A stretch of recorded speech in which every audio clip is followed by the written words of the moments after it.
168. The Ambassadors. D'Artagnan had, with very few exceptions, learned almost all of the particulars of what we have just been relating.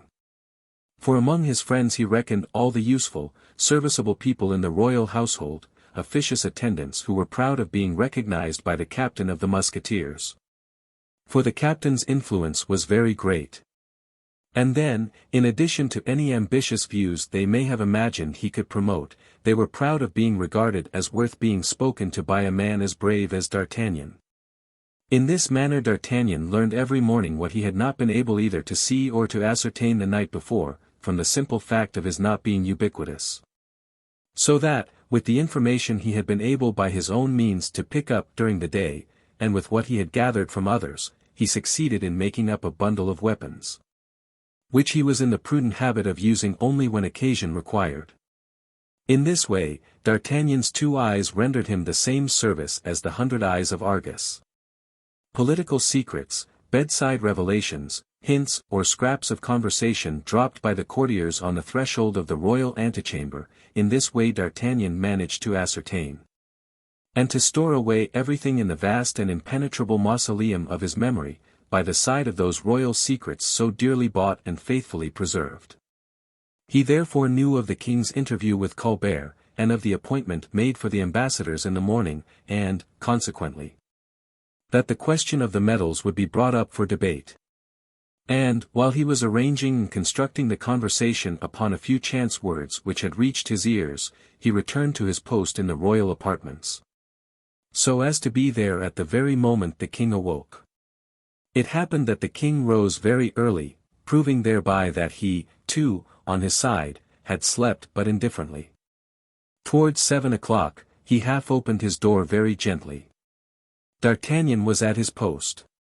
His Majesty was pale, and seemed wearied. He had not, moreover, quite finished dressing. "Send for M. de Saint-Aignan," he said. Saint-Aignan was probably awaiting a summons, for the messenger, when he reached his apartment, found him already dressed. Saint-Aignan hastened to the king in obedience to the summons. A moment afterwards the king and Saint-Aignan passed by together, the king walking first. D'Artagnan went to the window which looked out upon the courtyard. He had no need to put himself to the trouble of watching in what direction the king went, for he had no difficulty in guessing beforehand where his Majesty was going. The king, in fact, bent his steps towards the apartments of the maids of honor, a circumstance which in no way astonished D'Artagnan, for he more than suspected, although La Valliere had not breathed a syllable on the subject, that the king had some kind of reparation to make. Saint-Aignan followed him as he had done the previous evening, rather less uneasy in his mind, though still slightly agitated. For he fervently trusted that at 7 o'clock in the morning there might be only himself and the king awake amongst the august guests at the palace. D'Artagnan stood at the window, careless and perfectly calm in his manner. One could almost have sworn that he noticed nothing, and was utterly ignorant who were these 2 hunters after adventures, passing like shadows across the courtyard, wrapped up in their cloaks. And yet, all the while that D'Artagnan appeared not to be looking at them at all, he did not for one moment lose sight of them, and while he whistled that old march of the Musketeers, which he rarely recalled except under great emergencies, he conjectured and prophesied how terrible would be the storm which would be raised on the king's return. In fact, when the king entered La Valliere's apartment and found the room empty and the bed untouched, he began to be alarmed, and called out to Montalice, who immediately answered the summons. But her astonishment was equal to the king's. All that she could tell his Majesty was, that she had fancied she had heard La Valliere's weeping during a portion of the night, but, knowing that his Majesty had paid her a visit, she had not dared to inquire what was the matter. "But," inquired the king, "where do you suppose she is gone?" "Sire," replied Montalice, "Louise is of a very sentimental disposition, and as I have often seen her rise at daybreak in order to go out into the garden, she may, perhaps, be there now." This appeared probable, and the king immediately ran down the staircase in search of the fugitive. D'Artagnan saw him grow very pale, and talking in an excited manner with his companion, as he went towards the gardens, Saint-Aignan following him, out of breath. D'Artagnan did not stir from the window, but went on whistling, looking as if he saw nothing, yet seeing everything. "Come, come," he murmured, when the king disappeared, "His Majesty's passion is stronger than I thought. He is now doing, I think, what he never did for Mademoiselle de Mancini." 15. In a quarter of an hour the king again appeared. He had looked everywhere, was completely out of breath, and, as a matter of course, had not discovered anything. Saint-Aignan, who still followed him, was fanning himself with his hat, and in a gasping voice, asking for information about La Valliere from such of the servants as were about. In fact, from everyone he met. Among others he came across Manicamp, who had arrived from Fontainebleau by easy stages, for whilst others had performed the journey in 6 hours, he had taken 24. "Have you seen Mademoiselle de la Valliere?" Saint-Aignan asked him. Whereupon Manicamp, dreamy and absent as usual, answered, thinking that someone was asking him about de Guiche, "Thank you, the Comte is a little better." And he continued on his way until he reached the antechamber where D'Artagnan was, whom he asked to explain how it was that the king looked, as he thought, so bewildered. To which D'Artagnan replied that he was quite mistaken, that the king, on the contrary, was as lively and merry as he could possibly be. In the midst of all this, 8 o'clock struck. It was usual for the king to take his breakfast at this hour, for the code of etiquette prescribed that the king should always be hungry at 8 o'clock. His breakfast was laid upon a small table in his bedroom, and he ate very fast. Saint-Aignan, of whom he would not lose sight, waited on the king. He then disposed of several military audiences, during which he dispatched Saint-Aignan to see what he could find out. Then, still occupied, full of anxiety, still watching Saint-Aignan's return, who had sent out the servants in every direction, to make inquiries, and who had also gone himself. The hour of 9 struck, and the king forthwith passed into his large cabinet. As the clock was striking 9 the ambassadors entered, and as it finished, the 2 queens and Madame made their appearance. There were 3 ambassadors from Holland, and 2 from Spain. The king glanced at them, and then bowed. And, at the same moment, Saint-Aignan entered, an entrance which the king regarded as far more important, in a different sense, however, than that of ambassadors, however numerous they might be, and from whatever country they came. And so, setting everything aside, the king made a sign of interrogation to Saint-Aignan, which the latter answered by a most decisive negative. The king almost entirely lost his courage. But as the queens, the members of the nobility who were present, and the ambassadors, had their eyes fixed upon him, he overcame his emotion by a violent effort, and invited the latter to speak. Whereupon one of the Spanish deputies made a long oration, in which he boasted the advantages which the Spanish alliance would offer. The king interrupted him, saying, "Monsieur, I trust that whatever is best for France must be exceedingly advantageous for Spain." This remark, and particularly the peremptory tone in which it was pronounced, made the ambassadors pale, and brought the colour into the cheeks of the 2 queens, who, being Spanish, felt wounded in their pride of relationship and nationality by this reply. The Dutch ambassador then began to address himself to the king, and complained of the injurious suspicions which the king exhibited against the government of his country. The king interrupted him, saying, "It is very singular, monsieur, that you should come with any complaint, when it is I rather who have reason to be dissatisfied. And yet, you see, I do not complain." "Complain, sire, and in what respect?" The king smiled bitterly. "Will you blame me, monsieur," he said, "if I should happen to entertain suspicions against a government which authorizes and protects international impertinence?" "Sire, I tell you," resumed the king, exciting himself by a recollection of his own personal annoyance, rather than from political grounds, "that Holland is a land of refuge for all who hate me. And especially for all who malign me." "Oh, sire! You wish for proofs, perhaps. Very good, they can be had easily enough. Whence proceed all those vile and insolent pamphlets which represent me as a monarch without glory and without authority? Your printing presses groan under their number. If my secretaries were here, I would mention the titles of the works as well as the names of the printers. Sire, replied the ambassador, a pamphlet can hardly be regarded as the work of a whole nation. Is it just, is it reasonable, that a great and powerful monarch like your majesty should render a whole nation responsible for the crime of a few madmen, who are, perhaps, only scribbling in a garret for a few sous to buy bread for their family? That may be the case, I admit. But when the mint itself, at Amsterdam, strikes off medals which reflect disgrace upon me, is that also the crime of a few madmen?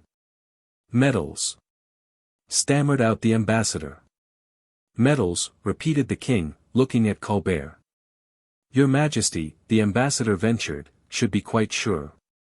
The king still looked at Colbert.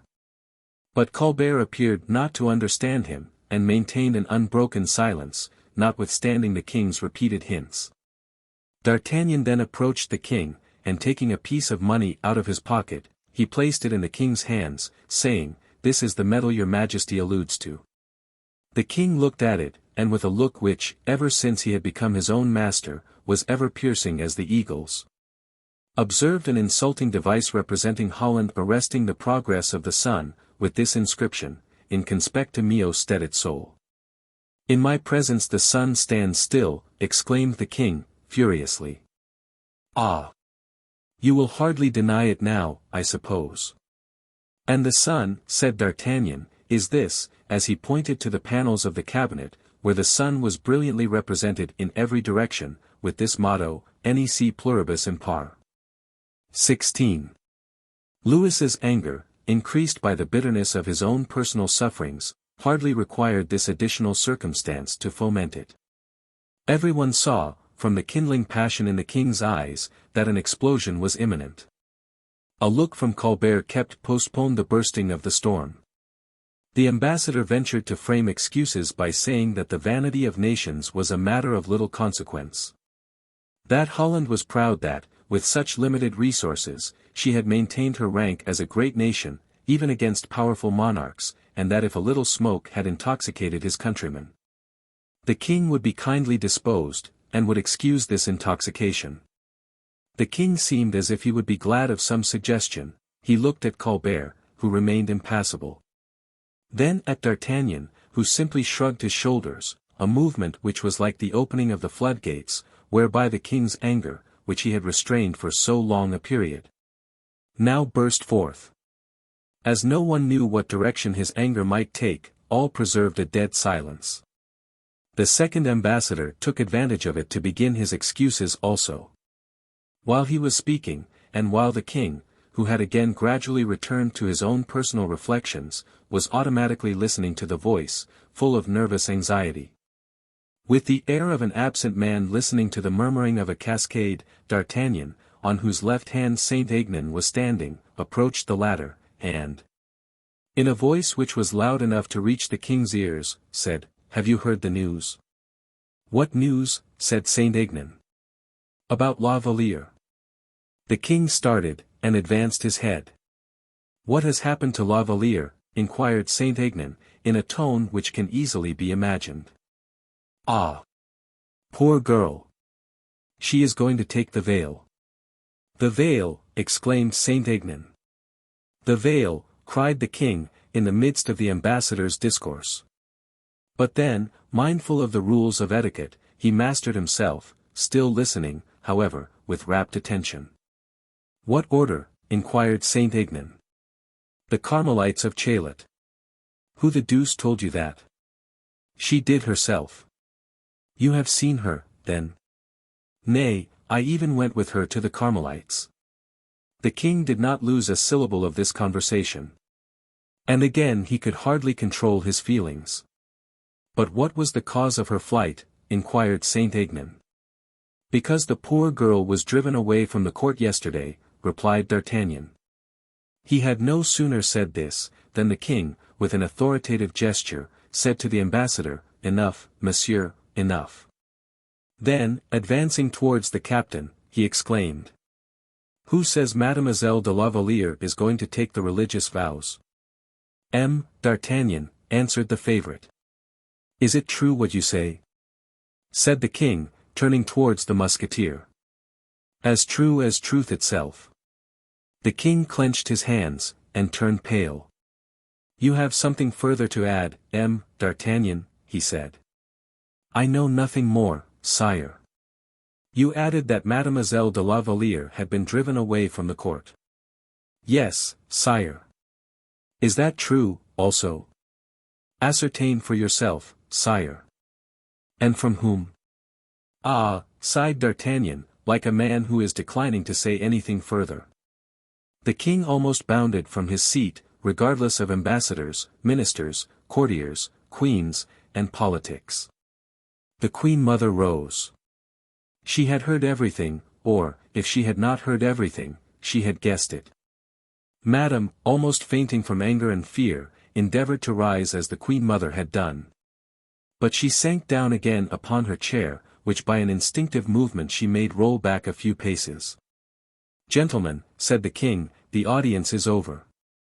I will communicate my answer, or rather my will, to Spain and to Holland, and with a proud, imperious gesture, he dismissed the ambassadors. Take care, my son, said the queen mother, indignantly, you are hardly master of yourself, I think. Ah! Madam, returned the young lion, with a terrible gesture, if I am not master of myself, I will be, I promise you, of those who do me a deadly injury. Come with me, D'Artagnan, come. And he quitted the room in the midst of general stupefaction and dismay. The king hastily descended the staircase, and was about to cross the courtyard. Sire, said D'Artagnan, your majesty mistakes the way. No, I am going to the stables. That is useless, sire, for I have horses ready for your majesty. The king's only answer was a look, but this look promised more than the ambition of 3 D'Artagnans could have dared to hope. 169. Chaillot. Although they had not been summoned, Manicamp and Malicorne had followed the king and D'Artagnan. They were both exceedingly intelligent men.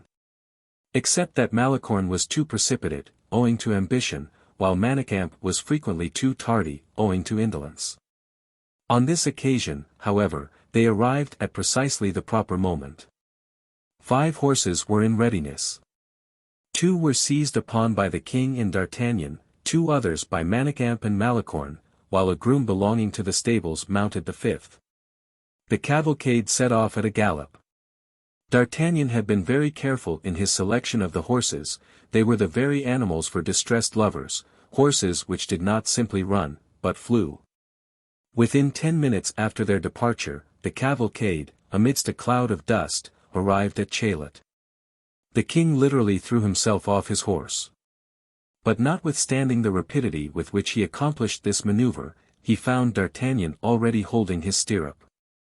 With a sign of acknowledgment to the musketeer, he threw the bridle to the groom, and darted into the vestibule, violently pushed open the door, and entered the reception-room.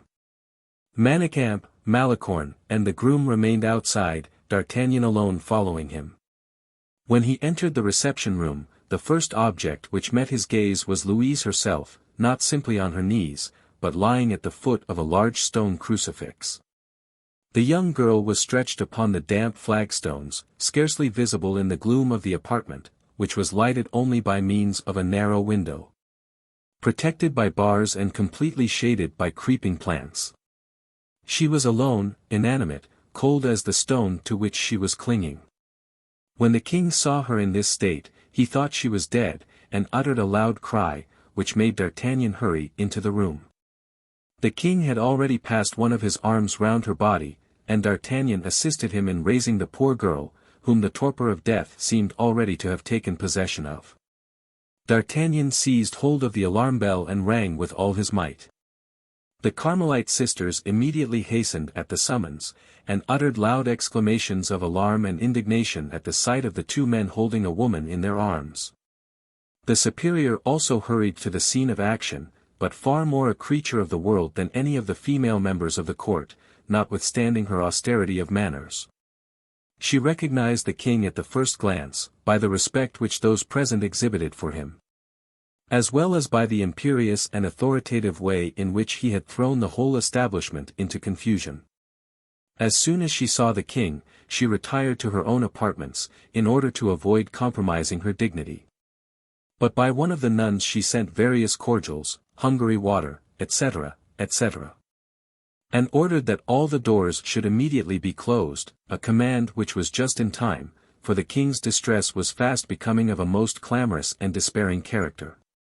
He had almost decided to send for his own physician, when Valliere exhibited signs of returning animation.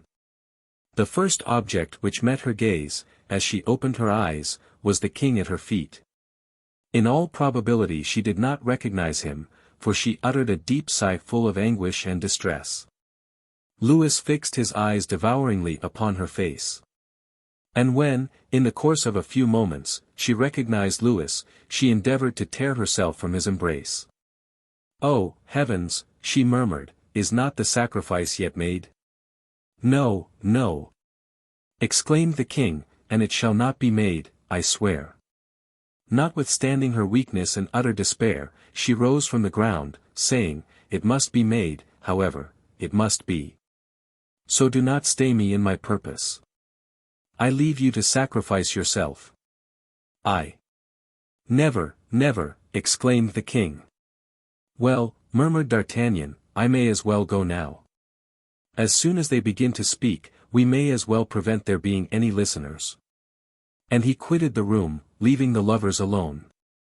"Sire," continued La Valliere, "not another word, I implore you. Do not destroy the only future I can hope for, my salvation. Do not destroy the glory and brightness of your own future for a mere caprice." "A caprice?" cried the king. "Oh, sire! It is now, only, that I can see clearly into your heart. You, Louise, what mean you?" An inexplicable impulse, foolish and unreasonable in its nature, may ephemerally appear to offer a sufficient excuse for your conduct.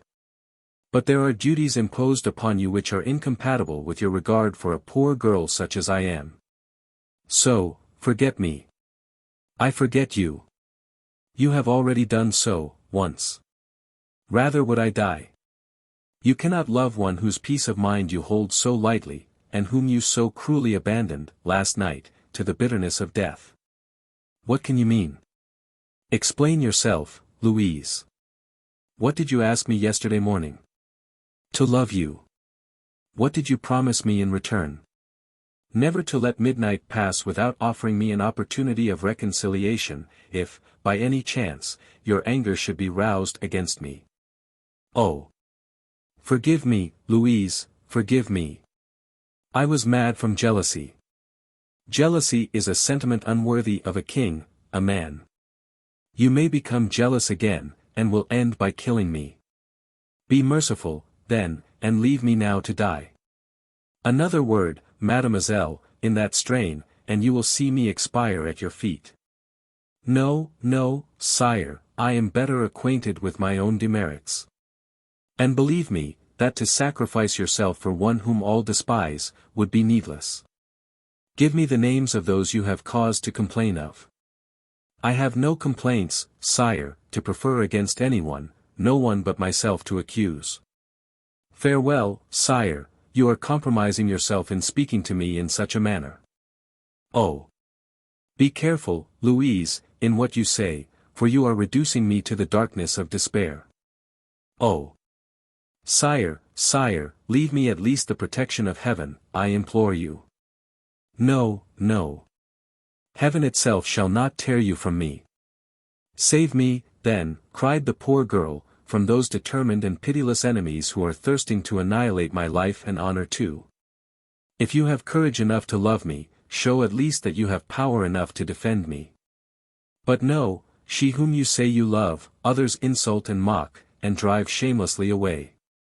And the gentle-hearted girl, forced, by her own bitter distress to accuse others, wrung her hands in an uncontrollable agony of tears. You have been driven away, exclaimed the king. This is the second time I have heard that said. I have been driven away with shame and ignominy, sire. You see, then, that I have no other protector but heaven, no consolation but prayer, and this cloister is my only refuge. My palace, my whole court, shall be your park of peace.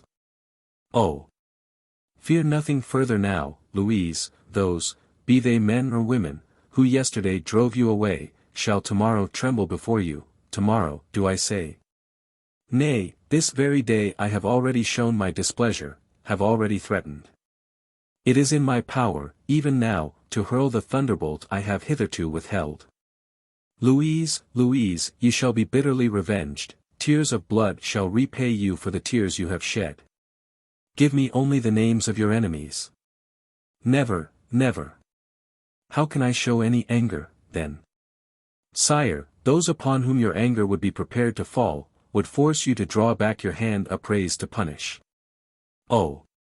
You do not know me, cried the king, exasperated. Rather than draw back, I would sacrifice my kingdom, and would abjure my family. Yes, I would strike until this arm had utterly destroyed all those who had ventured to make themselves the enemies of the gentlest and best of creatures. And, as he said these words, Louis struck his fist violently against the oaken wainscoting with a force which alarmed La Valliere. For his anger, owing to his unbounded power, had something imposing and threatening in it, like the lightning, which may at any time prove deadly. She, who thought that her own sufferings could not be surpassed, was overwhelmed by a suffering which revealed itself by menace and by violence. Sire, she said, for the last time I implore you to leave me. Already do I feel strengthened by the calm seclusion of this asylum, and the protection of heaven has reassured me. For all the pretty human meanness of this world are forgotten beneath the divine protection. Once more, then, sire, and for the last time, I again implore you to leave me. Confess, rather, cried Louis, that you have never loved me, admit that my humility and my repentance are flattering to your pride, but that my distress affects you not. That the king of this wide realm is no longer regarded as a lover whose tenderness of devotion is capable of working out your happiness, but as a despot whose caprice has crushed your very heart beneath his iron heel. Do not say you are seeking heaven, say rather you are fleeing from the king. Louise's heart was wrung within her, as she listened to his passionate utterance, which made the fever of hope course once more through her every vein. But did you not hear me say that I have been driven away, scorned, despised? I will make you the most respected, and most adored, and the most envied of my whole court. Prove to me that you have not ceased to love me. In what way? By leaving me. I will prove it to you by never leaving you again.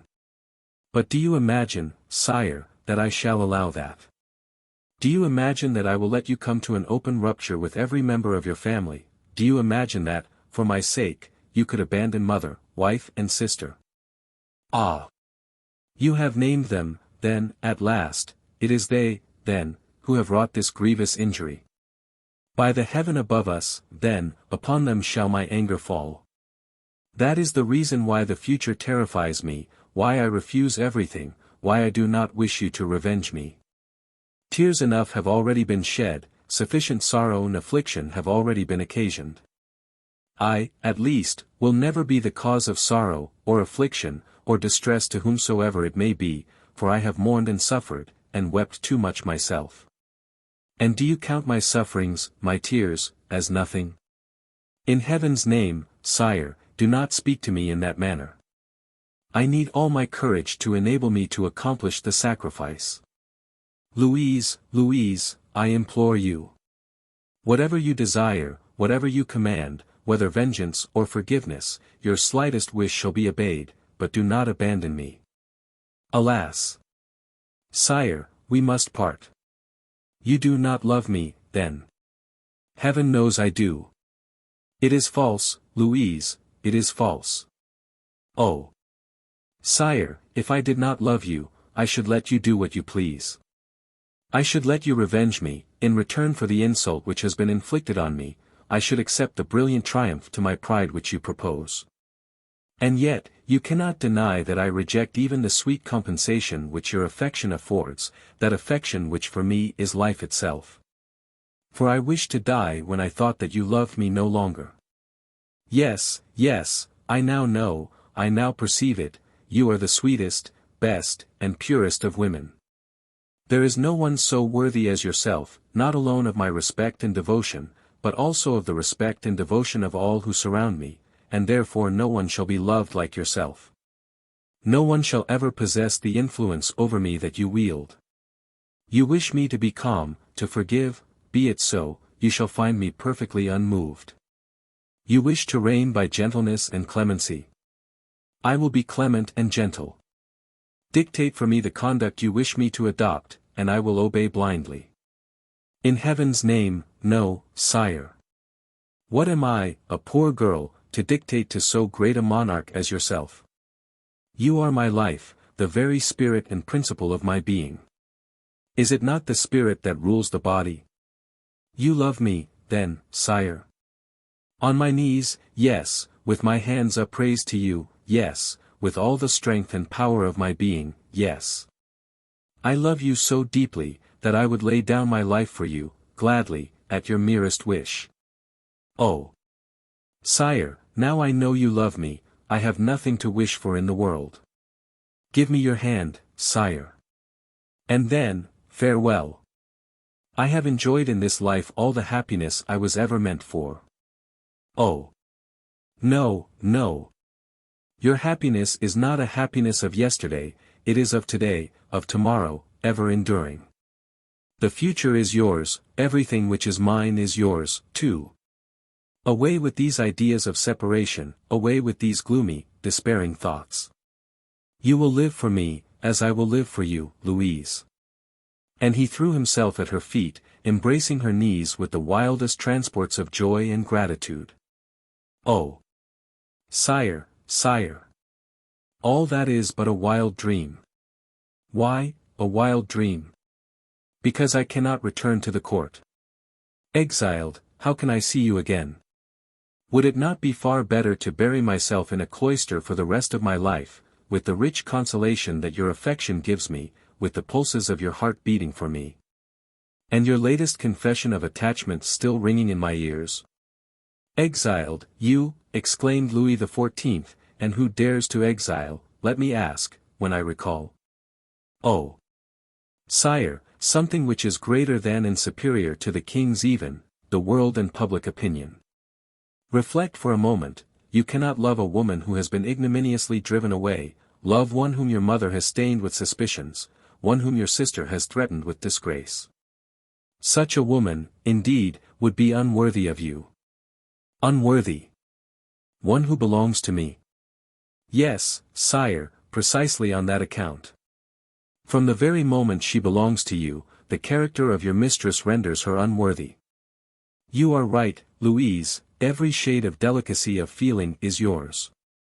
Very well, you shall not be exiled. Ah! From the tone in which you speak, you have not heard Madame, that is very clear. I will appeal from her to my mother. Again, sire, you have not seen your mother. She, too, my poor Louise. Everyone's hand, then, is against you. Yes, yes, poor Louise, who was already bending beneath the fury of the storm, when you arrived and crushed her beneath the weight of your displeasure. Oh! Forgive me. You will not, I know, be able to make either of them yield, believe me, the evil cannot be repaired, for I will not allow you to use violence, or to exercise your authority. Very well, Louise, to prove to you how fondly I love you, I will do one thing, I will see Madame, I will make her revoke her sentence, I will compel her to do so. Compel? Oh! No, no. True. You are right. I will bend her. Louise shook her head. I will entreat her, if it be necessary, said Louis. Will you believe in my affection after that? Louise drew herself up. Oh, never, never shall you humiliate yourself on my account, sooner, 1,000 times, would I die. Louis reflected, his features assumed a dark expression. I will love you as much as you have loved, I will suffer as keenly as you have suffered, this shall be my expiation in your eyes. Come, Mademoiselle, put aside these paltry considerations. Let us show ourselves as great as our sufferings, as strong as our affection for each other. And, as he said this, he took her in his arms, and encircled her waist with both his hands, saying, My own love. My own dearest and best beloved, follow me. She made a final effort, in which she concentrated, no longer all of her firmness of will, for that had long since been overcome, but all her physical strength. No, she replied, weakly, no. No. I should die from shame. No. You shall return like a queen. No one knows of your having left, except, indeed, D'Artagnan. He has betrayed me, then. In what way? He promised faithfully. I promised not to say anything to the king, said D'Artagnan, putting his head through the half-open door, and I kept my word. I was speaking to M. de Saint-Aignan, and it was not my fault if the king overheard me, was it, sire? It is quite true, said the king, forgive him. La Valliere smiled, and held out her small white hand to the musketeer. Monsieur d'Artagnan, said the king, be good enough to see if you can find a carriage for Mademoiselle de la Valliere. Sire, said the captain, the carriage is waiting at the gate. You are a magic mold of forethought, exclaimed the king. You have taken a long time to find it out, muttered D'Artagnan, notwithstanding he was flattered by the praise bestowed upon him. La Valliere was overcome. After a little further hesitation, she allowed herself to be led away, half fainting, by her royal lover. But, as she was on the point of leaving the room, she tore herself from the king's grasp, and returned to the stone crucifix, which she kissed, saying, "O, heaven! It was thou who drewest me hither. Thou, who has rejected me, but thy grace is infinite. Whenever I shall again return, forget that I have ever separated myself from thee, for, when I return it will be, never to leave thee again." The king could not restrain his emotion, and D'Artagnan, even, was overcome. Louis led the young girl away, lifted her into the carriage, and directed D'Artagnan to seat himself beside her, while he, mounting his horse, spurred violently towards the Palais Royal, where, immediately on his arrival, he sent to request an audience of Madame. 170. Madame. From the manner in which the king had dismissed the ambassadors, even the least clear-sighted persons belonging to the court imagined war would ensue.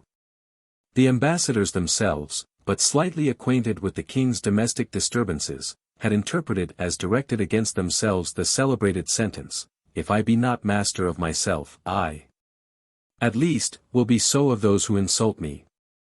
Happily for the destinies of France and Holland, Colbert had followed them out of the king's presence for the purpose of explaining matters to them. But the two queens and Madame, who were perfectly aware of every particular that had taken place in their several households, having heard the king's remark, so full of dark meaning, retired to their own apartments in no little fear and chagrin. Madame, especially, felt that the royal anger might fall upon her, and, as she was brave and exceedingly proud, instead of seeking support and encouragement from the Queen Mother, she had returned to her own apartments, if not without some uneasiness, at least without any intention of avoiding an encounter. Anne of Austria, from time to time at frequent intervals, sent messages to learn if the king had returned.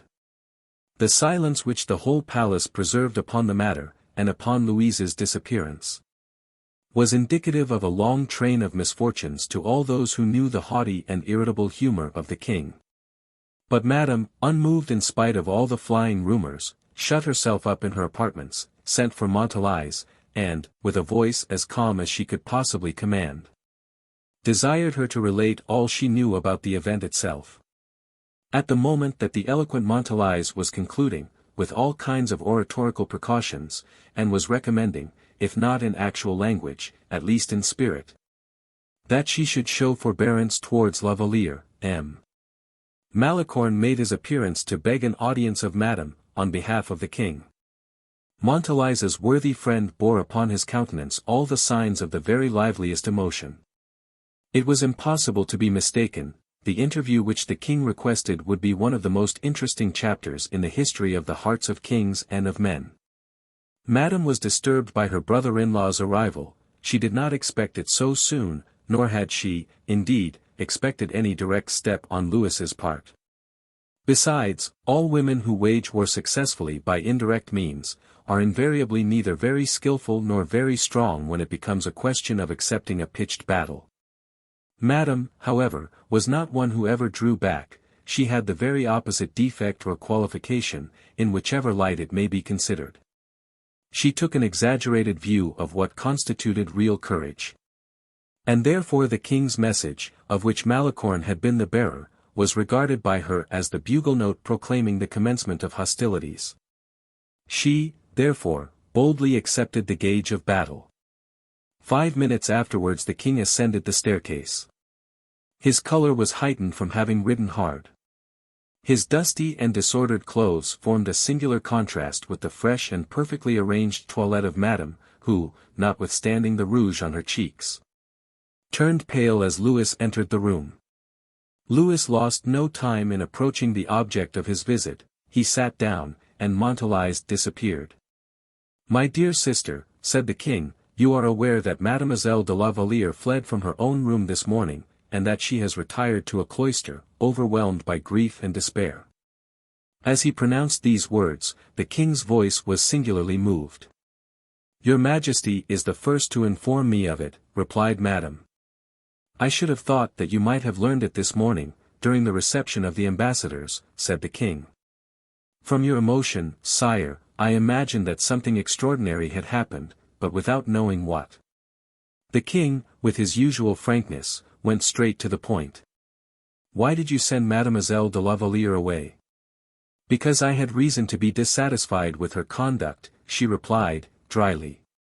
The king became crimson, and his eyes kindled with a fire which it required all Madame's courage to support. He mastered his anger, however, and continued, "A stronger reason than that is surely requisite, for one so good and kind as you are, to turn away in dishonor, not only the young girl herself, but every member of her family as well. You know that the whole city has its eyes fixed upon the conduct of the female portion of the court. To dismiss a maid of honor is to attribute a crime to her, at the very least a fault. What crime, what fault has Mademoiselle de la Valliere been guilty of? Since you constitute yourself the protector of Mademoiselle de la Valliere," replied Madame, coldly, "I will give you those explanations which I should have a perfect right to withhold from everyone." "Even from the king," exclaimed Louis, as, with a sudden gesture, he covered his head with his hat. "You have called me your sister," said Madame, "and I am in my own apartments." "It matters not," said the youthful monarch, ashamed at having been hurried away by his anger. "Neither you, nor anyone else in this kingdom, can assert a right to withhold an explanation in my presence." "Since that is the way you regard it," said Madame, in a hoarse, angry tone of voice, "all that remains for me to do is bow submission to your Majesty, and to be silent." "Not so. Let there be no equivocation between us. The protection with which you surround Mademoiselle de la Valliere does not impose any respect. No equivocation, I repeat. You are perfectly aware that, as the head of the nobility in France, I am accountable to all for the honor of every family. You dismiss Mademoiselle de la Valliere, or whoever else it may be," Madame shrugged her shoulders. "Or whoever else it may be, I repeat," continued the king. "And as, acting in that manner, you cast a dishonorable reflection upon that person, I ask you for an explanation, in order that I may confirm or annul the sentence." "Annul my sentence!" exclaimed Madame, haughtily. "What? When I have discharged one of my attendants, do you order me to take her back again?" The king remained silent. "This would be a sheer abuse of power, sire. It would be indecorous and unseemly." "Madame, as a woman, I should revolt against an abuse so insulting to me. I should no longer be able to regard myself as a princess of your blood, a daughter of a monarch. I should be the meanest of creatures, more humbled and disgraced than the servant I had sent away." The king rose from his seat with anger. "It cannot be a heart," he cried, "you have beating in your bosom. If you act in such a way with me, I may have reason to act with corresponding severity. It sometimes happens that in a battle a chance ball may reach its mark." The observation which the king had made without any particular intention, struck Madame home, and staggered her for a moment. Some day or other she might indeed have reason to dread reprisals. "At all events, sire," she said, "explain what you require." I ask, madam, what has Mademoiselle de la Valliere done to warrant your conduct toward her? She is the most cunning fomenter of intrigues I know. She was the occasion of two personal friends engaging in mortal combat, and has made people talk of her in such shameless terms that the whole court is indignant at the mere sound of her name. She, cried the king. Under her soft and hypocritical manner, continued Madame, she hides a disposition full of foul and dark conceit. She. You may possibly be deceived, sire, but I know her right well. She is capable of creating dispute and misunderstanding between the most affectionate relatives and the most intimate friends. You see that she has already sown discord betwixt us two. I do assure you, said the king. Sire, look well into the case as it stands. We were living on the most friendly understanding, and by the artfulness of her tales and complaints, she has set your majesty against me. I swear to you, said the king, that on no occasion has a bitter word ever passed her lips. I swear that, even in my wildest bursts of passion, she would not allow me to menace anyone. And I swear, too, that you do not possess a more devoted and respectful friend than she is. Friend, said Madame, with an expression of supreme disdain. Take care, Madame, said the king. You forget that you now understand me, and that from this moment everything is equalized. Mademoiselle de la Valliere will be whatever I may choose her to become. And tomorrow, if I were determined to do so, I could seat her on a throne. She was not born to a throne, at least, and whatever you may do can affect the future alone, but cannot affect the past. Madam, towards you I have shown every kind consideration, and every eager desire to please you. Do not remind me that I am master. It is the second time, sire, that you have made that remark, and I have already informed you I am ready to submit. In that case, then, you will confer upon me the favor of receiving Mademoiselle de la Valliere back again. For what purpose, sire, since you have a throne to bestow upon her? I am too insignificant to protect so exalted a personage. Nay, a truce to this bitter and disdainful spirit. Grant me her forgiveness. Never. You drive me, then, to open warfare in my own family. I, too, have a family with whom I can find refuge. Do you mean that as a threat, and could you forget yourself so far? Do you believe that, if you pushed the affront to that extent, your family would encourage you? I hope, sire, that you will not force me to take any step which would be unworthy of my rank. I hope that you would remember our recent friendship, and that you would treat me as a brother. Madame paused for a moment. I do not disown you for a brother, she said, in refusing your majesty an injustice. An injustice. Oh, sire. If I informed others of La Valliere's conduct. If the queen knew. Come, Henrietta, let your heart speak. Remember that, for however brief a time, you once loved me. Remember, too, that human hearts should be as merciful as the heart of a sovereign master. Do not be inflexible with others, forgive La Valliere. I cannot, she has offended me. But for my sake. Sire, it is for your sake I would do anything in the world, except that. You will drive me to despair, you compel me to turn to the last resource of weak people, and seek counsel of my angry and wrathful disposition. I advise you to be reasonable. Reasonable. I can be so no longer. Nay, sire. I pray you. For pity's sake, Henrietta, it is the first time I entreated anyone, and I have no hope in anyone but in you. Oh, sire. You are weeping. From rage, from humiliation. That I, the king, should have been obliged to descend to entreaty. I shall hate this moment during my whole life. You have made me suffer in one moment more distress and more degradation than I could have anticipated in the greatest extremity in life. And the king rose and gave free vent to his tears, which, in fact, were tears of anger and shame. Madame was not touched exactly, for the best women, when their pride is hurt, are without pity. But she was afraid that the tears the king was shedding might possibly carry away every soft and tender feeling in his heart. Give what commands you please, sire, she said. And since you prefer my humiliation to your own, although mine is public and yours has been witnessed but by myself alone, speak, I will obey your majesty. No, no, Henrietta, exclaimed Louis, transported with gratitude, you will have yielded to a brother's wishes. I no longer have any brother, since I obey. All that I have would be too little in return. How passionately you love, sire, when you do love. Louis did not answer. He had seized upon Madame's hand and covered it with kisses. And so you will receive this poor girl back again, and will forgive her, you will find how gentle and pure-hearted she is. I will maintain her in my household. No, you will give her your friendship, my sister. I never liked her. Well, for my sake, you will treat her kindly, will you not, Henrietta? I will treat her as your mistress. The king rose suddenly to his feet. By this word, which had so infelicitously escaped her, Madame had destroyed the whole merit of her sacrifice. The king felt freed from all obligations. Exasperated beyond measure, and bitterly offended, he replied. I thank you, madam, I shall never forget the service you have rendered me. And, saluting her with an affectation of ceremony, he took his leave of her. As he passed before a glass, he saw that his eyes were red, and angrily stamped his foot on the ground.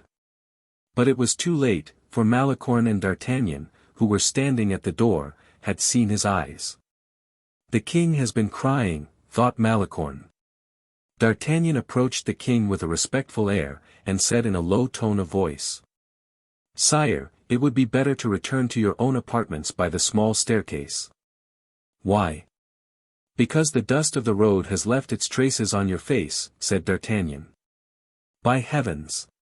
He thought, when the king has given way like a child, let those look to it who may make the lady weep for whom the king sheds tears. 171. Mademoiselle de la Valliere's pocket-handkerchief. Madame was not bad-hearted, she was only hasty and impetuous. The king was not imprudent, he was simply in love. Hardly had they entered into this compact, which terminated in La Valliere's recall, when they both sought to make as much as they could by their bargain. The king wished to see La Valliere every moment of the day, while Madame, who was sensible of the king's annoyance ever since he had so entreated her, would not relinquish her revenge on La Valliere without a contest. She planted every conceivable difficulty in the king's path. He was, in fact, obliged, in order to get a glimpse of La Valliere, to be exceedingly devoted in his attentions to his sister-in-law, and this, indeed, was Madame's plan of policy. As she had chosen someone to second her efforts, and as this person was our old friend Montali's, the king found himself completely hemmed in every time he paid Madame a visit.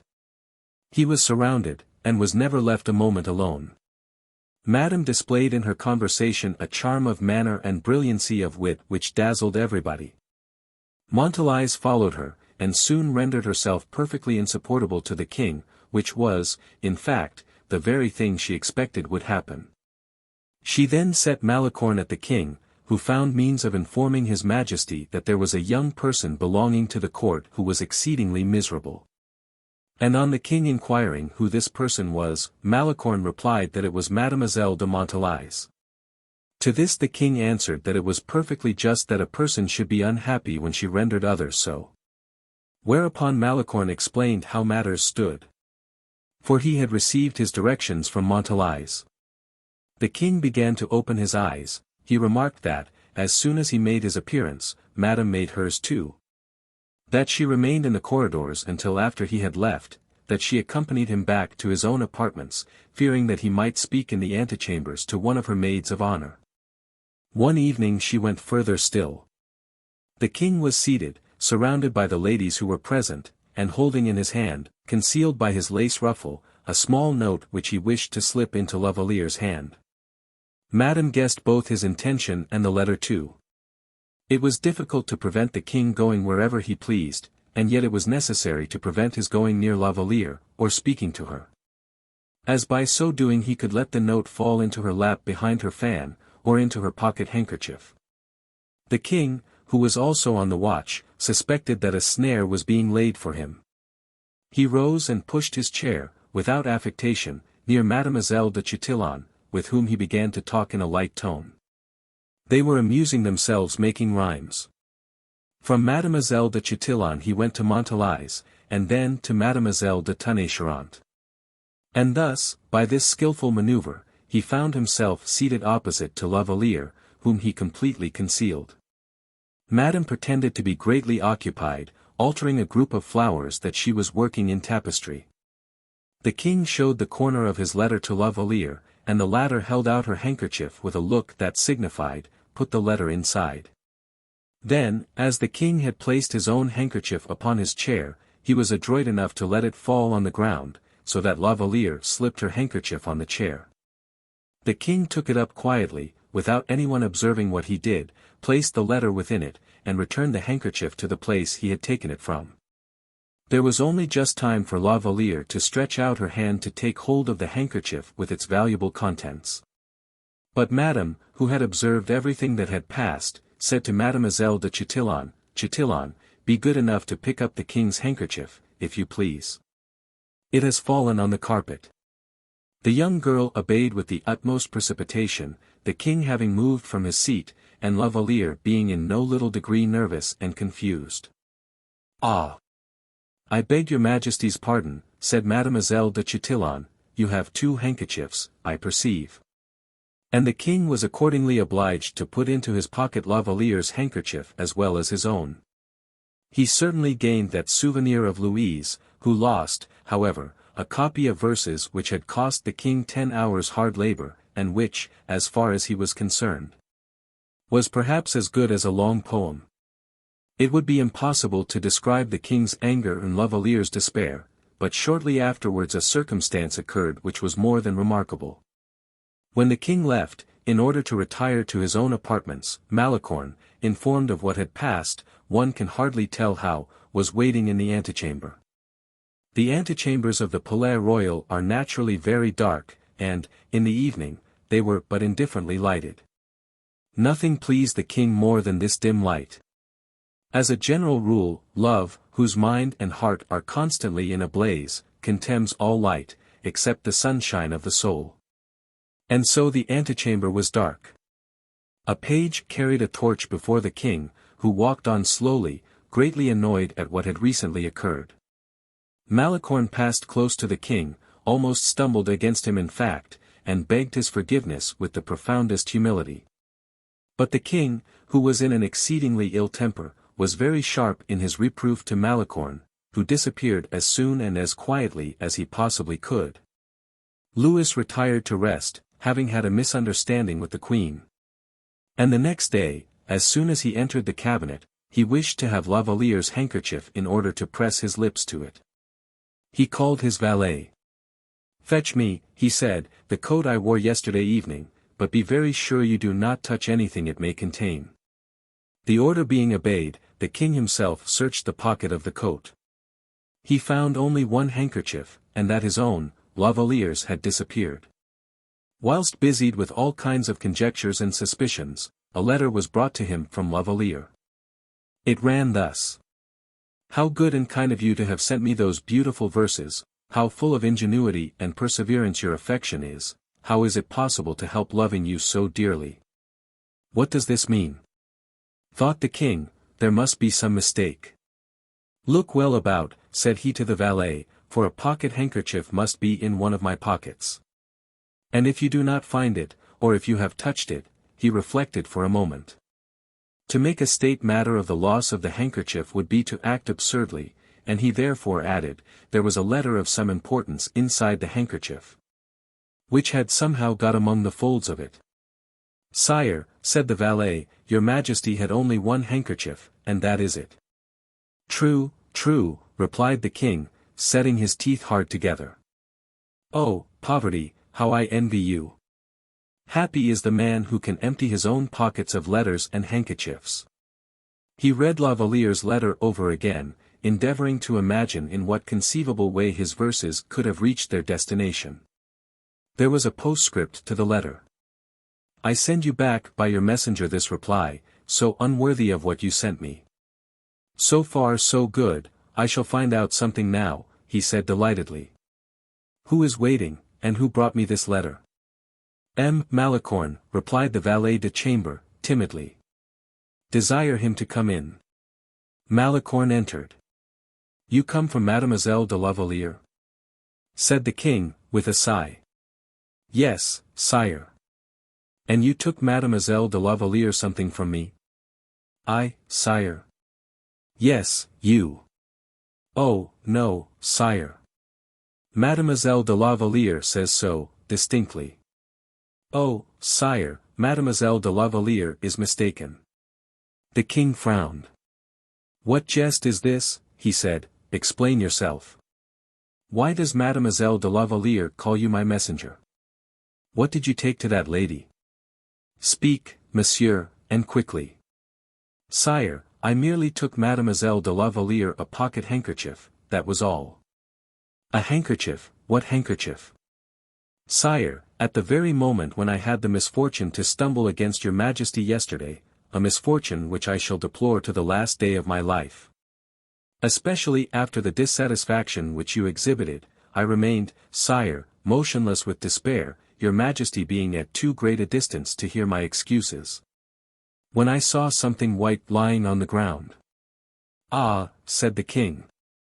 "I stooped down, it was a pocket-handkerchief. For a moment I had an idea that when I stumbled against your majesty I must have been the cause of the handkerchief falling from your pocket.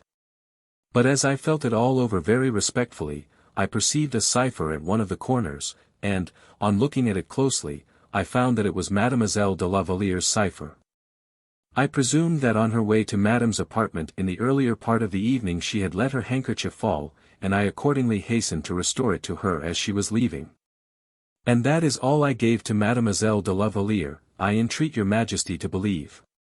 Malicorne's manner was so simple, so full of contrition, and marked with such extreme humility, that the king was greatly amused in listening to him. He was as pleased with him for what he had done as if he had rendered him the greatest service. "This is the second fortunate meeting I have had with you, monsieur," he said. "You may count upon my good intentions." The plain and sober truth was, that Malicorne had picked the king's pocket of the handkerchief as dexterously as any of the pickpockets of the good city of Paris could have done. Madame never knew of this little incident, but Montali's gave La Valliere some idea of the manner in which it had really happened, and La Valliere afterwards told the king, who laughed exceedingly at it and pronounced Malicorne to be a first-rate politician. Louis XIV was right, and it is well known that he was tolerably well acquainted with human nature. 172. Which treats of gardeners, of ladders, and maids of honor. Miracles, unfortunately, could not be always happening, whilst Madame's ill humor still continued. In a week's time, matters had reached such a point, that the king could no longer look at La Valliere without a look full of suspicion crossing his own. Whenever a promenade was proposed, Madame, in order to avoid the recurrence of similar scenes to that of the thunderstorm, or the royal oak, had a variety of indispositions ready prepared. And, thanks to them, she was unable to go out, and her maids of honor were obliged to remain indoors also. There was not the slightest chance of means of paying a nocturnal visit. For in this respect the king had, on the very first occasion, experienced a severe check, which happened in the following manner. As at Fontainebleau, he had taken Saint-Aignan with him one evening when he wished to pay La Valliere a visit. But he had found no one but Mademoiselle de Tonnay-Charente, who had begun to call out, "Fire," and "Thieves," in such a manner that a perfect legion of chambermaids, attendants, and pages, ran to her assistance. So that Saint-Aignan, who had remained behind in order to save the honor of his royal master, who had fled precipitately, was obliged to submit to a severe scolding from the Queen Mother, as well as from Madame herself. In addition, he had, the next morning, received 2 challenges from the de Mortemart family, and the king had been obliged to interfere. This mistake had been owing to the circumstance of Madame having suddenly ordered a change in the apartments of her maids of honor, and directed La Valliere and Montali's to sleep in her own cabinet. No gateway, therefore, was any longer open, not even communication by letter. To write under the eyes of so ferocious an Argus as Madame, whose temper and disposition were so uncertain, was to run the risk of exposure to the greatest danger. And it can well be conceived into what a state of continuous irritation, and ever-increasing anger, all these petty annoyances threw the young lion. The king almost tormented himself to death endeavoring to discover a means of communication. And, as he did not think proper to call in the aid of Malicorne or D'Artagnan, the means were not discovered at all. Malicorne had, indeed, occasional brilliant flashes of imagination, with which he tried to inspire the king with confidence. But, whether from shame or suspicion, the king, who had at first begun to nibble at the bait, soon abandoned the hook. In this way, for instance, one evening, while the king was crossing the garden, and looking up at Madame's windows, Malicorne stumbled over a ladder lying beside a border of box. And said to Manicamp, then walking with him behind the king, "Did you not see that I just now stumbled against a ladder, and was nearly thrown down?" "No," said Manicamp, as usual very absent-minded, "but it appears you did not fall." "That doesn't matter. But it is not on that account the less dangerous to leave ladders lying about in that manner. True, one might hurt oneself, especially when troubled with fits of absence of mind. I don't mean that. What I did mean, was that it is dangerous to allow ladders to lie about so near the windows of the maids of honor." Louis started imperceptibly. "Why so?" inquired Manicamp. "Speak louder," whispered Malicorne, as he touched him with his arm. "Why so?" said Manicamp, louder. The king listened. "Because, for instance," said Malicorne, "a ladder 19 feet high is just the height of the cornice of those windows." Manicamp, instead of answering, was dreaming of something else. "Ask me, can't you, what windows I mean," whispered Malicorne. "But what windows are you referring to?" said Manicamp, aloud. "The windows of Madame's apartments." "Eh? Oh. I don't say that anyone would ever venture to go up a ladder into Madame's room. But in Madame's cabinet, merely separated by a partition, sleep two exceedingly pretty girls, Mademoiselle de la Valliere and de Montalice." "By a partition?" said Manicamp. "Look.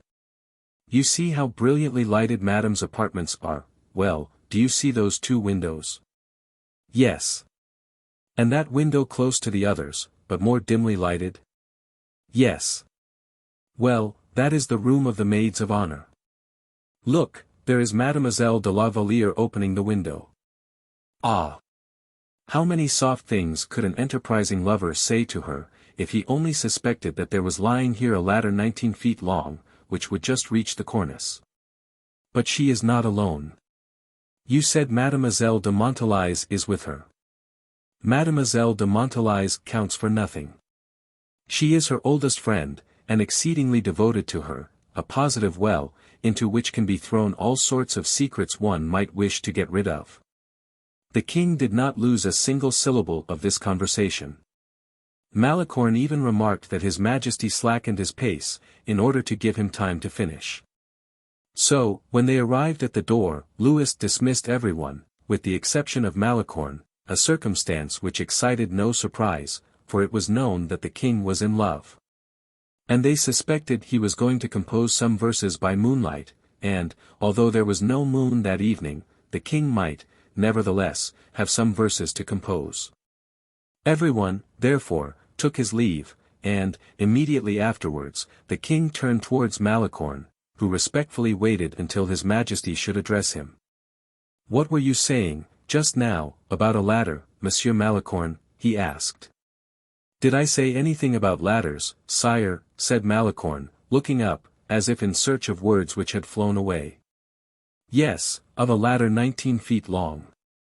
"Oh, yes, sire, I remember, but I spoke to Manicamp, and I should not have said a word had I known your majesty was near enough to hear us." "And why would you not have said a word?" "Because I should not have liked to get the gardener into a scrape who left it there, poor fellow. Don't make yourself uneasy on that account. What is this ladder like? If your majesty wishes to see it, nothing is easier, for there it is. In that box hedge." "Exactly. Show it to me." Malicorne turned back, and led the king up to the ladder, saying, "This is it, sire. Pull it this way a little." When Malicorne had brought the ladder onto the gravel walk, the king began to step its whole length. He said, "You say it is 19 feet long?" "Yes, sire." 19 feet, that is rather long. I hardly believe it can be so long as that. You cannot judge very correctly with the ladder in that position, sire. If it were upright, against a tree or a wall, for instance, you would be better able to judge, because the comparison would assist you a good deal. Oh! It does not matter, Malicorne. But I can hardly believe that the ladder is 19 feet high. I know how accurate your Majesty's glance is, and yet I would wager. The king shook his head. "There is one unanswerable means of verifying it," said Malicorne. "What is that?" "Everyone knows, sire, that the ground floor of the palace is 18 feet high." "True, that is very well known." "Well, sire, if I place the ladder against the wall, we shall be able to ascertain." "True." Malicorne took up the ladder, like a feather, and placed it upright against the wall. And, in order to try the experiment, he chose, or chance, perhaps, directed him to choose, the very window of the cabinet where La Valliere was. The ladder just reached the edge of the cornice, that is to say, the sill of the window.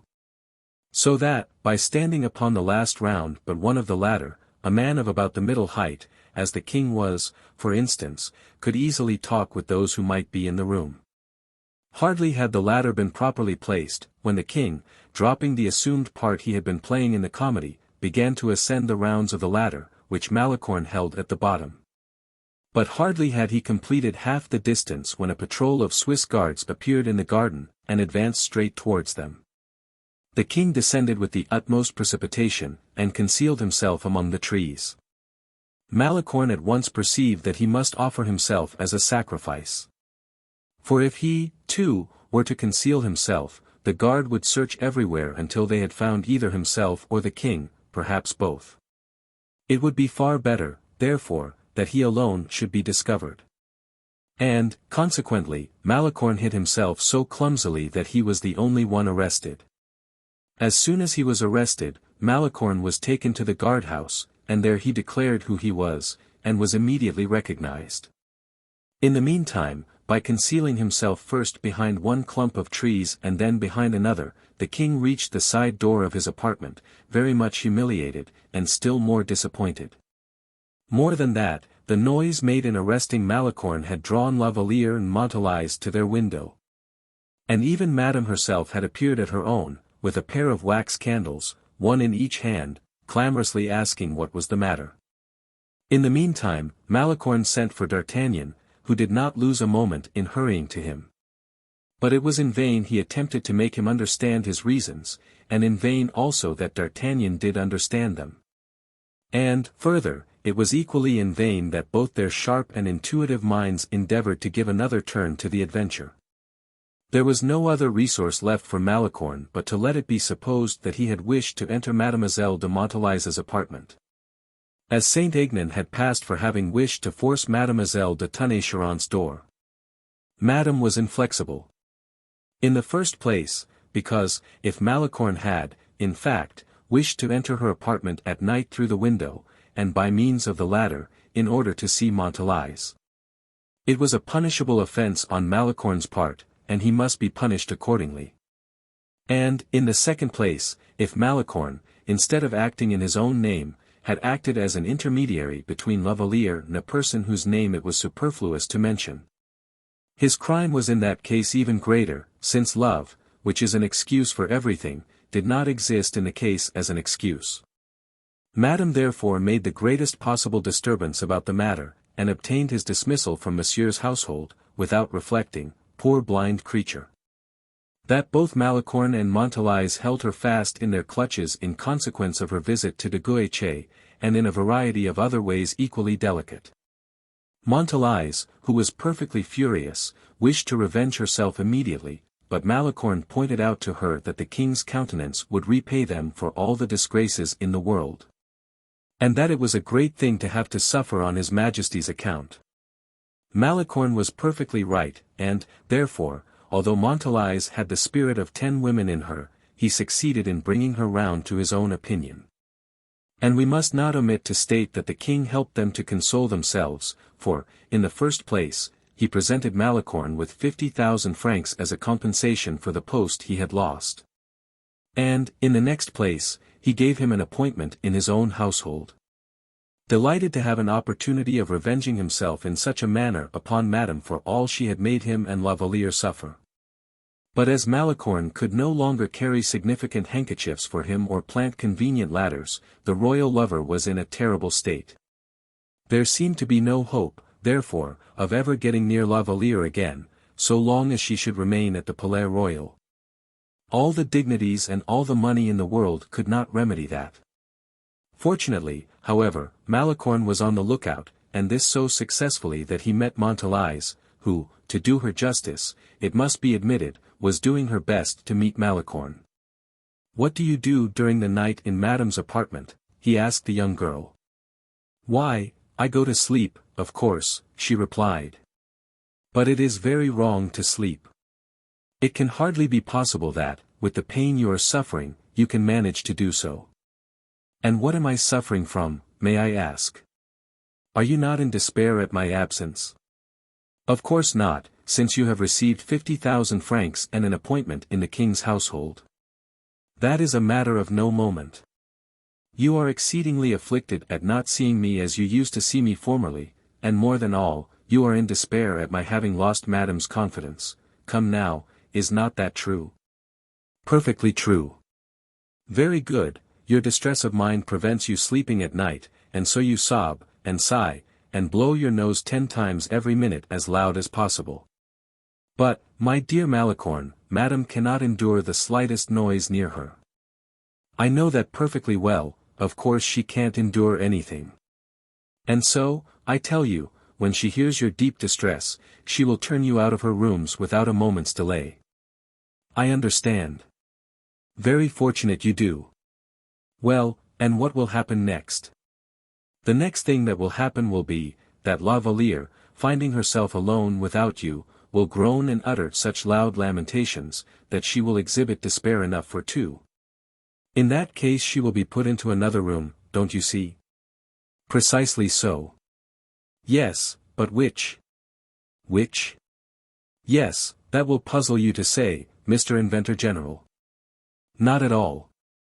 Whenever and whatever the room may be, it will always be preferable to Madame's own room." "That is true." "Very good, so begin your lamentations tonight."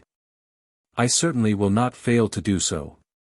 "And give La Valliere a hint also." "Oh! Don't fear her, she cries quite enough already to herself." "Very well. All she has to do is cry out loudly." And they separated. 173. Which treats of carpentry operations, and furnishes details upon the mode of constructing staircases. The advice which had been given to Montalice was communicated by her to La Valliere, who could not but acknowledge that it was by no means deficient in judgment, and who, after a certain amount of resistance, rising rather from timidity than indifference to the project, resolved to put it into execution. This story of the 2 girls weeping, and filling Madame's bedroom with the noisiest lamentations, was Malicorne's chef d'oeuvre. As nothing is so probable as improbability, so natural as romance, this kind of Arabian Nights story succeeded perfectly with Madame. The first thing she did was to send Montalice away, and then, 3 days, or rather 3 nights afterwards, she had La Valliere removed. She gave the latter one of the small rooms on the top story, situated immediately over the apartments allotted to the gentlemen of Monsieur's suite. 1 story only, that is to say, a mere flooring separated the maids of honor from the officers and gentlemen of her husband's household. A private staircase, which was placed under Madame de Nivelles' surveillance, was the only means of communication. For greater safety, Madame de Nivelles, who had heard of His Majesty's previous attempts, had the windows of the rooms and the openings of the chimneys carefully barred. There was, therefore, every possible security provided for Mademoiselle de la Valliere, whose room now bore more resemblance to a cage than to anything else. When Mademoiselle de la Valliere was in her own room, and she was there very frequently, for Madame scarcely ever had any occasion for her services. Since she once knew she was safe under Madame de Nivelles' inspection, Mademoiselle de la Valliere had no better means of amusing herself than looking through the bars of her windows. It happened, therefore, that one morning, as she was looking out as usual, she perceived Malicorne at one of the windows exactly opposite to her own. He held a carpenter's rule in his hand, was surveying the buildings, and seemed to be adding up some figures on paper. La Valliere recognized Malicorne and nodded to him. Malicorne, in his turn, replied by a formal bow, and disappeared from the window. She was surprised at this marked coolness, so different from his usual unfailing good humor, but she remembered that he had lost his appointment on her account. And that he could hardly be very amiably disposed towards her, since, in all probability, she would never be in a position to make him any recompense for what he had lost. She knew how to forgive offenses, and with still more readiness could she sympathize with misfortune. La Valliere would have asked Montalais her opinion, if she had been within hearing, but she was absent, it being the hour she commonly devoted to her own correspondence. Suddenly La Valliere observed something thrown from the window where Malicorne had been standing, pass across the open space which separated the iron bars, and roll upon the floor. She advanced with no little curiosity towards this object, and picked it up. It was a wooden reel for silk, only, in this instance, instead of silk, a piece of paper was rolled round it. La Valliere unrolled it and read as follows. Mademoiselle, I am exceedingly anxious to learn two things. The first is, to know if the flooring of your apartment is wood or brick. The second, to ascertain at what distance your bed is placed from the window. Forgive my importunity, and will you be good enough to send me an answer by the same way you receive this letter, that is to say, by means of the silk winder. Only, instead of throwing into my room, as I have thrown it into yours, which will be too difficult for you to attempt, have the goodness merely to let it fall. Believe me, Mademoiselle, your most humble, most respectful servant. Malicorne. Write the reply, if you please, upon the letter itself. Ah! Poor fellow, exclaimed La Valliere, he must have gone out of his mind. And she directed towards her correspondent, of whom she caught but a faint glimpse, in consequence of the darkness of the room, a look full of compassionate consideration.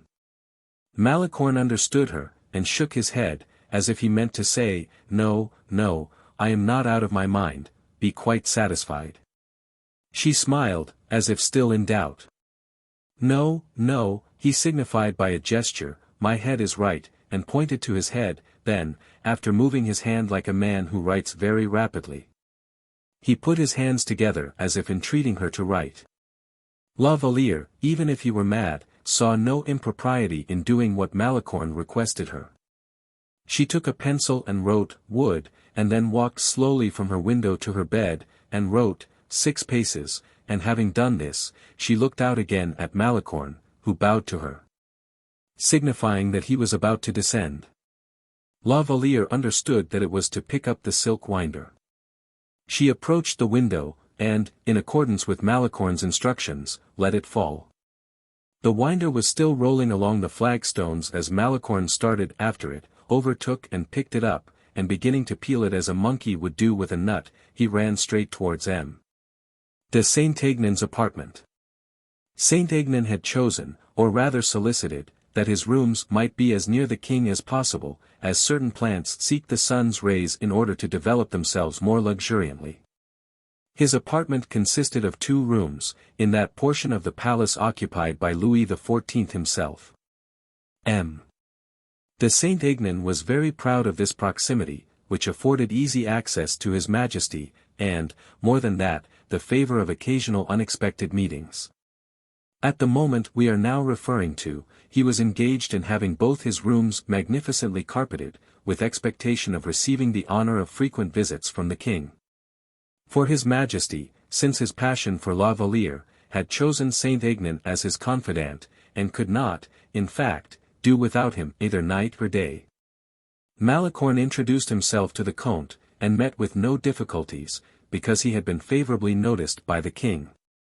And also, because the credit which one man may happen to enjoy is always a bait for others. Saint-Aignan asked his visitor if he brought any news with him. Yes, great news, replied the latter. Ah! Ah, said Saint-Aignan, what is it? Mademoiselle de la Valliere has changed her quarters. What do you mean? Said Saint-Aignan, opening his eyes very wide. She was living in the same apartments as Madame. Precisely so, but Madame got tired of her proximity, and has installed her in a room which is situated exactly above your future apartment. What? Up there, exclaimed Saint-Aignan, with surprise, and pointing at the floor above him with his finger. No, said Malicorne, yonder, indicating the building opposite. What do you mean, then, by saying that her room is above my apartment? Because I am sure that your apartment ought, providentially, to be under Mademoiselle de la Valliere's room. Saint-Aignan, at this remark, gave poor Malicorne a look, similar to one of those La Valliere had already given a quarter of an hour before, that is to say, he thought he had lost his senses. Monsieur, said Malicorne to him, I wish to answer what you are thinking about. What do you mean by, what I am thinking about? My reason is, that you have not clearly understood what I want to convey. I admit it. Well, then, you are aware that underneath the apartment set for Madame's maids of honor, the gentlemen in attendance on the king and on Monsieur are lodged. Yes, I know that, since Manicamp, De Wardes, and others are living there. Precisely. Well, Monsieur, admire the singularity of the circumstance, the 2 rooms destined for M. de Guiche are exactly the very 2 rooms situated underneath those which Mademoiselle de Montalais and Mademoiselle de la Valliere occupy. Well, what then? What then, do you say? Why, these 2 rooms are empty, since M. de Guiche is now lying wounded at Fontainebleau. I assure you, my dear fellow, I cannot grasp your meaning. Well. If I had the happiness to call myself Saint-Aignan, I should guess immediately. And what would you do then?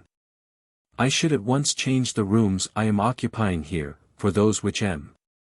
de Guiche is not using yonder. Can you suppose such a thing? Said Saint-Aignan, disdainfully. What? Abandon the chief post of honor, the proximity to the king, a privilege conceded only to princes of the blood, to dukes, and peers. Permit me to tell you, my dear Monsieur de Malicorne, that you must be out of your senses. Monsieur, replied the young man, seriously, you commit 2 mistakes. My name is Malicorne, simply. And I am in perfect possession of all my senses. Then, drawing a paper from his pocket, he said, listen to what I am going to say, and afterwards, I will show you this paper. I am listening, said Saint-Aignan. You know that Madame looks after La Valliere as carefully as Argus did after the Nymphaeo.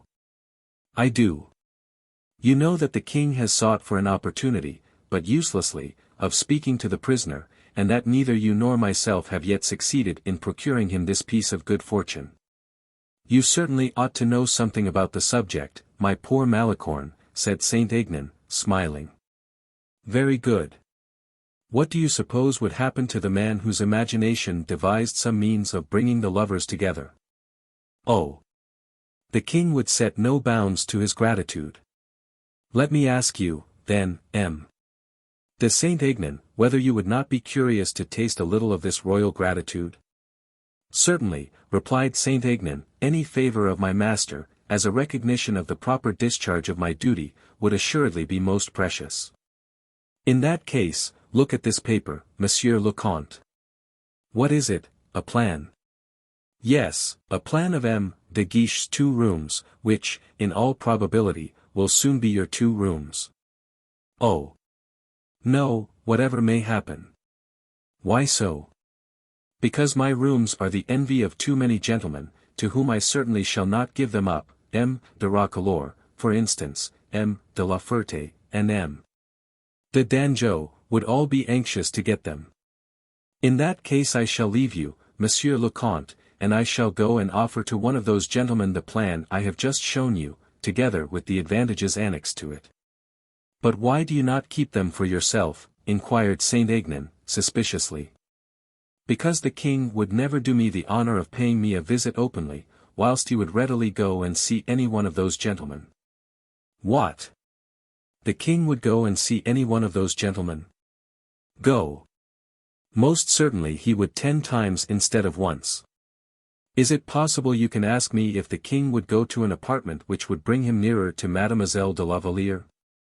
Yes, indeed, delightfully near her, with a floor between them. Malicorne unfolded the piece of paper which had been wrapped round the bobbin. Monsieur le Comte, he said, have the goodness to observe that the flooring of Mademoiselle de la Valliere's room is merely a wooden flooring. Well. Well. All you would have to do would be to get hold of a journeyman carpenter, lock him up in your apartments, without letting him know where you have taken him to, and let him make a hole in your ceiling. And consequently in the flooring of Mademoiselle de la Valliere's room. Good heavens, exclaimed Saint-Aignan, as if dazzled. What is the matter? Said Malicorne. Nothing, except that you have hit upon a singular, bold idea, monsieur. It will seem a very trifling one to the king, I assure you. Lovers never think of the risk they run. What danger do you apprehend, monsieur le Comte? Why, affecting such an opening as that will make a terrible noise, it could be heard all over the palace. Oh! Monsieur le Comte, I am quite sure that the carpenter I shall select will not make the slightest noise in the world. He will saw an opening 3 feet square, with a saw covered with tow, and no one, not even those adjoining, will know that he is at work. My dear Monsieur Malicorne, you astound, you positively bewilder me. To continue, replied Malicorne, quietly, in the room, the ceiling of which you will have cut through, you will put up a staircase, which will either allow Mademoiselle de la Valliere to descend into your room, or the king to ascend into Mademoiselle de la Valliere's room. But the staircase will be seen. No, for in your room it will be hidden by a partition, over which you will throw a tapestry similar to that which covers the rest of the apartment. And in Mademoiselle de la Valliere's room it will not be seen, for the trapdoor, which will be a part of the flooring itself, will be made to open under the bed. Of course, said Saint-Aignan, whose eyes began to sparkle with delight. And now, Monsieur le Comte, there is no occasion to make you admit that the king will frequently come to the room where such a staircase is constructed. I think that M.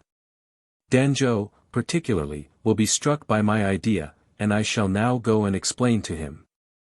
But, my dear Monsieur Malicorne, you forget that you spoke to me about it the first, and that I have consequently the right of priority. Do you wish for the preference? Do I wish it? Of course I do.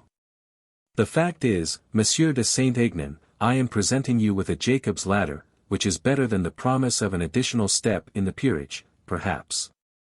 Even with a good estate to accompany your dukedom. At least, replied Saint-Aignan, it will give me an opportunity of showing the king that he is not mistaken in occasionally calling me his friend, an opportunity, dear M.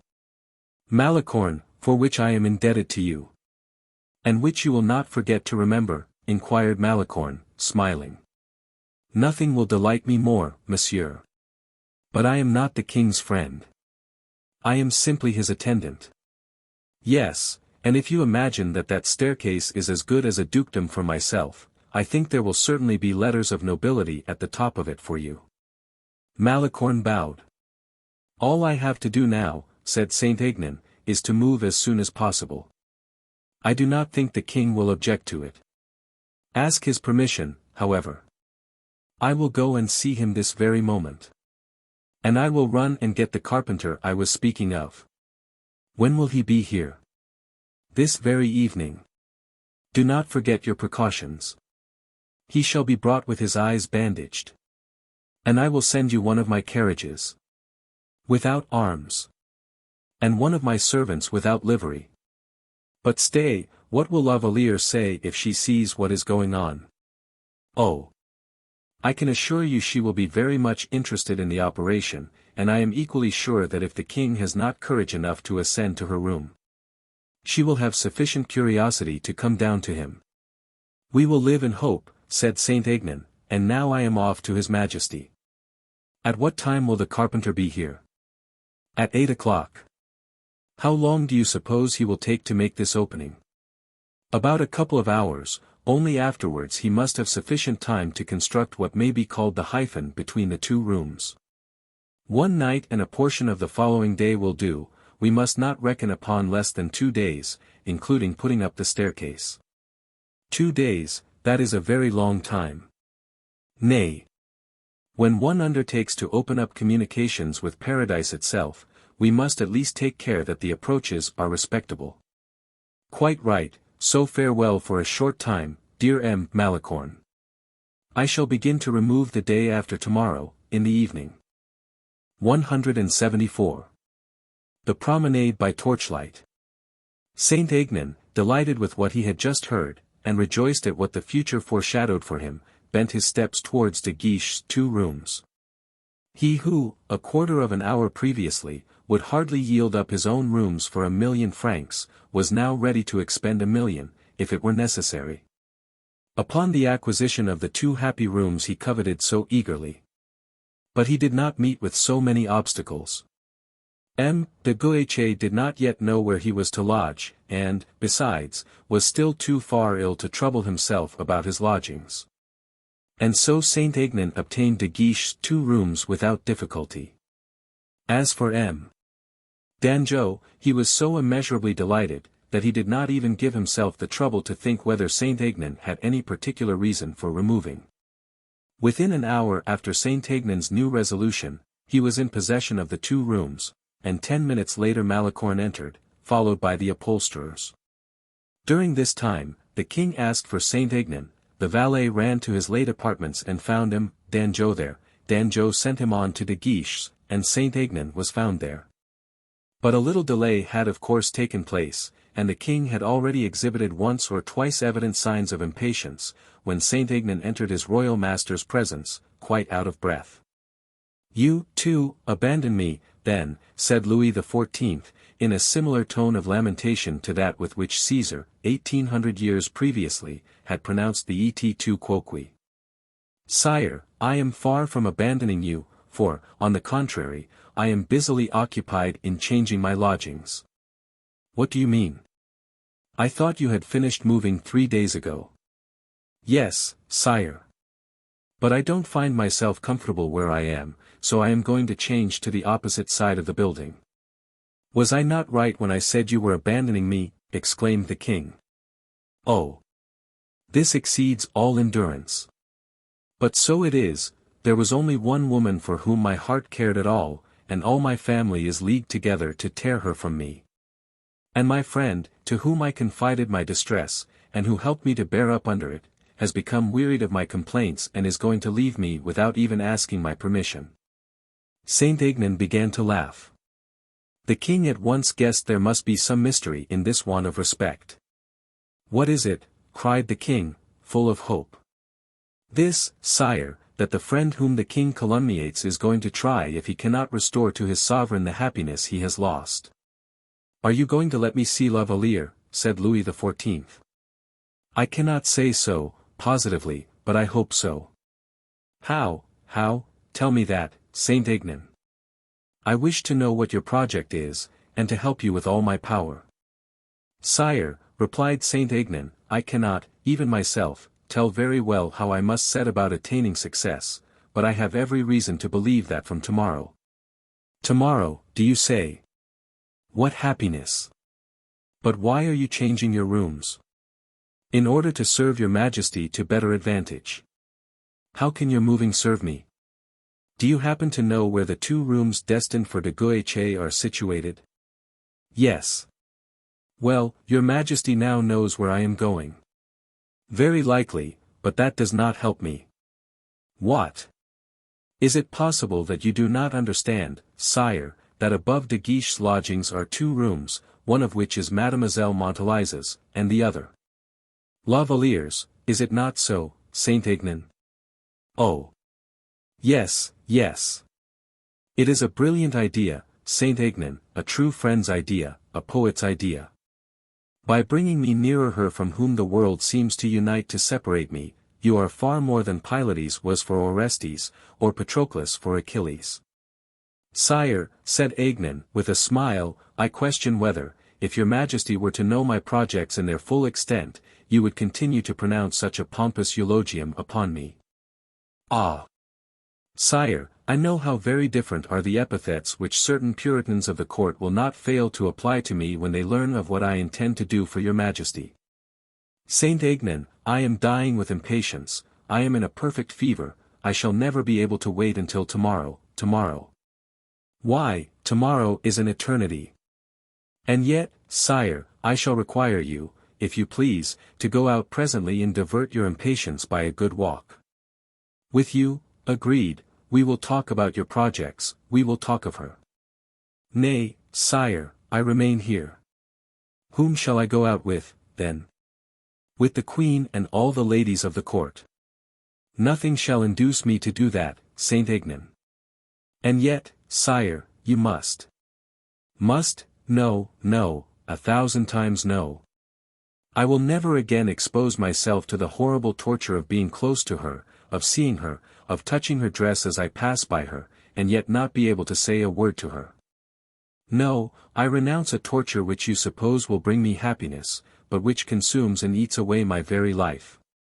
To see her in the presence of strangers, and not to tell her that I love her, when my whole being reveals my affection and betrays me to everyone, no. I have sworn never to do it again, and I will keep my oath. Yet, sire, pray listen to me for a moment. I will listen to nothing, Saint-Aignan. In that case, I will continue. It is most urgent, sire, pray understand me, it is of the greatest importance, that Madame and her maids of honor should be absent for 2 hours from the palace. I cannot understand your meaning at all, Saint-Aignan. It is hard for me to give my sovereign directions what to do, but under the circumstances I do give you directions, sire. And either a hunting or a promenade party must be got up. But if I were to do what you wish, it would be a caprice, a mere whim. In displaying such an impatient humor I show my whole court that I have no control over my own feelings. Do not people already say that I am dreaming of the conquest of the world, but that I ought previously to begin by achieving a conquest over myself? Those who say so, sire, are as insolent as they would like to be thought facetious, but whomever they may be, if your majesty prefers to listen to them, I have nothing further to say. In such a case, that which we have fixed to take place tomorrow must be postponed indefinitely. Nay, Saint-Aignan, I will go out this evening, I will go by torchlight to Saint-Germain, I will breakfast there tomorrow, and will return to Paris by 3 o'clock. Will that do? Admirably. In that case I will set out this evening at 8 o'clock. Your Majesty has fixed upon the exact minute. And you positively will tell me nothing more? It is because I have nothing more to tell you. Industry counts for something in this world, sire. But still, chance plays so important a part in it that I have been accustomed to leave her the sidewalk, confident that she will manage so as to always take the street. Well, I abandon myself entirely to you. And you are quite right. Comforted in this manner, the king went immediately to Madame, to whom he announced the intended expedition. Madame fancied at the first moment that she saw in this unexpectedly arranged party a plot of the king's to converse with La Valliere either on the road under cover of the darkness, or in some other way, but she took especial care not to show any of her fancies to her brother-in-law, and accepted the invitation with a smile upon her lips. She gave directions aloud that her maids of honor should accompany her, secretly intending in the evening to take the most effectual steps to interfere with His Majesty's attachment. Then, when she was alone, and at the very moment the poor lover, who had issued orders for the departure, was reveling in the idea that Mademoiselle de la Valliere would form one of the party, luxuriating in the sad happiness persecuted lovers enjoy of realizing through the sense of sight alone all the transports of possession, Madame, who was surrounded by her maids of honor, was saying, 2 ladies will be enough for me this evening, Mademoiselle de Tonnay-Charente and Mademoiselle de Montalais. La Valliere had anticipated her own omission, and was prepared for it, but persecution had rendered her courageous. And she did not give Madame the pleasure of seeing on her face the impression of the shock her heart received. On the contrary, smiling with that ineffable gentleness which gave an angelic expression to her features. "In that case, madam, I shall be at liberty this evening, I suppose," she said. "Of course. I shall be able to employ it, then, in progressing with that piece of tapestry which your Highness has been good enough to notice, and which I have already had the honor of offering to you." And having made a respectful obeisance she withdrew to her own apartment. Mademoiselle de Tonnay-Charente and de Montalice did the same. The rumor of the intended promenade soon spread all over the palace. 10 minutes afterwards Malicorne learned Madame's resolution, and slipped under Montalice's door a note, in the following terms. L.V. must positively pass the night with Madame. Montalice, in pursuance of the compact she had entered into, began by burning the letter, and then sat down to reflect. Montalice was a girl full of expedients, and so she very soon arranged her plan. Towards 5 o'clock, which was the hour for her to repair to Madame's apartment, she was running across the courtyard, and had reached within a dozen paces of a group of officers. When she uttered a cry, fell gracefully on one knee, rose again, with difficulty, and walked on limpingly. The gentleman ran forward to her assistance. Montalice had sprained her foot. Faithful to the discharge of her duty, she insisted, however, notwithstanding her accident, upon going to Madame's apartments. "What is the matter, and why do you limp so?" she inquired. "I mistook you for La Valliere."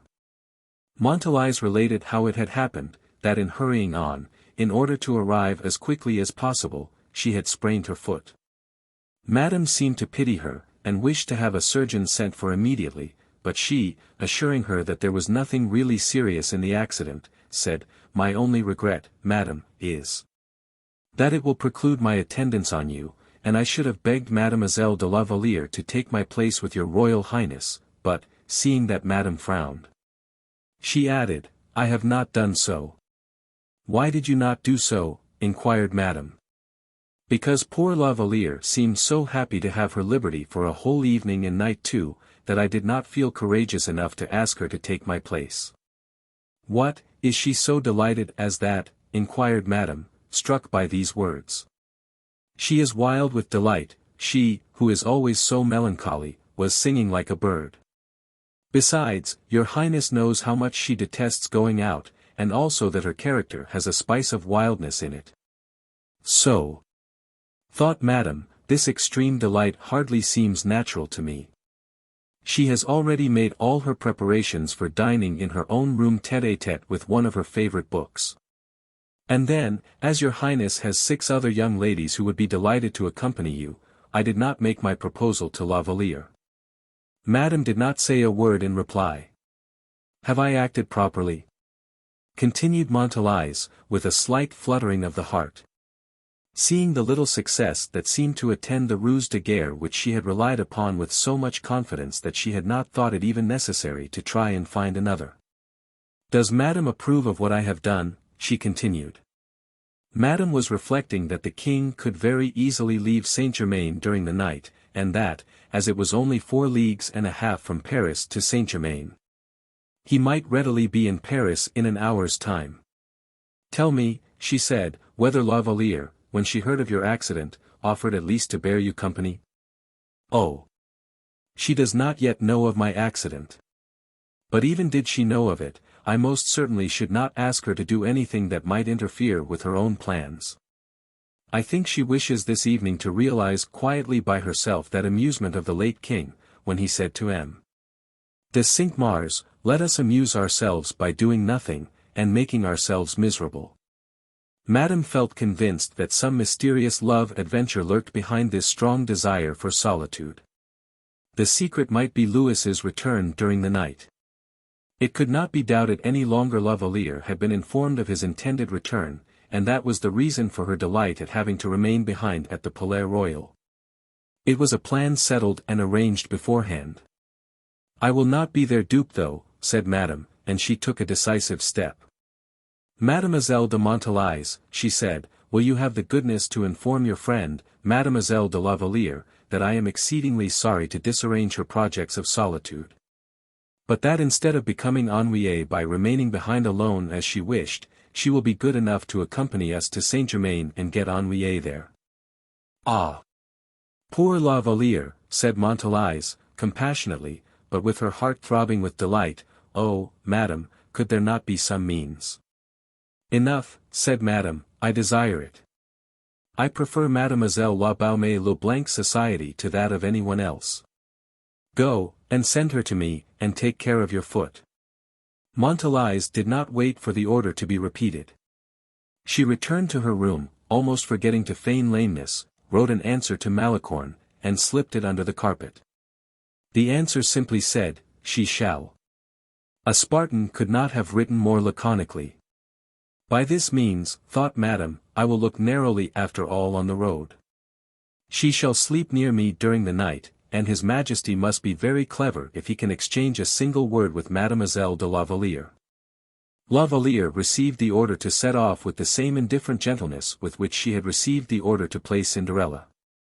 But, inwardly, her delight was extreme, and she looked upon this change in the princess's resolution as a consolation which Providence had sent her. With less penetration than Madame possessed, she attributed all to chance. While everyone, with the exception of those in disgrace, of those who were ill, and those who were suffering from sprains, were being driven towards Saint-Germain, Malicorne smuggled his workmen into the palace in one of M. de Saint-Aignan's carriages, and led him into the room corresponding to La Valliere's. The man set to work with a will, tempted by the splendid reward which had been promised him.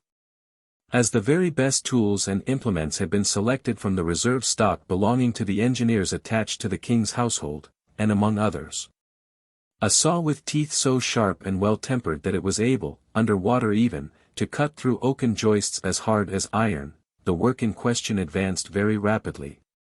And a square portion of the ceiling, taken from between two of the joists, fell into the arms of the delighted Saint-Aignan, Malicorne, the workman, and a confidential valet.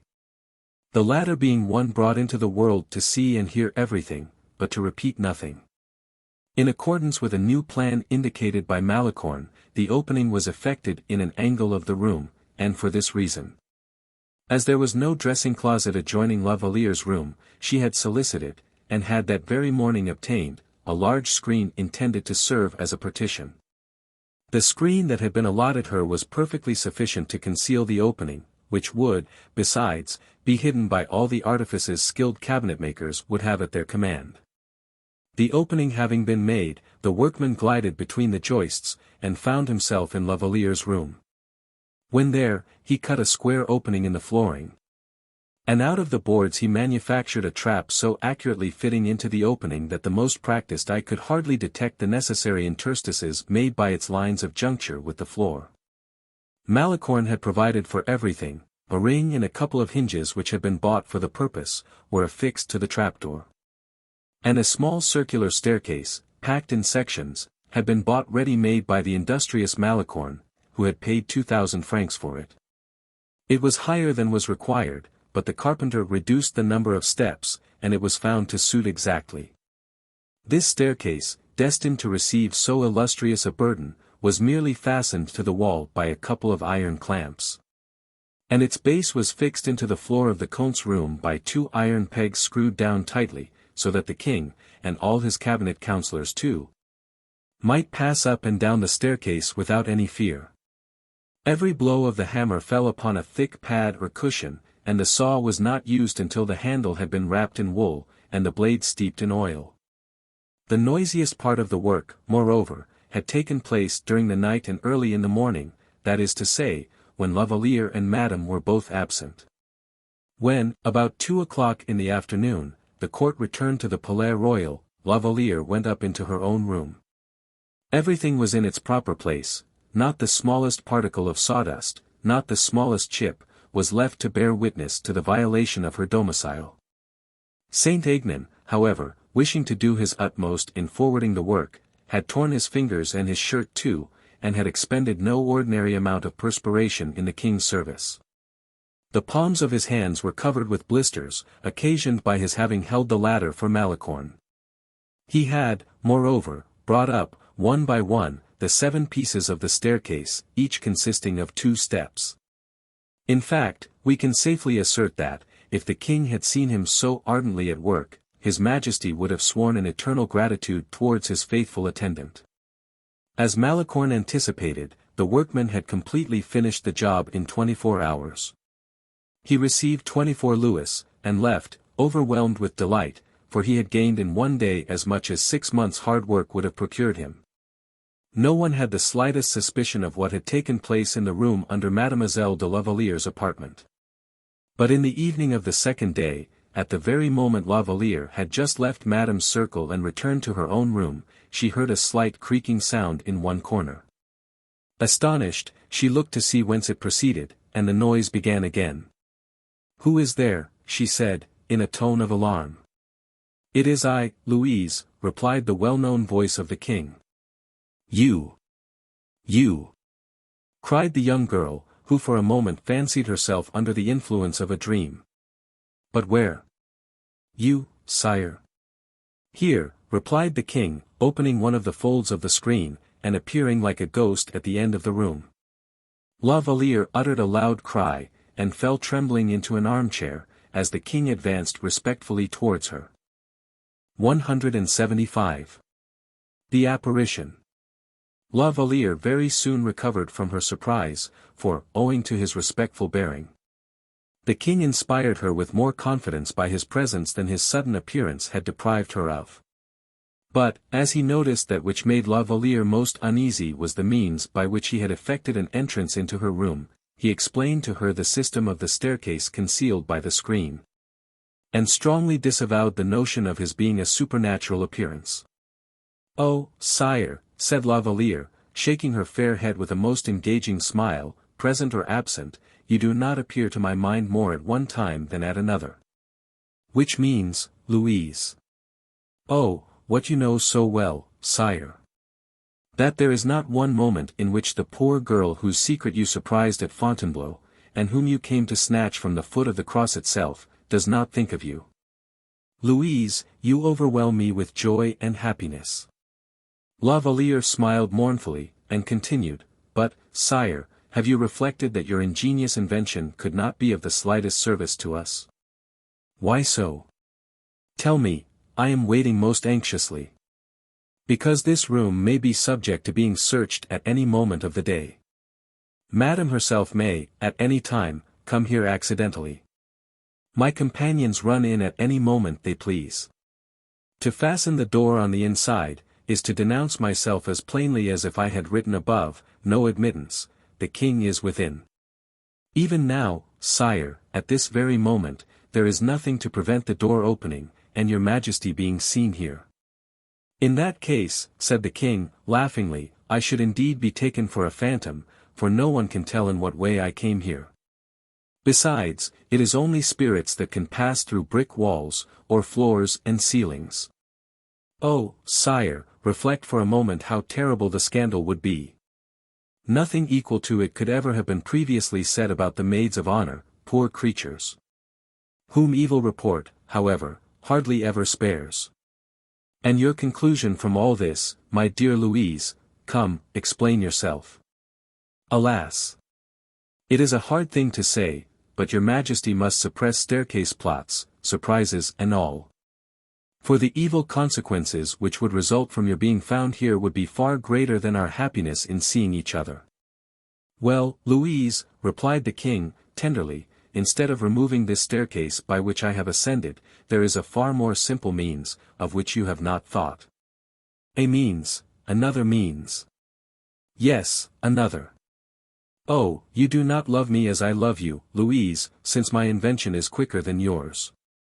She looked at the king, who held out his hand to her, which she took and gently pressed between her own.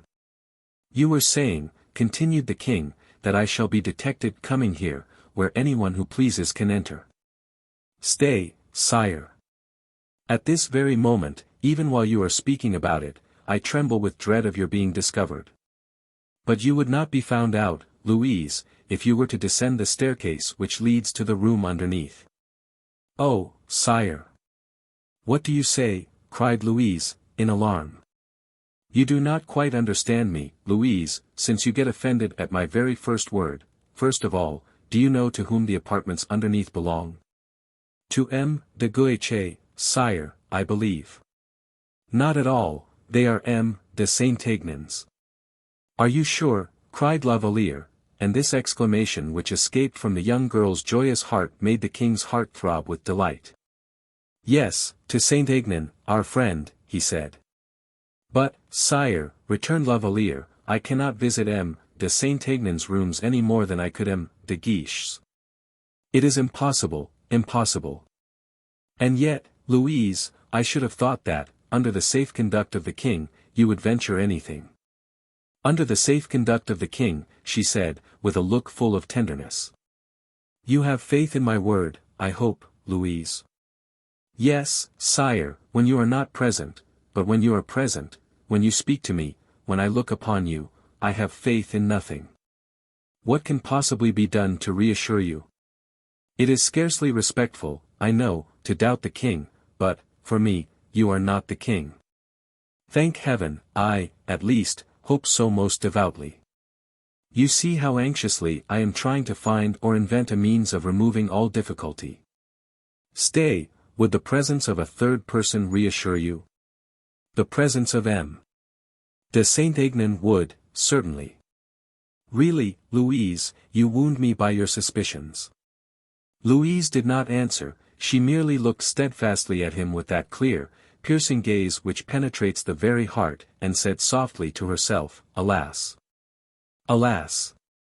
It is not you of whom I am afraid, it is not you upon whom my doubts would fall.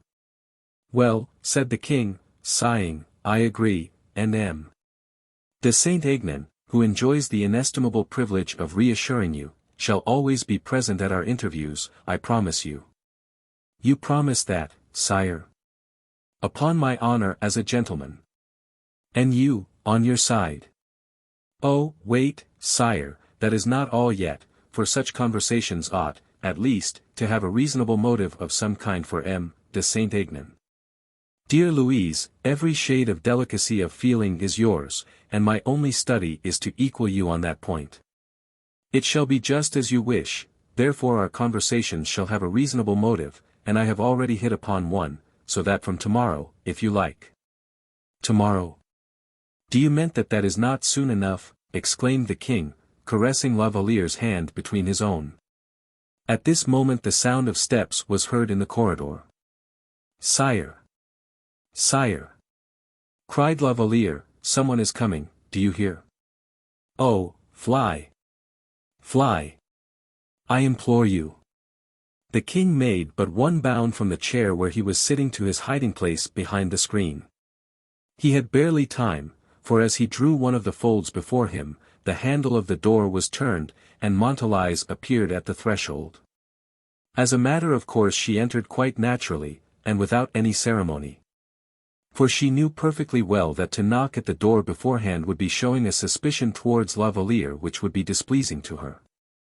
She accordingly entered, and after a rapid glance round the room, in the brief course of which she observed two chairs very close to each other, she was so long in shutting the door, which seemed to be difficult to close, one can hardly tell how or why, that the king had ample time to raise the trapdoor, and to descend again to Saint-Aignan's room. Louise, she said to her, I want to talk to you, and seriously, too.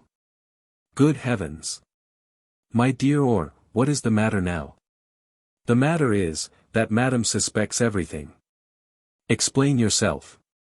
Is there any occasion for us to enter into explanations, and do you not understand what I mean? Come, you must have noticed the fluctuations in Madame's humor during several days past. You must have noticed how she first kept you close beside her, then dismissed you, and then sent for you again. Yes, I have noticed it, of course. Well, it seems Madame has now succeeded in obtaining sufficient information, for she has now gone straight to the point.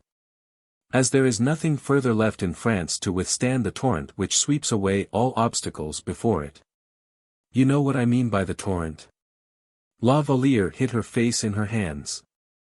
I mean, continued Montalais, pitilessly, that torrent which burst through the gates of the Carmelites of Chaillot and overthrew all the prejudices of the court. As well at Fontainebleau as at Paris. Alas! Alas, murmured La Valliere, her face still covered by her hands, and her tears streaming through her fingers. "Oh, don't distress yourself in that manner, for you have only heard half of your troubles." "In heaven's name," exclaimed the young girl, in great anxiety, "what is the matter?"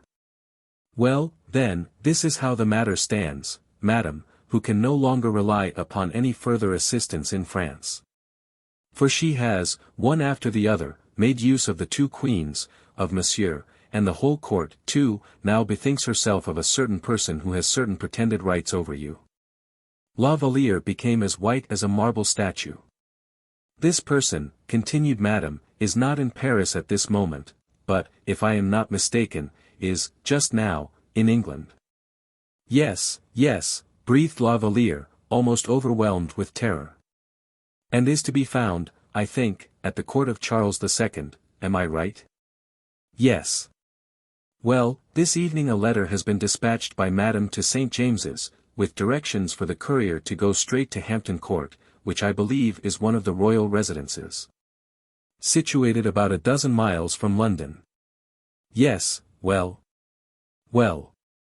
As Madame writes regularly to London once a fortnight, and as the ordinary courier left for London not more than 3 days ago, I have been thinking that some serious circumstance alone could have induced her to write again so soon, for you know she is a very indolent correspondent." "Yes. This letter has been written, therefore, something tells me so, at least, on your account." "On my account," repeated the unhappy girl, mechanically. "And I, who saw the letter lying on Madame's desk before she sealed it, fancied I could read." "What did you fancy you could read?" "I might possibly have been mistaken, though." "Tell me, what was it?" "The name of Bragelonne." La Valliere rose hurriedly from her chair, a prey to the most painful agitation. "Montalies," she said, her voice broken by sobs, "all my smiling dreams of youth and innocence have fled already. I have nothing now to conceal either from you or anyone else. My life is exposed to everyone's inspection, and can be opened like a book, in which all the world can read, from the king himself to the first passer-by. Or, dearest, or, what can I do, what will become of me?" Montalies approached close to her, and said, "Consult your own heart, of course." "Well, I do not love M. de Bragelonne. When I say I do not love him, understand that I love him as the most affectionate sister could love the best of brothers, but that is not what he requires, nor what I promised him." "In fact, you love the king," said Montalies, "and that is a sufficiently good excuse." "Yes, I do love the king," hoarsely murmured the young girl, "and I have paid dearly enough for pronouncing those words. And now, Montalies, tell me, what can you do either for me, or against me, in my present position? You must speak more clearly still." "What am I to say, then?" "And so you have nothing very particular to tell me?" "No," said Louise, in astonishment. "Very good, and so all you have to ask me is my advice respecting him, Raoul?" "Nothing else." "It is a very delicate subject," replied Montalies. "No, it is nothing of the kind. Ought I to marry him in order to keep the promise I made, or ought I continue to listen to the king?" "You have really placed me in a very difficult position," said Montalies, smiling. "You ask me if you ought to marry Raoul, whose friend I am, and whom I shall mortally offend in giving my opinion against him. And then, you ask me if you should cease to listen to the king, whose subject I am, and whom I should offend if I were to advise you in a particular way. Ah, Louise, you seem to hold a difficult position at a very cheap rate. You have not understood me, or," said La Valliere, wounded by the slightly mocking tone of her companion. "If I were to marry M. de Bragelonne, I should be far from bestowing on him the happiness he deserves. But, for the same reason, if I listened to the king he would become the possessor of one indifferent in very many aspects, I admit, but one on whom his affection confers an appearance of value. What I ask you, then, is to tell me some means of disengaging myself honorably either from the one or from the other. Or rather, I ask you, from which side you think I can free myself most honorably." "My dear Louise," replied Montalies, after a pause, "I am not one of the 7 wise men of Greece, and I have no perfectly invariable rules of conduct to govern me. But, on the other hand, I have a little experience, and I can assure you that no woman ever asks for advice of the nature which you have just asked me, without being in a terrible state of embarrassment. Besides, you have made a solemn promise, which every principle of honor requires you to fulfill. If, therefore, you are embarrassed, in consequence of having undertaken such an engagement, it is not a stranger's advice, everyone is a stranger to a heart full of love, it is not my advice, I repeat, that can extricate you from your embarrassment. I shall not give it you, therefore, and for a greater reason still, because, were I in your place, I should feel much more embarrassed after the advice than before it. All I can do is, to repeat what I have already told you. Shall I assist you? Yes, yes. Very well, that is all. Tell me in what way you wish me to help you. Tell me for and against whom, in this way we shall not make any blunders. But first of all, said La Valliere, pressing her companion's hand, for whom or against whom do you decide? For you, if you are really and truly my friend. Are you not Madame's confidant? A greater reason for being of service to you. If I were not to know what is going on in that direction I should not be of any service at all, and consequently you would not obtain any advantage from my acquaintance. Friendships live and thrive upon a system of reciprocal benefits. The result is, then, that you will remain at the same time Madame's friend also. Evidently. Do you complain of that? I hardly know, sighed La Valliere, thoughtfully, for this cynical frankness appeared to her an offense both to the woman and the friend. All well and good, then, said Montalais, for if you did, you would be very foolish. You wish to serve me, then? Devotedly, if you will serve me in return. One would almost say that you do not know my heart, said La Valliere, looking at Montalais with her eyes wide open. Why, the fact is, that since we have belonged to the court, my dear Louise, we are very much changed. In what way? It is very simple. Were you the second queen of France yonder, at Blois? La Valliere hung down her head, and began to weep. Montalais looked at her in an indefinable manner, and murmured, poor girl, and then, adding, poor king. She kissed Louise on the forehead, and returned to her apartment, where Malicorne was waiting for her. 176. The portrait. In that malady which is termed love the paroxysms succeed each other at intervals, ever accelerating from the moment the disease declares itself. By and by, the paroxysms are less frequent, in proportion as the cure approaches. This being laid down as a general axiom, and as the leading article of a particular chapter, we will now proceed with our recital. The next day, the day fixed by the king for the first conversation in Saint-Aignan's room, La Valliere, on opening one of the folds of the screen, found upon the floor a letter in the king's handwriting. The letter had been passed, through a slit in the floor, from the lower apartment to her own. No indiscreet hand or curious gaze could have brought or did bring this simple paper. This, too, was one of Malicorne's ideas. Having seen how very serviceable Saint-Aignan would become to the king on account of his apartment, he did not wish that the courtier should become still more indispensable as a messenger. And so he had, on his own private account, reserved this last post for himself. La Valliere most eagerly read the letter, which fixed 2 o'clock that same afternoon for the rendezvous, and which indicated the way of raising the trapdoor which was constructed out of the flooring. Make yourself look as beautiful as you can, added the postscript of the letter, words which astonished the young girl, but at the same time reassured her. The hours passed away very slowly, but the time fixed, however, arrived at last. As punctual as the priestess hero, Louise lifted up the trapdoor at the last stroke of the hour of 2, and found the king on the steps, waiting for her with the greatest respect, in order to give her his hand to descend. The delicacy and deference shown in this attention affected her very powerfully. At the foot of the staircase the two lovers found the Comte, who, with a smile and a low reverence distinguished by the best taste, expressed his thanks to La Valliere for the honor she conferred upon him. Then turning towards the king, he said, "Sire, our man is here." La Valliere looked at the king with some uneasiness. "Mademoiselle," said the king, "if I have begged you to do me the honor of coming down here, it was from an interested motive.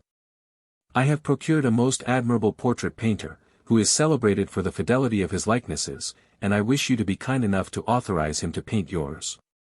Besides, if you positively wish it, the portrait shall remain in your own possession." La Valliere blushed. "You see," said the king to her, "we shall not be 3 as you wished, but 4 instead. And, so long as we are not alone, there can be as many present as you please." La Valliere gently pressed her royal lover's hand.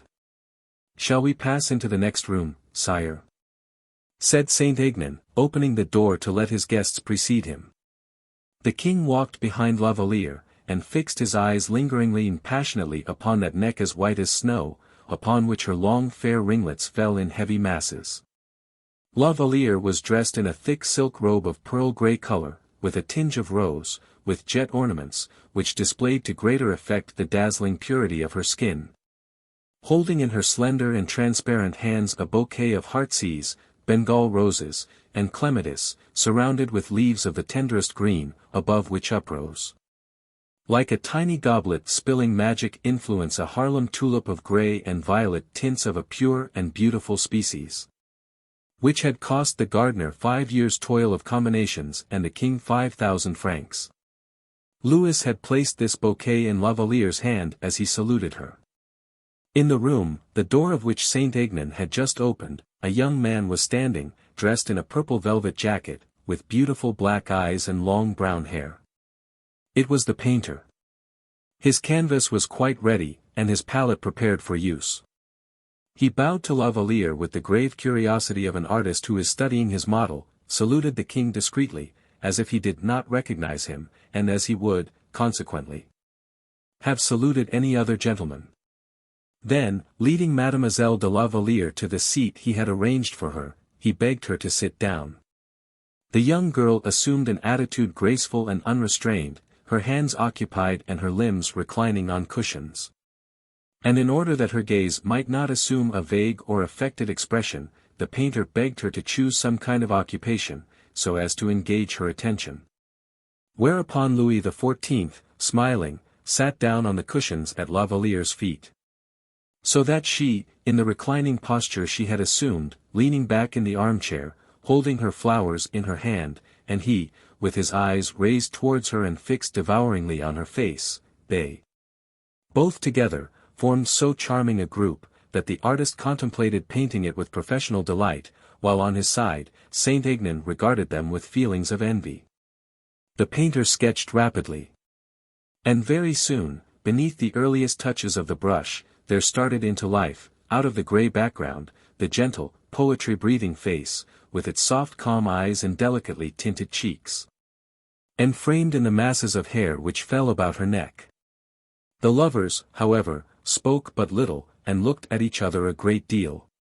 Sometimes their eyes became so languishing in their gaze, that the painter was obliged to interrupt his work in order to avoid representing an Erycina instead of La Valliere. It was on such occasions that Saint-Aignan came to the rescue, and recited verses, or repeated one of those little tales such as Patre related, and Tallemant de Raux wrote so cleverly. Or, it might be that La Valliere was fatigued, and the sitting was, therefore, suspended for a while. And, immediately, a tray of precious porcelain laden with the most beautiful fruits which could be obtained, and rich wines distilling their bright colors in silver goblets, beautifully chased, served as accessories to the picture of which the painter could but retrace the most ephemeral resemblance. Louis was intoxicated with love, La Valliere with happiness, Saint-Aignan with ambition, and the painter was storing up recollections for his old age. 2 hours passed away in this manner, and 4 o'clock having struck, La Valliere rose, and made a sign to the king. Louis also rose, approached the picture, and addressed a few flattering remarks to the painter. Saint-Aignan also praised the picture, which, as he pretended, was already beginning to assume an accurate resemblance. La Valliere in her turn, blushingly thanked the painter and passed into the next room, where the king followed her, after having previously summoned Saint-Aignan. "Will you not come tomorrow?"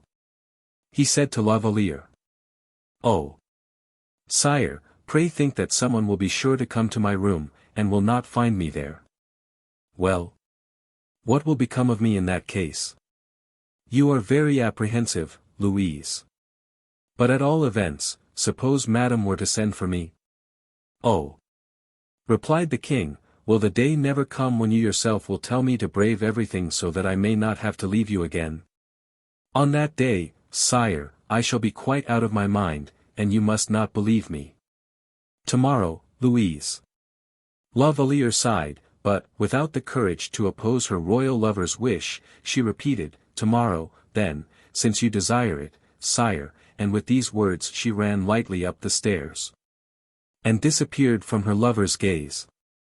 Well, sire, inquired Saint-Aignan, when she had left. Well, Saint-Aignan, yesterday I thought myself the happiest of men. And does your majesty, then, regard yourself today, said the Comte, smiling, as the unhappiest of men? No, but my love for her is an unquenchable thirst. In vain do I drink, in vain do I swallow the drops of water which your industry procures for me, the more I drink, the more unquenchable it becomes. Sire, that is in some degree your own fault, and your majesty alone has made the position such as it is. You are right. In that case, therefore, the means to be happy, is to fancy yourself satisfied, and to wait. Wait. You know that word, then? There, sire, do not despair, I have already been at work on your behalf, I have still other resources in store. The king shook his head in a despairing manner. What, sire? Have you not been satisfied hitherto? Oh! Yes, indeed, yes, my dear Saint-Aignan, but invent, for heaven's sake, invent some further project yet. Sire, I undertake to do my best, and that is all that anyone can do. The king wished to see the portrait again, as he was unable to see the original. He pointed out several alterations to the painter and left the room, and then Saint-Aignan dismissed the artist. The easel, paints, and painter himself, had scarcely gone, when Malicorne showed his head in the doorway. He was received by Saint-Aignan with open arms, but still with a little sadness, for the cloud which had passed across the royal sun, veiled, in its turn, the faithful satellite. And Malicorne at a glance perceived the melancholy that brooded on Saint-Aignan's face. Oh, Monsieur le Comte, he said, how sad you seem. And good reason too, my dear Monsieur Malicorne. Will you believe that the king is still dissatisfied? With his staircase, do you mean? Oh, no, on the contrary, he is delighted with the staircase. The decorations of the apartments, I suppose, don't please him. Oh! He has not even thought of that. No, indeed, it seems that what has dissatisfied the king. I will tell you, Monsieur le Comte, he is dissatisfied at finding himself the fourth person at a rendezvous of this kind. How is it possible you could not have guessed that? Why, how is it likely I could have done so, dear M. Malicorne, when I followed the king's instructions to the very letter? Did his majesty really insist on your being present? Positively. And also required that the painter, whom I met downstairs just now, should be here, too? He insisted upon it. In that case, I can easily understand why his majesty is dissatisfied. What? Dissatisfied that I have so punctually and so literally obeyed his orders? I don't understand you. Malicorne began to scratch his ear, as he asked, what time did the king fix for the rendezvous in your apartments? 2 o'clock. And you were waiting for the king? Ever since 1:30. It would have been a fine thing, indeed, to have been unpunctual with his majesty. Malicorne, notwithstanding his respect for Saint-Aignan, could not help smiling. And the painter, he said, did the king wish him to be here at 2 o'clock, also? No, but I had him waiting here from midday. Far better, you know, for a painter to be kept waiting a couple of hours than the king a single minute. Malicorne began to laugh aloud. Come, dear Monsieur Malicorne, said Saint-Aignan, laugh less at me, and speak a little more freely, I beg. Well, then, Monsieur le Comte, if you wish the king to be a little more satisfied the next time he comes. Ventre Saint Gris, as his grandfather used to say, of course I wish it. Well, all you have to do is, when the king comes tomorrow, to be obliged to go away on a most pressing matter of business, which cannot possibly be postponed, and stay away for 20 minutes. What? Leave the king alone for 20 minutes, cried Saint-Aignan, in alarm. Very well, do as you like, don't pay any attention to what I say, said Malicorne, moving towards the door. Nay, nay, dear Monsieur Malicorne, on the contrary, go on, I begin to understand you. But the painter? Oh! The painter must be half an hour late. Half an hour, do you really think so? Yes, I do, decidedly. Very well, then, I will do as you tell me. And my opinion is, that you will be doing perfectly right. Will you allow me to call upon you for the latest news tomorrow? Of course. I have the honor to be your most respectful servant, M. de Saint-Aignan, said Malicorne, bowing profoundly and retiring from the room backwards. There is no doubt that fellow has more invention than I have, said Saint-Aignan, as if compelled by his conviction to admit it. 177. Hampton Court. The revelation we have witnessed, that Montalais made to La Valliere, in a preceding chapter, very naturally makes us return to the principal hero of this tale.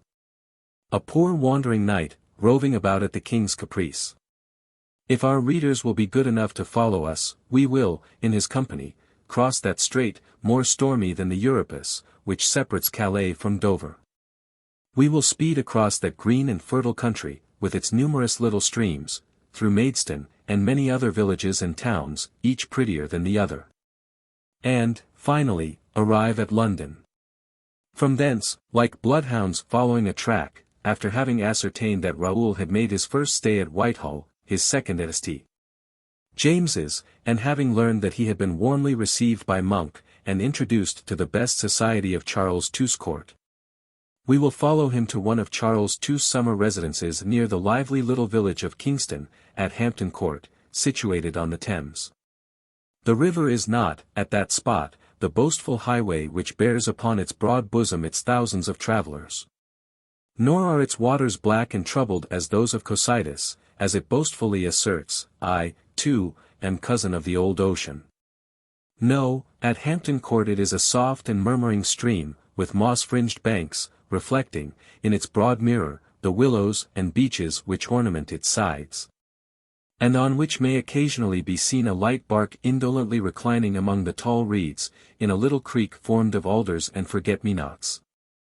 The surrounding country on all sides smiled in happiness and wealth. The brick cottages from whose chimneys the blue smoke was slowly ascending in wreaths, peeped forth from the belts of green holly which environed them.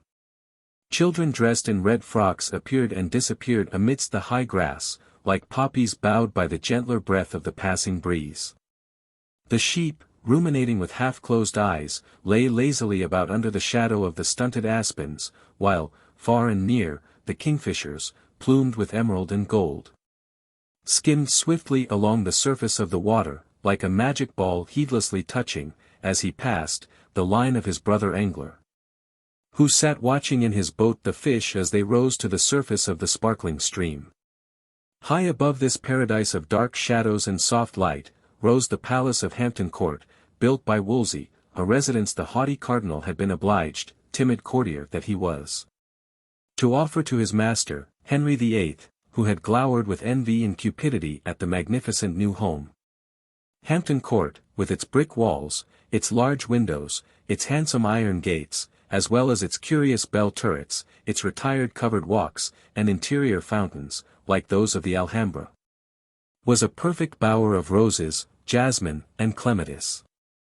Every sense, sight and smell particularly, was gratified. And the reception rooms formed a very charming framework for the pictures of love which Charles II unrolled among the voluptuous paintings of Titian, of Pordenone and of Van Dyck. The same Charles whose father's portrait, the Martyr King, was hanging in his gallery, and who could show upon the wainscots of the various apartments the holes made by the balls of the puritanical followers of Cromwell, on the 24th of August, 1648. At the time they had brought Charles I prisoner to Hampton Court. There it was that the king, intoxicated with pleasure and adventure, held his court, he, who, a poet in feeling, thought himself justified in redeeming, by a whole day of voluptuousness, every minute which had been formerly passed in anguish and misery. It was not the soft green sward of Hampton Court, so soft that it almost resembled the richest velvet in the thickness of its texture, nor was it the beds of flowers, with their variegated hues which encircled the foot of every tree with rose-trees many feet in height, embracing most lovingly their trunks, nor even the enormous lime-trees, whose branches swept the earth like willows, offering a ready concealment for love or reflection beneath the shade of their foliage. It was none of these things for which Charles II loved his palace of Hampton Court.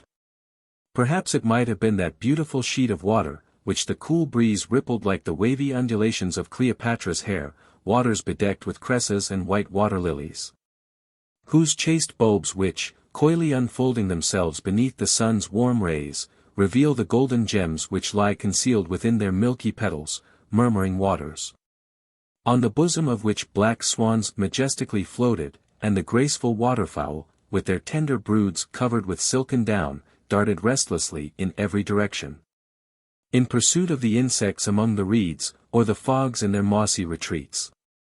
Perhaps it might have been the enormous hollies, with their dark and tender green foliage, or the bridges uniting the banks of the canals in their embrace, or the fawns browsing in the endless avenues of the park, or the innumerable birds that hopped about the gardens, or flew from branch to branch, amidst the emerald foliage. It might well have been any of these charms, for Hampton Court had them all, and possessed, too, almost forests of white roses, which climbed and trailed along the lofty trellises, showering down upon the ground their snowy leaves rich with soft perfumery. But no, what Charles II most loved in Hampton Court were the charming figures who, when midday was past, flitted to and fro along the broad terraces of the gardens. Like Louis XIV, he had their wealth of beauties painted for his gallery by one of the great artists of the period, an artist who well knew the secret of transferring to canvas the rays of light which escaped from beaming eyes heavy laden with love and love's delights. The day of our arrival at Hampton Court is almost as clear and bright as a summer's day in France. The atmosphere is heavy with the delicious perfume of geraniums, sweet peas, syringas, and heliotrope scattered in profusion around. It is past midday, and the king, having dined after his return from hunting, paid a visit to Lady Castlemaine, the lady who was reputed at the time to hold his heart in bondage. And this proof of his devotion discharged, he was readily permitted to pursue his infidelities until evening arrived. Love and amusement ruled the entire court. It was the period when ladies would seriously interrogate their ruder companions as to their opinions upon a foot more or less captivating, according to whether it wore a pink or lilac silk stocking, for it was the period when Charles II had declared that there was no hope of safety for a woman who wore green silk stockings, because Miss Lucy Stuart wore them of that color. While the king is endeavoring in all directions to inculcate others with his preferences on this point, we will ourselves bend our steps towards an avenue of beech trees opposite the terrace, and listen to the conversation of a young girl in a dark-colored dress, who is walking with another of about her own age dressed in blue. They crossed a beautiful lawn, from the center of which sprang a fountain, with the figure of a siren executed in bronze, and strolled on, talking as they went, towards the terrace, along which, looking out upon the park and interspersed at frequent intervals, were erected summer-houses, diverse in form and ornament. These summer-houses were nearly all occupied. The two young women passed on, the one blushing deeply, while the other seemed dreamily silent. At last, having reached the end of the terrace which looks on the river, and finding there a cool retreat, they sat down close to each other. "Where are we going?" said the younger to her companion. "My dear, we are going where you yourself led the way." "I?" "Yes, you. To the extremity of the palace, towards that seat yonder, where the young Frenchman is seated, wasting his time in sighs and lamentations." Miss Mary Grafton hurriedly said, "No, no. I am not going there." "Why not?" Let us go back, Lucy. Nay, on the contrary, let us go on, and have an explanation. What about? About how it happens that the Vicomte de Bragelonne always accompanies you in all your walks, as you invariably accompany him in his. And you conclude either that he loves me, or that I love him. Why not? He is a most agreeable and charming companion. No one hears me, I hope, said Lucy Stuart, as she turned round with a smile, which indicated, moreover, that her uneasiness on the subject was not extreme. No, no, said Mary, the king is engaged in his summer-house with the Duke of Buckingham. Oh!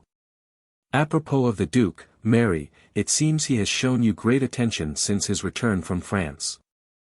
How is your own heart in that direction? Mary Grafton shrugged her shoulders with seeming indifference. Well, I will ask Bragelonne about it, said Stuart, laughing. Let us go and find him at once. What for? I wish to speak to him. Not yet, one word before you do. Come, you who know so many of the king's secrets, tell me why de Bragelonne is in England? Because he was sent as an envoy from one sovereign to another. That may be. But, seriously, although politics do not much concern us, we know enough to be satisfied that de Bragelonne has no mission of serious import here. Well, then, listen, said Stuart, with assumed gravity, for your sake I am going to betray a state secret. Shall I tell you the nature of the letter which King Louis XIV gave de Bragelonne for King Charles II? I will, these are the very words, my brother, the bearer of this is a gentleman attached to my court, and the son of one whom you regard most warmly. Treat him kindly, I beg, and try and make him like England. Did it say that? Word for word, or something very like it. I will not answer for the form, but the substance I am sure of. Well, and what conclusion do you, or rather what conclusion does the king, draw from that? That the King of France has his own reasons for removing de Bragelonne, and for getting him married anywhere else than in France.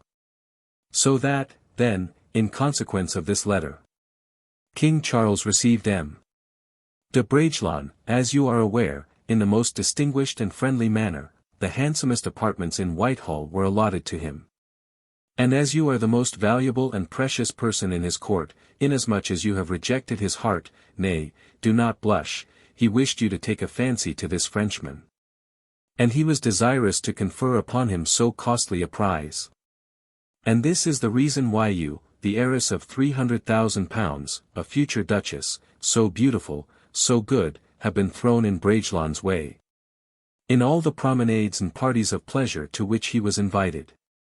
In fact it was a plot, a kind of conspiracy. Mary Grafton smiled with that charming expression which was habitual to her, and pressing her companion's arm, said, Thank the king, Lucy. Yes, but the Duke of Buckingham is jealous, so take care. Hardly had she pronounced these words, when the Duke appeared from one of the pavilions on the terrace, and, approaching the two girls, with a smile, said, You are mistaken, Miss Lucy. I am not jealous, and the proof, Miss Mary, is yonder, in the person of de Bragelonne himself, who ought to be the cause of my jealousy, but who is dreaming in pensive solitude. Poor fellow! Allow me to leave you for a few minutes, while I avail myself of those few minutes to converse with Miss Lucy Stuart, to whom I have something to say. And then, bowing to Lucy, he added, Will you do me the honor to accept my hand, in order that I may lead you to the king, who is waiting for us? With these words, Buckingham, still smiling, took Miss Stuart's hand, and led her away. When by herself, Mary Grafton, her head gently inclined towards her shoulder, with that indolent gracefulness of action which distinguishes young English girls, remained for a moment with her eyes fixed on Raoul, but as if uncertain what to do.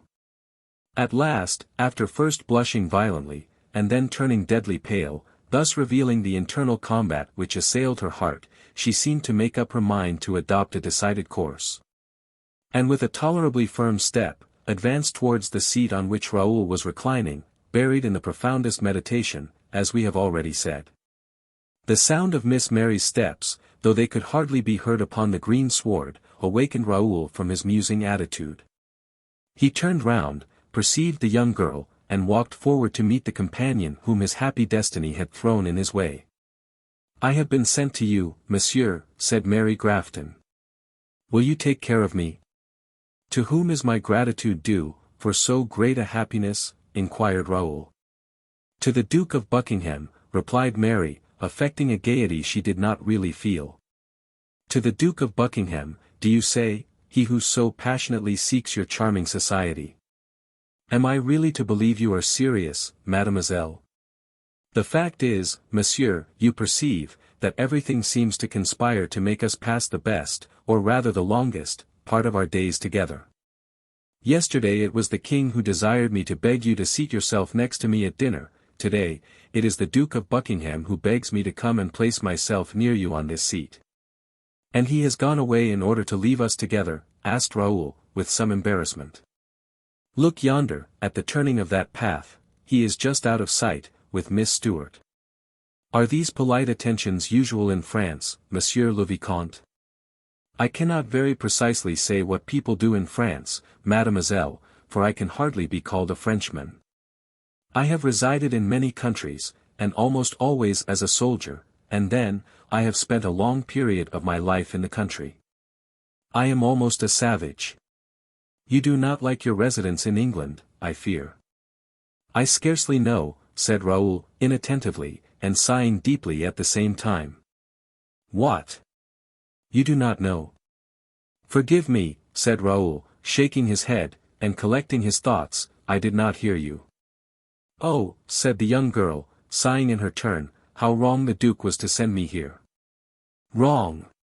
said Raoul, "perhaps so, for I am but a rude, uncouth companion, and my society annoys you.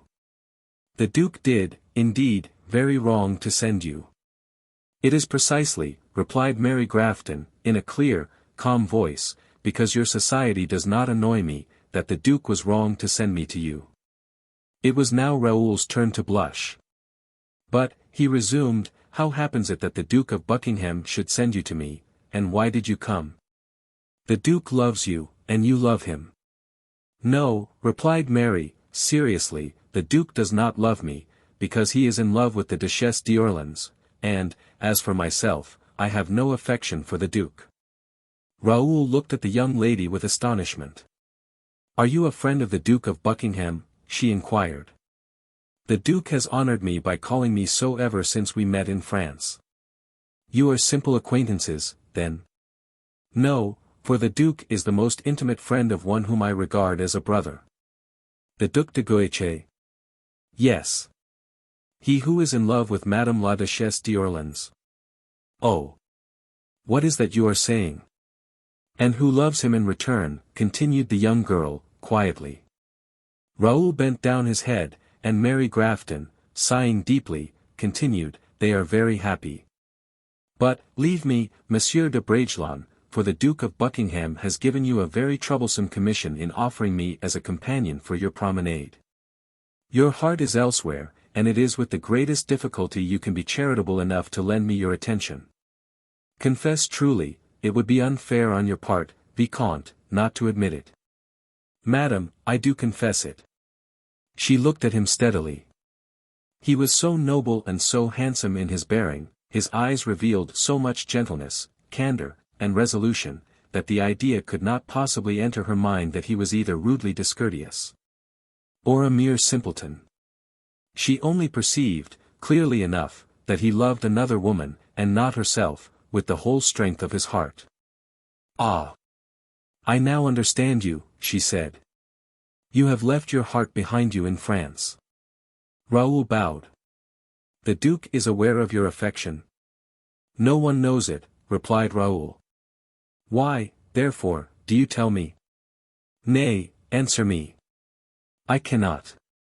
"It is for me, then, to anticipate an explanation. You do not wish to tell me anything, because you are now convinced that I do not love the Duke.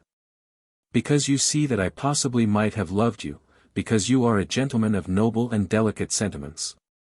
And because, instead of accepting, even were it for the mere amusement of the passing hour, a hand which is almost pressed upon you. And because, instead of meeting my smiles with a smiling lip, you, who are young, have preferred to tell me, whom men have called beautiful, my heart is over the sea, it is in France. For this, I thank you, Monsieur de Bragelonne, you are, indeed, a noble-hearted, noble-minded man, and I regard you all the more for it, as a friend only. And now let us cease speaking of myself, and talk of your own affairs. Forget that I have ever spoken to you of myself, tell me why you are sad, and why you have become more than usually so during these past 4 days. Raoul was deeply and sensibly moved by these sweet and melancholy tones, and as he could not, at the moment, find a word to say, the young girl again came to his assistance. "Pity me," she said. "My mother was born in France, and I can truly affirm that I, too, am French in blood, as well as in feeling, but the leaden atmosphere and characteristic gloom of England seem to weigh upon me. Sometimes my dreams are golden-hued and full of wonderful enjoyments, when suddenly a mist rises and overspreads my fancy, blotting them out forever. Such, indeed, is the case at the present moment. Forgive me, I have now said enough on that subject, give me your hand, and relate your griefs to me as a friend. You say you are French in heart and soul. Yes, not only, I repeat it, that my mother was French, but, further, as my father, a friend of King Charles I, was exiled in France, during the trial of that prince, as well as during the Protector's life, was brought up in Paris. At the restoration of King Charles II, my poor father returned to England, where he died almost immediately afterwards. And then the king created me a duchess, and has dowered me according to my rank. Have you any relations in France?" Raoul inquired, with the deepest interest. "I have a sister there, my senior by 7 or 8 years, who was married in France, and was early left a widow. Her name is Madame de Valliere. Do you know her?" she added, observing Raoul start suddenly. "I have heard her name. She, too, loves with her whole heart, and her last letters inform me she is happy, and her affection is, I conclude, returned. I told you, Monsieur de Bragelonne, that although I possess half of her nature, I do not share her happiness. But let us now speak of yourself. Whom do you love in France?" "A young girl, as soft and pure as a lily." "But if she loves you, why are you sad?" "I have been told that she ceases to love me." "You do not believe it, I trust. He who wrote me so does not sign his letter." "An anonymous denunciation." "Some treachery, be assured," said Miss Grafton. "Stay," said Raoul, showing the young girl a letter which he had read over 1,000 times. She took it from his hand and read as follows. "Vicomte, you are perfectly right to amuse yourself yonder with the lovely faces of Charles II's court, for at Louis XIV's court. The castle in which your affections are enshrined is being besieged. Stay in London altogether, poor Vicomte, or return without delay to Paris." "There is no signature," said Miss Mary. "None. Believe it not, then. Very good. But here is a second letter, from my friend de Guiche, which says, I am lying here wounded and ill. Return, Raoul, oh, return. What do you intend doing?" inquired the young girl, with a feeling of oppression at her heart. "My intention, as soon as I received this letter, was immediately to take my leave of the king." "When did you receive it?" "The day before yesterday." "It is dated Fontainebleau. A singular circumstance, do you not think, for the court is now at Paris? At all events, I would have set off. But when I mentioned my intention to the king, he began to laugh, and said to me, 'How comes it, Monsieur l'Ambassadeur, that you think of leaving? Has your sovereign recalled you?' I colored, naturally enough, for I was confused by the question, for the fact is, the king himself sent me here, and I have received no order to return." Mary frowned in deep thought, and said, "Do you remain, then?" "I must, mademoiselle." "Do you ever receive any letters from her to whom you are so devoted?" "Never." "Never, do you say? Does she not love you, then?" At least, she has not written to me since my departure, although she used occasionally to write to me before. I trust she may have been prevented. Hush! The Duke is coming. And Buckingham at that moment was seen at the end of the walk, approaching towards them, alone and smiling. He advanced slowly, and held out his hands to them both. "Have you arrived at an understanding?" he said. "About what?" "About whatever might render you happy, dear Mary, and make Raoul less miserable." "I do not understand you, my lord," said Raoul. "That is my view of the subject, Miss Mary. Do you wish me to mention it before M. de Bragelonne?" he added, with a smile.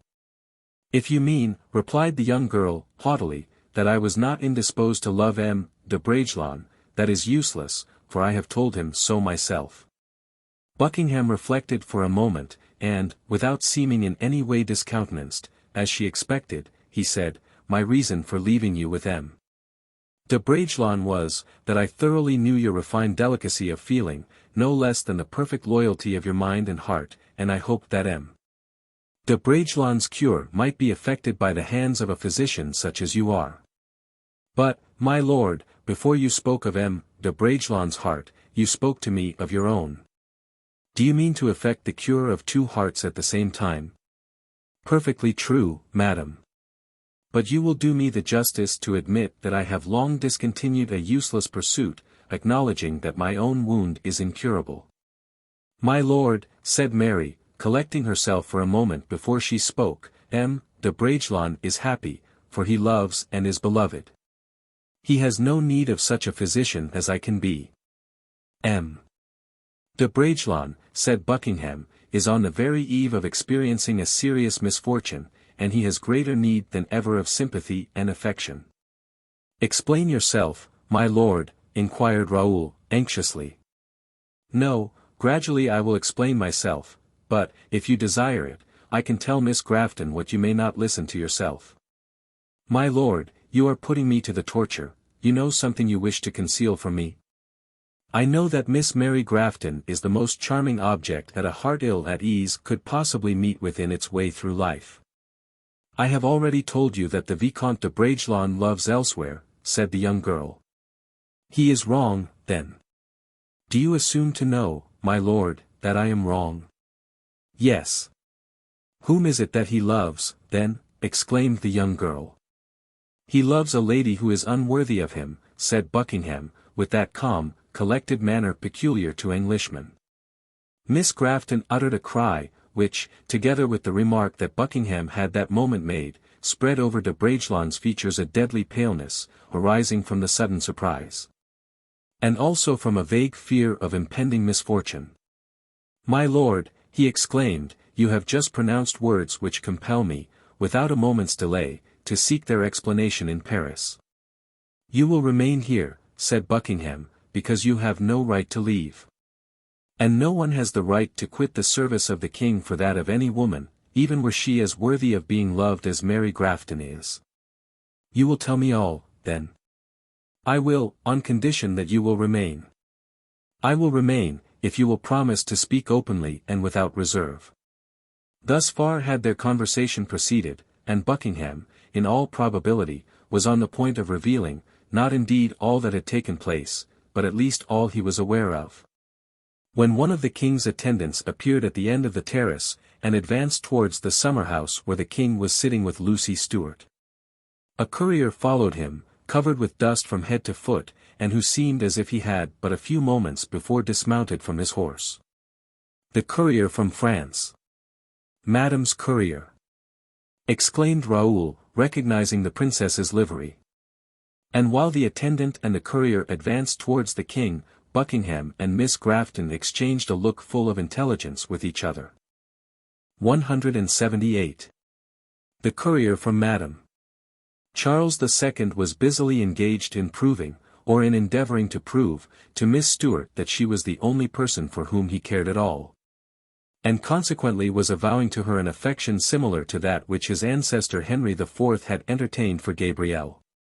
Unfortunately for Charles II, he had hit upon an unlucky day, the very day Miss Stuart had taken it into her head to make him jealous, and therefore, instead of being touched by his offer, As the king had hoped, she laughed heartily. "Oh! Sire, sire," she cried, laughing all the while. "If I were to be unfortunate enough to ask you for a proof of the affection you possess, how easy it would be to see that you are telling a falsehood." "Nay, listen to me," said Charles, "you know my cartoons by Raphael, you know whether I care for them or not, the whole world envies me their possession, as you well know also. My father commissioned Van Dyck to purchase them. Would you like me to send them to your house this very day?" "Oh, no," replied the young girl, "pray keep them yourself, sire. My house is far too small to accommodate such visitors." "In that case you shall have Hampton Court to put the cartoons in. Be less generous, sire, and learn to love a little while longer, that is all I have to ask you." "I shall never cease to love you, is not that enough?" "You are smiling, sire. Do you wish me to weep?" "No, but I should like to see you a little more melancholy." "Thank heaven, I have been so long enough. 14 years of exile, poverty, and misery, I think I may well regard it as a debt discharged. Besides, melancholy makes people look so plain." "Far from that, for look at the young Frenchman." "What? The Vicomte de Bragelonne? Are you smitten too? By heaven, they will all grow mad over him one after the other, but he, on the contrary, has a reason for being melancholy." "Why so?" "Oh, indeed. You wish me to betray state secrets, do you? If I wish it, you must do so, for you told me you were quite ready to do everything I wished." "Well, then, he is bored in his own country. Does that satisfy you?" "Bored?" "Yes, a proof that he is a simpleton. I allow him to fall in love with Miss Mary Grafton, and he feels bored. Can you believe it? Very good. It seems, then, that if you were to find Miss Lucy Stewart indifferent to you, you would console yourself by falling in love with Miss Mary Grafton. I don't say that. In the first place, you know that Mary Grafton does not care for me. Besides, a man can only console himself for a lost affection by the discovery of a new one. Again, however, I repeat, the question is not of myself, but of that young man. One might almost be tempted to call the girl he has left behind him a Helen before the little ceremony she went through with Paris, of course. He has left someone, then. That is to say, someone has left him. Poor fellow. So much the worse. Why do you mean by, so much the worse? Why not? Why did he leave? Do you think it was of his own wish or will that he left? Was he obliged to leave, then? He left Paris under orders, my dear Stuart. And prepare to be surprised, by express orders of the king. Ah! I begin to see, now. At least say nothing at all about it. You know very well that I am just as discreet as anybody else. And so the king sent him away. Yes. And during his absence he takes his sweetheart from him. Yes, and, will you believe it? The silly fellow, instead of thanking the king, is making himself miserable. What? Thank the king for depriving him of the woman he loves. Really, sire, yours is a most ungallant speech. But, pray understand me. If she whom the king had run off with was either a Miss Grafton or a Miss Stewart, I should be of his opinion, nay, I should even think him not half wretched enough. But she is a little, thin, lame thing. Deuce take such fidelity as that. Surely, one can hardly understand how a man can refuse a girl who is rich for one who is poverty itself, a girl who loves him for one who deceives and betrays him. Do you think that Mary seriously wishes to please the Vicomte, sire? I do, indeed. Very good. The Vicomte will settle down in England, for Mary has a clear head, and when she fixes her mind upon anything, she does so thoroughly. Take care, my dear Miss Stewart. If the Vicomte has any idea of adopting our country, he has not long to do so, for it was only the day before yesterday that he again asked me for permission to leave. Which you refused him, I suppose. I should think so, indeed, my royal brother is far too anxious for his absence. And, for myself, my amour propre is enlisted on his side. For I will never have it said that I had held out as a bait to this young man the noblest and gentlest creature in England. You are very gallant, sire, said Miss Stuart, with a pretty pout. I do not allude to Miss Stuart, for she is worthy of a king's devotion, and since she has captivated me I trust that no one else will be caught by her. I say, therefore, finally, that the attention I have shown this young man will not have been thrown away, he will stay with us here, he will marry here, or I am very much mistaken. And I hope that when he is once married and settled, instead of being angry with your majesty, he will be grateful to you, for everyone tries his utmost to please him. Even the Duke of Buckingham, whose brilliancy, which is incredible, seems to pale before that of this young Frenchman. Including Miss Stuart even, who calls him the most finished gentleman she ever saw. Stay, sire. You have spoken quite enough, and quite highly enough, of Miss Grafton, to overlook what I may have said about de Bragelonne. But, by the by, sire, your kindness for some time past astonishes me, you think of those who are absent, you forgive those who have done you a wrong, in fact, you are as nearly as possible, perfect. How does it happen? It is because you allow yourself to be loved, he said, beginning to laugh. Oh. There must be some other reason. Well, I am doing all I can to oblige my brother, Louis XIV. Nay, I must have another reason. Well, then, the true motive is that Buckingham strongly recommended the young man to me, saying, Sire, I begin by yielding up all claim to Miss Grafton, I pray you follow my example. The Duke is, indeed, a true gentleman. Oh.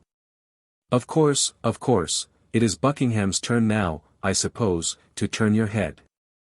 You seem determined to cross me in everything today. At this moment someone rapped at the door. Who is it who presumes to interrupt us? Exclaimed Charles, impatiently. Really, sire, you are extremely vain with your, who is it who presumes? And in order to punish you for it. She went to the door and opened it. It is a courier from France, said Miss Stuart. A courier from France, exclaimed Charles, from my sister, perhaps. Yes, sire, said the usher, a special messenger. Let him come in at once, said Charles. You have a letter for me, said the king to the courier as he entered, from the Duchess of Orleans. Yes, sire, replied the courier, and so urgent in its nature that I have only been 26 hours in bringing it to your majesty, and yet I lost 3/4 of an hour at Calais. Your zeal shall not be forgotten, said the king, as he opened the letter. When he had read it he burst out laughing, and exclaimed, Upon my word, I am at a loss to understand anything about it. He then read the letter a second time, Miss Stuart assuming a manner marked by the greatest reserve, and doing her utmost to restrain her ardent curiosity. Francis, said the king to his valet, see that this excellent fellow is well taken care of and sleeps soundly, and that on waking tomorrow he finds a purse of 50 sovereigns by his bedside. Sire, said the courier, amazed. Begone, my sister was perfectly right in desiring you to use the utmost diligence, the affair was most pressing. And he again began to laugh louder than ever. The courier, the valet, and Miss Stuart hardly knew what sort of countenance to assume. Ah! said the king, throwing himself back in his armchair, when I think that you have knocked up, how many horses? 2. 2 horses to bring this intelligence to me. That will do, you can leave us now. The courier retired with the valet. Charles went to the window, which he opened, and leaning forward, called out, Duke! Buckingham! Come here, there's a good fellow. The Duke hurried to him, in obedience to the summons, but when he reached the door, and perceived Miss Stuart, he hesitated to enter. Come in, and shut the door, said the king. The Duke obeyed, and, perceiving in what an excellent humor the king was, he advanced, smiling, towards him. Well, my dear Duke, how do you get on with your Frenchman? Sire, I am in the most perfect state of utter despair about him. Why so? Because charming Miss Grafton is willing to marry him, but he is unwilling. Why, he is a perfect Boeotian, cried Miss Stuart. Let him say either yes or no, and let the affair end. But, said Buckingham, seriously, you know, or you ought to know, madam, that M. de Bragelonne is in love in another direction. In that case, said the king, coming to Miss Stuart's help, nothing is easier. Let him say no, then. Very true, and I have proved to him he was wrong not to say yes. You told him candidly, I suppose, that La Valliere was deceiving him? Yes, without the slightest reserve.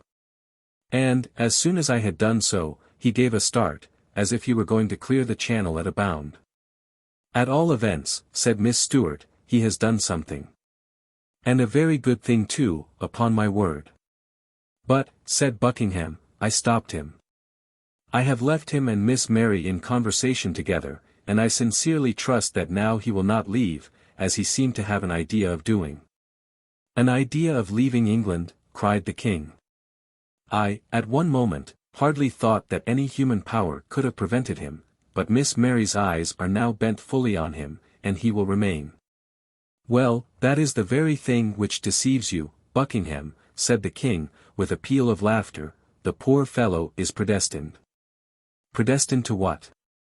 If it were to be simply deceived, that is nothing, but, to look at him, it is a great deal. At a distance, and with Miss Grafton's aid, the blow will be warded off. Far from it, far from it. Neither distance nor Miss Grafton's help will be of the slightest avail. Bragelonne will set off for Paris within an hour's time. Buckingham started, and Miss Stuart opened her eyes very wide in astonishment. But, sire, said the Duke, your Majesty knows that it is impossible. That is to say, my dear Buckingham, that it is impossible until it happens. Do not forget, sire, that the young man is a perfect lion, and that his wrath is terrible. I don't deny it, my dear Duke. And that if he sees that his misfortune is certain, so much the worse for the author of it. I don't deny it, but what the deuce am I to do? Were it the king himself, cried Buckingham, I would not answer for him. Oh, the king has his musketeers to take care of him, said Charles, quietly. I know that perfectly well, for I was kept dancing attendance in his antechamber at Blois. He has M. d'Artagnan, and what better guardian could the king have than M. d'Artagnan? I should make myself perfectly easy with 20 storms of passion, such as Bragelonne might display, if I had 4 guardians like d'Artagnan. But I entreat your Majesty, who is so good and kind, to reflect a little. Stay, said Charles II, presenting the letter to the Duke, read, and answer yourself what you would do in my place. Buckingham slowly took hold of Madame's letter, and trembling with emotion, read the following words. For your own sake, for mine, for the honor and safety of everyone, send M. de Bragelonne back to France immediately. Your devoted sister, Henrietta. Well, Villiers, what do you say? Really, sire, I have nothing to say, replied the Duke, stupefied. Nay, would you, of all persons, said the king, artfully, advise me not to listen to my sister when she writes so urgently? Oh, no, no, sire. And yet. You have not read the postscript, Villiers, it is under the fold of the letter, and escaped me at first, read it. And as the Duke turned down a fold of the letter, he read. 1,000 kind remembrances to those who love me. The Duke's head sank gradually on his breast. The paper trembled in his fingers, as if it had been changed to lead. The king paused for a moment, and, seeing that Buckingham did not speak, he must follow his destiny, as we ours, continued the king, every man has his own share of grief in this world.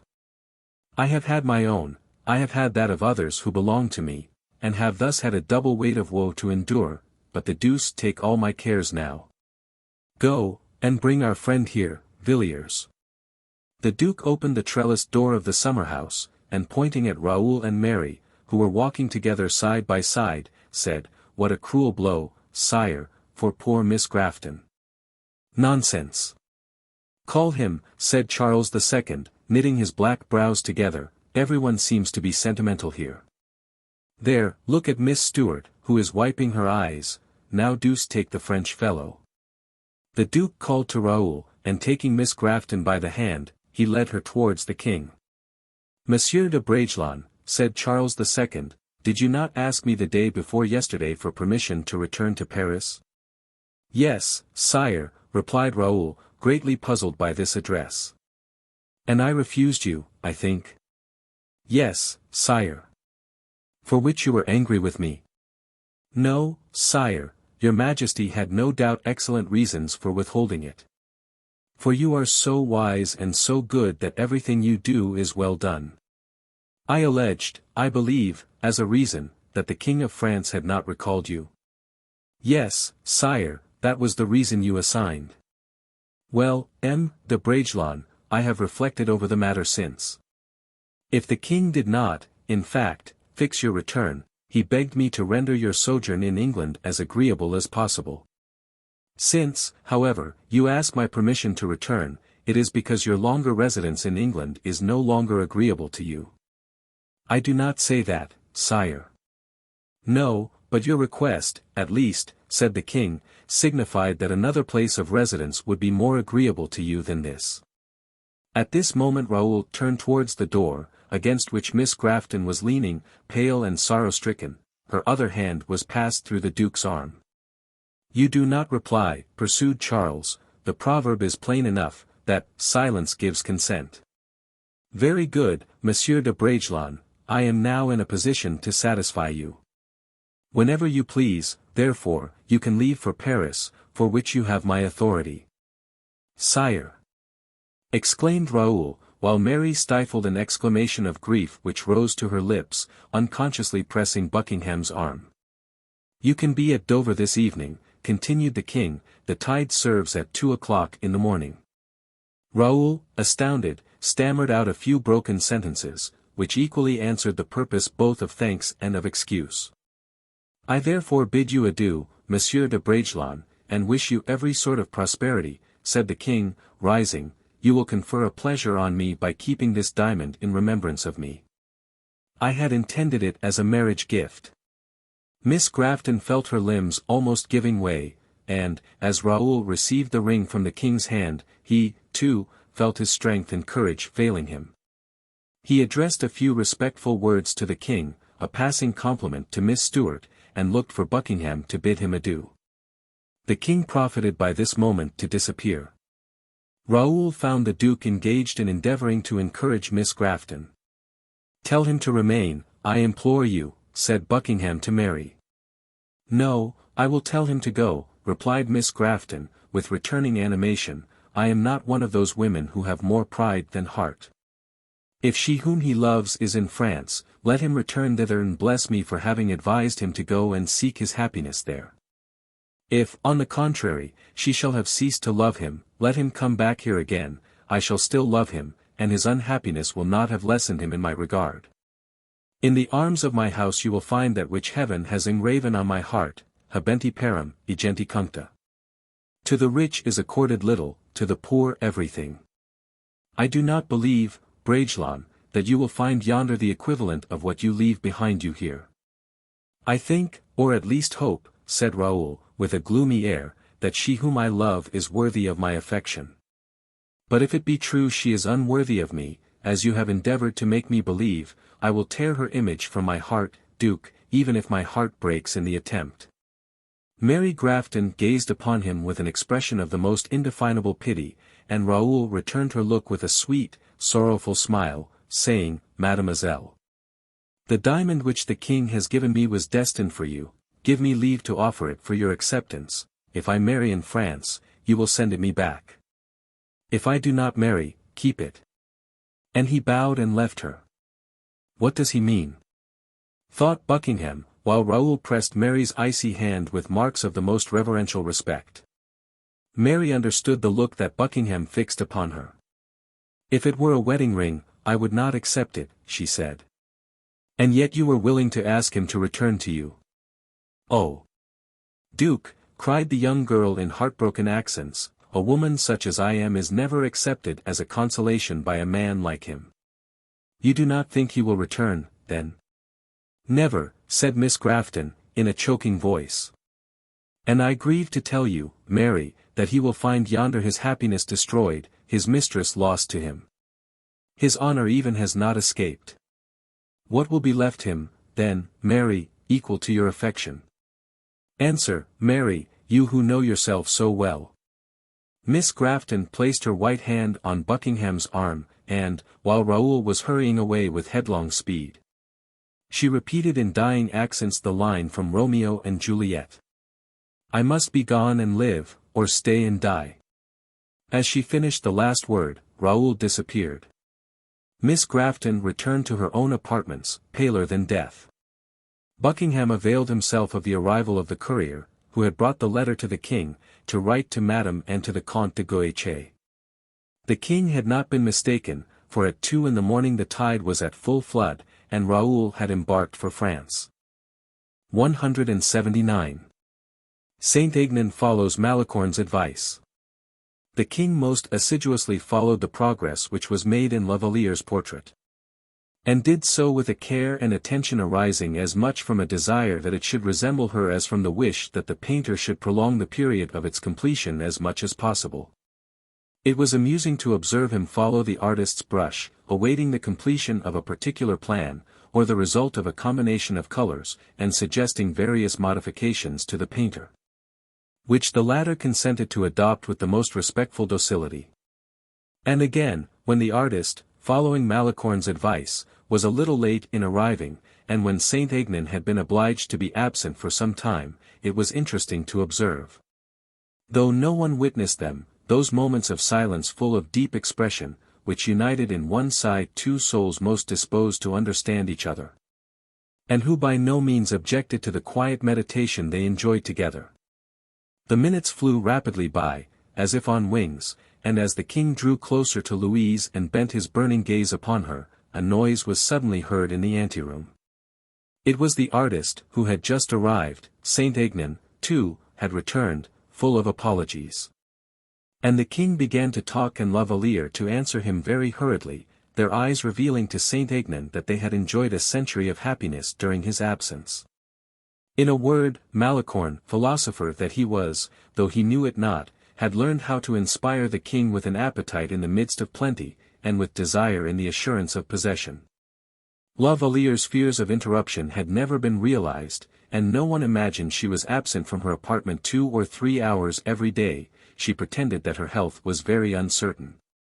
Those who went to her room always knocked before entering, and Malicorne, the man of so many ingenious inventions, had constructed an acoustic piece of mechanism, by means of which La Valliere, when in Saint-Aignan's apartment, was always forewarned of any visits which were paid to the room she usually inhabited. In this manner, therefore, without leaving her room, and having no confidant, she was able to return to her apartment, thus removing by her appearance, a little tardy perhaps, the suspicions of the most determined skeptics. Malicorne having asked Saint-Aignan the next morning what news he had to report, the latter was obliged to confess that the quarter of an hour's liberty had made the king in most excellent humor. We must double the dose, replied Malicorne, but by insensible degrees, wait until they seem to wish it. They were so desirous for it, however, that on the evening of the 4th day, at the moment when the painter was packing up his implements, during Saint-Aignan's continued absence, Saint-Aignan on his return noticed upon La Valliere's face a shade of disappointment and vexation, which she could not conceal. The king was less reserved, and exhibited his annoyance by a very significant shrug of the shoulders, at which La Valliere could not help blushing. Very good, thought Saint-Aignan to himself, Malicorne will be delighted this evening, as he, in fact, was, when it was reported to him. It is very evident, he remarked to the Comte, that Mademoiselle de la Valliere hoped that you would be at least 10 minutes later. And the king that I should be half an hour later, dear Monsieur Malicorne. You would show but very indifferent devotion to the king, replied the latter, if you were to refuse his majesty that half-hour's satisfaction. But the painter, objected Saint-Aignan. I will take care of him, said Malicorne, only I must study faces and circumstances a little better before I act, those are my magical inventions and contrivances. And while sorcerers are enabled by means of their astrolabe to take the altitude of the sun, moon, and stars, I am satisfied merely by looking into people's faces. In order to see if their eyes are encircled with dark lines, and if the mouth describes a convex or concave arc. And the cunning Malicorne had every opportunity of watching narrowly and closely, for the very same evening the king accompanied the queen to Madame's apartments. And made himself so remarked by his serious face and his deep sigh, and looked at La Valliere with such a languishing expression, that Malicorne said to Montalice during the evening, "Tomorrow." And he went off to the painter's house in the street of the Jardin Saint-Paul to request him to postpone the next sitting for a couple of days. Saint-Aignan was not within, when La Valliere, who was now quite familiar with the lower story, lifted up the trapdoor and descended. The king, as usual, was waiting for her on the staircase, and held a bouquet in his hand. As soon as he saw her, he clasped her tenderly in his arms. La Valliere, much moved at the action, looked around the room, but as she saw the king was alone, she did not complain of it. They sat down, the king reclining near the cushions on which Louise was seated, with his head supported by her knees, placed there as in an asylum whence no one could banish him. He gazed ardently upon her, and as if the moment had arrived when nothing could interpose between their two hearts. She, too, gazed with similar passion upon him, and from her eyes, so softly pure, emanated a flame, whose rays first kindled and then inflamed the heart of the king, who, trembling with happiness as Louise's hand rested on his head, grew giddy from excess of joy, and momentarily awaited either the painter's or Saint-Aignan's return to break the sweet illusion.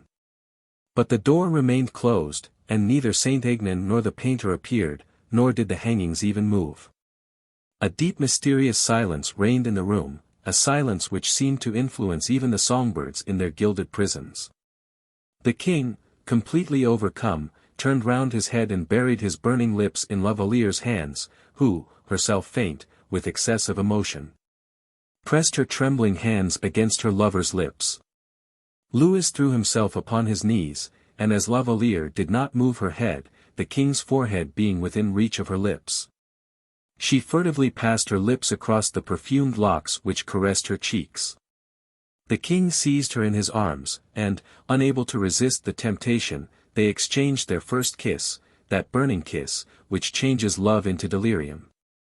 Suddenly, a noise upon the upper floor was heard, which had, in fact, continued, though it had remained unnoticed, for some time. It had at last aroused La Valliere's attention, though but slowly so.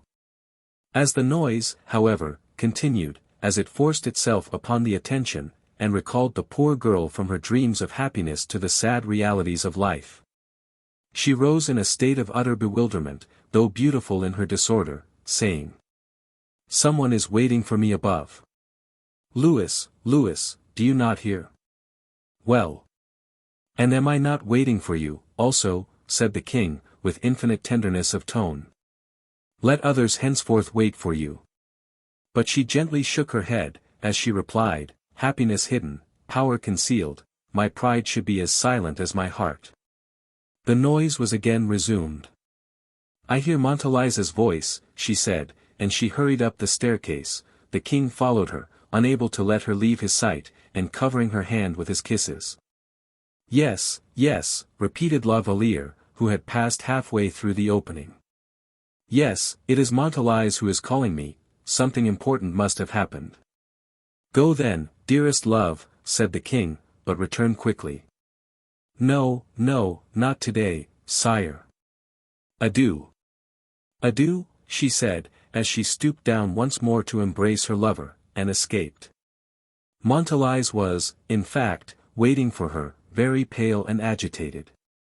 "Quick, quick. He is coming," she said. Who is coming?" "Raoul," murmured Montalice. "It is I," said a joyous voice, upon the last steps of the grand staircase.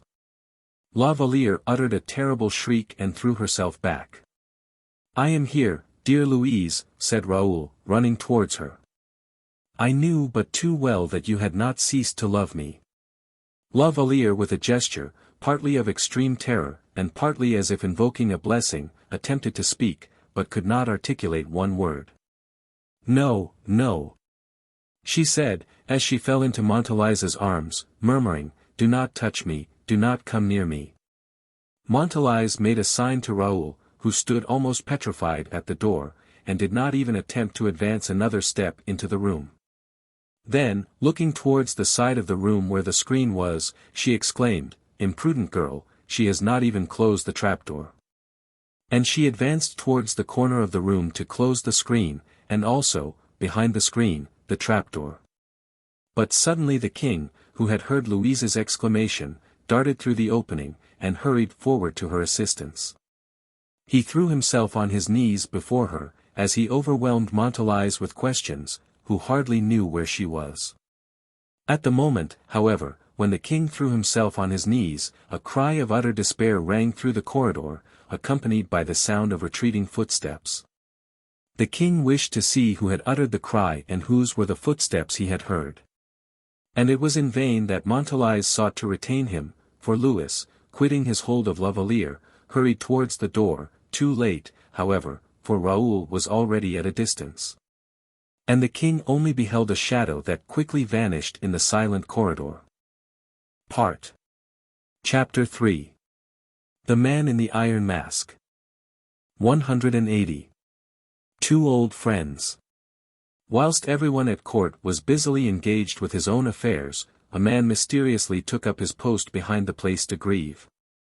In the house which we once saw besieged by D'Artagnan on the occasion of the émeute. The principal entrance of the house was in the Place Baudoyer.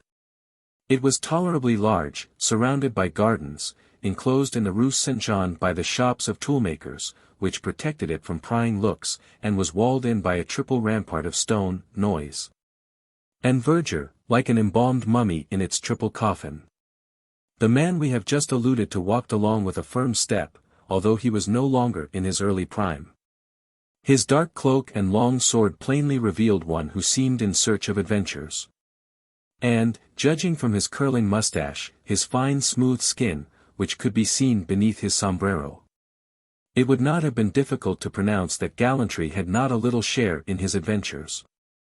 In fact, hardly had the cavalier entered the house, when the clock struck 8.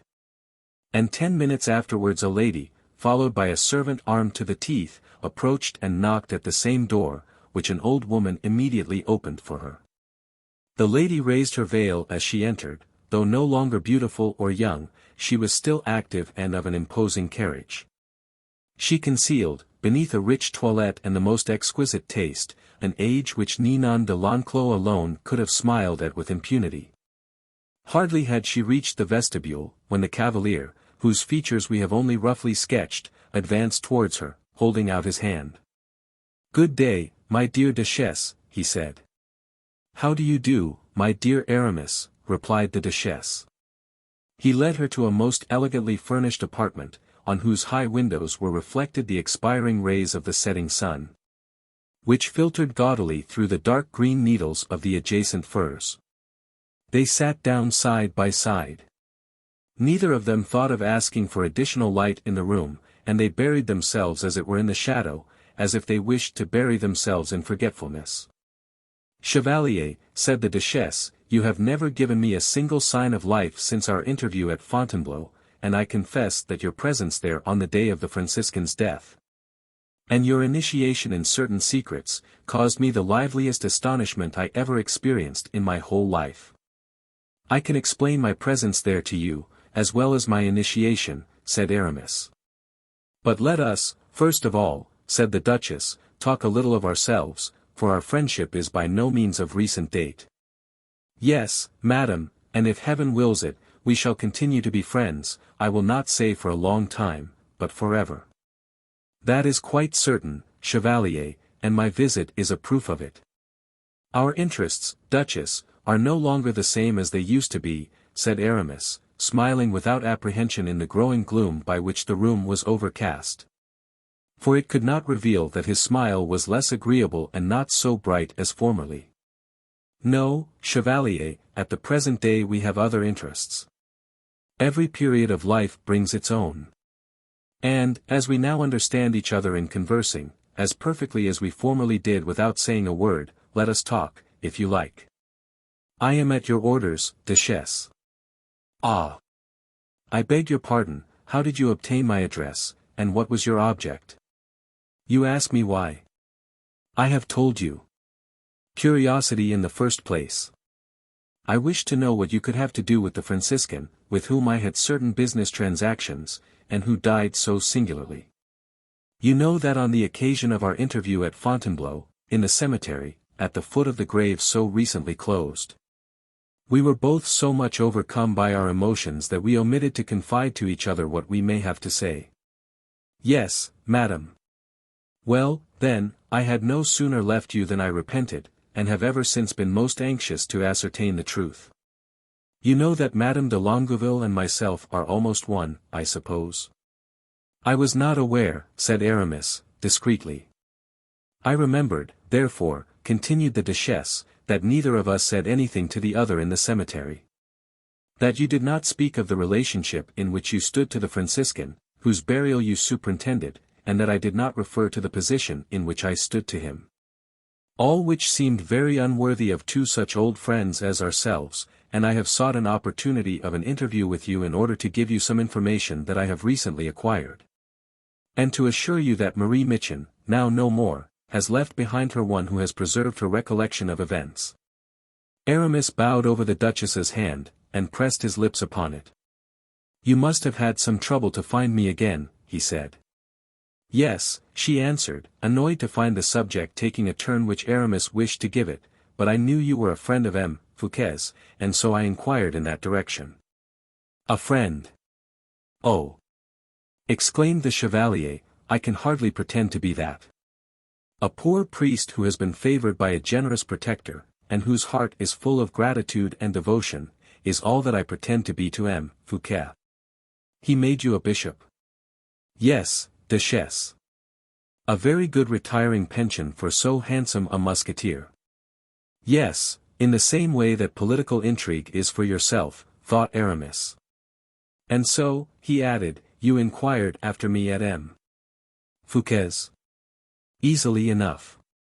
You had been to Fontainebleau with him, and had undertaken a voyage to your diocese, which is Belle-Ile-en-Mer, I believe.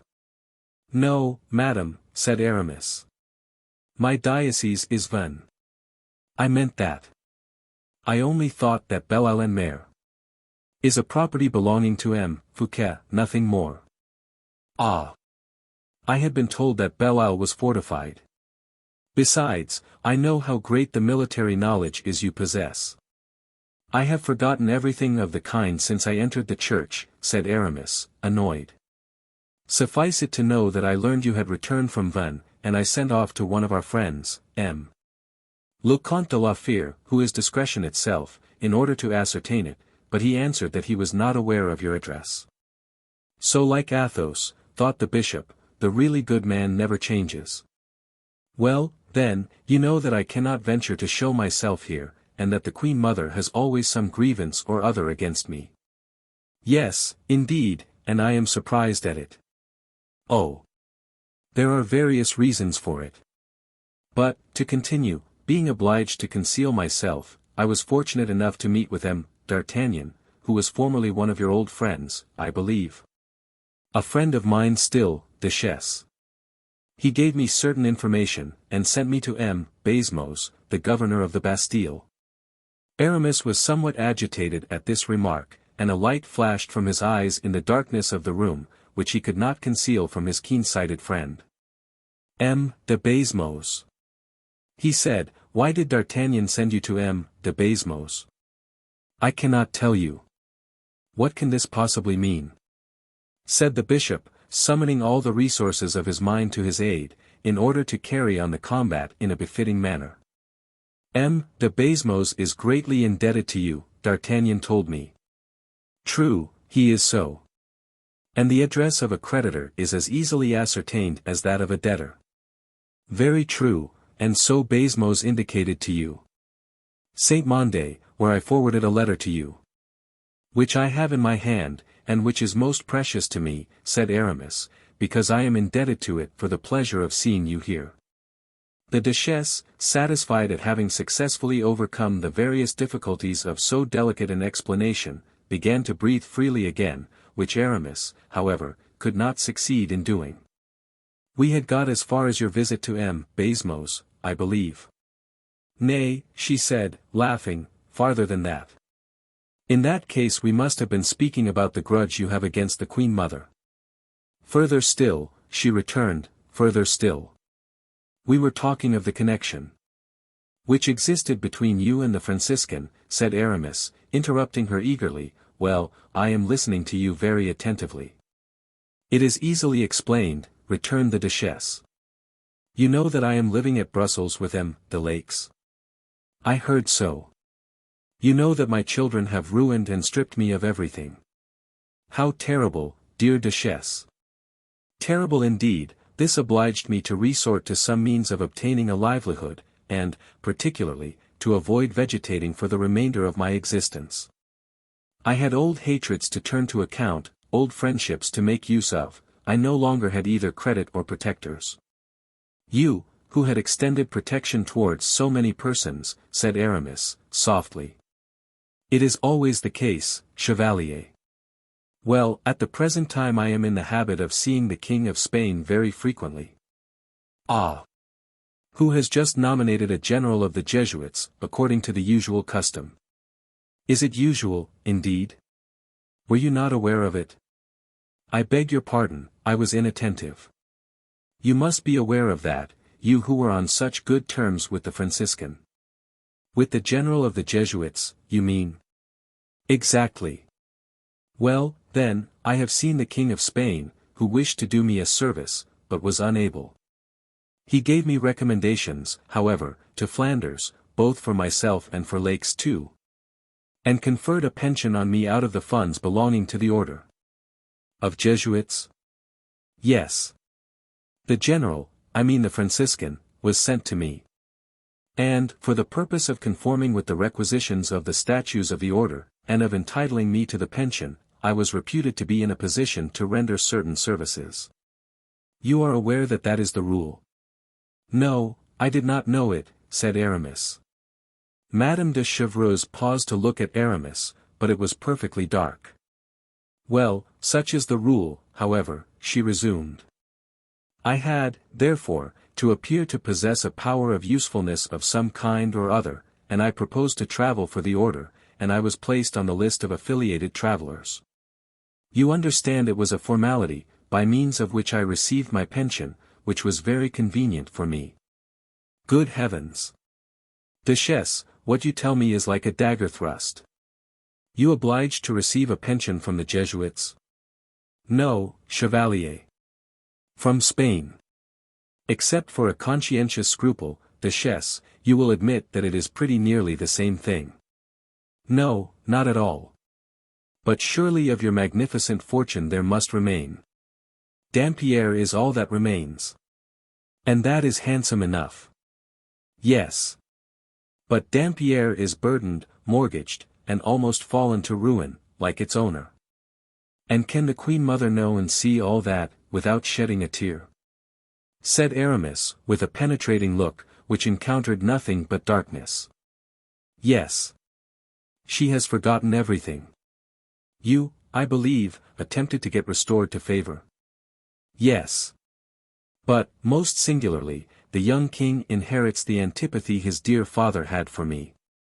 You will, perhaps, tell me that I am indeed a woman to be hated, and that I am no longer one who can be loved.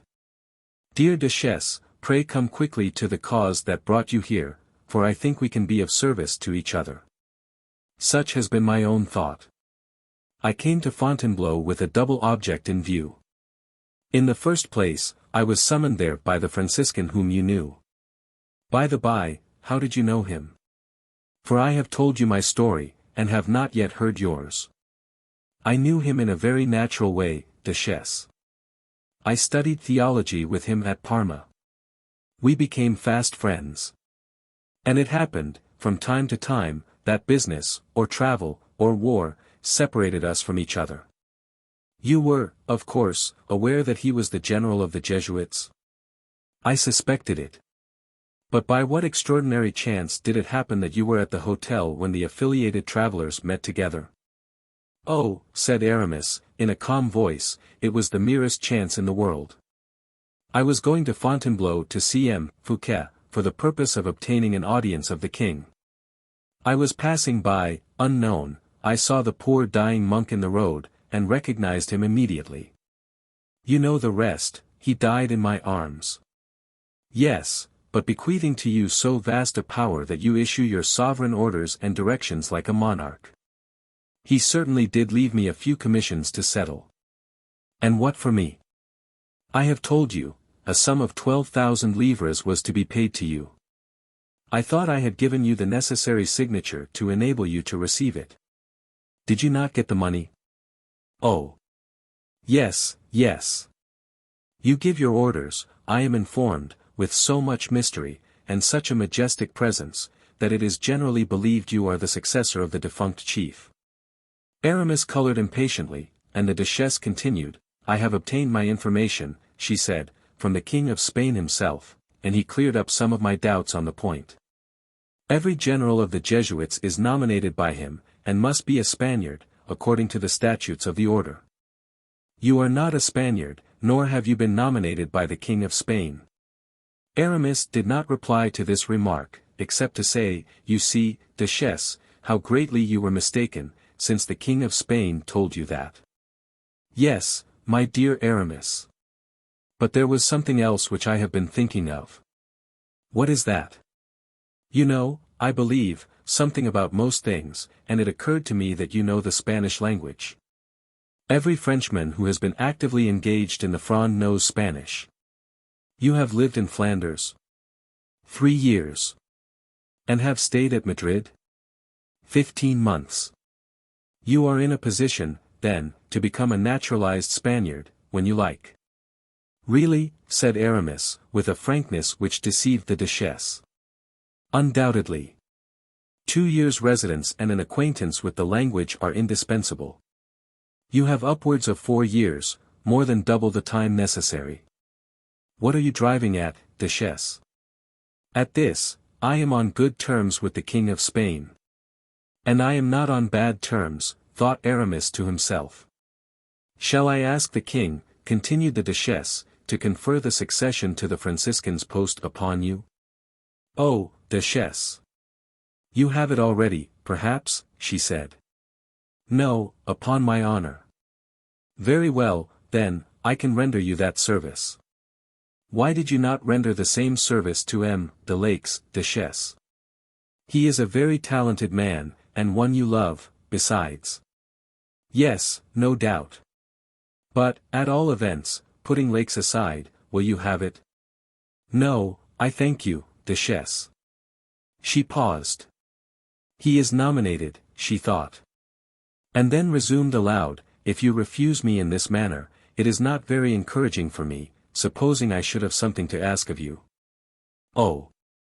Ask, pray ask. Ask. I cannot do so, if you have not the power to grant what I want.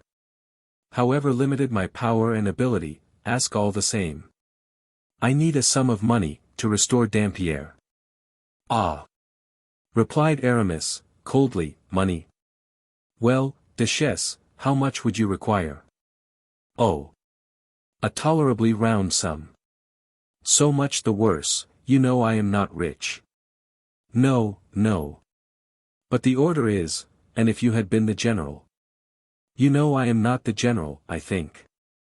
In that case, you have a friend who must be very wealthy, M. Fouquet. M. Fouquet. He is more than half ruined, madam. So it is said, but I did not believe it. Why, duchess? Because I have, or rather Lakes has, certain letters in his possession from Cardinal Mazarin, which establish the existence of very strange accounts. What accounts? Relative to various sums of money borrowed and disposed of. I cannot very distinctly remember what they are. But they establish the fact that the superintendent, according to these letters, which are signed by Mazarin, had taken 13 millions of francs from the coffers of the state. The case is a very serious one. Aramis clenched his hands in anxiety and apprehension. Is it possible, he said, that you have such letters as you speak of, and have not communicated them to M. Fouquet? Ah, replied the duchess, I keep such trifling matters as these in reserve. The day may come when they will be of service. And they can be withdrawn from the safe custody in which they now remain. And that day has arrived, said Aramis. Yes. And you are going to show those letters to M. Fouquet? I prefer to talk about them with you, instead. You must be in sad want of money, my poor friend, to think of such things as these, you, too, who held M. de Mazarine's prose effusions in such indifferent esteem. The fact is, I am in want of money. And then, continued Aramis, in cold accents, it must have been very distressing to you to be obliged to have recourse to such a means. It is cruel. Oh!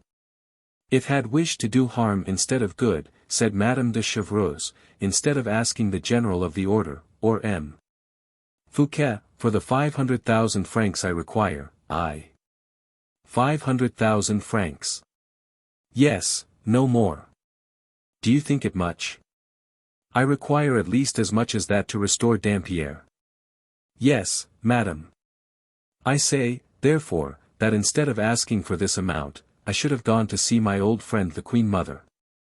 The letters from her husband, Signor Mazarini, would have served me as an introduction, and I should have begged this mere trifle of her, saying to her, I wish, madam, to have the honor of receiving you at Dampierre.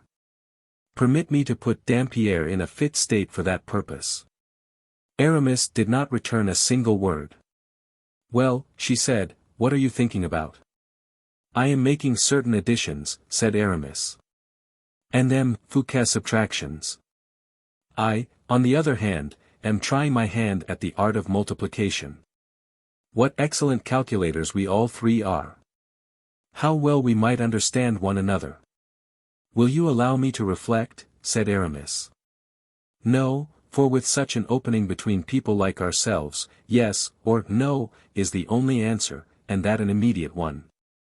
It is a snare, thought the bishop, it is impossible that Anne of Austria would listen to such a woman as this. Well, said the duchess. Well, madam, I should be very much astonished if M. Fouquet had 500,000 francs at his disposal at the present moment. It is no use speaking of it, then, said the duchess, and Dampierre must get restored how best it may. Oh! You are not embarrassed to such an extent as that, I suppose. No, I am never embarrassed. And the Queen, continued the bishop, will certainly do for you what the superintendent is unable to do. Oh! Certainly. But tell me, do you think it would be better that I should speak, myself, to M. Fouquet about these letters? Nay, duchess, you will do precisely whatever you please in that respect. M. Fouquet either feels or does not feel himself to be guilty. If he really be so, I know he is proud enough not to confess it. If he be not so, he will be exceedingly offended at your menace. As usual, you reason like an angel, said the duchess, as she rose from her seat. And so, you are now going to denounce M. Fouquet to the Queen, said Aramis. Denounce. Oh! What a disagreeable word. I shall not denounce, my dear friend, you know matters of policy too well to be ignorant how easily these affairs are arranged. I shall merely side against M. Fouquet, and nothing more, and, in a war of party against party, a weapon is always a weapon. No doubt. And once on friendly terms again with the Queen Mother, I may be dangerous towards some persons. You are at liberty to prove so, duchess. A liberty of which I shall avail myself. You are not ignorant, I suppose, duchess, that M. Fouquet is on the best terms with the King of Spain. I suppose so. If, therefore, you begin a party warfare against M. Fouquet, he will reply in the same way, for he, too, is at perfect liberty to do so, is he not? Oh! Certainly. And as he is on good terms with Spain, he will make use of that friendship as a weapon of attack. You mean, that he is, naturally, on good terms with the General of the Order of the Jesuits, my dear Aramis. That may be the case, duchess. And that, consequently, the pension I have been receiving from the order will be stopped. I am greatly afraid it might be. Well, I must contrive to console myself in the best way I can. For after Richelieu, after the Fronde, after exile, what is there left for Madame de Chevreuse to be afraid of? The pension, you are aware, is 48,000 francs. Alas! I am quite aware of it. Moreover, in party contests, you know, the friends of one's enemy do not escape. Ah! You mean that poor Lakes will have to suffer? I am afraid it is almost inevitable, Duchess. Oh! He only receives 12,000 francs pension. Yes, but the King of Spain has some influence left, advised by M. Fouquet, he might get M. Lakes shut up in prison for a little while. I am not very nervous on that point, my dear friend, because, once reconciled with Anne of Austria, I will undertake that France would insist upon M. Lakes's liberation. True. In that case, you will have something else to apprehend. What can that be? Said the Duchess, pretending to be surprised and terrified. You will learn. Indeed, you must know it already, that having once been an affiliated member of the order, it is not easy to leave it. For the secrets that any particular member may have acquired are unwholesome, and carry with them the germs of misfortune for whosoever may reveal them. The Duchess paused and reflected for a moment, and then said, that is more serious, I will think it over. And notwithstanding the profound obscurity, Aramis seemed to feel a basilisk glance, like a white-hot iron, escape from his friend's eyes, and plunge into his heart. Let us recapitulate, said Aramis, determined to keep himself on his guard, and gliding his hand into his breast where he had a dagger concealed. Exactly, let us recapitulate. Short accounts make long friends. The suppression of your pension. 48,000 francs, and that of Lakes's 12, make together 60,000 francs. That is what you mean, I suppose. Precisely, and I was trying to find out what would be your equivalent for that. 500,000 francs, which I shall get from the Queen. Or, which you will not get. I know a means of procuring them, said the Duchess, thoughtlessly. This remark made the Chevalier prick up his ears. And from the moment his adversary had committed this error, his mind was so thoroughly on its guard, that he seemed every moment to gain the advantage more and more. And she, consequently, to lose it. I will admit, for argument's sake, that you obtain the money, he resumed. You will lose twice as much, having 100,000 francs pension to receive instead of 60,000, and that for a period of 10 years. Not so, for I shall only be subjected to this reduction of my income during the period of M. Fouquet's remaining in power, a period which I estimate at 2 months. Ah, said Aramis. I am frank, you see. I thank you for it, Duchess, but you would be wrong to suppose that after M. Fouquet's disgrace the order would resume the payment of your pension. I know a means of making the order pay, as I know a means of forcing the Queen Mother to concede what I require. In that case, Duchess, we are all obliged to strike our flags to you. The victory is yours, and the triumph also. Be clement, I entreat you. But is it possible, resumed the Duchess, without taking notice of the irony, that you really draw back from a miserable sum of 500,000 francs? When it is a question of sparing you, I mean your friend, I beg your pardon, I ought rather to say your protector, the disagreeable consequences which a party contest produces. Duchess, I tell you why, supposing the 500,000 francs were to be given you, M. Lakes will require his share, which will be another 500,000 francs, I presume. And then, after M. The Lakeses and your own portions have been arranged, the portions which your children, your poor pensioners, and various other persons will require, will start up as fresh claims. And these letters, however compromising they may be in their nature, are not worth from 3 to 4 millions. Can you have forgotten the Queen of France's diamonds? They were surely worth more than these bits of waste paper signed by Mazarin, and yet their recovery did not cost a fourth part of what you ask for yourself. Yes, that is true.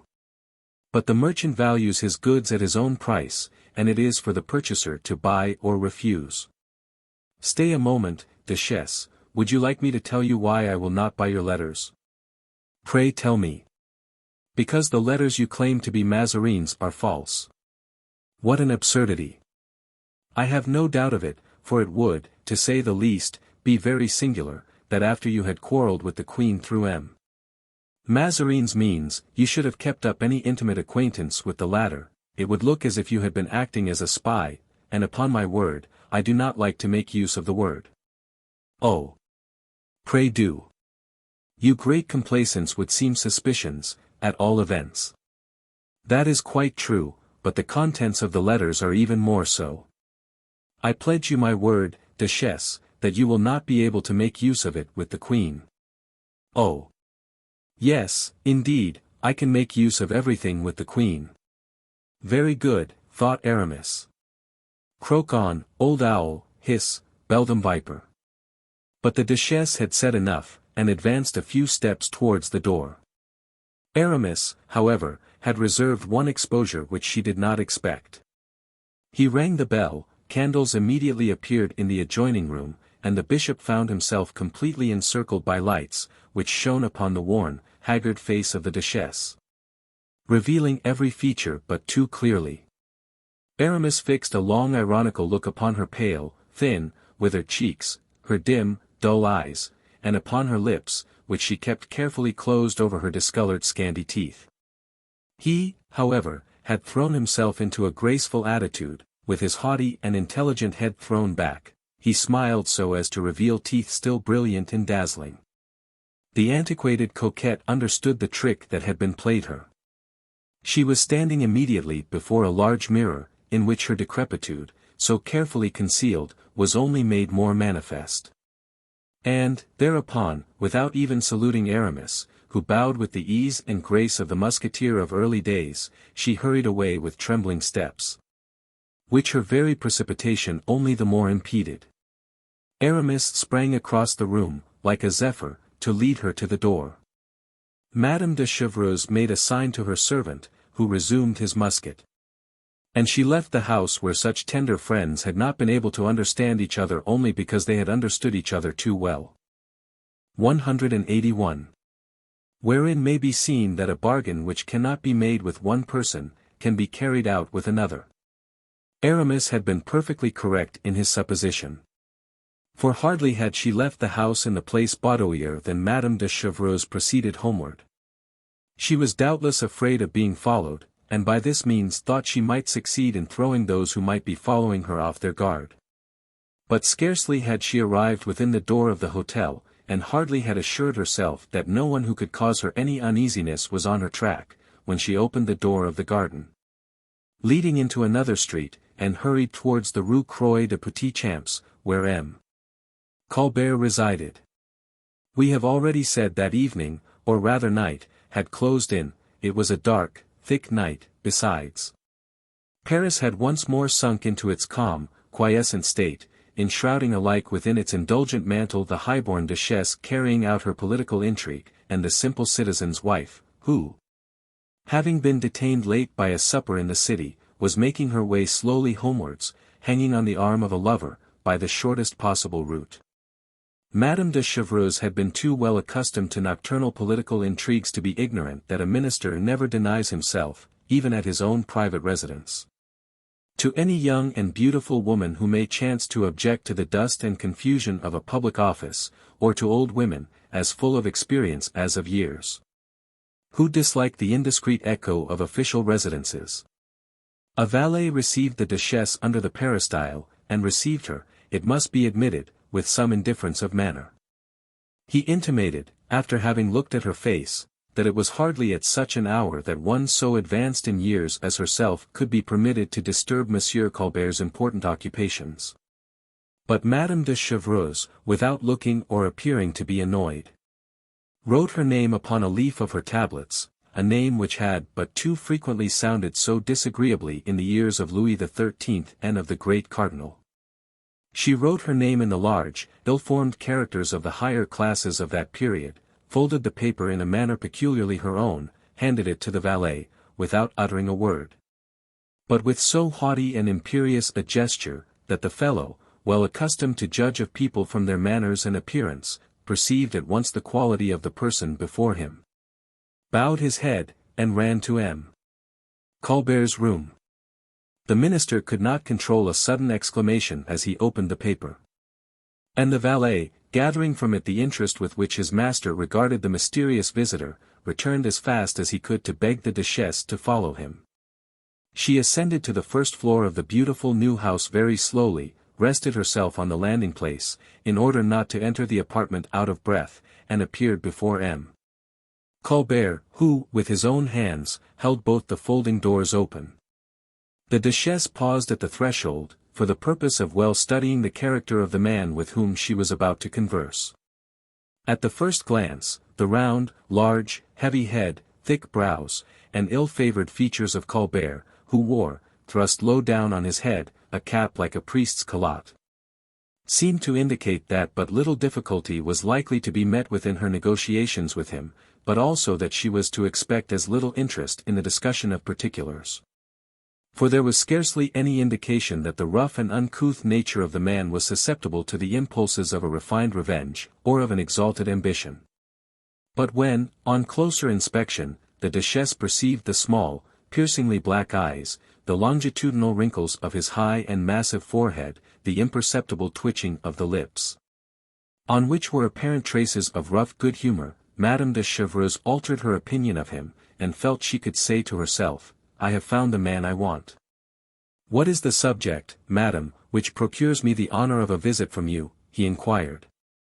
"The need I have of you, monsieur," returned the duchess, "as well as that which you have of me. I am delighted, madam, with the first portion of your sentence, but, as far as the second portion is concerned." Madame de Chevreuse sat down in the armchair which M. Colbert advanced towards her. "Monsieur Colbert, you are the intendant of finances, and are ambitious of becoming the superintendent?" "Madam." "Nay, do not deny it. That would only unnecessarily prolong our conversation, and that is useless. And yet, madam, however well disposed and inclined to show politeness I may be towards a lady of your position and merit, nothing will make me confess that I have ever entertained the idea of supplanting my superior." "I said nothing about supplanting, Monsieur Colbert. Could I accidentally have made use of that word? I hardly think that likely. The word replace is less aggressive in its signification, and more grammatically suitable, as M. de Voiture would say. I presume, therefore, that you are ambitious of replacing M. Fouquet." M. Fouquet's fortune, madam, enables him to withstand all attempts. The superintendent in this age plays the part of the Colossus of Rhodes, the vessels pass beneath him and do not overthrow him. I ought to have availed myself precisely of that very comparison. It is true, M. Fouquet plays the part of the Colossus of Rhodes, but I remember to have heard it said by M. Conrart, a member of the Academy, I believe, that when the Colossus of Rhodes fell from its lofty position, the merchant who had cast it down, a merchant, nothing more, M. Colbert, loaded 400 camels with the ruins. A merchant. And that is considerably less than an intendant of finances. Madam, I can assure you that I shall never overthrow M. Fouquet. Very good, Monsieur Colbert, since you persist in showing so much sensitiveness with me, as if you were ignorant that I am Madame de Chevreuse, and also that I am somewhat advanced in years. In other words, that you have to do with a woman who has had political dealings with the Cardinal Richelieu, and who has no time to lose. As, I repeat, you do not hesitate to commit such an imprudence, I shall go and find others who are more intelligent and more desirous of making their fortunes. How, madam, how? You give me a very poor idea of negotiations of the present day. I assure you that if, in my earlier days, a woman had gone to M. de Cinq-Mars, who was not, moreover, a man of a very high order of intellect, and had said to him about the cardinal what I have just said to you of M. Fouquet, M. de Cinq-Mars would by this time have already set actively to work. Nay, madam, show a little indulgence, I entreat you. Well, then, do you really consent to replace M. Fouquet? Certainly, I do, if the king dismisses M. Fouquet. Again, a word too much. It is quite evident that, if you have not yet succeeded in driving M. Fouquet from his post, it is because you have not been able to do so. Therefore, I should be the greatest simpleton possible if, in coming to you, I did not bring the very thing you require. I am distressed to be obliged to persist, madam, said Colbert, after a silence which enabled the duchess to sound the depths of his dissimulation, but I must warn you that for the last 6 years, denunciation after denunciation has been made against M. Fouquet, and he has remained unshaken and unaffected by them. There is a time for everything, Monsieur Colbert. Those who were the authors of those denunciations were not called Madame de Chevreuse, and they had no proofs equal to the 6 letters from M. de Mazarin which established the offense in question. The offense. The crime, if you like it better. The crime. Committed by M. Fouquet. Nothing less. It is rather strange, M. Colbert, but your face, which just now was cold and indifferent, is now positively the very reverse. A crime. I am delighted to see that it makes an impression upon you. It is because that word, madam, embraces so many things.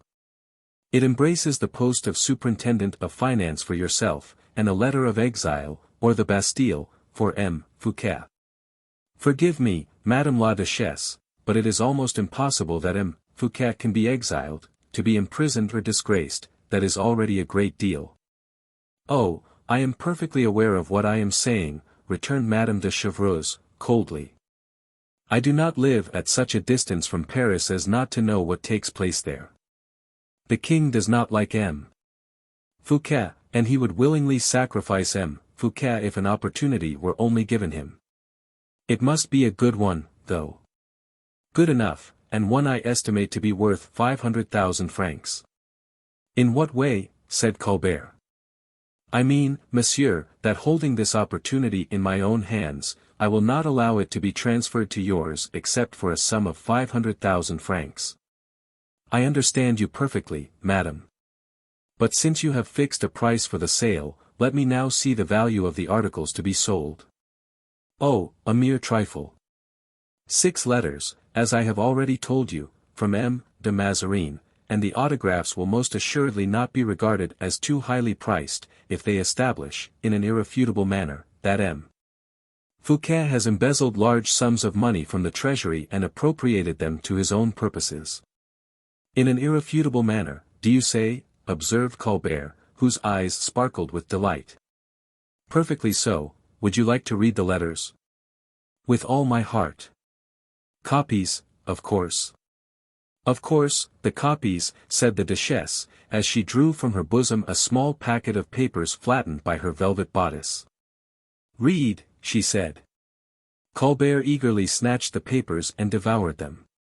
Excellent, he said. It is clear enough, is it not?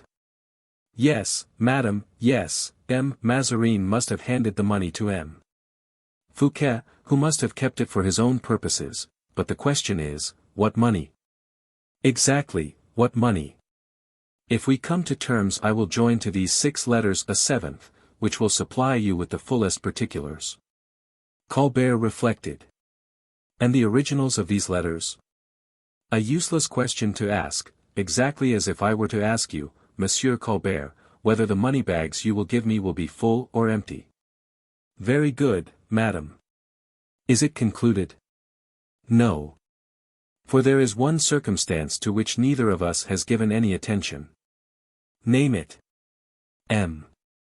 Fouquet can be utterly ruined, under the legal circumstances you have detailed, only by means of legal proceedings. Well? A public scandal, for instance. And yet neither the legal proceedings nor the scandal can be commenced against him. Why not? Because he is Procureur General of the Parliament.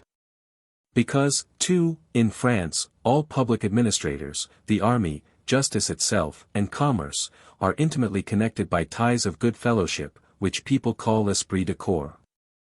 In such a case, madam, the Parliament will never permit its chief to be dragged before a public tribunal. And never, even if he be dragged there by royal authority, never, I say, will he be condemned. Well, Monsieur Colbert, I do not see what I have to do with that. I am aware of that, madam. But I have to do with it, and it consequently diminishes the value of what you have brought to show me. What good can a proof of a crime be to me, without the possibility of obtaining a condemnation? Even if he be only suspected, M. Fouquet will lose his post of superintendent. Is that all? Exclaimed Colbert, whose dark, gloomy features were momentarily lighted up by an expression of hate and vengeance. Ah! Ah! Monsieur Colbert, said the duchess, forgive me, but I did not think you were so impressionable. Very good. In that case, since you need more than I have to give you, there is no occasion to speak of the matter at all. Yes, madam, we will go on talking of it. Only, as the value of your commodities had decreased, you must lower your pretensions. You are bargaining, then. Every man who wishes to deal loyally is obliged to do so. How much will you offer me? 200,000 francs, said Colbert. The duchess laughed in his face, and then said, suddenly, wait a moment, I have another arrangement to propose.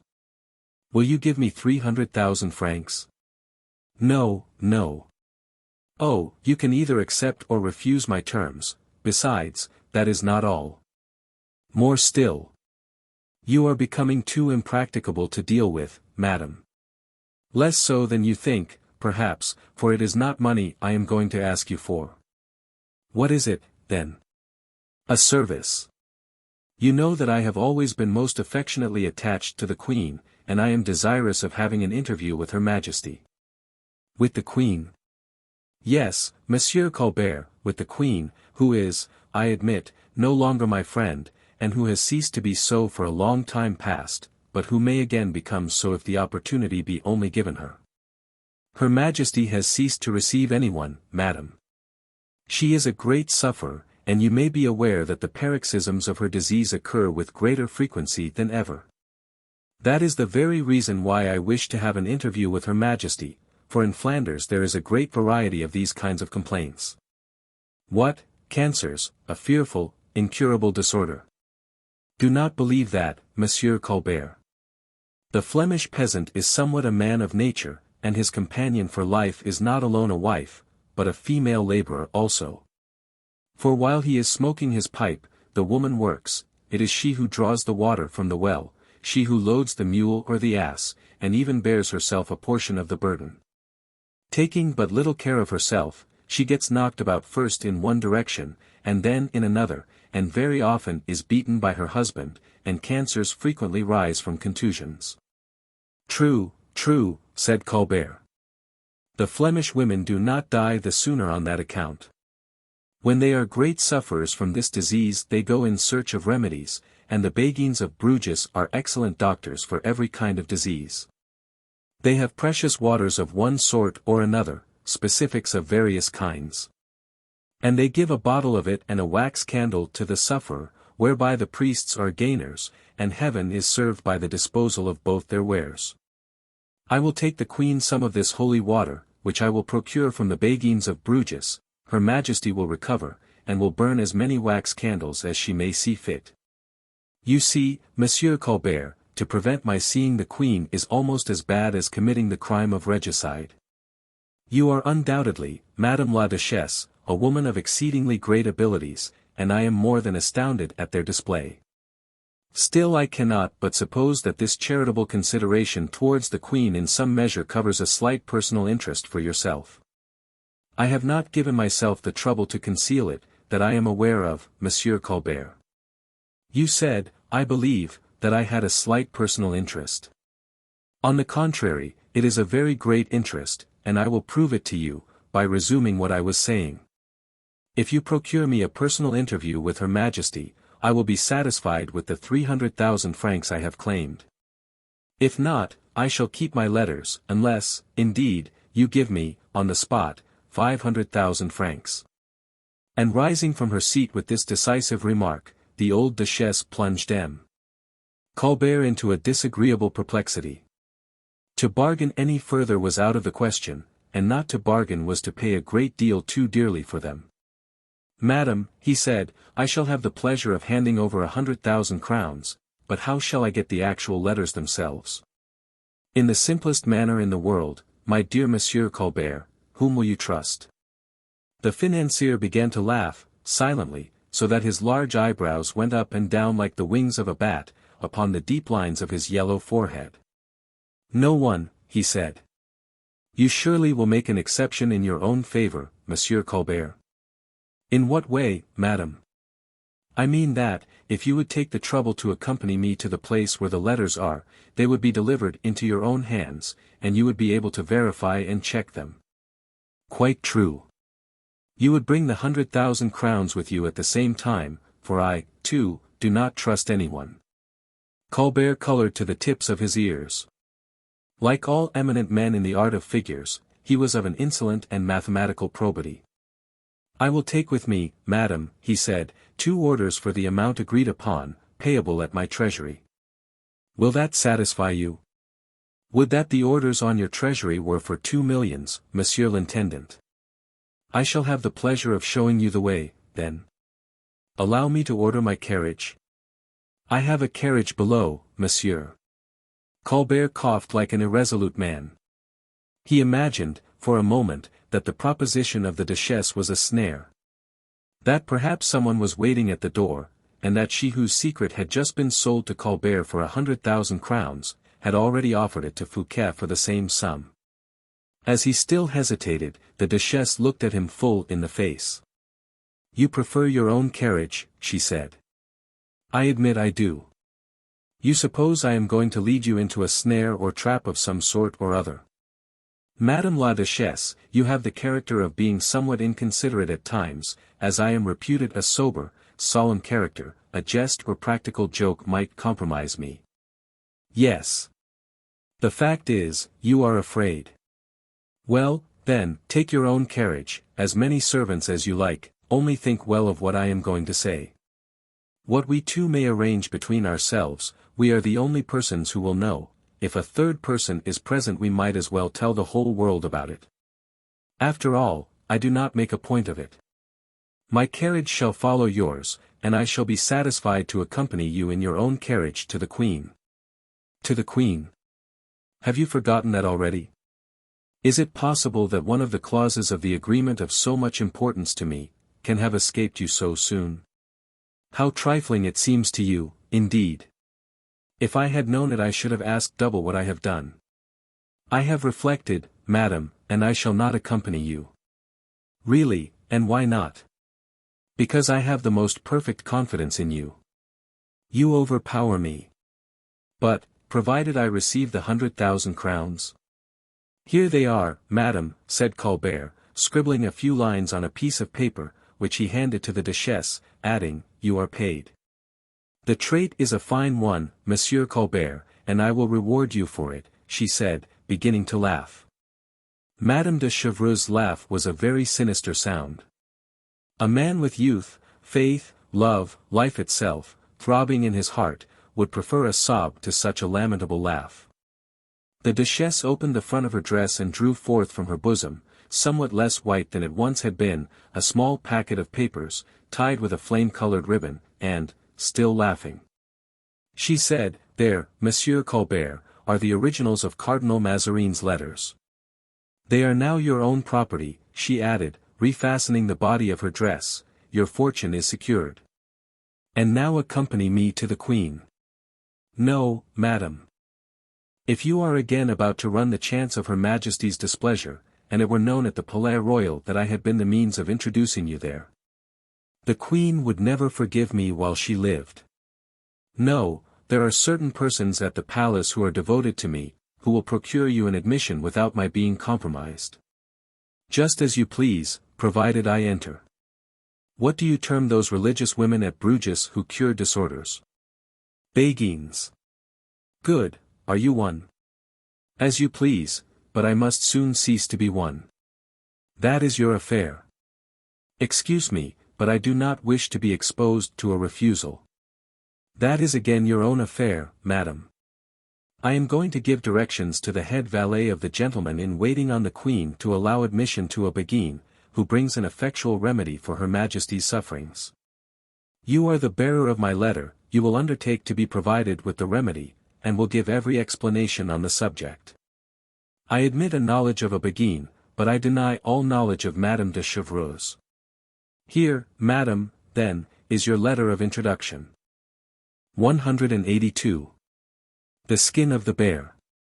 Colbert handed the Duchess the letter, and gently drew aside the chair behind which she was standing. Madame de Chevreuse, with a very slight bow, immediately left the room. Colbert, who had recognized Mazarin's handwriting, and had counted the letters, rang to summon his secretary, whom he enjoined to go in immediate search of M. Vanel, a councillor of the Parliament. The secretary replied that, according to his usual practice, M. Vanel had just that moment entered the house, in order to give the intendant an account of the principal details of the business which had been transacted during the day in Parliament.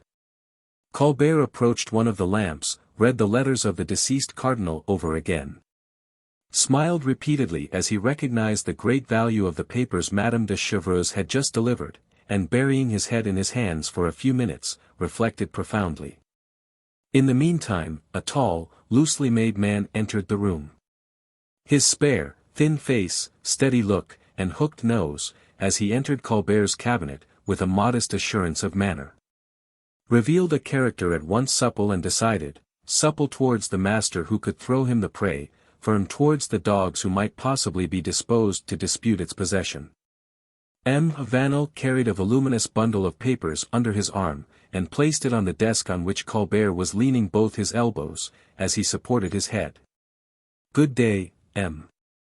Vanel," said the latter, rousing himself from his meditation. "Good day, Monseigneur," said Vanel, naturally. "You should say Monsieur, and not Monseigneur," replied Colbert, gently.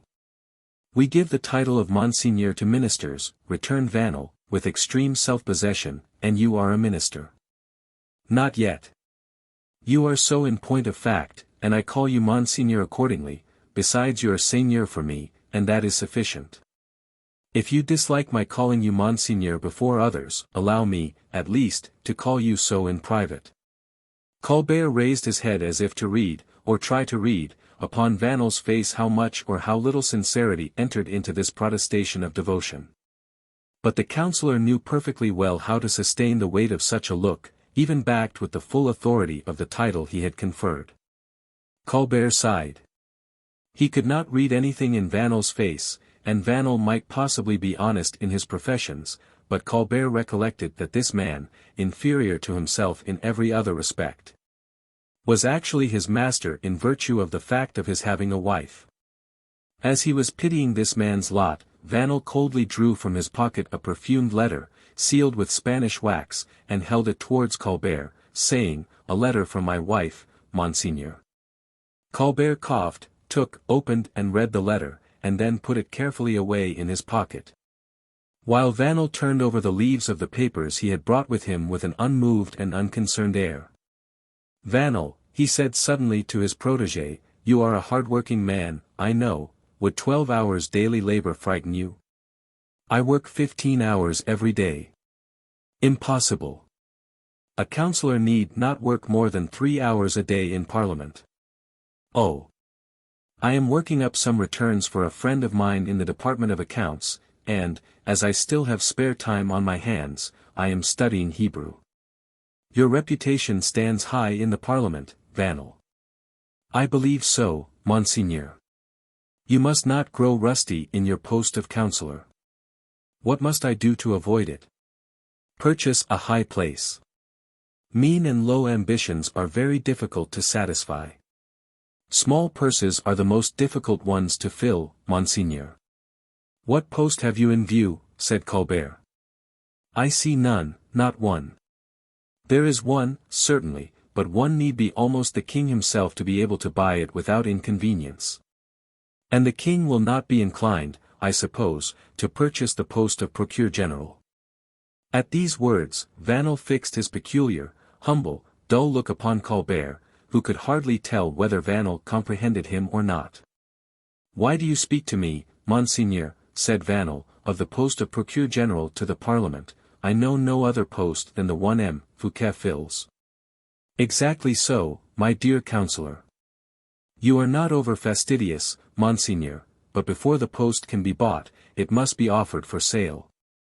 I believe, Monsieur Vanel, that it will be for sale before long. For sale. What? M. Fouquet's post of Procureur General. So it is said. The post which renders him so perfectly invincible, for sale. Ha, ha, said Vanel, beginning to laugh. Would you be afraid, then, of the post? Said Colbert, gravely. Afraid? No, but... Are you desirous of obtaining it? You are laughing at me, Monseigneur, replied Vanel. Is it likely that a councillor of the Parliament would not be desirous of becoming Procureur General? Well, Monsieur Vanel, since I tell you that the post, as report goes, will be shortly for sale. I cannot help repeating, Monseigneur, that it is impossible. A man never throws away the buckler, behind which he maintains his honor, his fortune, his very life. There are certain men mad enough, Vanel, to fancy themselves out of the reach of all mischances. Yes, Monseigneur. But such men never commit their mad acts for the advantage of the poor Vanels of the world. Why not? For the very reason that those Vanels are poor. It is true that M. Fouquet's post might cost a good round sum. What would you bid for it, Monsieur Vanel? Everything I am worth. Which means 300,000 or 400,000 francs.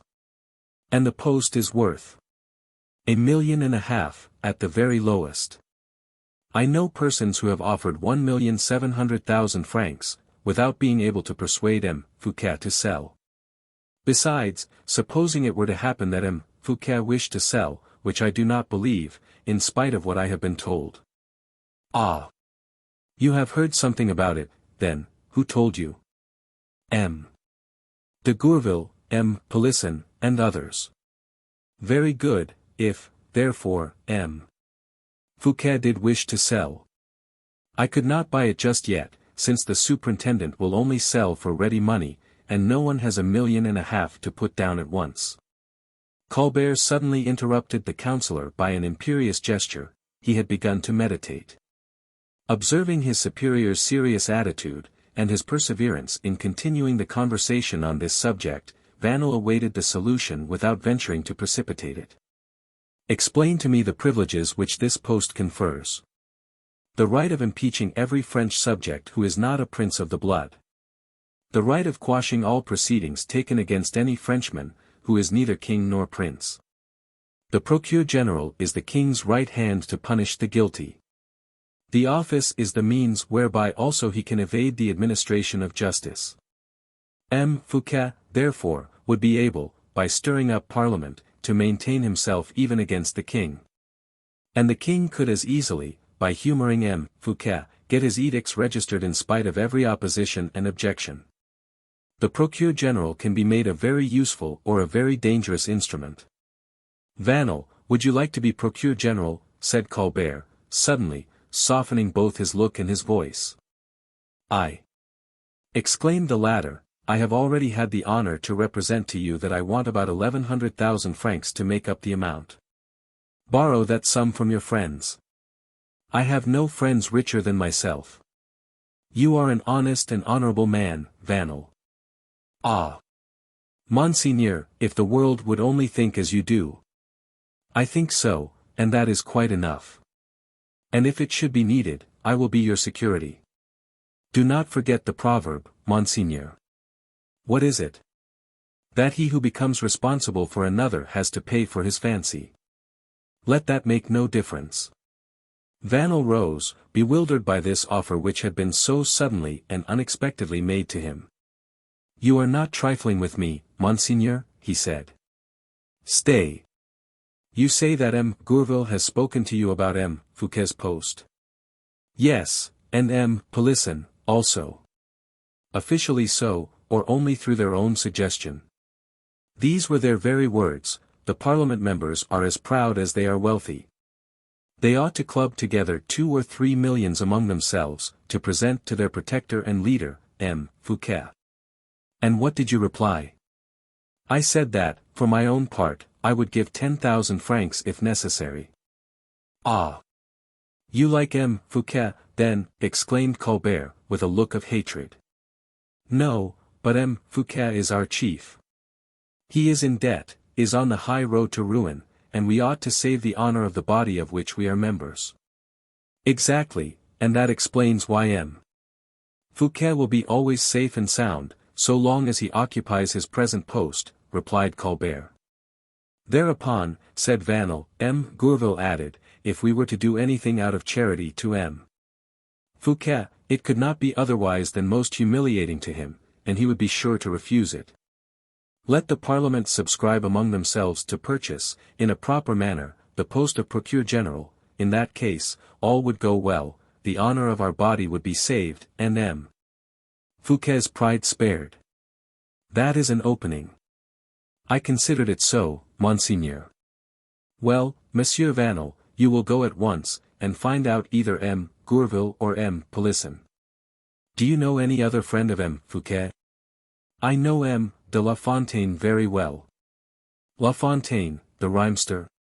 Yes, he used to write verses to my wife, when M. Fouquet was one of our friends. Go to him, then, and try and procure an interview with the superintendent. Willingly, but the sum itself?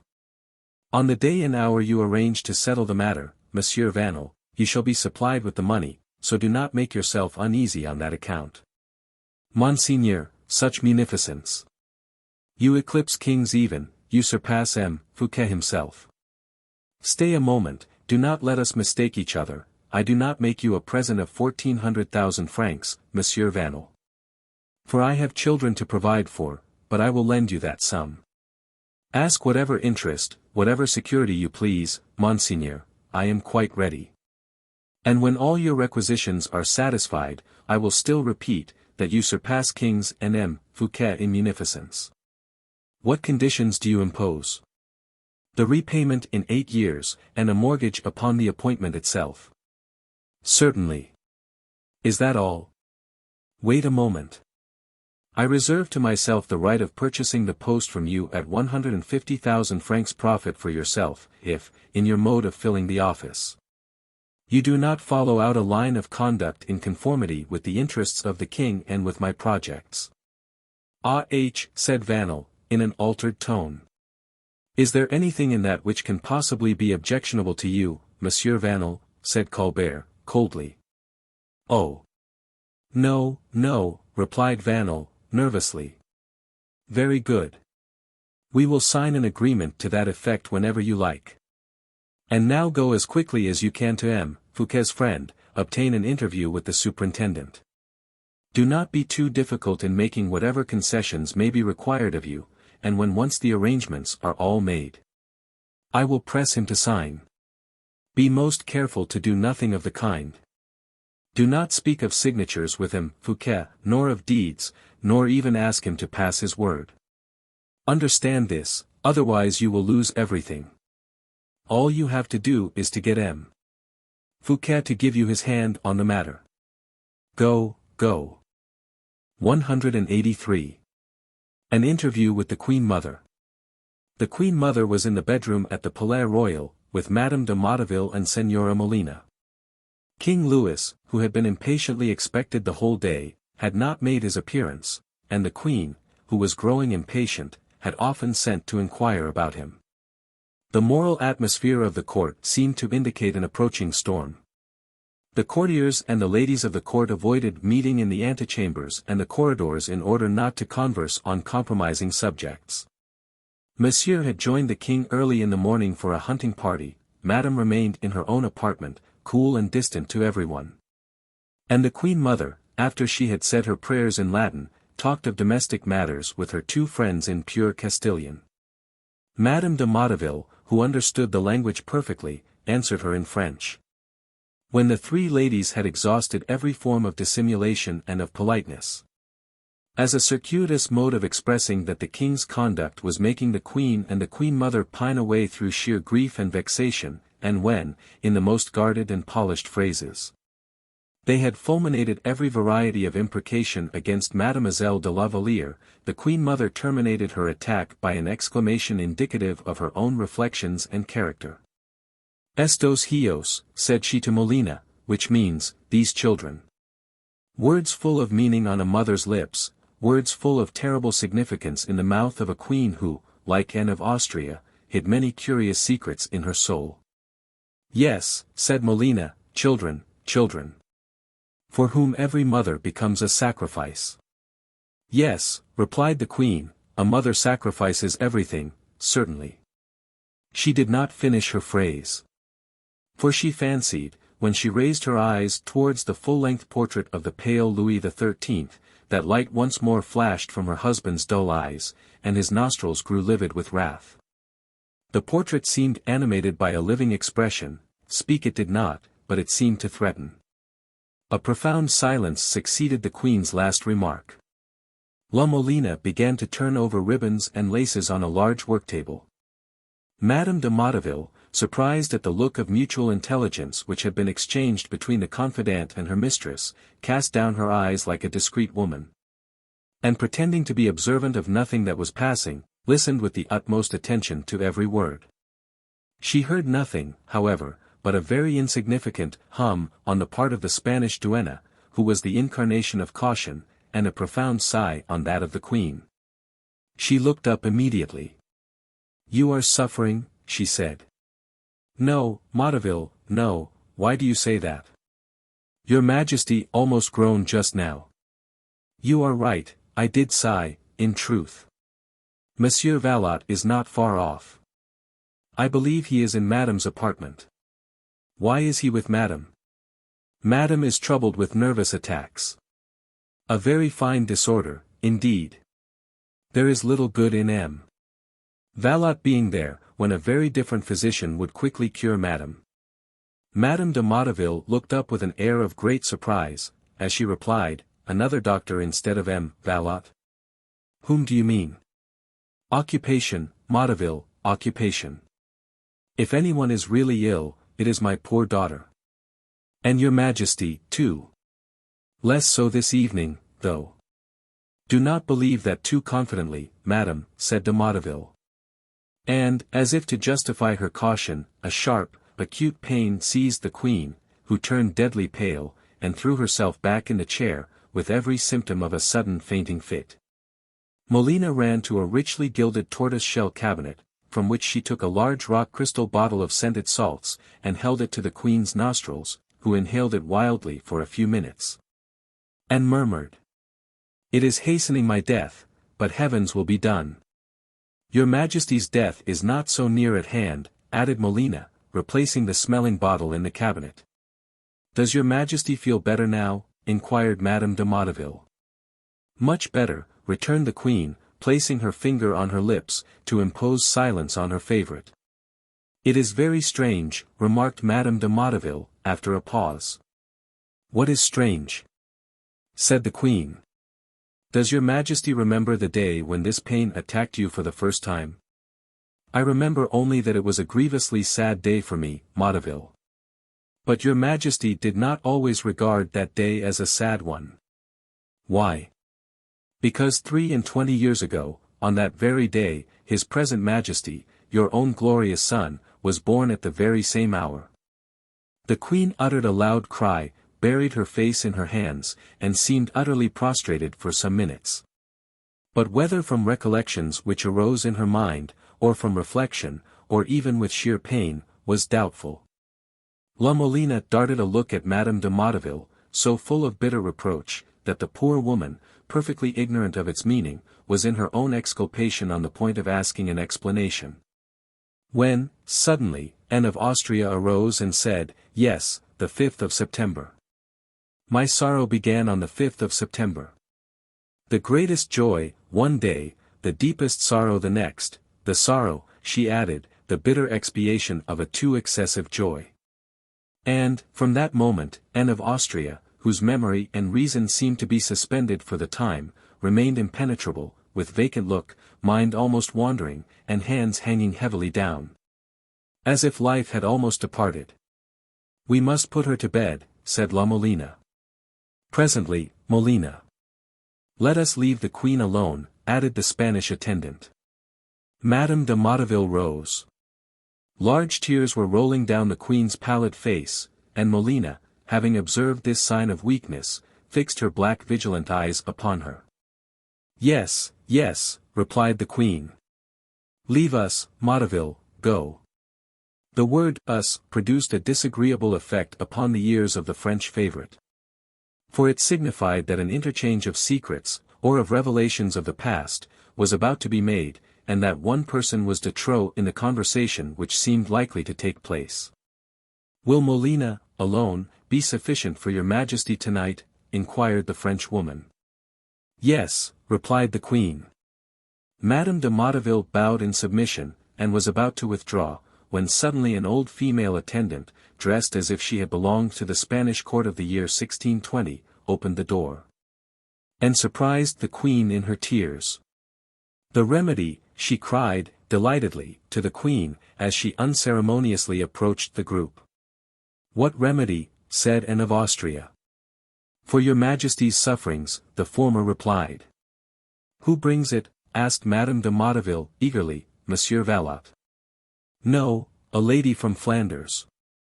From Flanders? Is she Spanish? Inquired the queen. I don't know. Who sent her? M. Colbert. Her name?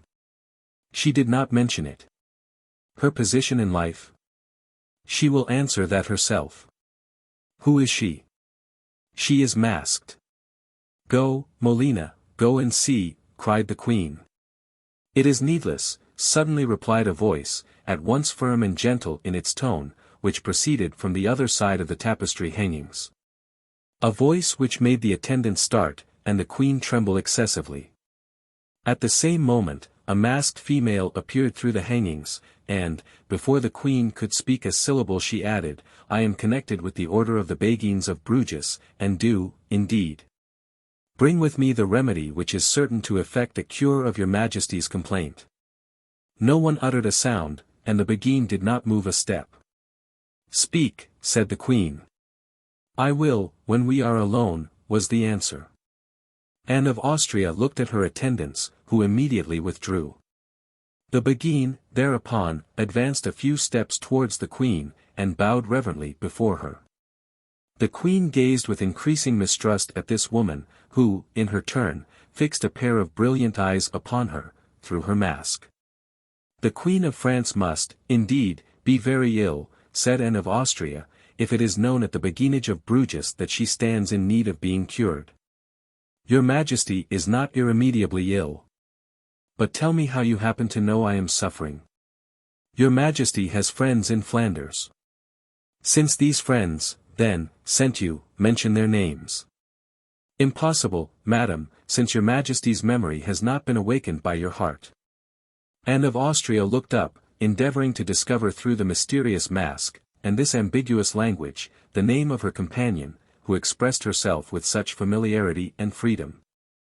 Then, suddenly, wearied by a curiosity which wounded every feeling of pride in her nature, she said, You are ignorant, perhaps, that royal personages are never spoken to with the face masked.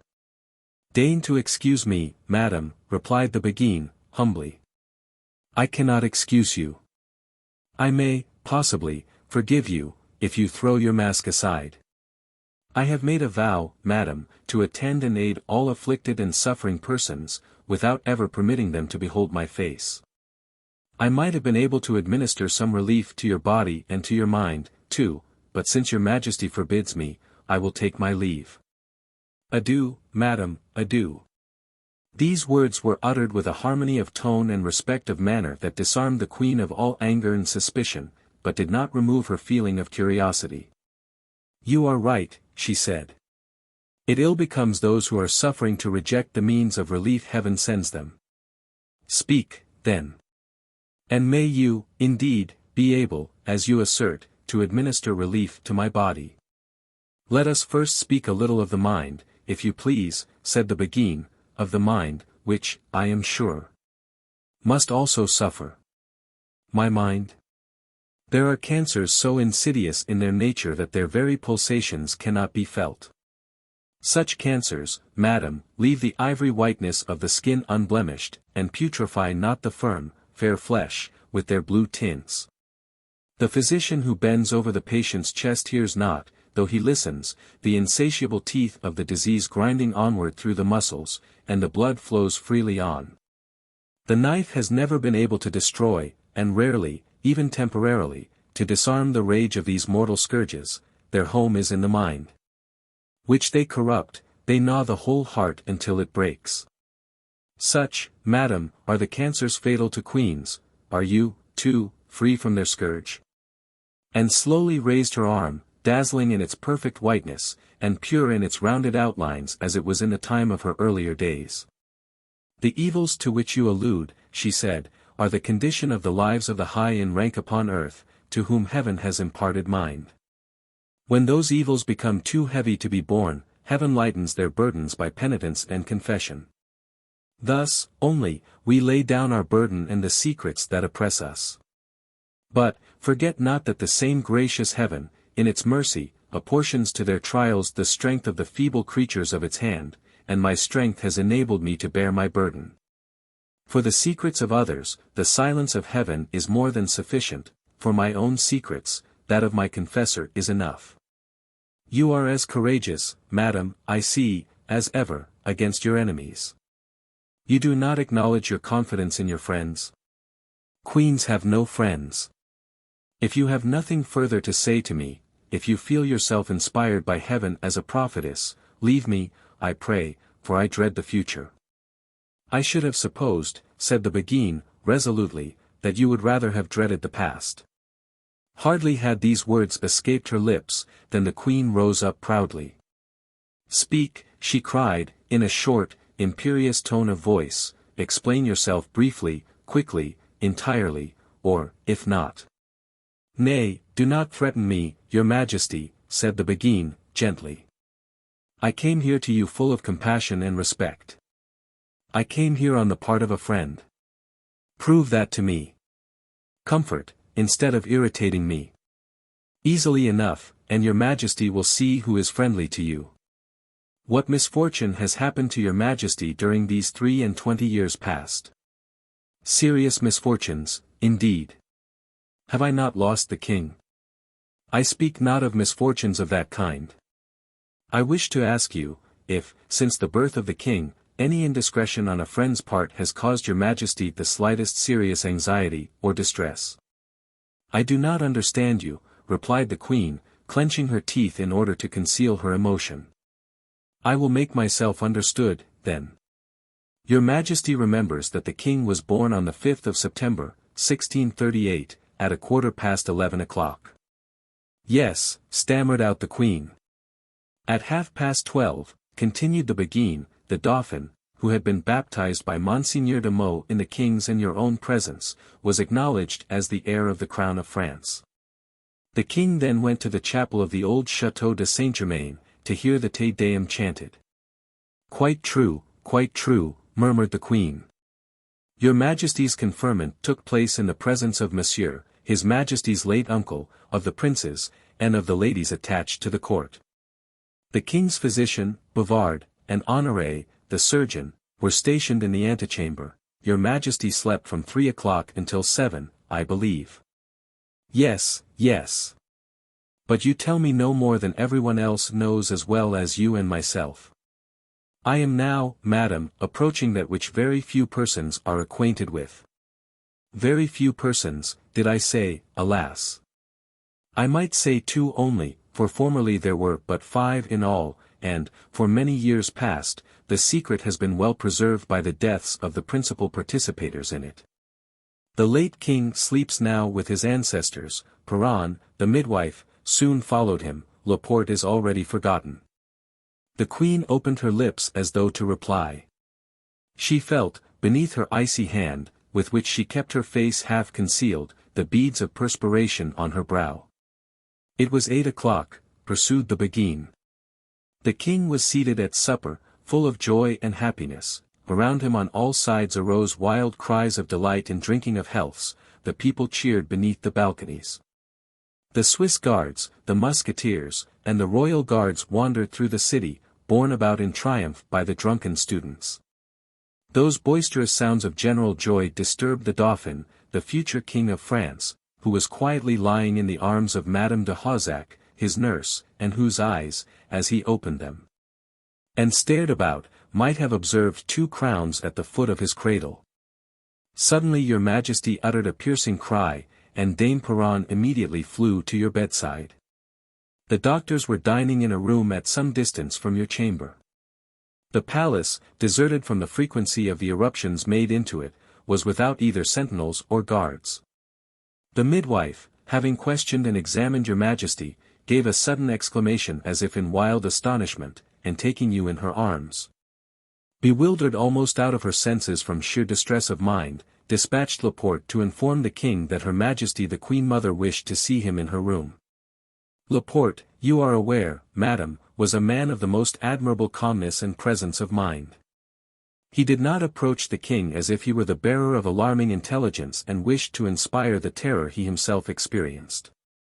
Besides, it was not a very terrifying intelligence which awaited the king. Therefore, Laporte appeared with a smile upon his lips, and approached the king's chair, saying to him, "Sire, the queen is very happy, and would be still more so to see your Majesty."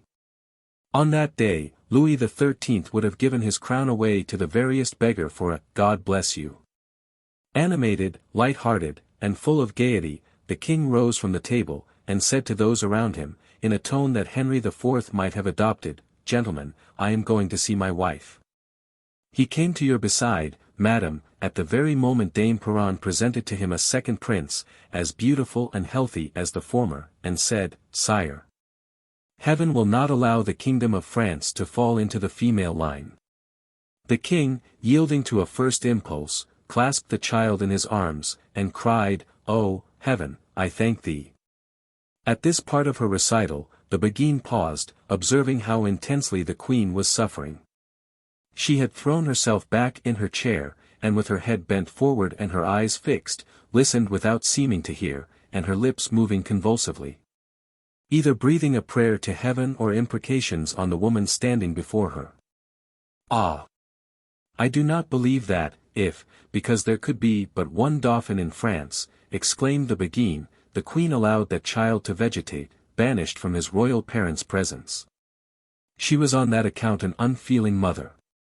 Oh, no, no, there are those alive who have known the floods of bitter tears she shed. There are those who have known and witnessed the passionate kisses she imprinted on that innocent creature in exchange for a life of misery and gloom to which state policy condemned the twin brother of Louis XIV. Oh! Heaven, murmured the queen feebly. It is admitted, continued the Beguine, quickly, that when the king perceived the effect which would result from the existence of 2 sons, equal in age and pretensions, he trembled for the welfare of France, for the tranquillity of the state.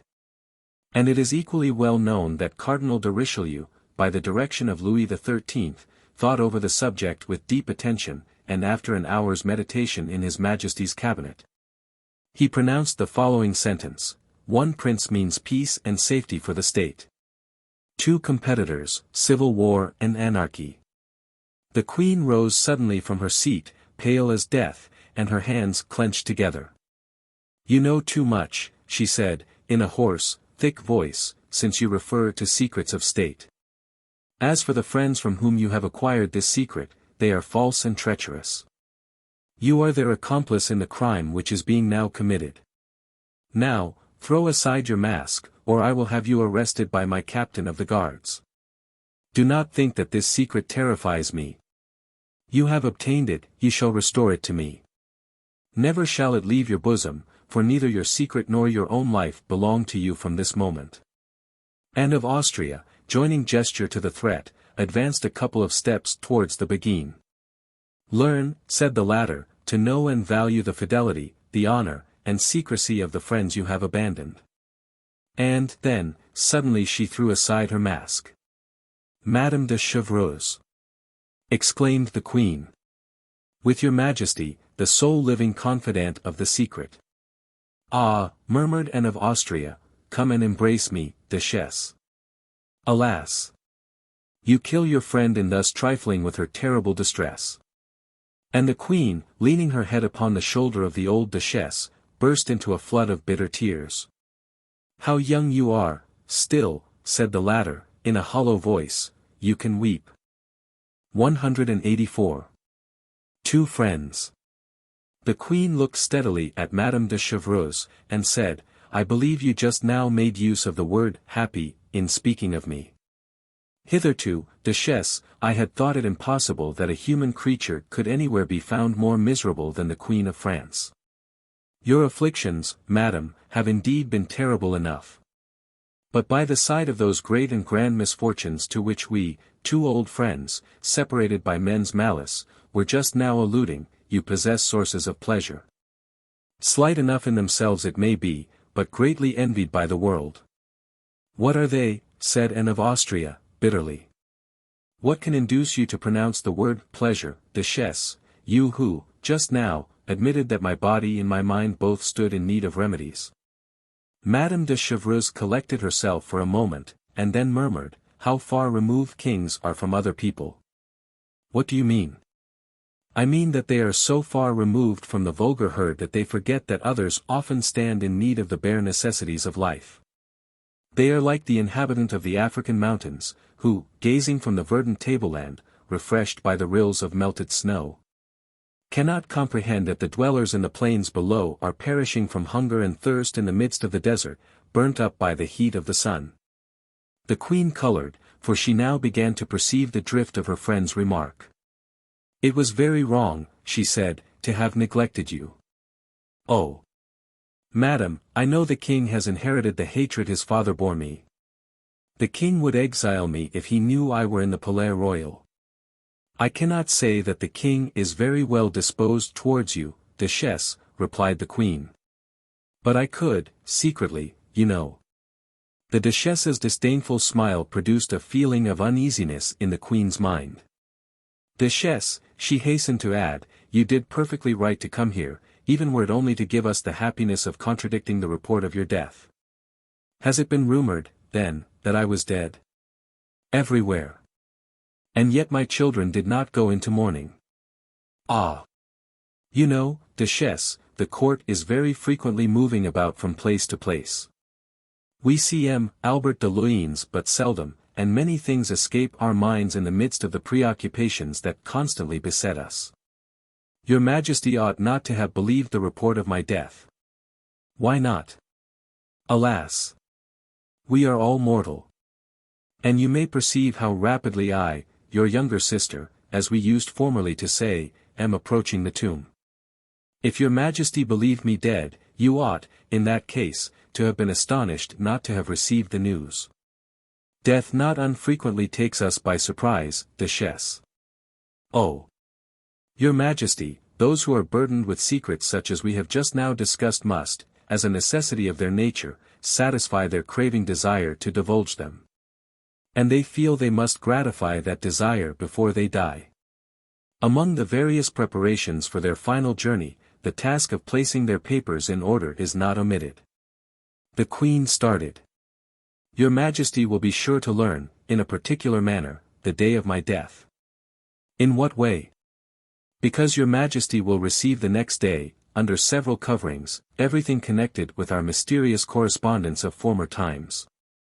"Did you not burn them?" cried Anne, in alarm. "Traitors only," replied the duchess, "destroy a royal correspondence." "Traitors, do you say?" "Yes, certainly, or rather they pretend to destroy, instead of which they keep or sell it. Faithful friends, on the contrary, most carefully secrete such treasures, for it may happen that some day or other they would wish to seek out their queen in order to say to her, 'Madam, I am getting old. My health is fast failing me. In the presence of the danger of death, for there is the risk for your Majesty that this secret may be revealed, take, therefore, this paper, so fraught with menace for yourself.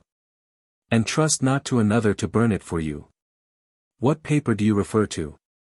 "As far as I am concerned, I have but one, it is true, but that is indeed most dangerous in its nature." "Oh! Duchess, tell me what it is." "A letter, dated Tuesday, the 2nd of August, 1644, in which you beg me to go to Noisy-le-Sec, to see that unhappy child. In your own handwriting, madam, there are those words, that unhappy child. A profound silence ensued. The Queen's mind was busy in the past. Madame de Chevreuse was watching the progress of her scheme. Yes, unhappy, most unhappy, murmured Anne of Austria. How sad the existence he led, poor child, to finish it in so cruel a manner. Is he dead? Cried the Duchess suddenly, with a curiosity whose genuine accents the Queen instinctively detected. He died of consumption, died forgotten, died withered and blighted like the flowers a lover has given to his mistress, which she leaves to die secreted in a drawer where she had hid them from the gaze of others. Died, repeated the Duchess with an air of discouragement, which would have afforded the Queen the most unfeigned delight, had it not been tempered in some measure with a mixture of doubt. Died, at Noisy-le-Sec? Yes, in the arms of his tutor, a poor, honest man, who did not long survive him. That can easily be understood. It is so difficult to bear up under the weight of such a loss and such a secret, said Madame de Chevreuse, the irony of which reflection the Queen pretended not to perceive. Madame de Chevreuse continued, well, madame, I inquired some years ago at Noisy-le-Sec about this unhappy child. I was told that it was not believed he was dead, and that was my reason for not having at first condoled with your Majesty. For, most certainly, if I could have thought it were true, never should I have made the slightest allusion to so deplorable an event, and thus have reawakened your Majesty's most natural distress.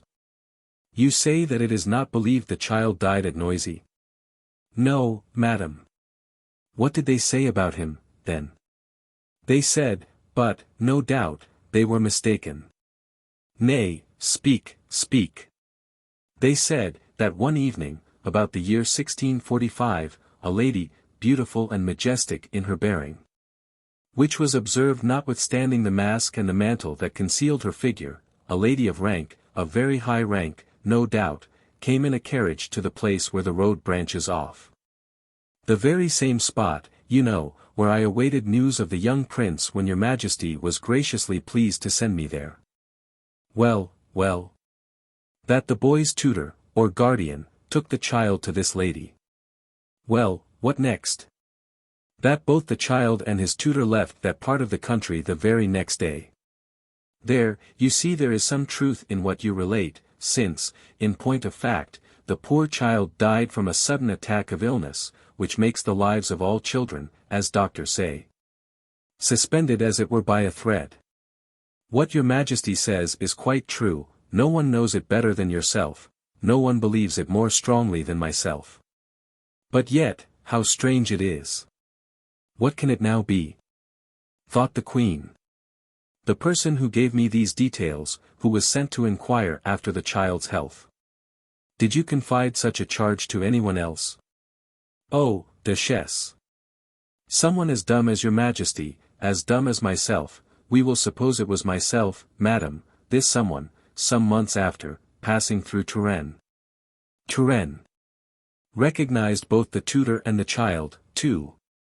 I am wrong, thought he recognized them, both living, cheerful, happy, and flourishing, the one in a green old age, the other in the flower of his youth. Judge after that what truth can be attributed to the rumors which are circulated, or what faith, after that, placed in anything that may happen in the world. But I am fatiguing your Majesty.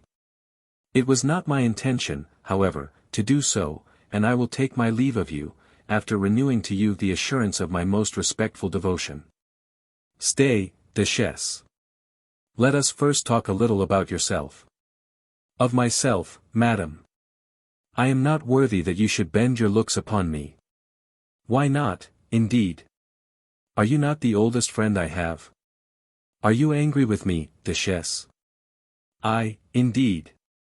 What motive could I have? If I had reason to be angry with your Majesty, should I have come here? Duchess, age is fast creeping on us both. We should be united against that death whose approach cannot be far off. You overpower me, madam, with the kindness of your language. No one has ever loved or served me as you have done, duchess. Your Majesty is too kind in remembering it. Not so. Give me a proof of your friendship, duchess. My whole being is devoted to you, madam. The proof I require is, that you should ask something of me. Ask. Oh, I know you well, no one is more disinterested, more noble, and truly loyal. Do not praise me too highly, madam, said the duchess, somewhat anxiously. I could never praise you as much as you deserve to be praised. And yet, age and misfortune effect a terrible change in people, madam. So much the better. For the beautiful, the haughty, the adored duchess of former days might have answered me ungratefully, I do not wish for anything from you. Heaven be praised. The misfortunes you speak of have indeed worked a change in you, for you will now, perhaps, answer me, I accept. The duchess's look and smile soon changed at this conclusion, and she no longer attempted to act a false part. Speak, dearest, what do you want? I must first explain to you. Do so unhesitatingly. Well, then, your Majesty can confer the greatest, the most ineffable pleasure upon me. What is it? Said the Queen, a little distant in her manner, from an uneasiness of feeling produced by this remark. But do not forget, my good Chevreuse, that I am quite as much under my son's influence as I was formerly under my husband's. I will not be too hard, madam. Call me as you used to do. It will be a sweet echo of our happy youth. Well, then, my dear mistress, my darling Anne. Do you know Spanish, still? Yes. Ask me in Spanish, then. Will your Majesty do me the honor to pass a few days with me at Dampierre? Is that all? Said the Queen, stupefied. Nothing more than that? Good heavens! Can you possibly imagine that, in asking you that, I am not asking you the greatest conceivable favor? If that really be the case, you do not know me. Will you accept? Yes, gladly. And I shall be happy, continued the Queen, with some suspicion, if my presence can in any way be useful to you. Useful, exclaimed the Duchess, laughing.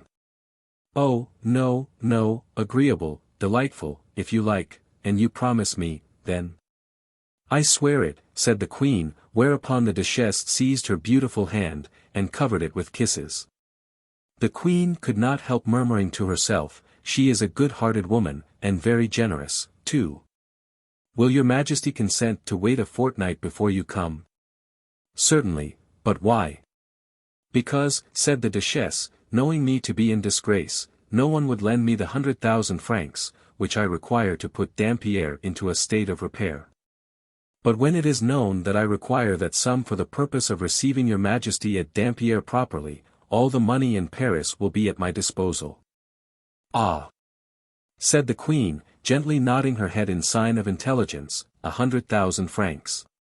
You want 100,000 francs to put Dampierre into repair? Quite as much as that. And no one will lend you them? No one. I will lend them to you, if you like, Duchess. Oh, I hardly dare accept such a sum.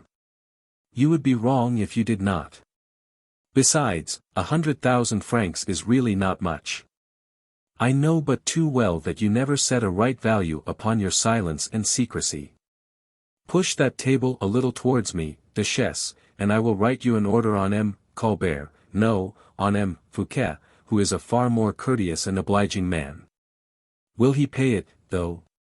If he will not pay it, I will, but it will be the first time he will have refused me. The Queen wrote and handed the Duchess the order, and afterwards dismissed her with a warm embrace. 185. How Jean de La Fontaine came to write his first tale. All these intrigues are exhausted. The human mind, so variously complicated, has been enabled to develop itself at its ease in the three outlines with which our recital has supplied it.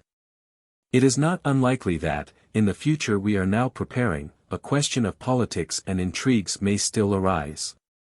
But the springs by which they work will be so carefully concealed that no one will be able to see aught but flowers and paintings, just as at a theatre, where a colossus appears upon the scene. Walking along moved by the small legs and slender arms of a child concealed within the framework. We now return to Saint-Mandé, where the superintendent was in the habit of receiving his select confederacy of Epicureans. For some time past the host had met with nothing but trouble. Everyone in the house was aware of and felt for the minister's distress. No more magnificent or recklessly improvident reunions. Money had been the pretext assigned by Fouquet, and never was any pretext, as Gourville said, more fallacious, for there was not even a shadow of money to be seen. M. Vattel was resolutely painstaking in keeping up the reputation of the house, and yet the gardeners who supplied the kitchens complained of ruinous delays. The agents for the supply of Spanish wines sent drafts which no one honored. Fishermen, whom the superintendent engaged on the coast of Normandy, calculated that if they were paid all that was due to them, the amount would enable them to retire comfortably for life. Fish, which, at a later period, was the cause of Vattel's death, did not arrive at all. However, on the ordinary reception days, Fouquet's friends flocked in more numerously than ever. Gourville and the Abbé Fouquet talked over money matters, that is to say, the Abbé borrowed a few pistoles from Gourville. Polisson, seated with his legs crossed, was engaged in finishing the peroration of a speech with which Fouquet was to open the Parliament. And this speech was a masterpiece, because Polisson wrote it for his friend, that is to say. He inserted all kinds of clever things the latter would most certainly never have taken the trouble to say of his own accord. Presently Lauret and La Fontaine would enter from the garden, engaged in a dispute about the art of making verses. The painters and musicians, in their turn, were hovering near the dining-room. As soon as 8 o'clock struck the supper would be announced, for the superintendent never kept anyone waiting. It was already 7:30, and the appetites of the guests were beginning to declare themselves in an emphatic manner. As soon as all the guests were assembled, Gourville went straight up to Polisson, awoke him out of his reverie, and led him into the middle of a room, and closed the doors. "Well," he said, "anything new?" Polisson raised his intelligent and gentle face, and said, "I have borrowed 25,000 francs of my aunt, and I have them here in good sterling money." "Good," replied Gourville, "we only want 195,000 livres for the first payment." "The payment of what?" asked La Fontaine. "What?" "Absent-minded as usual." "Why, it was you who told us the small estate at Corbely was going to be sold by one of M. Fouquet's creditors. And you, also, who proposed that all his friends should subscribe. More than that, it was you who said that you would sell a corner of your house at Château-Thierry, in order to furnish your own proportion, and you come and ask, the payment of what?" This remark was received with a general laugh, which made La Fontaine blush. "I beg your pardon," he said, "I had not forgotten it. Oh, no. Only you remembered nothing about it," replied Lauret. "That is the truth, and the fact is, he is quite right, there is a great difference between forgetting and not remembering." "Well, then," added Polisson, "you bring your mite in the shape of the price of the piece of land you have sold." "Sold? No. Have you not sold the field, then?" inquired Gourville, in astonishment, for he knew the poet's disinterestedness. "My wife would not let me," replied the latter, at which there were fresh bursts of laughter. "And yet you went to Château-Thierry for that purpose," said someone. "Certainly I did, and on horseback." "Poor fellow! I had 8 different horses, and I was almost bumped to death." "You are an excellent fellow. And you rested yourself when you arrived there?" "Rested? Oh! Of course I did, for I had an immense deal of work to do." "How so?" "My wife had been flirting with the man to whom I wished to sell the land. The fellow drew back from his bargain, and so I challenged him." "Very good, and you fought?" "It seems not." "You know nothing about it, I suppose?" "No, my wife and her relations interfered in the matter. I was kept a quarter of an hour with my sword in my hand, but I was not wounded." "And your adversary?" "Oh! He wasn't wounded either, for he never came on the field." "Capital, cried his friends from all sides, you must have been terribly angry. Exceedingly so. I caught cold, I returned home and then my wife began to quarrel with me. In real earnest? Yes, in real earnest. She threw a loaf of bread at my head, a large loaf. And what did you do? Oh. I upset the table over her and her guests, and then I got on my horse again, and here I am. Everyone had great difficulty in keeping his countenance at the exposure of this heroic comedy, and when the laughter had subsided, one of the guests present said to La Fontaine, "Is that all you have brought back?" "Oh, no. I have an excellent idea in my head." "What is it?" "Have you noticed that there is a good deal of sportive, jesting poetry written in France?" "Yes, of course," replied everyone. "And," pursued La Fontaine, "only a very small portion of it is printed. The laws are strict, you know." "That may be. But a rare article is a dear article, and that is the reason why I have written a small poem, excessively free in its style, very broad, and extremely cynical in its tone." "The deuce you have." "Yes," continued the poet, with assumed indifference, "and I have introduced the greatest freedom of language I could possibly employ." Peals of laughter again broke forth, while the poet was thus announcing the quality of his wares. "And," he continued, "I have tried to excel everything that Boccaccio, Aretin, and other masters of their craft have written in the same style." "Its fate is clear," said Polisson. "It will be suppressed and forbidden." "Do you think so?" said La Fontaine, simply. "I assure you I did not do it on my own account so much as M. Fouquet's." This wonderful conclusion again raised the mirth of all present. "And I have sold the first edition of this little book for 800 livres, exclaimed La Fontaine, rubbing his hands together. "Serious and religion's books sell at about half that rate."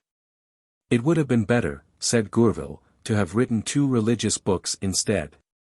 "It would have been too long, and not amusing enough," replied La Fontaine tranquilly. "My 800 livres are in this little bag, and I beg to offer them as my contribution." As he said this, he placed his offering in the hands of their treasurer. It was then Lauret's turn, who gave 150 livres, the others stripped themselves in the same way. And the total sum in the purse amounted to 40,000 livres. The money was still being counted over when the superintendent noiselessly entered the room. He had heard everything. And then this man, who had possessed so many millions, who had exhausted all the pleasures and honors the world had to bestow, this generous heart, this inexhaustible brain, which had, like 2 burning crucibles, devoured the material and moral substance of the first kingdom in Europe, was seen to cross the threshold with tears in his eyes, and pass his fingers through the gold and silver which the bag contained.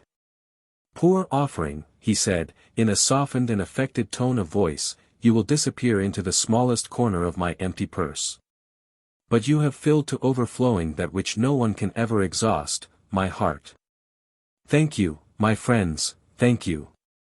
And as he could not embrace everyone present, who were all tearful, too, philosophers as they were, he embraced La Fontaine, saying to him, "Poor fellow! So you have, on my account, been beaten by your wife and censured by your confessor." "Oh! It is a mere nothing," replied the poet.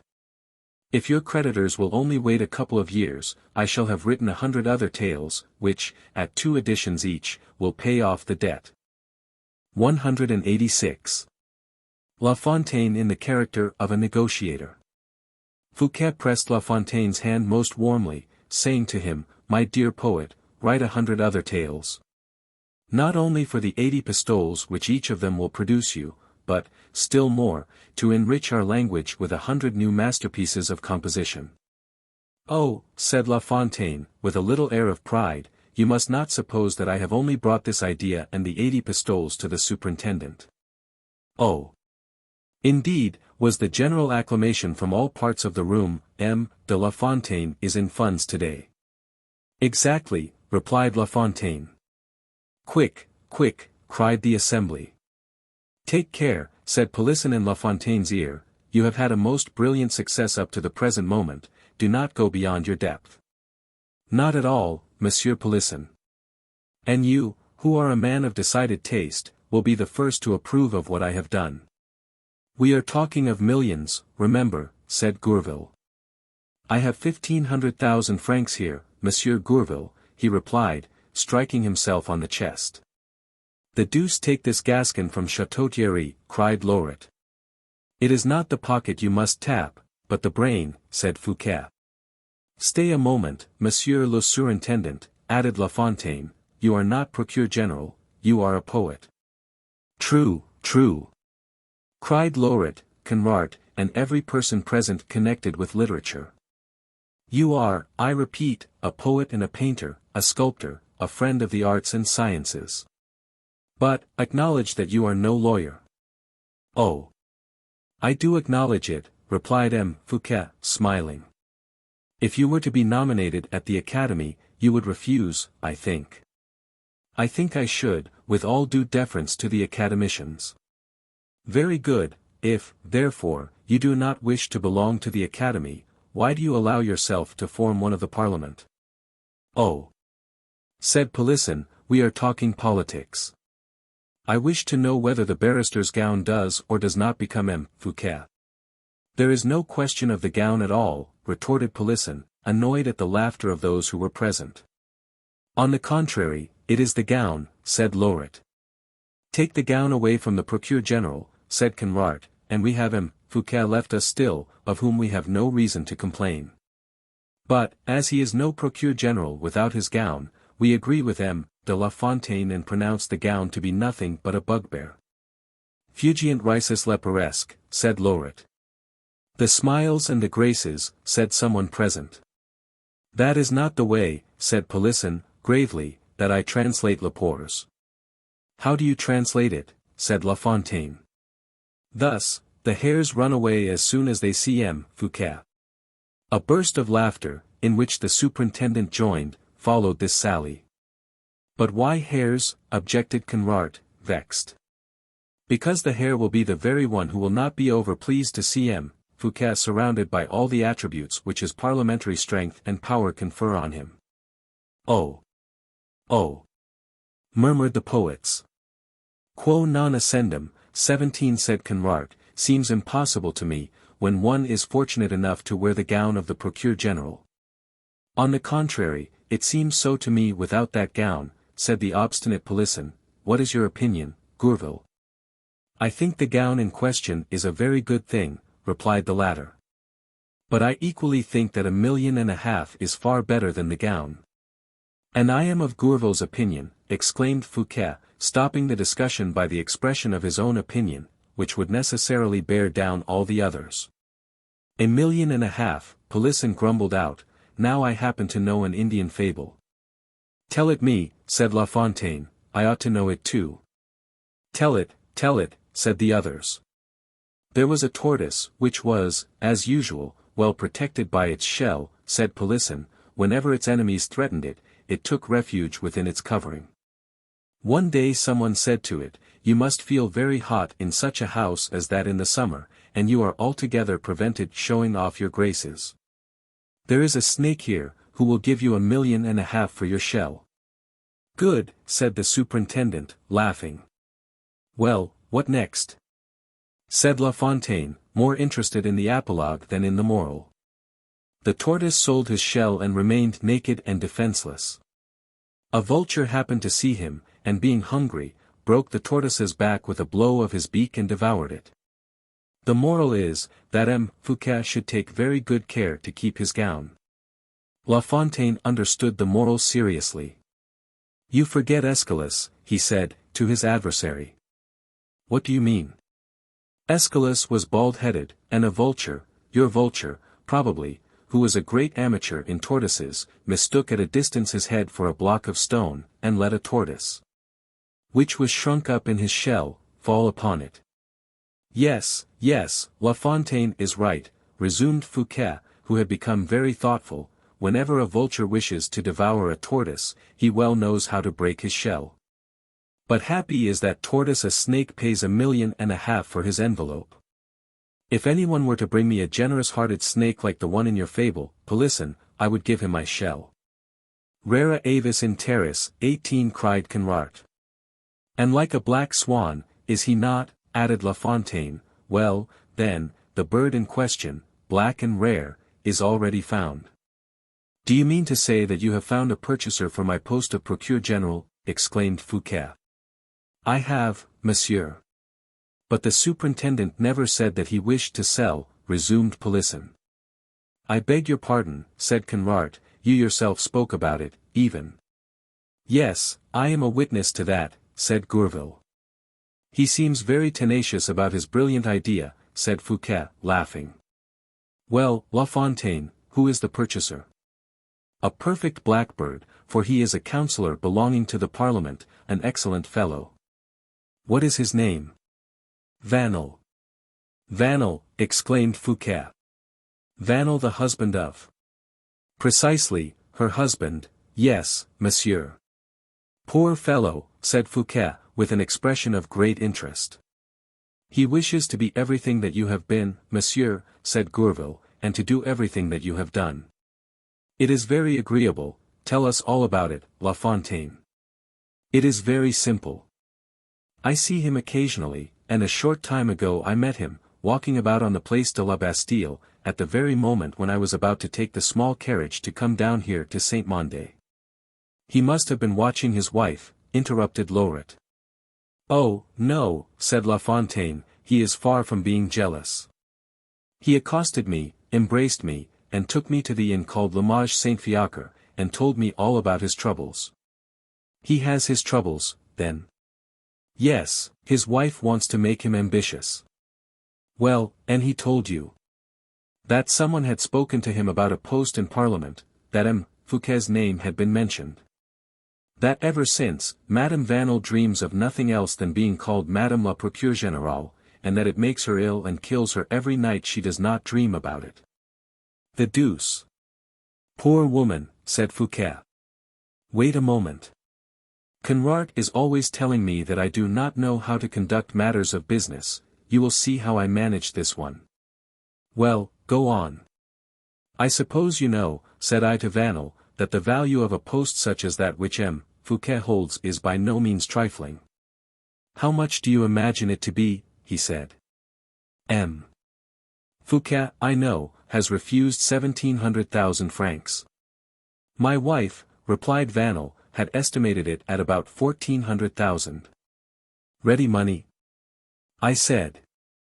Yes. She has sold some property of hers in Guyenne, and has received the purchase money. That's a pretty sum to touch all at once, said the Abbé Fouquet, who had not hitherto said a word. Poor Madame Vanel, murmured Fouquet. Polisson shrugged his shoulders, as he whispered in Fouquet's ear, that woman is a perfect fiend. That may be. And it will be delightful to make use of this fiend's money to repair the injury which an angel has done herself for me. Polisson looked with a surprised air at Fouquet, whose thoughts were from that moment fixed upon a fresh object in view. Well, inquired La Fontaine, what about my negotiation? Admirable, my dear poet.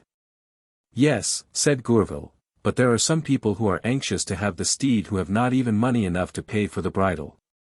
And Vanel would draw back from his offer if he were to be taken at his word, continued the Abbé Fouquet. I do not believe it, said La Fontaine. What do you know about it? Why, you have not yet heard the denouement of my story. If there is a denouement, why do you beat about the bush so much? Semper ad eventum. 19 Is that correct? Said Fouquet, with the air of a nobleman who condescends to barbarisms. To which the Latinists present answered with loud applause.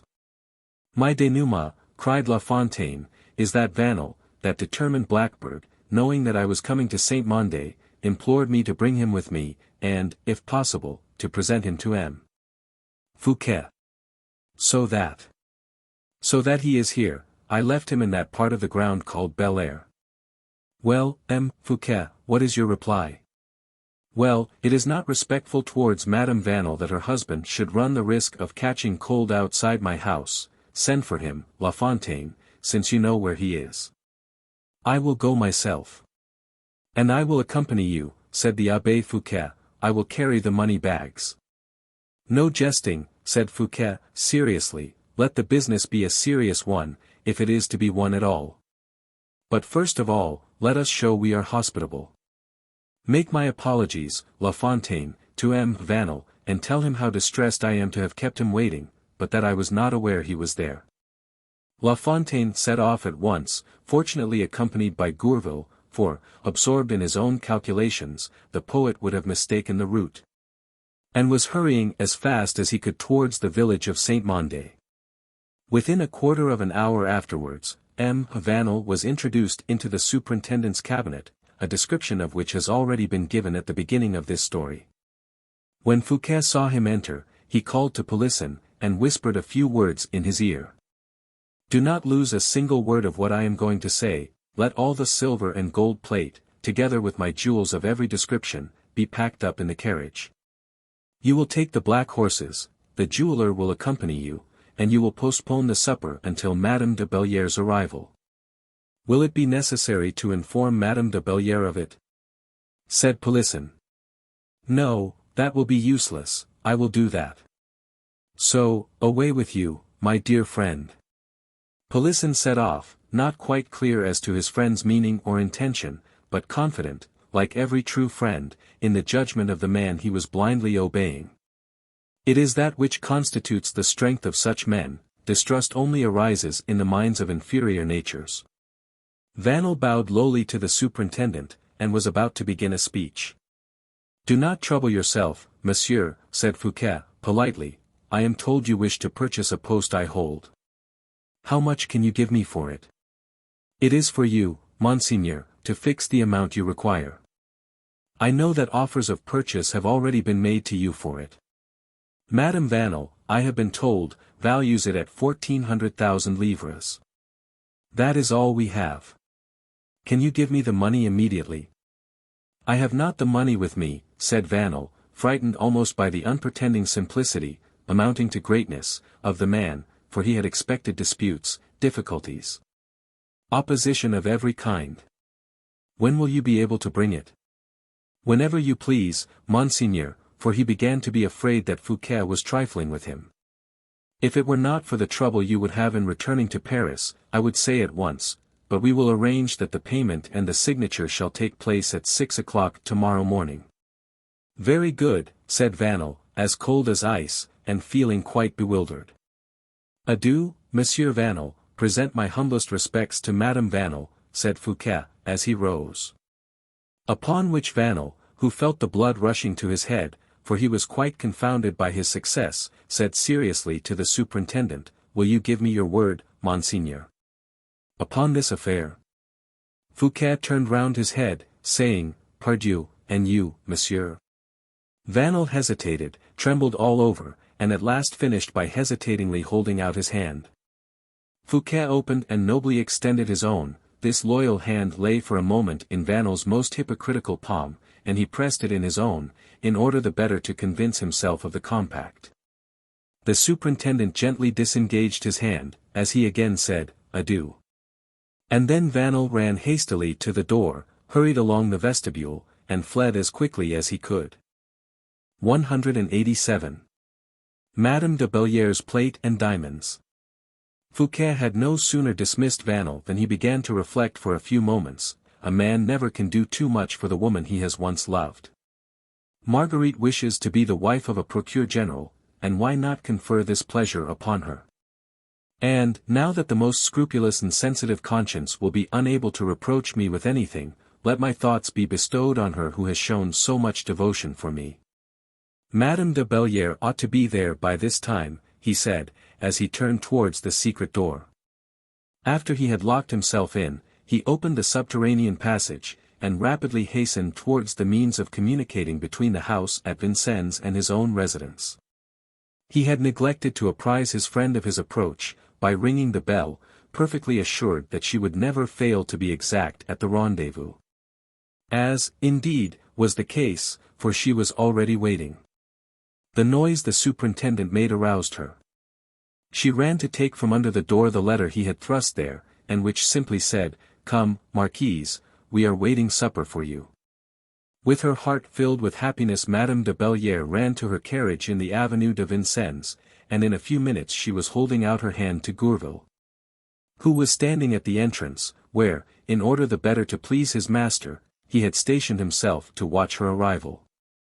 She had not observed that Fouquet's black horse arrived at the same time, all steaming and foam-flaked.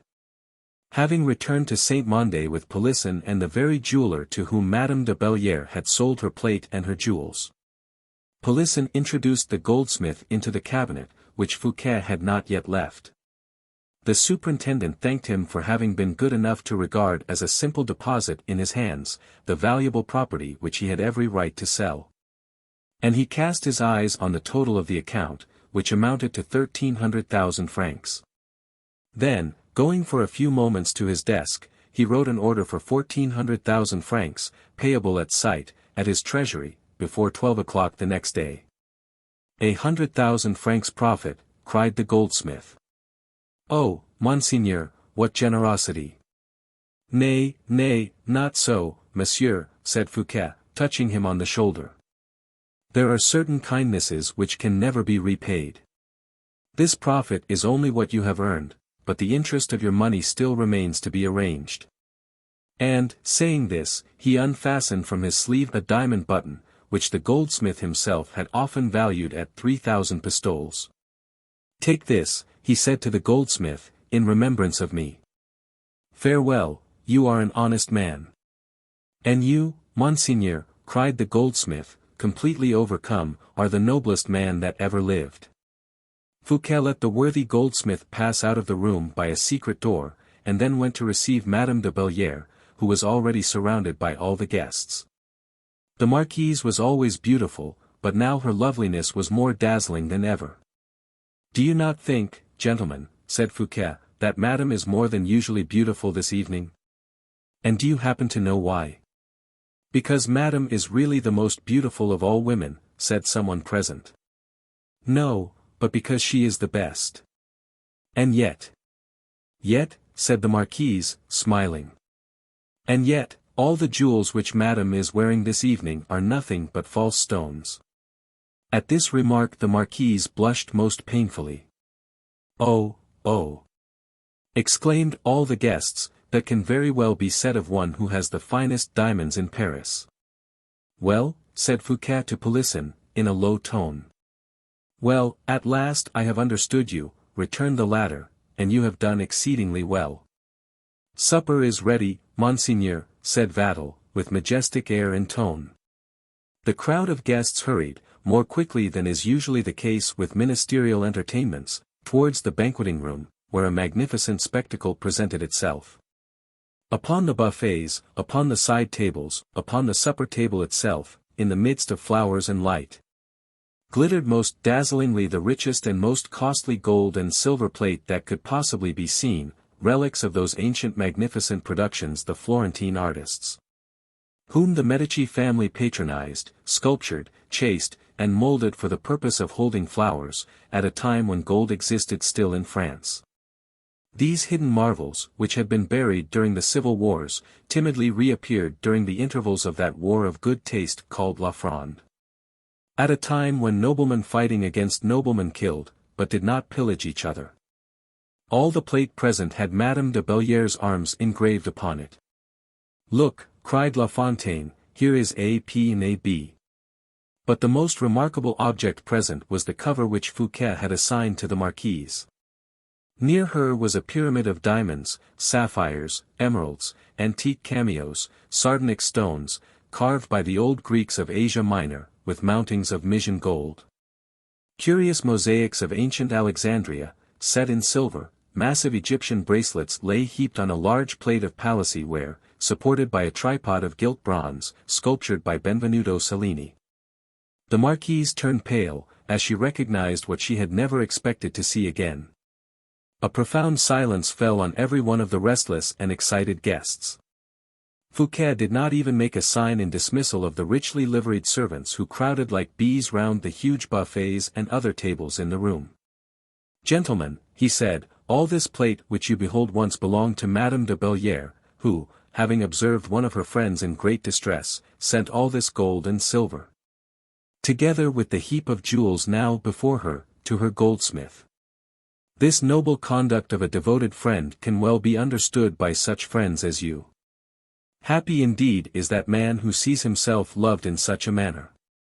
Let us drink to the health of Madame de Valliere." A tremendous burst of applause followed his words, and made poor Madame de Valliere sink back dumb and breathless in her seat. "And then," added Polisson, who was always affected by a noble action, as he was invariably impressed by beauty, "let us also drink to the health of him who inspired Madame's noble conduct. For such a man is worthy of being worthily loved." It was now the Marquise's turn. She rose, pale and smiling. And as she held out her glass with a faltering hand, and her trembling fingers touched those of Fouquet, her look, full of love, found its mirror in that of her ardent and generous-hearted lover. Begun in this manner, the supper soon became a fete. No one tried to be witty, but no one failed in being so. La Fontaine forgot his Gordony wine, and allowed Vattel to reconcile him to the wines of the Rhone, and those from the shores of Spain. The Abbé Fouquet became so kind and good-natured, that Gourville said to him, "Take care, Monsieur l'Abbé, if you are so tender, you will be carved and eaten." The hours passed away so joyously, that, contrary to his usual custom, the superintendent did not leave the table before the end of the dessert. He smiled upon his friends, delighted as a man is whose heart becomes intoxicated before his head, and, for the first time, looked at the clock. Suddenly a carriage rolled into the courtyard, and, strange to say, it was heard high above the noise of the mirth which prevailed. Fouquet listened attentively, and then turned his eyes towards the antechamber. It seemed as if he could hear a step passing across it, a step that, instead of pressing the ground, weighed heavily upon his heart. "M. d'Herblay, Bishop of Vannes," the usher announced. And Aramis's grave and thoughtful face appeared upon the threshold of the door, between the remains of two garlands, of which the flame of a lamp had just burnt the thread that once united them. 188. M. de Mazarine's receipt. Fouquet would have uttered an exclamation of delight on seeing another friend arrive, if the cold air and averted aspect of Aramis had not restored all his reserve. "Are you going to join us at dessert?" he asked. "And yet you would be frightened, perhaps, at the noise which our wild friends here are making?" "Monseigneur," replied Aramis, respectfully, "I will begin by begging you to excuse me for having interrupted this merry meeting. And then, I will beg you to give me, as soon as your pleasure is attended to, moment's audience on matters of business." As the word "business" had aroused the attention of some of the Epicureans present, Fouquet rose, saying, "Business first of all, Monsieur d'Herblay. We are too happy when matters of business arrive only at the end of a meal." As he said this, he took the hand of Madame de Valliere, who looked at him with a kind of uneasiness, and then led her to an adjoining salon. After having recommended her to the most reasonable of his guests. And then, taking Aramis by the arm, he led him towards his cabinet. As soon as Aramis was there, throwing aside the respectful air he had assumed, he threw himself into a chair, saying, "Guess whom I have seen this evening? My dear Chevalier, every time you begin in that manner, I am sure to hear you announce something disagreeable." "Well, and this time you will not be mistaken either, my dear friend," replied Aramis. "Do not keep me in suspense," added Fouquet, phlegmatically. "Well, then, I have seen Madame de Chevreuse." "The old duchess, do you mean?" "Yes." "Her ghost, perhaps?" "No, no, the old she-wolf herself." "Without teeth?" "Possibly, but not without claws." "Well. What harm can she meditate against me? I am no miser with women who are not prudes. A quality always prized, even by the woman who no longer presumes to look for love. Madame de Chevreuse knows very well that you are not avaricious, since she wishes to draw some money of you." "Indeed? Under what pretext?" "Oh. Pretexts are never wanting with her. Let me tell you what it is, it seems that the duchess has a good many letters of M. de Mazarines in her possession. I am not surprised at that, for the prelate was gallant enough. Yes, but these letters have nothing whatever to do with the prelate's love affairs. They concern, it is said, financial matters rather. And accordingly they are less interesting. Do you not suspect what I mean? Not at all. Have you never heard speak of a prosecution being instituted for an embezzlement, or appropriation rather, of public funds? Yes, 100, nay, 1,000 times. Ever since I have been engaged in public matters I have hardly heard of anything else. It is precisely your own case, when, as a bishop, people reproach you for impiety, or, as a musketeer, for your cowardice. The very thing of which they are always accusing ministers of finance is the embezzlement of public funds. Very good, but take a particular instance, for the duchess asserts that M. de Mazarin alludes to certain particular instances. What are they? Something like a sum of 13 millions of francs, of which it would be very difficult for you to define the precise nature of the employment. 13 millions. Said the superintendent, stretching himself in his armchair, in order to enable him the more comfortably to look up towards the ceiling. 13 millions, I am trying to remember out of all those I have been accused of having stolen. Do not laugh, my dear monsieur, for it is very serious. It is positive that the duchess has certain letters in her possession, and that these letters must be as she represents them, since she wished to sell them to me for 500,000 francs. Oh! One can have a very tolerable calumny got up for such a sum as that, replied Fouquet. Ah! Now I know what you mean, and he began to laugh very heartily. So much the better, said Aramis, a little reassured. I remember the story of those 13 millions now. Yes, yes, I remember them quite well. I am delighted to hear it, tell me about them.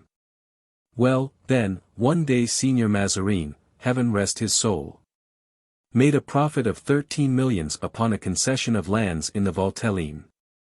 He cancelled them in the registry of receipts, sent them to me, and then made me advance them to him for war expenses. Very good, then there is no doubt of their proper destination. No. The cardinal made me invest them in my own name, and gave me a receipt. You have the receipt? Of course, said Fouquet, as he quietly rose from his chair, and went to his large ebony bureau inlaid with mother-of-pearl and gold. What I most admire in you, said Aramis, with an air of great satisfaction, is, your memory in the first place, then your self-possession, and, finally, the perfect order which prevails in your administration. You, of all men, too, who are by nature a poet. Yes, said Fouquet, I am orderly out of a spirit of idleness, to save myself the trouble of looking after things, and so I know that Mazarin's receipt is in the third drawer under the letter M. I open the drawer, and place my hand upon the very paper I need. In the night, without a light, I could find it. And with a confident hand he felt the bundle of papers which were piled up in the open drawer. Nay, more than that, he continued, I remember the paper as if I saw it. It is thick, somewhat crumpled, with gilt edges. Mazarin had made a blot upon the figure of the date. Ah! He said, the paper knows we are talking about it, and that we want it very much, and so it hides itself out of the way. And as the superintendent looked into the drawer, Aramis rose from his seat. This is very singular, said Fouquet. Your memory is treacherous, my dear Monseigneur, look in another drawer. Fouquet took out the bundle of papers, and turned them over once more. He then grew very pale. Don't confine your search to that drawer, said Aramis, look elsewhere. Quite useless, I have never made a mistake. No one but myself arranges any papers of mine of this nature, no one but myself ever opens this drawer, of which, besides, no one, myself excepted, is aware of the secret. What do you conclude, then, said Aramis, agitated. That Mazarin's receipt has been stolen from me. Madame de Chevreuse was right, Chevalier. I have appropriated the public funds, I have robbed the state coffers of 13 millions of money, I am a thief, Monsieur d'Herblay. Nay, nay, do not get irritated, do not get excited. And why not, Chevalier? Surely there is every reason for it. If legal proceedings are well arranged, and a judgment given in accordance with them, your friend the superintendent will soon follow Montfaucon, his colleague and Guérin de Marigny. And his predecessor, Semblançay. Oh, said Aramis, smiling, not so fast as that. And why not? Why not so fast? What do you suppose Madame de Chevreuse has done with those letters, for you refused them, I suppose? Yes. At once. I suppose that she went and sold them to M. Colbert. Well. I said I supposed so. I might have said I was sure of it, for I had her followed, and, when she left me, she returned to her own house, went out by a back door, and proceeded straight to the intendant's house in the Rue Croix de Petit Champs. Legal proceedings will be instituted, then, scandal and dishonor will follow, and all will fall upon me like a thunderbolt, blindly, pitilessly. Aramis approached Fouquet, who sat trembling in his chair, close to the open drawers. He placed his hand on his shoulder, and in an affectionate tone of voice, said, "Do not forget that the position of M. Fouquet can in no way be compared to that of Semblançay or of Marigny." "And why not, in heaven's name?" "Because the proceedings against those ministers were determined, completed, and the sentence carried out, whilst in your case the same thing cannot take place." "Another blow, why not? A peculator is, under any circumstances, a criminal. Criminals who know how to find a safe asylum are never in danger." "What? Make my escape? Fly?" "No, I do not mean that. You forget that all such proceedings originate in the Parliament, that they are instituted by the Procureur General, and that you are the Procureur General. You see that, unless you wish to condemn yourself." "Oh," cried Fouquet, suddenly, dashing his fist upon the table.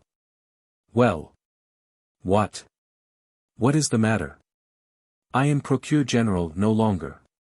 Aramis, at this reply, became as livid as death. He pressed his hands together convulsively, and with a wild, haggard look, which almost annihilated Fouquet, he said, laying a stress on every distinct syllable, "You are Procureur General no longer. Do you say?" "No." "Since when?" "Since the last 4 or 5 hours. "Take care," interrupted Aramis, coldly, "I do not think you are in the full possession of your senses, my friend, collect yourself." "I tell you," returned Fouquet, "that a little while ago, someone came to me, brought by my friends, to offer me 1,400,000 francs for the appointment, and that I sold it." Aramis looked as though he had been struck by lightning. The intelligent and mocking expression of his countenance assumed an aspect of such profound gloom and terror, that it had more effect upon the superintendent than all the exclamations and speeches in the world. "You had need of money, then?" he said, at last. "Yes, to discharge a debt of honor." And in a few words, he gave Aramis an account of Madame de Belliere's generosity, and the manner in which he had thought it but right to discharge that act of generosity. "Yes," said Aramis, "that is, indeed, a fine trait. What has it cost?" "Exactly the 1,400,000 francs, the price of my appointment." "Which you received in that manner, without reflection." "Oh, imprudent man! I have not yet received the amount, but I shall tomorrow." "It is not yet completed, then?" "It must be carried out, though, for I have given the goldsmith, for 12 o'clock tomorrow, an order upon my treasury, into which the purchaser's money will be paid at 6 or 7 o'clock. "Heaven be praised," cried Aramis, clapping his hands together, "nothing is yet completed, since you have not yet been paid." "But the goldsmith?" "You shall receive the 1,400,000 francs from me, at 12:15. "Stay a moment, it is at 6 o'clock, this very morning, that I am to sign." "Oh! I will answer that you do not sign." "I have given my word, Chevalier." "If you have given it, you will take it back again, that is all." "Can I believe what I hear?" cried Fouquet, in a most expressive tone. Fouquet recalled his word, after it has once been pledged. Aramis replied to the almost stern look of the minister by a look full of anger. "Monsieur," he said, "I believe I have deserved to be called a man of honor. As a soldier, I have risked my life 500 times. As a priest I have rendered still greater services, both to the state and to my friends. The value of a word, once passed, is estimated according to the worth of the man who gives it. So long as it is in his own keeping, it is of the purest, finest gold. When his wish to keep it has passed away, it is a two-edged sword. With that word, therefore, he defends himself as with an honorable weapon, considering that, when he disregards his word, he endangers his life and incurs an amount of risk far greater than that which his adversary is likely to derive of profit. In such a case, monsieur, he appeals to heaven and to justice. Fouquet bent down his head, as he replied, I am a poor, self-determined man, a true Breton born, my mind admires and fears yours. I do not say that I keep my word from a proper feeling only, I keep it, if you like, from custom, practice, pride, or what you will. But, at all events, the ordinary run of men are simple enough to admire this custom of mine, it is my sole good quality, leave me such honor as it confers. And so you are determined to sign the sale of the very appointment which can alone defend you against all your enemies. Yes, I shall sign. You will deliver yourself up, then, bound hand and foot, from a false notion of honor, which the most scrupulous casuists would disdain. I shall sign, repeated Fouquet. Aramis sighed deeply, and looked all round him with the impatient gesture of a man who would gladly dash something to pieces, as a relief to his feelings.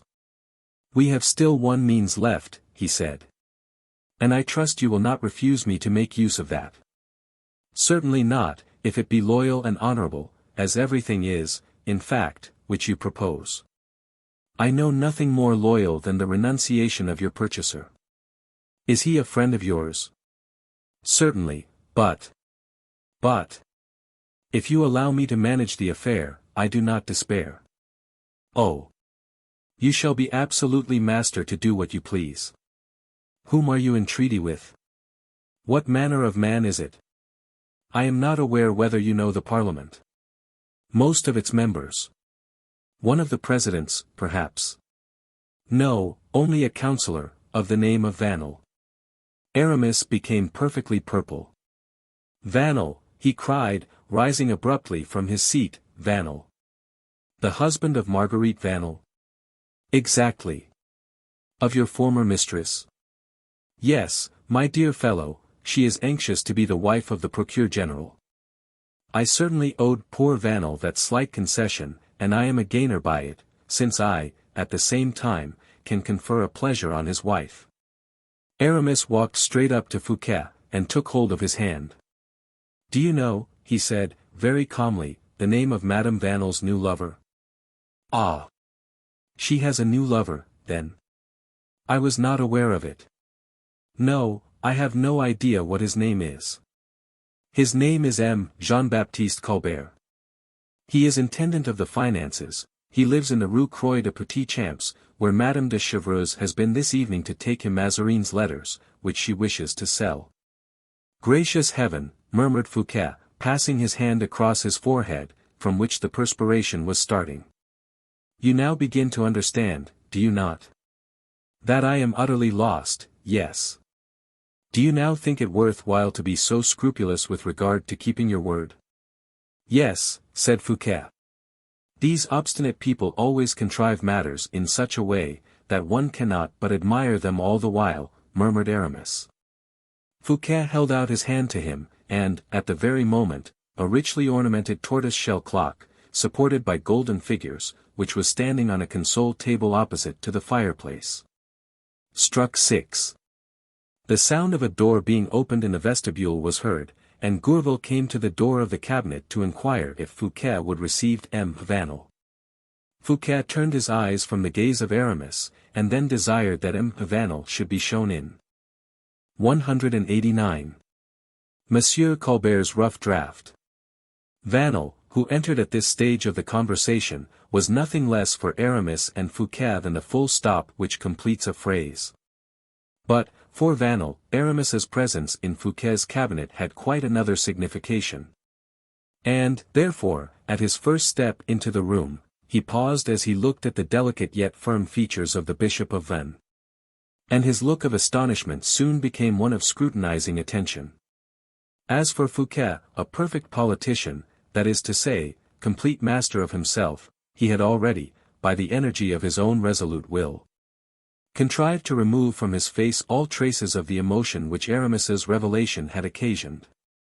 He was no longer, therefore, a man overwhelmed by misfortune and reduced to resort to expedients. He held his head proudly erect, and indicated by a gesture that Vanel could enter. He was now the first minister of the state, and in his own palace. Aramis knew the superintendent well. The delicacy of the feelings of his heart and the exalted nature of his mind no longer surprised him.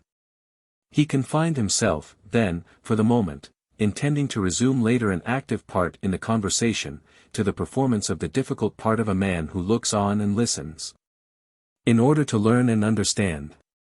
Vanel was visibly overcome, and advanced into the middle of the cabinet, bowing to everything and everybody. "I am here," he said. "You are punctual, Monsieur Vanel," returned Fouquet. "In matters of business, Monseigneur," replied Vanel, "I look upon exactitude as a virtue." "No doubt, Monsieur." "I beg your pardon," interrupted Aramis, indicating Vanel with his finger, but addressing himself to Fouquet, "this is the gentleman, I believe, who has come about the purchase of your appointment." "Yes, I am," replied Vanel, astonished at the extremely haughty tone in which Aramis had put the question. "But in what way am I to address you, who do me the honor?" "Call me Monseigneur," replied Aramis, dryly. Vanel bowed. "Come, gentlemen, a truce to these ceremonies. Let us proceed to the matter itself." "Monseigneur sees," said Vanel, "that I am waiting your pleasure." "On the contrary, I am waiting," replied Fouquet. "What for, may I be permitted to ask, Monseigneur? I thought that you had perhaps something to say." "Oh," said Vanel to himself, "he has reflected on the matter and I am lost." But resuming his courage, he continued, "No, Monseigneur, nothing, absolutely nothing more than what I said to you yesterday, and which I am again ready to repeat to you now. Come, now, tell me frankly, Monsieur Vanel, is not the affair rather a burdensome one for you?" "Certainly, Monseigneur, 1,400,000 francs is an important sum." "So important, indeed," said Fouquet, "that I have reflected." "You have been reflecting, do you say, Monseigneur?" exclaimed Vanel, anxiously. "Yes. That you might not yet be in a position to purchase." "Oh, Monseigneur! Do not make yourself uneasy on that score, Monsieur Vanel. I shall not blame you for a failure in your word, which evidently may arise from inability on your part." "Oh, yes, Monseigneur, you would blame me, and you would be right in doing so," said Vanel. "For a man must either be very imprudent, or a fool, to undertake engagements which he cannot keep, and I, at least, have always regarded a thing agreed on as a thing actually carried out." Fouquet colored, while Aramis uttered a hum of impatience. "You would be wrong to exaggerate such notions as those, monsieur," said the superintendent. "For a man's mind is variable, and full of these very excusable caprices, which are, however, sometimes estimable enough, and a man may have wished for something yesterday of which he repents today." Vanel felt a cold sweat trickle down his face.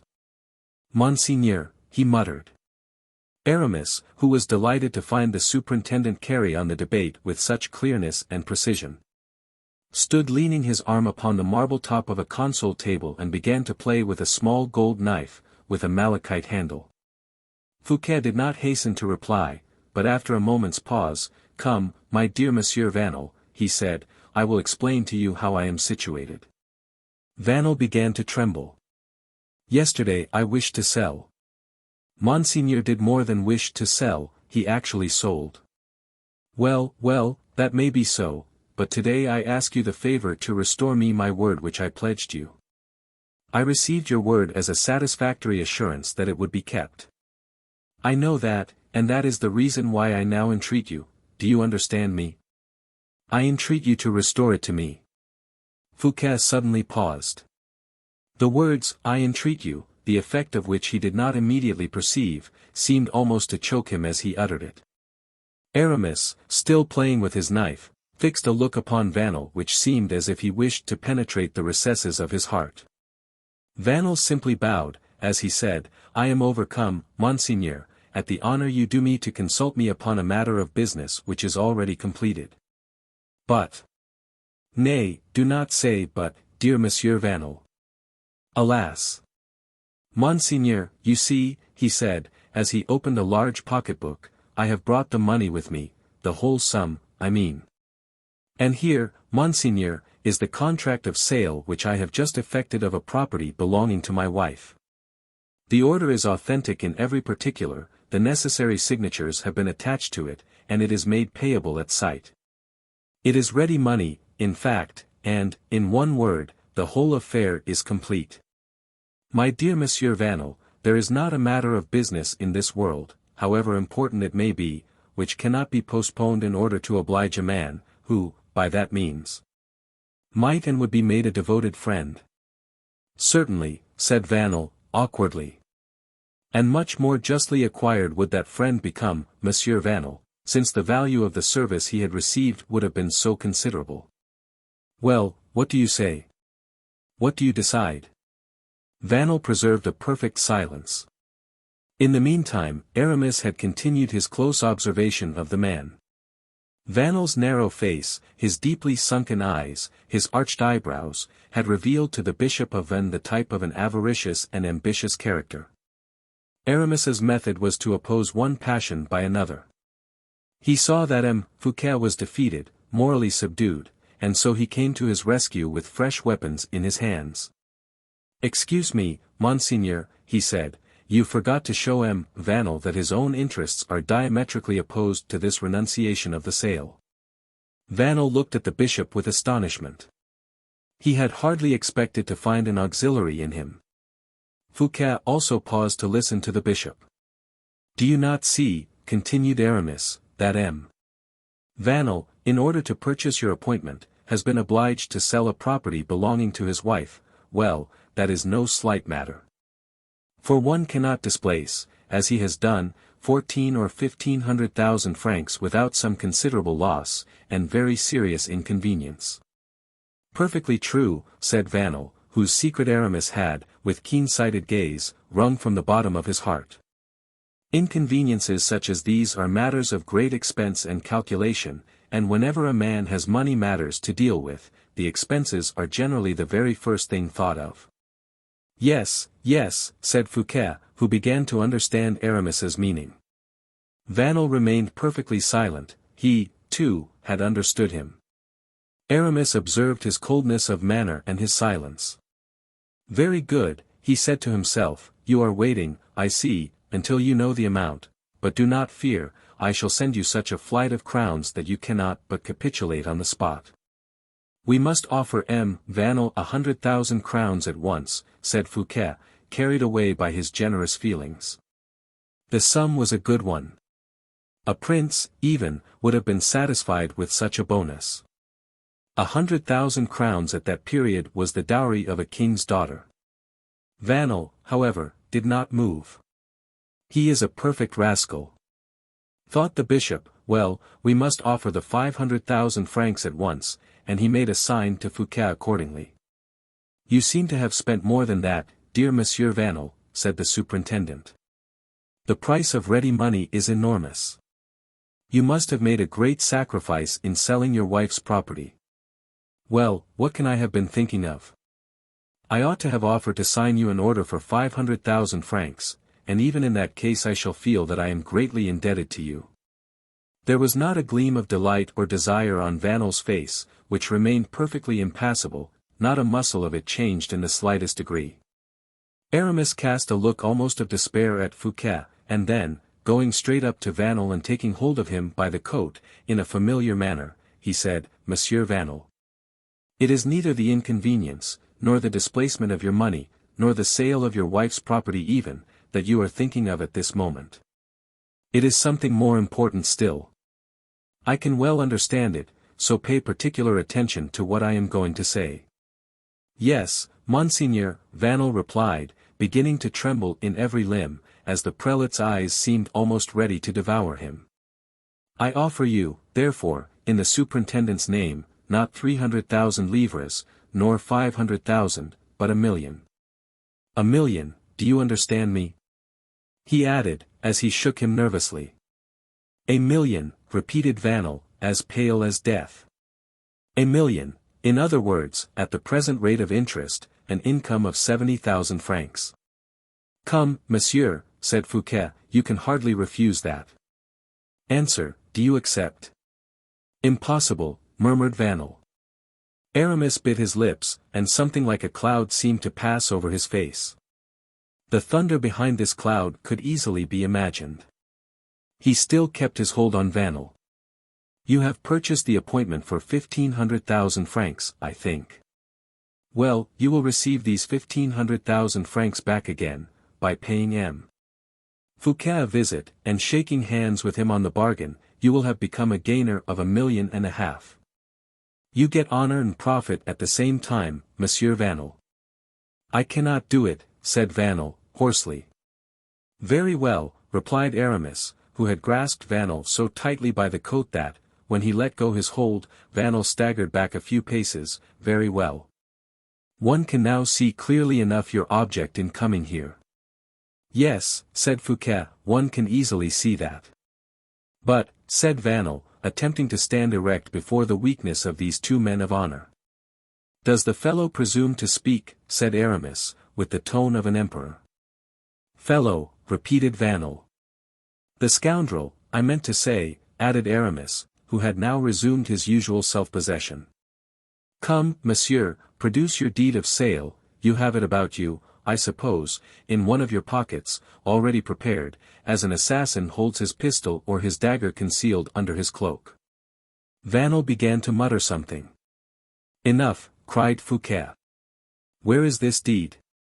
Vanel tremblingly searched in his pockets, and as he drew out his pocketbook, a paper fell out of it, while Vanel offered the other to Fouquet. Aramis pounced upon the paper which had fallen out, as soon as he recognized the handwriting. I beg your pardon, said Vanel, that is a rough draft of the deed. I see that very clearly, retorted Aramis, with a smile more cutting than a lash of a whip, and what I admire most is, that this draft is in M. Colbert's handwriting. Look, monseigneur, look. And he handed the draft to Fouquet, who recognized the truth of the fact. For, covered with erasures, with inserted words, the margins filled with additions, this deed, a living proof of Colbert's plot, had just revealed everything to its unhappy victim. Well, murmured Fouquet. Vanel, completely humiliated, seemed as if he were looking for some hole wherein to hide himself.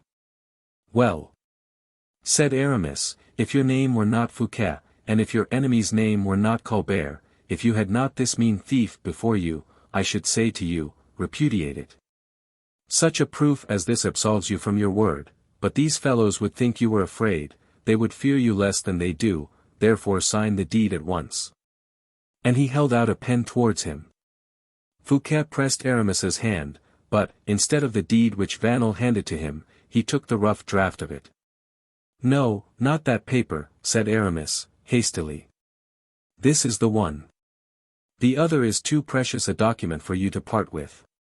No, no, replied Fouquet, I will sign under M. Colbert's own handwriting even. And I write, the handwriting is approved of. He then signed, and said, here it is, Monsieur Vanel. And the latter seized the paper, dashed down the money, and was about to make his escape. One moment, said Aramis. Are you quite sure the exact amount is there?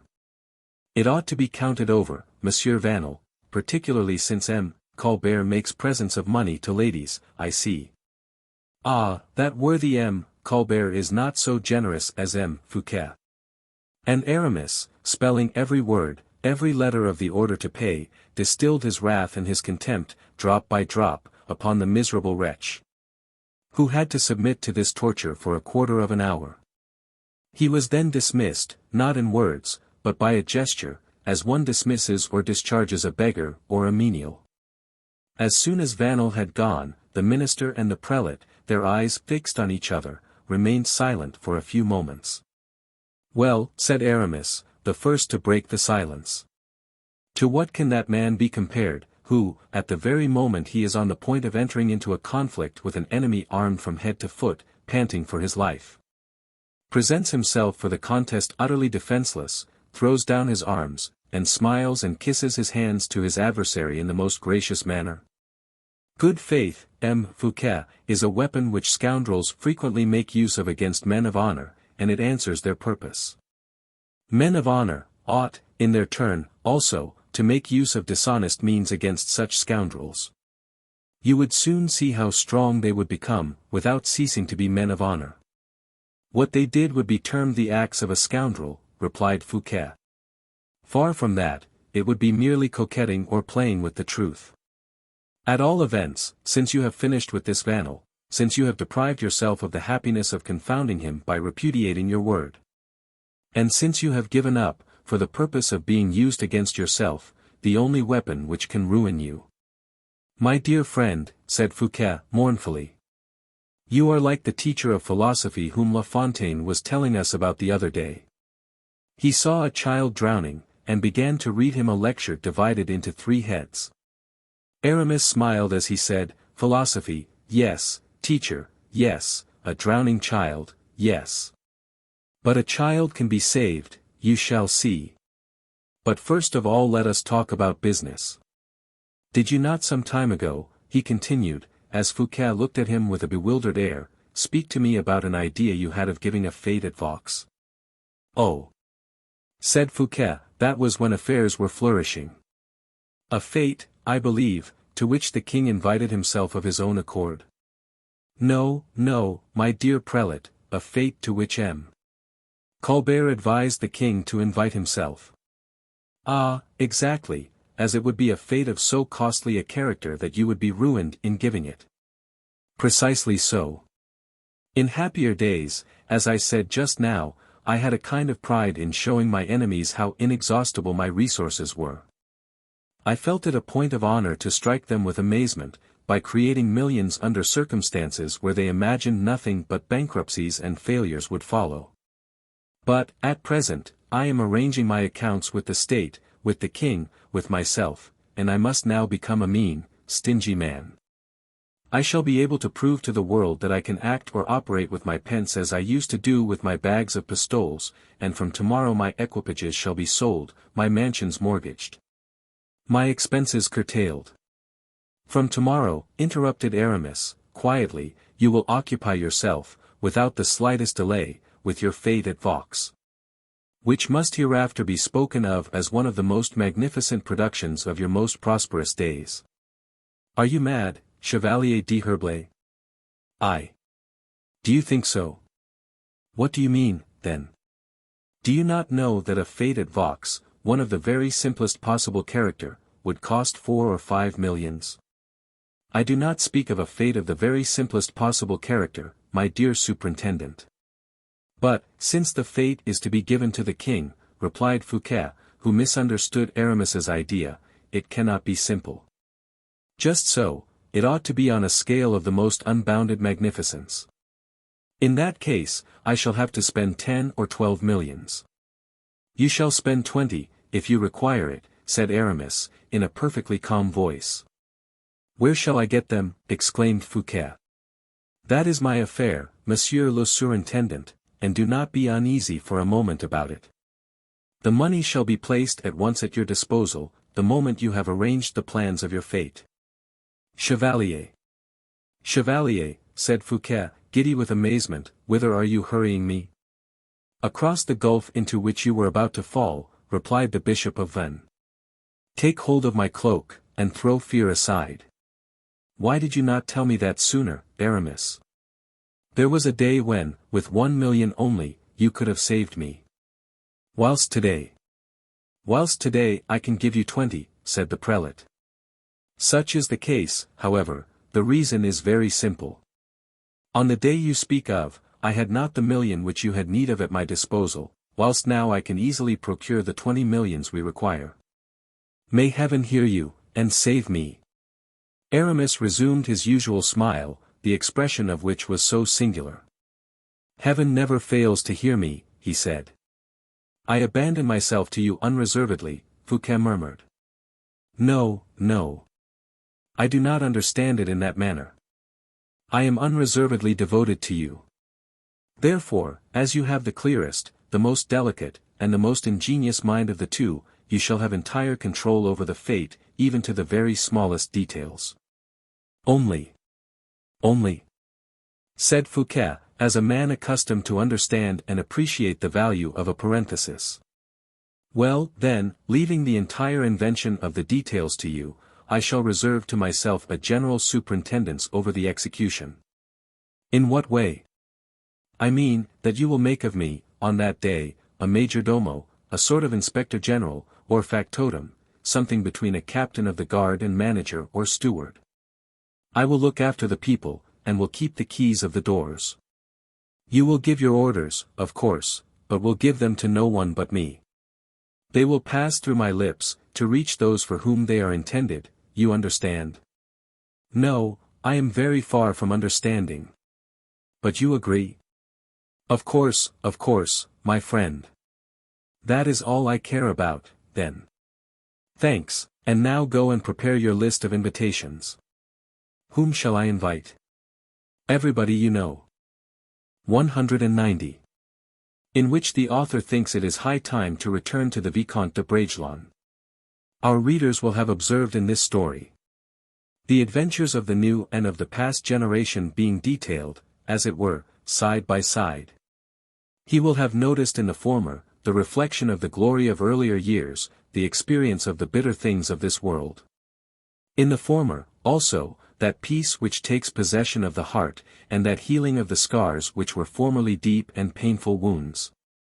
In the latter, the conflicts of love and vanity. Bitter disappointments, ineffable delights, life instead of memory. If, therefore, any variety has been presented to the reader in the different episodes of this tale, it is to be attributed to the numerous shades of color which are presented on this double tablet. Where two pictures are seen side by side, mingling and harmonizing their severe and pleasing tones. The repose of the emotions of one is found in harmonious contrast with the fiery sentiments of the other. After having talked reason with older heads, one loves to talk nonsense with youth. Therefore, if the threads of the story do not seem very intimately to connect the chapter we are now writing with the one we have just written, we do not intend to give ourselves any more thought or trouble about it than Ruysdael took in painting an autumn sky, after having finished a springtime scene. We accordingly resume Raoul de Bragelonne's story at the very place where our last sketch left him. In a state of frenzy and dismay, or rather without power or will of his own, hardly knowing what he was doing, he fled swiftly, after the scene in La Valliere's room. The king, Montali's, Louise, that chamber, that strange exclusion, Louise's grief, Montali's terror, the king's wrath, all seemed to indicate some misfortune. But what? He had arrived from London because he had been told of the existence of a danger, and almost on his arrival this appearance of danger was manifest. Was not this sufficient for a lover? Certainly it was, but it was insufficient for a pure and upright heart such as his. And yet Raoul did not seek for explanations in the very quarter where more jealous or less timid lovers would have done. He did not go straight away to his mistress, and say, "Louise, is it true that you love me no longer? Is it true that you love another?" Full of courage, full of friendship as he was full of love. A religious observer of his word, and believing blindly the word of others, Raoul said within himself, "Guiche wrote to put me on my guard, Guiche knows something. I will go and ask Guiche what he knows, and tell him what I have seen." The journey was not a long one. Guiche, who had been brought from Fontainebleau to Paris within the last 2 days, was beginning to recover from his wounds, and to walk about a little in his room. He uttered a cry of joy as he saw Raoul, with the eagerness of friendship, enter the apartment. Raoul was unable to refrain from a cry of grief, when he saw de Guiche, so pale, so thin, so melancholy.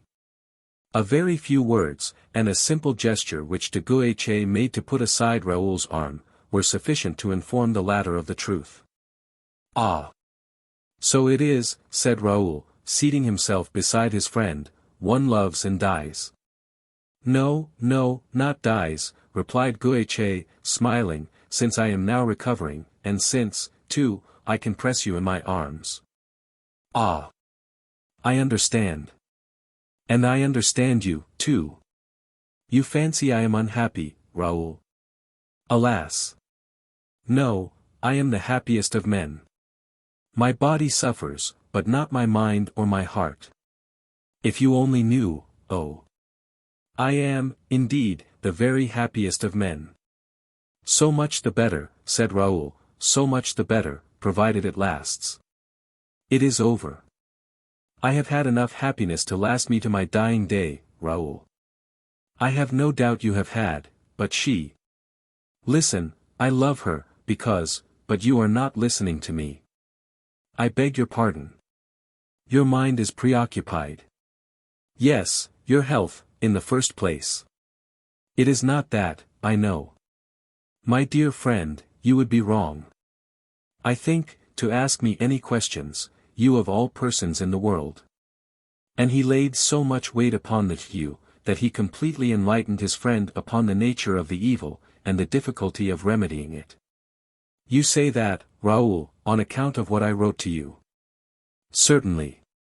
We will talk over that matter a little, when you have finished telling me of all your own pleasures and your pains. My dear friend, I am entirely at your service. Thank you, I have hurried, I have flown here, I came in half the time the government couriers usually take. Now, tell me, my dear friend, what did you want? Nothing whatever, but to make you come. Well, then, I am here. All is quite right, then. There must have been something else, I suppose. No, indeed. De Guiche.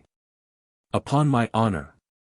You cannot possibly have crushed all my hopes so violently, or have exposed me to being disgraced by the king for my return, which is in disobedience of his orders. You cannot, I say, have planted jealousy in my heart, merely to say to me, it is all right, be perfectly easy. I do not say to you, Raoul, be perfectly easy, but pray understand me, I never will, nor can I, indeed, tell you anything else. What sort of person do you take me for? What do you mean? If you know anything, why conceal it from me? If you do not know anything, why did you write so warningly? True, I was very wrong, and I regret having done so, Raoul. It seems nothing to write to a friend and say, come. But to have this friend face to face, to feel him tremble, and breathlessly and anxiously wait to hear what one hardly dare tell him, is very different. Dare. I have courage enough, if you have not, exclaimed Raoul, in despair. See how unjust you are, and how soon you forget you have to do with a poor wounded fellow such as your unhappy friend is. So, calm yourself, Raoul. I said to you, come, you are here, so ask me nothing further. Your object in telling me to come was your hope that I should see with my own eyes, was it not? Nay, do not hesitate, for I have seen all. Oh, exclaimed de Guiche. Or at least I thought. There, now, you see you are not sure. But if you have any doubt, my poor friend, what remains for me to do? I saw Louise much agitated, Montalais in a state of bewilderment, the king. The king? Yes. You turn your head aside. The danger is there, the evil is there, tell me, is it not so, is it not the king? I say nothing. Oh. You say 1,000 times more than nothing. Give me facts, for pity's sake, give me proofs. My friend, the only friend I have, speak, tell me all. My heart is crushed, wounded to death, I am dying from despair. If that really be so, as I see it is, indeed, dear Raoul, replied de Guiche, you relieve me from my difficulty, and I will tell you all. Perfectly sure that I can tell you nothing but what is consoling, compared to the despair from which I see you suffering. Go on, I am listening. Well, then, I can only tell you what you might learn from everyone you meet. From everyone, do you say? It is talked about, then. Before you say people talk about it, learn what it is that people have to talk about. I assure you solemnly, that people only talk about what may, in truth, be very innocent. Perhaps a walk. Ah! A walk with the king. Yes, certainly, a walk with the king. And I believe the king has already very frequently before taken walks with ladies, without on that account. You would not have written to me, shall I say again, if there had been nothing unusual in this promenade. I know that while the storm lasted, it would have been far better if the king had taken shelter somewhere else, than to have remained with his head uncovered before La Valliere. But the king is so very courteous and polite. Oh! De Guiche, you are killing me. Do not let us talk any more, then. Nay, let us continue. This walk was followed by others, I suppose. No, I mean yes, there was the adventure of the oak, I think. But I know nothing about the matter at all. Raoul rose. De Guiche endeavored to imitate him, notwithstanding his weakness. Well, I will not add another word, I have said either too much or not enough. Let others give you further information if they will, or if they can, my duty was to warn you, and that I have done. Watch over your own affairs now, yourself. Question others. Alas! You are no true friend to speak to me in that manner, said the young man, in utter distress. The first man I meet may be either evilly disposed or a fool. If the former, he will tell me a lie to make me suffer more than I do now, if the latter, he will do worse still. Ah! De Guiche, before 2 hours are over, I shall have been told 10 falsehoods, and shall have as many duels on my hands. Save me, then, is it not best to know the worst always? But I know nothing, I tell you, I was wounded, attacked by fever, out of my senses, and I have only a very faint recollection of it all. But there is no reason why we should search very far, when the very man we want is close at hand. Is not D'Artagnan your friend? Oh! True, true. Got to him, then. He will be able to throw sufficient light upon the subject. At this moment a lackey entered the room. What is it? Said de Guiche. Someone is waiting for Monseigneur in the cabinet de porcelains. Very well. Will you excuse me, my dear Raoul? I am so proud since I have been able to walk again. I would offer you my arm, de Guiche, if I did not guess that the person in question is a lady. I believe so, said de Guiche, smiling as he quitted Raoul. Raoul remained motionless, absorbed in grief, overwhelmed, like the miner upon whom a vault has just fallen in, who, wounded, his lifeblood welling fast, his thoughts confused, endeavors to recover himself, to save his life and to retain his reason. A few minutes were all Raoul needed to dissipate the bewildering sensations occasioned by these two revelations. He had already recovered the thread of his ideas, when, suddenly, through the door, he fancied he recognized Montalisa's voice in the cabinet de porcelains. She, he cried. Yes, it is indeed her voice. She will be able to tell me the whole truth, but shall I question her here? She conceals herself even from me, she is coming, no doubt, from Madame. I will see her in her own apartment. She will explain her alarm, her flight, the strange manner in which I was driven out, she will tell me all that, after M. D'Artagnan, who knows everything, shall have given me fresh strength and courage. Madame, a coquette I fear, and yet a coquette who is herself in love, has her moments of kindness. A coquette who is as capricious and uncertain as life or death, but who tells de Guiche that he is the happiest of men. He at least is lying on roses. And so he hastily quitted the Comte's apartments, reproaching himself as he went for having talked of nothing but his own affairs to de Guiche, and soon reached D'Artagnan's quarters. 191. Bragelonne continues his inquiries. The captain, sitting buried in his leathern armchair, his spurs fixed in the floor, his sword between his legs, was reading a number of letters. As he twisted his mustache, D'Artagnan uttered a welcome full of pleasure when he perceived his friend's son. Raoul, my boy, he said, by what lucky accident does it happen that the king has recalled you? These words did not sound agreeably in the young man's ears, who, as he seated himself, replied, "Upon my word I cannot tell you, all that I know is, I have come back." "Hum!" said D'Artagnan, folding up his letters and directing a look full of meaning at him. "What do you say, my boy? That the king has not recalled you, and you have returned? I do not understand that at all." Raoul was already pale enough, and he now began to turn his hat round and round in his hand. "What the deuce is the matter that you look as you do, and what makes you so dumb?" said the captain. "Do people nowadays assume that sort of airs in England? I have been in England, and came here again as lively as a chaffinch.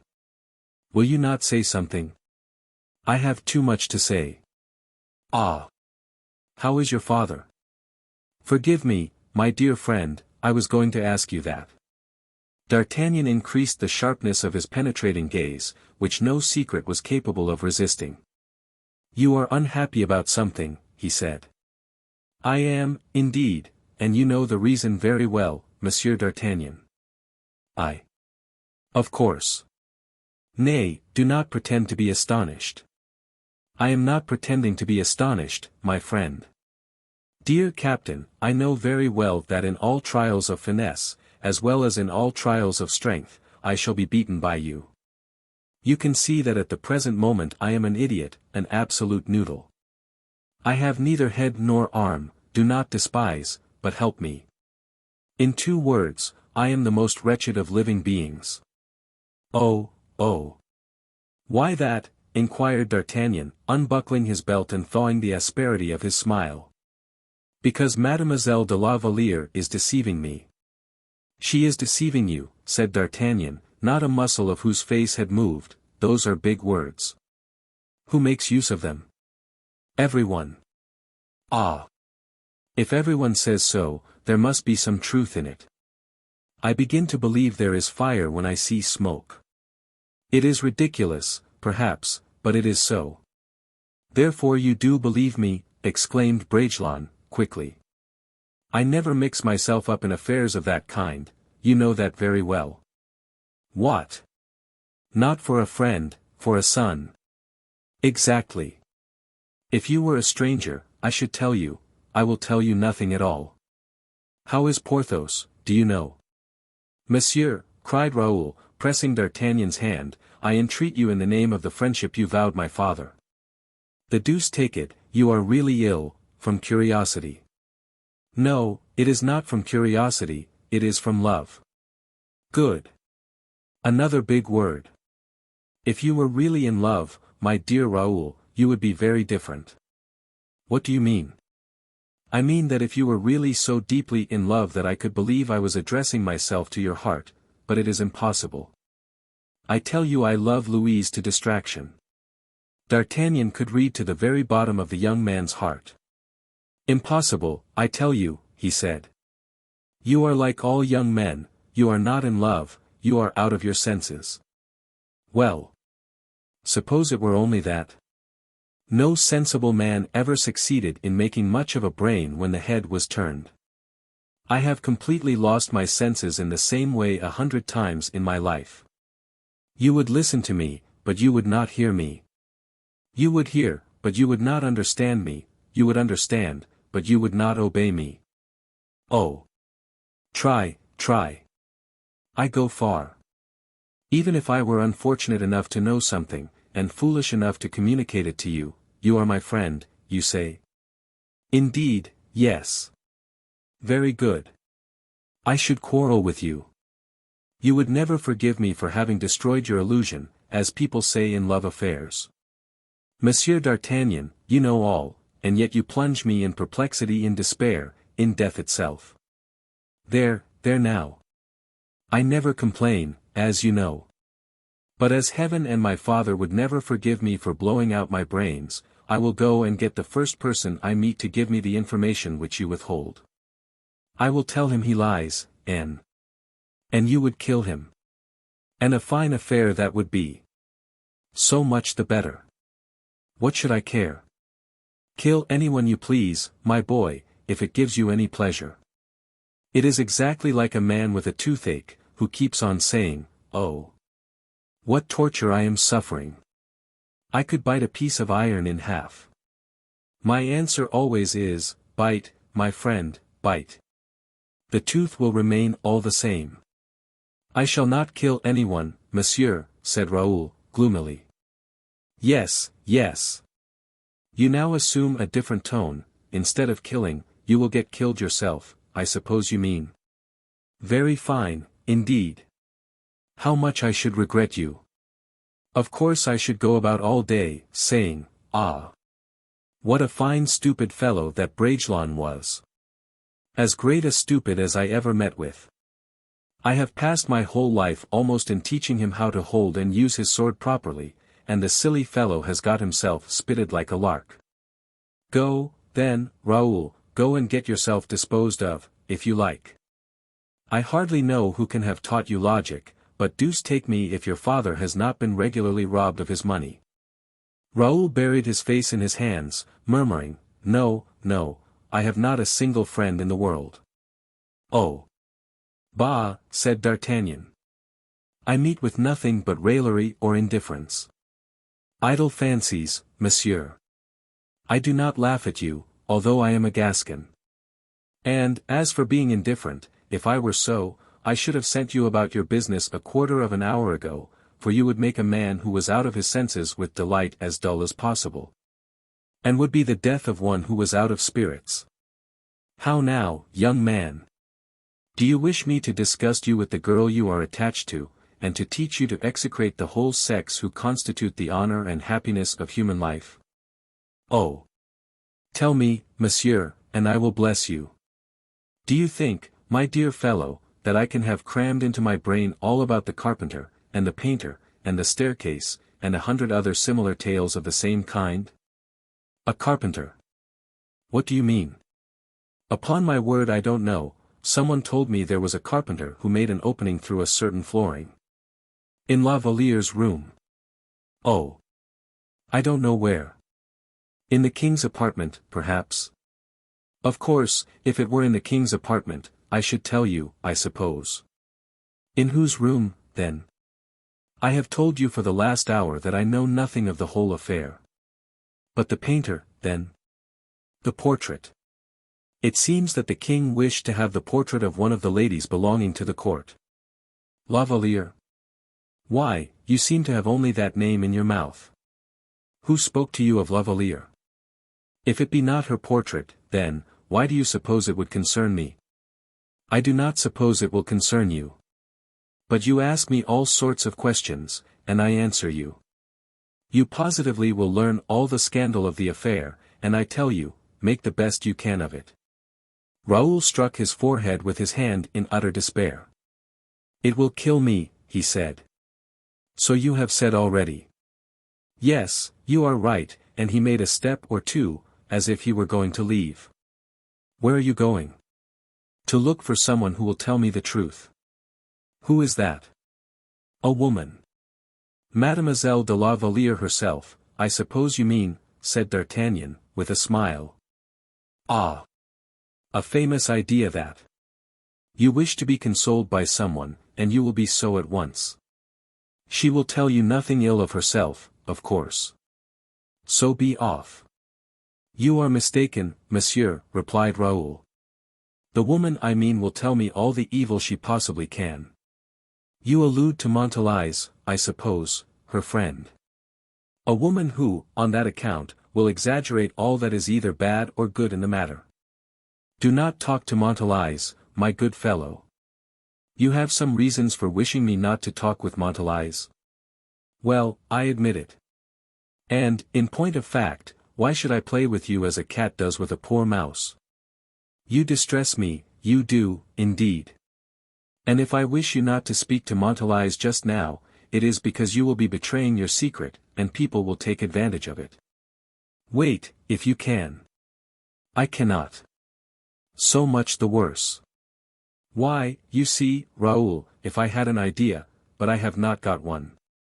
Promise me that you will pity me, my friend, that is all I need, and leave me to get out of the affair by myself. Oh! Yes, indeed, in order that you may get deeper into the mire. A capital idea, truly. Go and sit down at that table and take a pen in your hand. What for? To write and ask Montalice to give you an interview. Ah! Said Raoul, snatching eagerly at the pen which the captain held out to him. Suddenly the door opened, and one of the Musketeers, approaching D'Artagnan, said, "Captain, Mademoiselle de Montalice is here, and wishes to speak to you." "To me," murmured D'Artagnan. "Ask her to come in."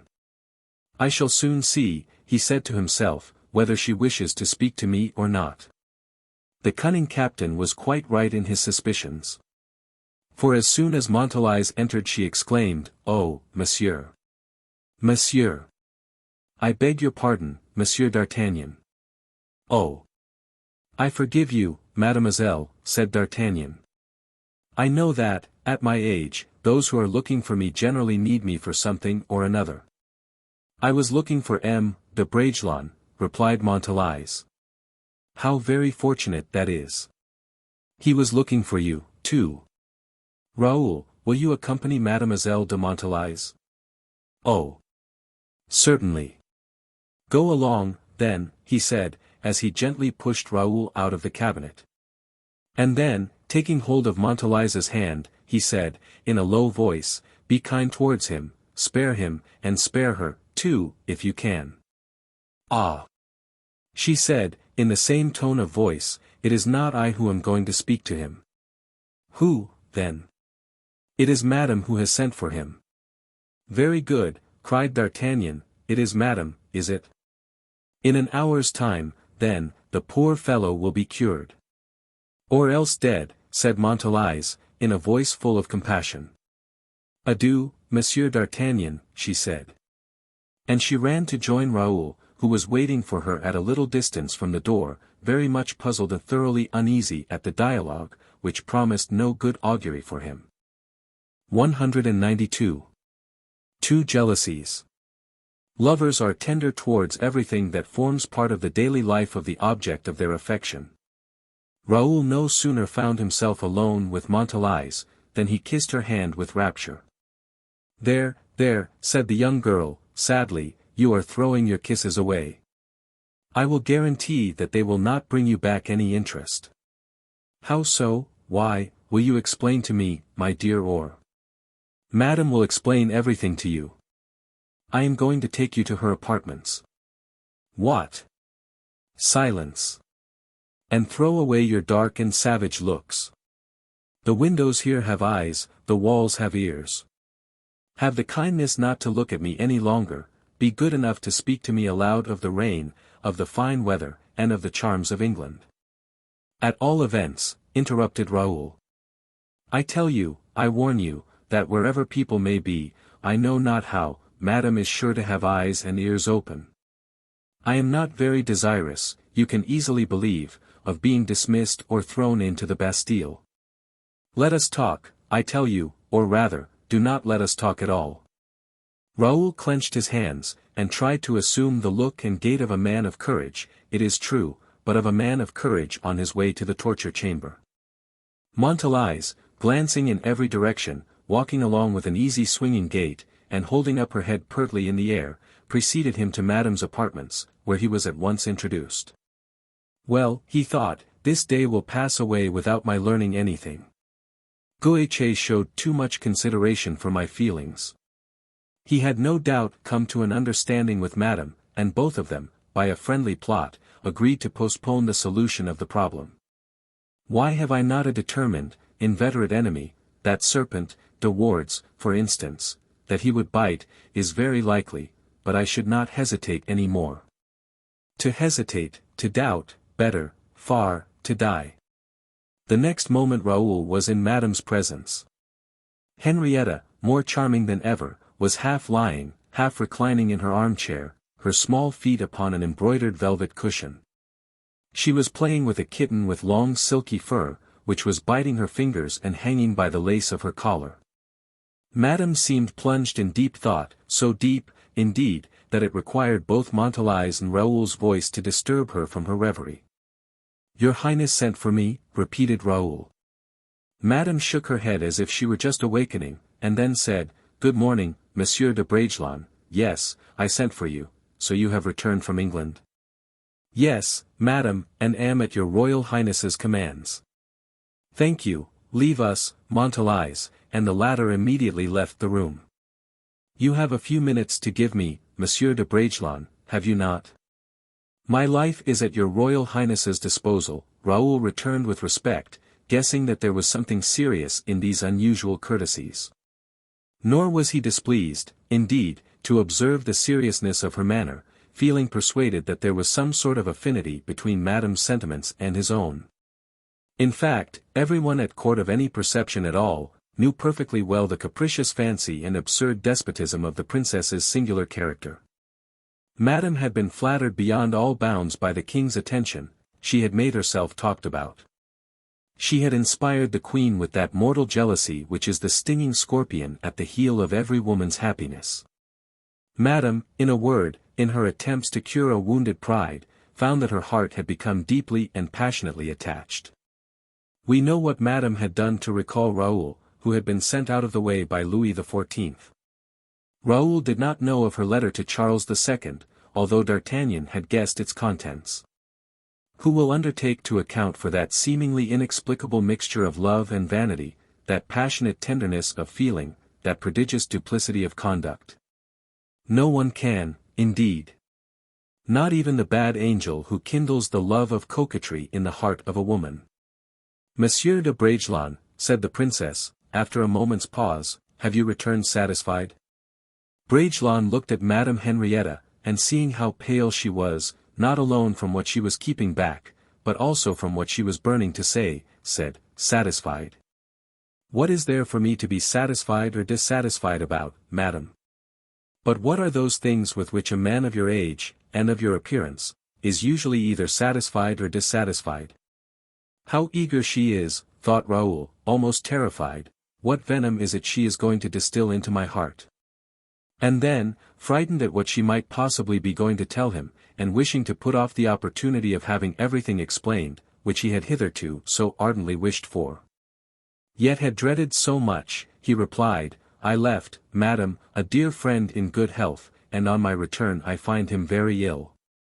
You refer to M. de Guiche, replied Madame Henrietta, with imperturbable self-possession, I have heard he is a very dear friend of yours.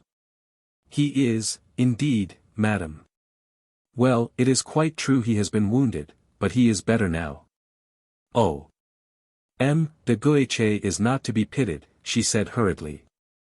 And then, recovering herself, added, but has he anything to complain of? Has he complained of anything? Is there any cause of grief or sorrow that we are not acquainted with? I allude only to his wound, madam. So much the better, then, for, in other respects, M. de Guiche seems to be very happy, he is always in very high spirits. I am sure that you, Monsieur de Bragelonne, would far prefer to be, like him, wounded only in the body, for what, indeed, is such a wound, after all? Raoul started. Alas! He said to himself, she is returning to it. What did you say? She inquired. I did not say anything, madam. You did not say anything, you disapprove of my observation, then? You are perfectly satisfied, I suppose? Raoul approached closer to her. Madam, he said, your Royal Highness wishes to say something to me. And your instinctive kindness and generosity of disposition induce you to be careful and considerate as to your manner of conveying it. Will your Royal Highness throw this kind forbearance aside? I am able to bear everything, and I am listening. Ah, replied Henrietta, what do you understand, then? That which your Royal Highness wishes me to understand, said Raoul, trembling, notwithstanding his command over himself, as he pronounced these words. In point of fact, murmured the princess. It seems cruel, but since I have begun. Yes, madam, once your highness has deigned to begin. Will you condescend to finish? Henrietta rose hurriedly and walked a few paces up and down her room. What did M. de Guiche tell you? She said, suddenly. Nothing, madam. Nothing. Did he say nothing? Ah. How well I recognize him in that. No doubt he wished to spare me. And that is what friends call friendship. But surely, D'Artagnan, whom you have just left, must have told you. No more than de Guiche, madame. Henrietta made a gesture full of impatience, as she said, at least, you know all the court knows. I know nothing at all, madame. Not the scene in the storm. No, madame. Not the tête-à-tête in the forest. No, madame. Nor the flight to Chaillot. Raoul, whose head dropped like a blossom cut down by the reaper, made an almost superhuman effort to smile. As he replied with the greatest gentleness, I have had the honor of telling your Royal Highness that I am absolutely ignorant of everything, that I am a poor unremembered outcast, who has this moment arrived from England. There have rolled so many stormy waves between myself and those I left behind me here, that the rumor of none of the circumstances your Highness refers to, has been able to reach me. Henrietta was affected by his extreme pallor, his gentleness, and his great courage. The principal feeling in her heart at that moment was an eager desire to hear the nature of the remembrance which the poor lover retained of the woman who had made him suffer so much. Monsieur de Bragelonne, she said, that which your friends have refused to do, I will do for you, whom I like and esteem very much. I will be your friend on this occasion. You hold your head high, as a man of honor should, and I deeply regret that you may have to bow before ridicule, and in a few days, it might be, contempt. Ah, exclaimed Raoul, perfectly livid. It is as bad as that, then. If you do not know, said the princess, I see that you guess. You were affianced, I believe, to Mademoiselle de la Valliere. Yes, madame. By that right, you deserve to be warned about her, as some day or another I shall be obliged to dismiss Mademoiselle de la Valliere from my service. Dismiss la Valliere, cried Bragelonne. Of course. Do you suppose I shall always be amenable to the tears and protestations of the king? No, no. My house shall no longer be made a convenience for such practices. But you tremble, you cannot stand. No, madam, no, said Bragelonne, making an effort over himself, I thought I should have died just now, that was all. Your Royal Highness did me the honor to say that the king wept and implored you. Yes, but in vain, returned the princess. Who then related to Raoul the scene that took place at Chaillot, and the king's despair on his return. She told him of his indulgence to herself and the terrible word with which the outraged princess, the humiliated coquette, had quashed the royal anger. Raoul stood with his head bent down. What do you think of it all? She said. The king loves her, he replied. But you seem to think she does not love him. Alas, madam, I was thinking of the time when she loved me. Henrietta was for a moment struck with admiration at this sublime disbelief, and then, shrugging her shoulders, she said, You do not believe me, I see. How deeply you must love her. And you doubt if she loves the king. I do, until I have a proof of it. Forgive me, madam, but she has given me her word, and her mind and heart are too upright to tell a falsehood. You require a proof. Be it so. Come with me, then. 193. A domiciliary visit. The princess, preceding Raoul, led him through the courtyard towards that part of the building La Valliere inhabited, and, ascending the same staircase which Raoul himself had ascended that very morning, she paused at the door of the room in which the young man had been so strangely received by Montalais. The opportunity was remarkably well chosen to carry out the project Madame Henrietta had conceived, for the chateau was empty. The king, the courtiers, and the ladies of the court, had set off for Saint-Germain. Madame Henrietta was the only one who knew of Bragelonne's return, and thinking over the advantages which might be drawn from this return, she had feigned indisposition in order to remain behind. Madame was therefore confident of finding La Valliere's room and Saint-Aignan's apartment perfectly empty. She took a passkey from her pocket and opened the door of her maid of honor's apartment. Bragelonne's gaze was immediately fixed upon the interior of the room, which he recognized at once, and the impression which the sight of it produced upon him was torture. The princess looked at him, and her practiced eye at once detected what was passing in the young man's heart. "You ask for proofs," she said. "Do not be astonished, then, if I give you them. But if you do not think you have courage enough to confront them, there is still time to withdraw." "I thank you, madam," said Bragelonne, "but I came here to be convinced." "You promised to convince me, do so." "Enter, then," said madame, "and shut the door behind you." Bragelonne obeyed, and then turned towards the princess, whom he interrogated by a look. "You know where you are, I suppose?" inquired Madame Henrietta. "Everything leads me to believe I am in Mademoiselle de la Valliere's room." "You are. But I would observe to your highness, that this room is a room, and is not a proof." "Wait," said the princess, as she walked to the foot of the bed, folded up the screen into its several compartments, and stooped down towards the floor. "Look here," she continued. "Stoop down and lift up this trapdoor yourself." "A trapdoor," said Raoul, astonished. For D'Artagnan's words began to return to his memory, and he had an indistinct recollection that D'Artagnan had made use of the same word. He looked, but uselessly, for some cleft or crevice which might indicate an opening or a ring to assist in lifting up the planking. "Ah, I forgot," said Madame Henrietta, "I forgot the secret spring, the fourth plank of the flooring. Press on the spot where you will observe a knot in the wood. Those are the instructions. Press, Vicomte. Press, I say, yourself."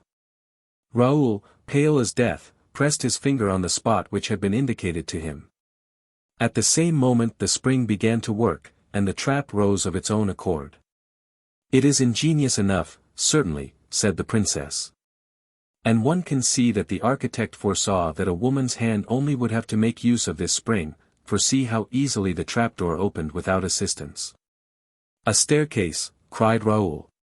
"Yes, and a very pretty one, too," said Madame Henrietta.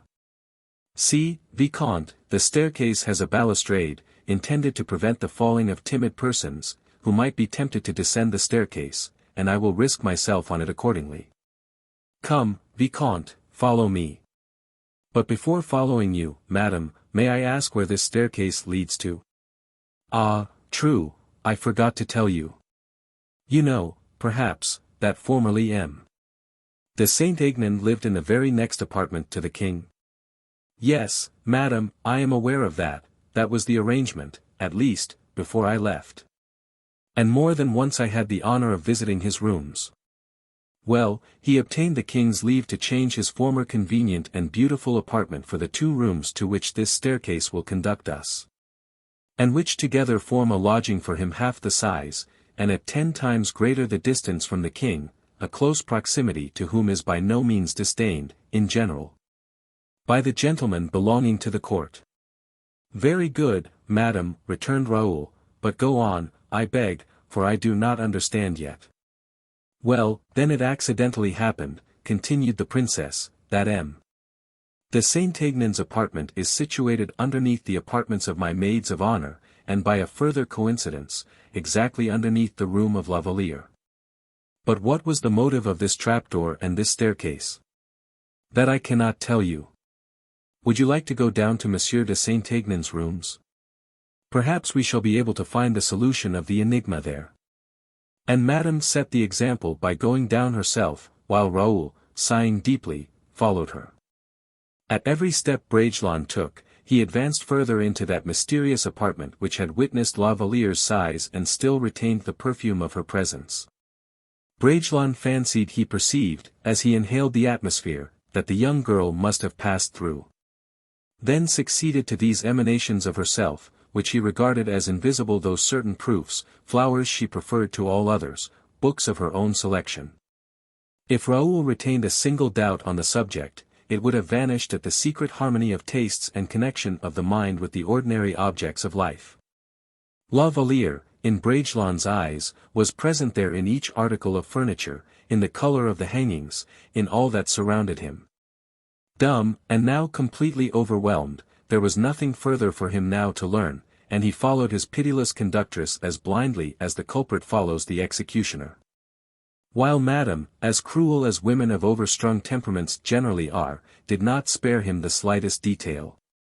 But it must be admitted that, notwithstanding the kind of apathy into which he had fallen, none of these details, even had he been left alone, would have escaped him. The happiness of the woman who loves, when that happiness is derived from a rival, is a living torture for a jealous man.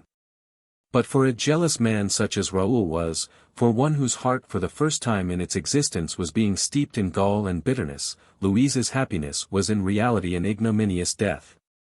A death of body and soul. He guessed all. He fancied he could see them, with their hands clasped in each other's, their faces drawn close together, and reflected, side by side, in loving proximity. And they gazed upon the mirrors around them, so sweet an occupation for lovers, who, as they thus see themselves twice over, imprint the picture still more deeply on their memories. He could guess, too, the stolen kiss snatched as they separated from each other's loved society. The luxury, the studied elegance, eloquent of the perfection of indolence, of ease. The extreme care shown, either to spare the loved object every annoyance, or to occasion her a delightful surprise. That might and majesty of love multiplied by the majesty and might of royalty itself, seemed like a death-blow to Raoul. If there be anything which can in any way assuage or mitigate the tortures of jealousy, it is the inferiority of the man who is preferred to yourself. Whilst, on the very contrary, if there be one anguish more bitter than another, a misery for which language lacks a word, it is the superiority of the man preferred to yourself, superior, perhaps, in youth, beauty, grace. It is in such moments as these that heaven almost seems to have taken part against the disdained and rejected lover. One final pang was reserved for poor Raoul. Madame Henrietta lifted up a silk curtain, and behind the canvas he perceived La Valliere's portrait. Not only the portrait of La Valliere, but of La Valliere radiant with youth, beauty, and happiness, inhaling life and enjoyment at every pore, because at 18 years of age love itself is life. "Louise," murmured Bragelonne, "Louise. Is it true, then? Oh, you have never loved me, for never have you looked at me in that manner." And he felt as if his heart were crushed within his bosom. Madame Henrietta looked at him, almost envious of his extreme grief, although she well knew there was nothing to envy in it. And that she herself was as passionately loved by de Guiche as Louise by Bragelonne. Raoul interpreted Madame Henrietta's look. "Oh, forgive me, madame, in your presence I know I ought to have greater self-control. But heaven grant that you may never be struck by similar misery to that which crushes me at this moment, for you are but a woman, and would not be able to endure so terrible an affliction. Forgive me, I again entreat you, madame. I am but a man without rank or position, while you belong to a race whose happiness knows no bounds, whose power acknowledges no limit." "Monsieur de Bragelonne," replied Henrietta, "a mind such as yours merits all the consideration and respect which a queen's heart even can bestow. Regard me as your friend, monsieur. And as such, indeed, would not allow your whole life to be poisoned by perfidy, and covered with ridicule. It was I, indeed, who, with more courage than any of your pretended friends, I except M. de Guiche, was the cause of your return from London. It is I, also, who now give you the melancholy proofs, necessary, however, for your cure if you are a lover with courage in his heart and not a weeping Amatus. Do not thank me. Pity me, even, and do not serve the king less faithfully than you have done." Raoul smiled bitterly. "Ah! True, I was forgetting that, the king is my master. Your liberty, nay, your very life, is in danger." A steady, penetrating look informed Madame Henrietta that she was mistaken, and that her last argument was not a likely one to affect the young man. "Take care, Monsieur de Bragelonne," she said, "for if you do not weigh well all your actions, you might throw into an extravagance of wrath a prince whose passions, once aroused, exceed the bounds of reason, and you would thereby involve your friends and family in the deepest distress. You must bend, you must submit, and you must cure yourself."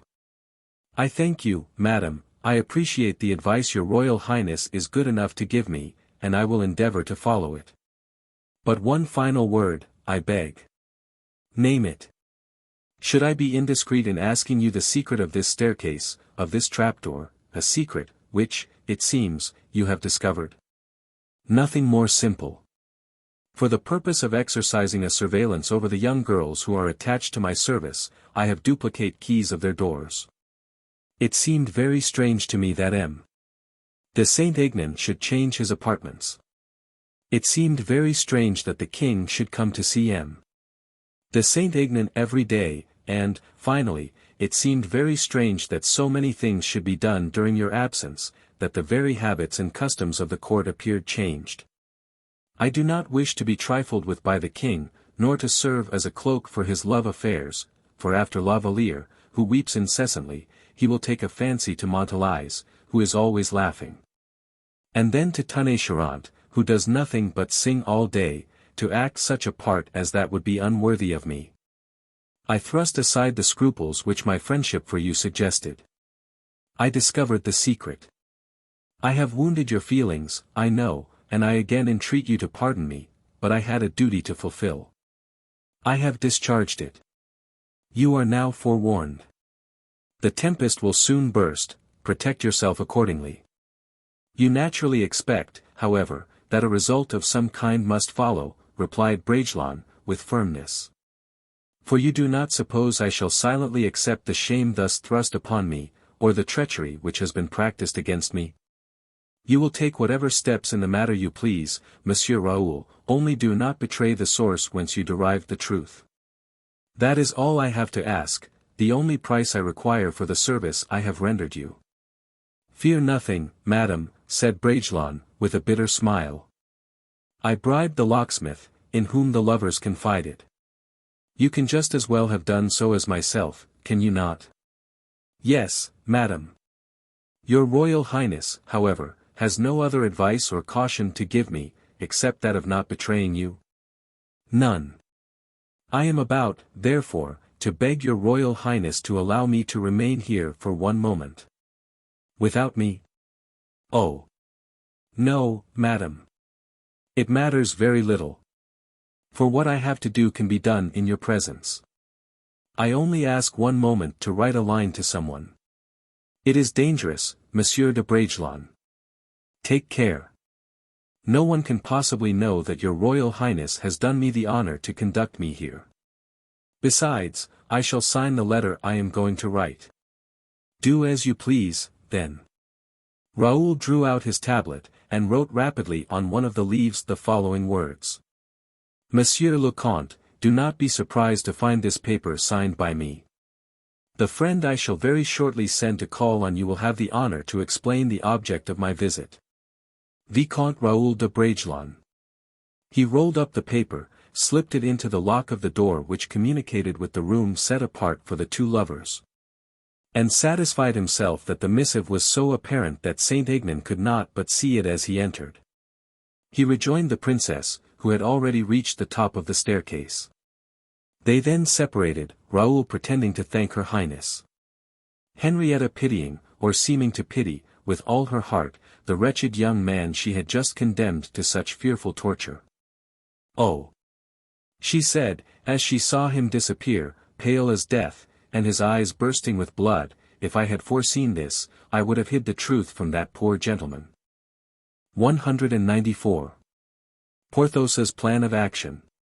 The great number of individuals we have introduced into this long story is the reason why each of them has been forced to appear only in turn, according to the exigencies of the recital. The result is, that our readers have had no opportunity of meeting our friend Porthos since his return from Fontainebleau.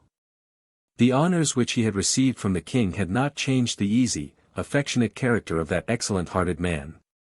He may, perhaps, have held up his head a little higher than usual, and a majesty of demeanor, as it were, may have betrayed itself since the honor of dining at the king's table had been accorded him.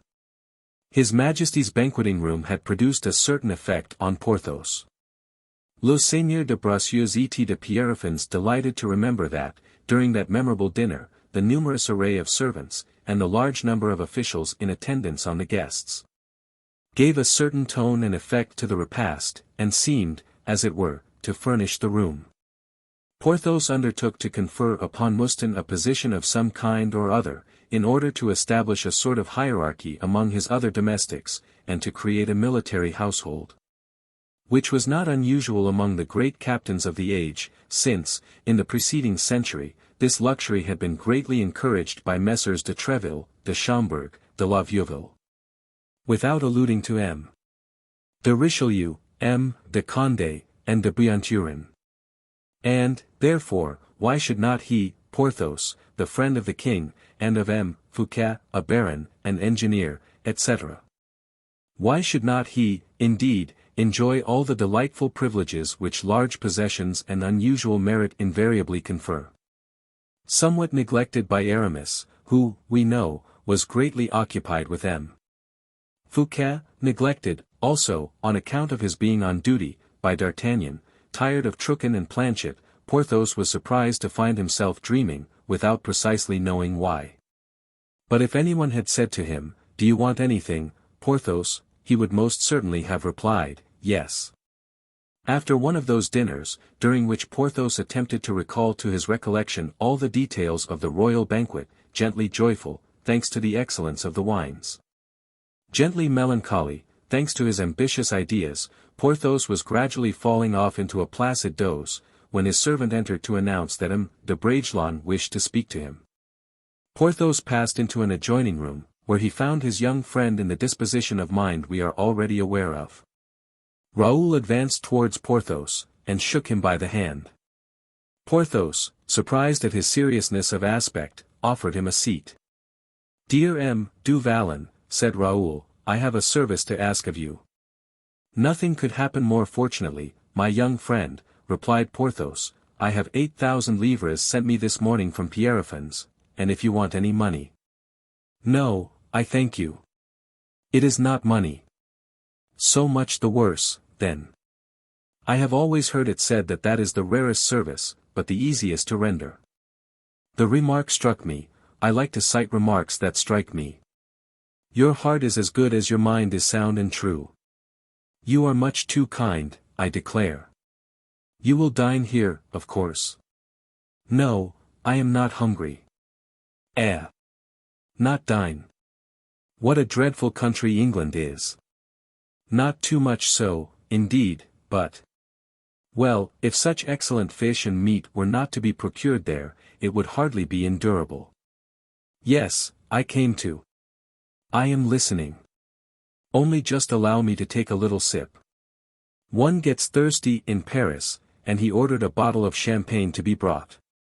And, having first filled Raoul's glass, he filled his own, drank it down at a gulp, and then resumed, "I needed that, in order to listen to you with proper attention. I am now entirely at your service. What do you wish to ask me, dear Raoul? What do you want? Give me your opinion on quarrels in general, my dear friend." "My opinion? Well, but, explain your idea a little more coherently," replied Porthos, rubbing his forehead. "I mean, you are generally good-humored, good-tempered, whenever any misunderstanding arises between a friend of yours and a stranger, for instance." "Oh. In the best of tempers." "Very good. But what do you do, in such a case?" "Whenever any friend of mine gets into a quarrel, I always act on one principle." "What is that?" "That lost time is irreparable, and one never arranges an affair so well as when everything has been done to embroil the disputants as much as possible." "Ah! Indeed, is that the principle on which you proceed?" "Precisely, so, as soon as a quarrel takes place, I bring the two parties together." "Exactly.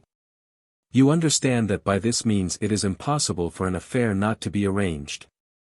"I should have thought that, treated in this manner, an affair would, on the contrary." "Oh! Not the least in the world. Just fancy, now, I have had in my life something like 180 to 190 regular duels, without reckoning hasty encounters, or chance meetings." "It is a very handsome aggregate," said Raoul, unable to resist a smile. "A mere nothing, but I am so gentle. D'Artagnan reckons his duels by hundreds. It is very true he is a little too hard and sharp, I have often told him so." And so, resumed Raoul, you generally arrange the affairs of honor your friends confide to you.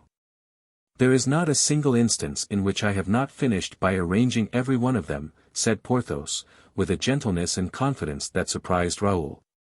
But the way in which you settle them is at least honorable, I suppose? Oh! Rely upon that, and at this stage, I will explain my other principle to you. As soon as my friend has entrusted his quarrel to me, this is what I do, I go to his adversary at once, armed with a politeness and self-possession absolutely requisite under such circumstances. That is the way, then, said Raoul, bitterly, that you arrange affairs so safely. I believe you. I go to the adversary, then, and say to him, it is impossible, monsieur, that you are ignorant of the extent to which you have insulted my friend. Raoul frowned at this remark. It sometimes happens, very often, indeed, pursued Porthos, that my friend has not been insulted at all, he has even been the first to give offense. You can imagine, therefore, whether my language is or is not well chosen. And Porthos burst into a peal of laughter. Decidedly, said Raoul to himself while the merry thunder of Porthos's laughter was resounding in his ears, I am very unfortunate. De Guiche treats me with coolness, D'Artagnan with ridicule, Porthos is too tame, no one will settle this affair in the only way I wish it to be settled. And I came to Porthos because I wanted to find a sword instead of cold reasoning at my service. My ill luck dogs me. Porthos, who had recovered himself, continued, by one simple expression, I leave my adversary without an excuse. That is as it may happen, said Raoul, absently. Not at all, it is quite certain. I have not left him an excuse, and then it is that I display all my courtesy, in order to attain the happy issue of my project. I advance, therefore, with an air of great politeness, and taking my adversary by the hand, I say to him, now that you are convinced of having given the offense, we are sure of reparation. Between my friend and yourself, the future can only offer an exchange of mutual courtesies of conduct, and consequently, my mission now is to acquaint you with the length of my friend's sword. What? Said Raoul. Wait a minute. The length of my friend's sword. My horse is waiting below, my friend is in such and such a spot and is impatiently awaiting your agreeable society. I will take you with me, we can call upon your second as we go along, and the affair is arranged. And so, said Raoul, pale with vexation, you reconcile the two adversaries on the ground. I beg your pardon, interrupted Porthos. Reconcile? What for? You said that the affair was arranged. Of course. Since my friend is waiting for him. Well. What then? If he is waiting. Well. If he is waiting, it is merely to stretch his legs a little. The adversary, on the contrary, is stiff from riding. They place themselves in proper order, and my friend kills the opponent, and the affair is ended. Ah! He kills him, then, cried Raoul. I should think so, said Porthos.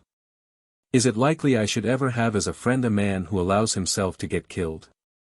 I have 101 friends. At the head of the list stand your father, Aramis, and D'Artagnan, all of whom are living and well, I believe.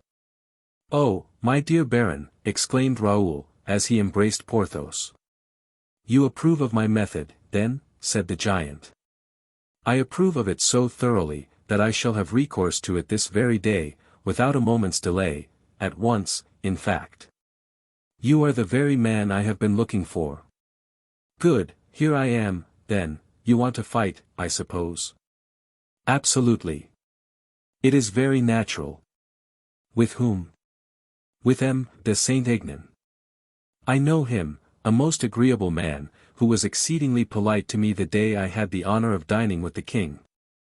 I shall certainly acknowledge his politeness in return, even if it had not happened to be my usual custom. So, he has given you an offense? A mortal offense. The deuce. I can say so, I suppose. More than that, even, if you like.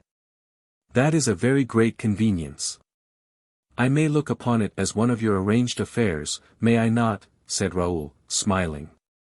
As a matter of course. Where will you be waiting for him? Ah! I forgot, it is a very delicate matter. De Saint-Aignan is a very great friend of the king's. So I have heard it said. So that if I kill him. Oh! You will kill him, certainly, you must take every precaution to do so. But there is no difficulty in these matters now. If you had lived in our early days, those were days worth living for. My dear friend, you do not quite understand me. I mean, that de Saint-Aignan being a friend of the king, the affair will be more difficult to manage, since the king might learn beforehand. Oh! No, that is not likely. You know my method, monsieur, you have just injured my friend, Yes, I know it. And then, monsieur, I have horses below. I carry him off before he can have spoken to anyone. Will he allow himself to be carried off like that? I should think so. I should like to see it fail. It would be the first time, if it did. It is true, though, that the young men of the present day, I would carry him off bodily, if that were all, and Porthos, adding gesture to speech, lifted Raoul and the chair he was sitting on off the ground, and carried them round the room. Very good, said Raoul, laughing. All we have to do is to state the grounds of the quarrel with de Saint-Aignan. Well, but that is done, it seems. No, my dear du Vallon, the usage of the present day requires that the cause of the quarrel should be explained. Very good. Tell me what it is, then. The fact is. Deuce take it. How troublesome all this is. In former days we had no occasion to say anything about the matter. People fought for the sake of fighting, and I, for one, know no better reason than that. You are quite right, du Vallon. However, tell me what the cause is. It is too long a story to tell.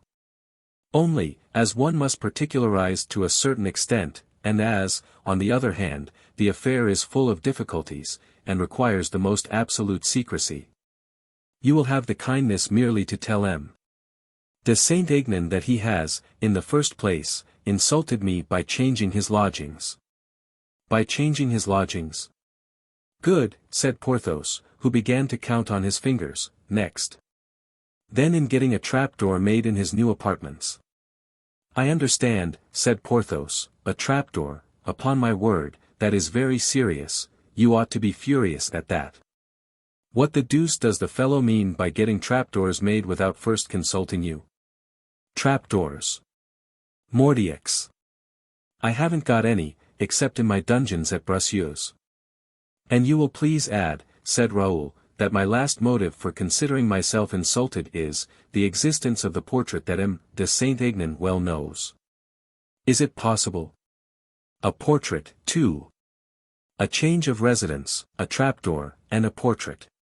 Why, my dear friend, with but one of these causes of complaint there is enough, and more than enough, for all the gentlemen in France and Spain to cut each other's throats. And that is saying but very little. Well, my dear friend, you are furnished with all you need, I suppose. I shall take a second horse with me. Select your own rendezvous, and while you are waiting there, you can practice some of the best passes, so as to get your limbs as elastic as possible. Thank you. I shall be waiting for you in the wood of Vincennes, close to Minims. All goes well, then. Where am I to find this de Saint-Aignan? At the Palais Royal. Porthos rang a huge hand-bell. My court suit, he said to the servant who answered the summons, my horse, and a led horse to accompany me. Then turning to Raoul, as soon as the servant had quitted the room, he said, Does your father know anything about this? No, I am going to write to him. And D'Artagnan?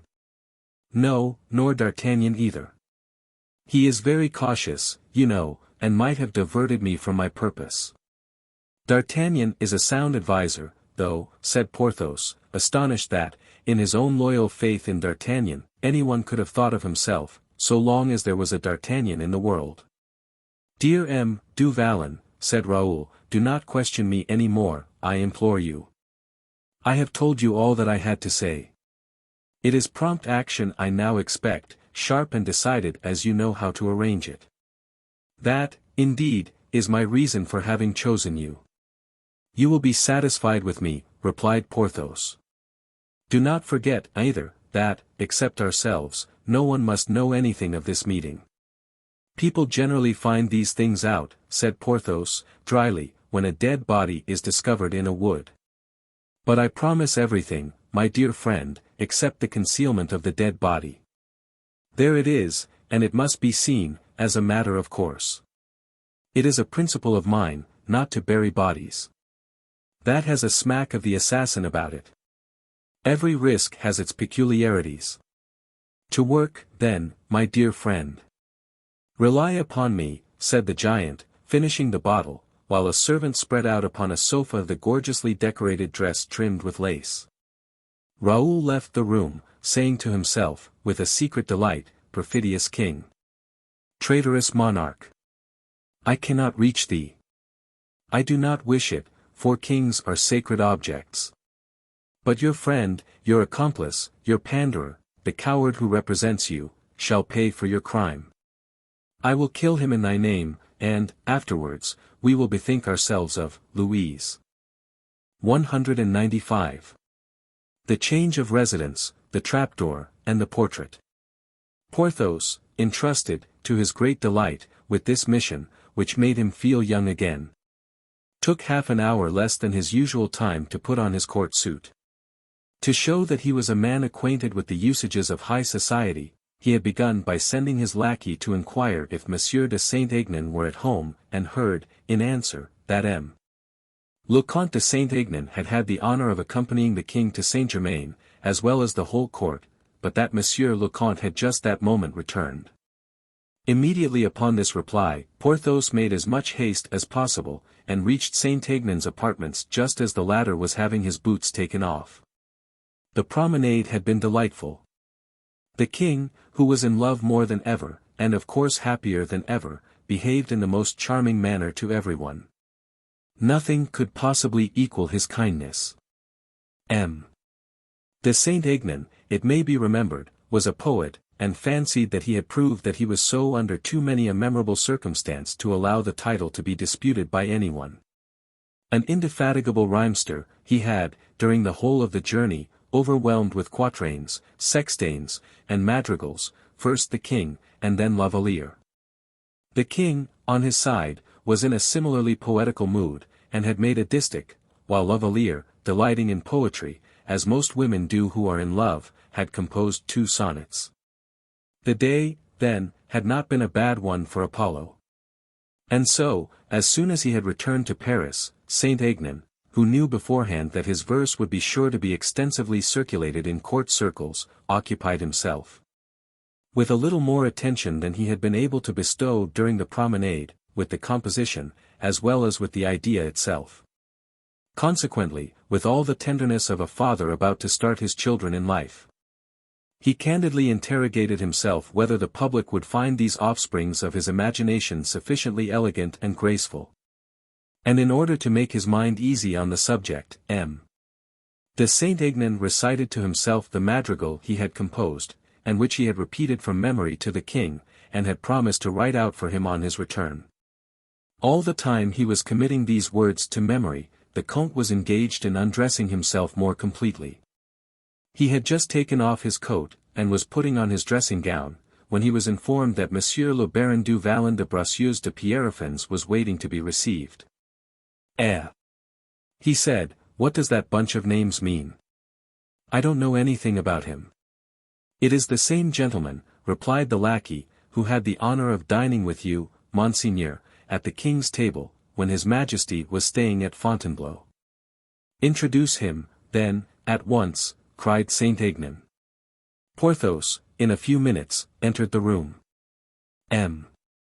de Saint-Aignan had an excellent recollection of persons, and, at the first glance, he recognized the gentleman from the country, who enjoyed so singular a reputation, and whom the king had received so favorably at Fontainebleau, in spite of the smiles of some of those who were present. He therefore advanced towards Porthos with all the outward signs of consideration of manner which Porthos thought but natural, considering that he himself, whenever he called upon an adversary, hoisted a standard of the most refined politeness. Saint-Aignan desired the servant to give Porthos a chair, and the latter, who saw nothing unusual in this act of politeness, sat down gravely and coughed. The ordinary courtesies having been exchanged between the two gentlemen, the Comte, to whom the visit was paid, said, "May I ask, Monsieur le Baron, to what happy circumstance I am indebted for the favor of a visit from you?" "The very thing I am about to have the honor of explaining to you, Monsieur le Comte, but, I beg your pardon." "What is the matter, monsieur?" inquired Saint-Aignan. "I regret to say that I have broken your chair." "Not at all, monsieur," said Saint-Aignan, "not at all. It is the fact, though, Monsieur le Comte. I have broken it, so much so, indeed, that if I do not move, I shall fall down. Which would be an exceedingly disagreeable position for me in the discharge of the very serious mission which has been entrusted to me with regard to yourself." Porthos rose, and but just in time, for the chair had given way several inches. Saint-Aignan looked about him for something more solid for his guest to sit upon. "Modern articles of furniture," said Porthos, while the Comte was looking about, "are constructed in a ridiculously flimsy manner. In my early days, when I used to sit down with far more energy than is now the case, I do not remember ever to have broken a chair, except in taverns, with my arms." Saint-Aignan smiled at this remark. "But," said Porthos, as he settled himself down on a couch, which creaked, but did not give way beneath his weight, "that unfortunately has nothing whatever to do with my present visit." "Why unfortunately? Are you the bearer of a message of ill omen, Monsieur le Baron?" "Of ill omen, for a gentleman?" "Certainly not, Monsieur le Comte," replied Porthos, nobly. "I have simply come to say that you have seriously insulted a friend of mine." "I, monsieur?" exclaimed Saint-Aignan, "I have insulted a friend of yours, do you say? May I ask his name?" "M. Raoul de Bragelonne." "I have insulted M. Raoul de Bragelonne," cried Saint-Aignan. "I really assure you, monsieur, that it is quite impossible, for M. de Bragelonne, whom I know but very slightly, nay, whom I know hardly at all, is in England, and, as I have not seen him for a long time past, I cannot possibly have insulted him. M. de Bragelonne is in Paris, Monsieur le Comte," said Porthos, perfectly unmoved, "and I repeat, it is quite certain you have insulted him, since he himself told me you had." "Yes, monsieur, you have seriously insulted him, mortally insulted him, I repeat." "It is impossible, Monsieur le Baron, I swear, quite impossible." "Besides," added Porthos, "you cannot be ignorant of the circumstance, since M. de Bragelonne informed me that he had already apprised you of it by a note." "I give you my word of honor, monsieur, that I have received no note whatever."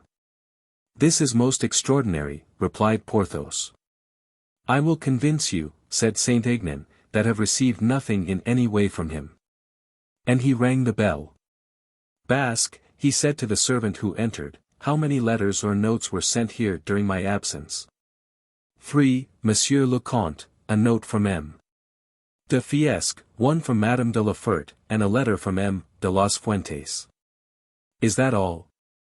"Yes, Monsieur le Comte." "Speak the truth before this gentleman, the truth, you understand." "I will take care you are not blamed." "There was a note, also, from. Well, from whom?" "From Mademoiselle, de." "Out with it." "De Laval." "That is quite sufficient," interrupted Porthos. "I believe you, Monsieur le Comte." Saint-Aignan dismissed the valet, and followed him to the door, in order to close it after him. And when he had done so, looking straight before him, he happened to see in the keyhole of the adjoining apartment the paper which Bragelonne had slipped in there as he left. "What is this?" he said. Porthos, who was sitting with his back to the room, turned round. "Aha," he said. "A note in the keyhole," exclaimed Saint-Aignan. That is not unlikely to be the missing letter, Monsieur le Comte, said Porthos. Saint-Aignan took out the paper. A note from M. de Bragelonne, he exclaimed. You see, monsieur, I was right. Oh, when I say a thing. Brought here by M. de Bragelonne himself, the Comte murmured, turning pale. This is infamous. How could he possibly have come here? And the Comte rang again. Who has been here during my absence with the king?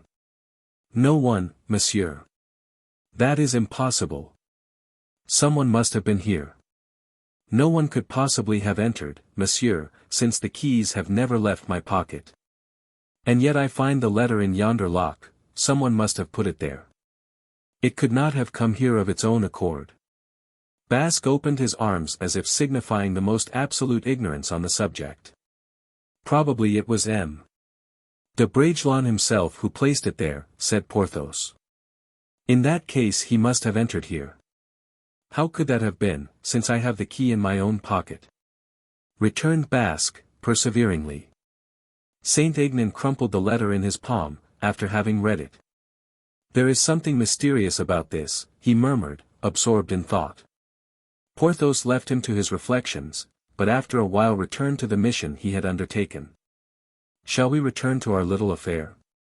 Porthos resumed, addressing Saint-Aignan after a brief pause. I think I can now understand it, from this note, which has arrived here in so singular a manner. Monsieur de Bragelonne says that a friend will call. I am his friend. I am the person he alludes to. For the purpose of giving me a challenge. Precisely. And he complains that I have insulted him. Mortally. In what way, may I ask, for his conduct is so mysterious, that, at least, it needs some explanation. Monsieur, replied Porthos, my friend cannot but be right, and, as far as his conduct is concerned, if it be mysterious, as you say, you have only yourself to blame for it. Porthos pronounced these words with an amount of confidence which, for a man who was unaccustomed to his ways, must have revealed an infinity of sense. Mystery, so be it. But what is all the mystery about? Said Saint-Aignan. You will think it the best, perhaps, Porthos replied, with a low bow, if I do not enter into particulars. Oh, I perfectly understand. We will touch very lightly upon it, then, so speak, monsieur, I am listening. In the first place, monsieur, said Porthos, you have changed your apartments. Yes, that is quite true, said Saint-Aignan. You admit it, said Porthos, with an air of satisfaction. Admit it. Of course I admit it. Why should I not admit it, do you suppose? You have admitted it. Very good, said Porthos, lifting up one finger. But how can my having moved my lodgings have done M. de Bragelonne any harm? Have the goodness to tell me that, for I positively do not comprehend a word of what you are saying. Porthos stopped him, and then said, with great gravity, Monsieur, this is the first of M. de Bragelonne's complaints against you. If he makes a complaint, it is because he feels himself insulted. Saint-Aignan began to beat his foot impatiently on the ground. This looks like a spurious quarrel, he said.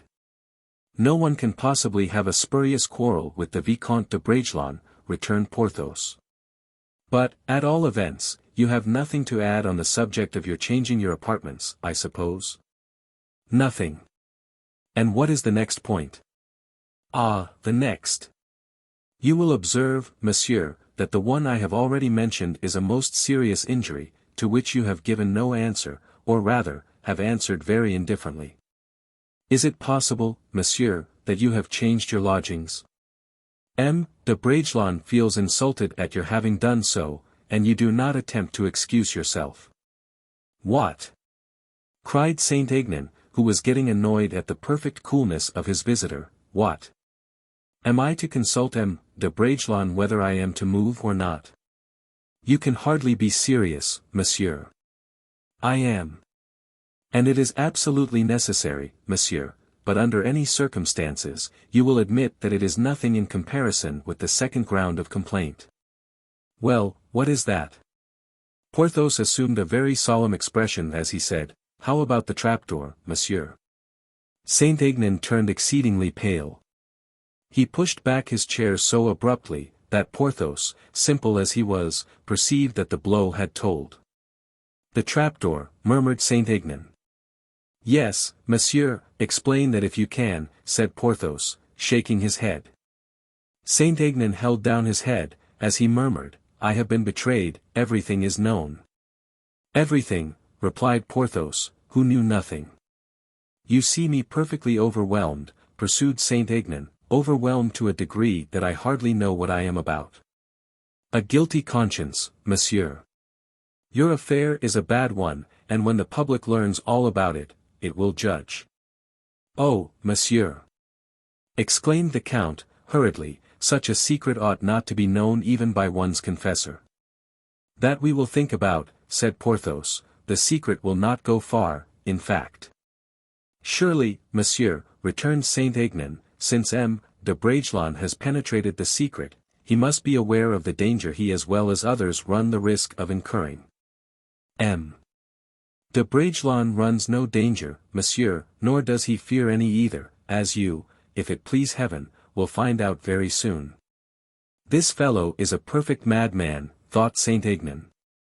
What, in heaven's name, does he want?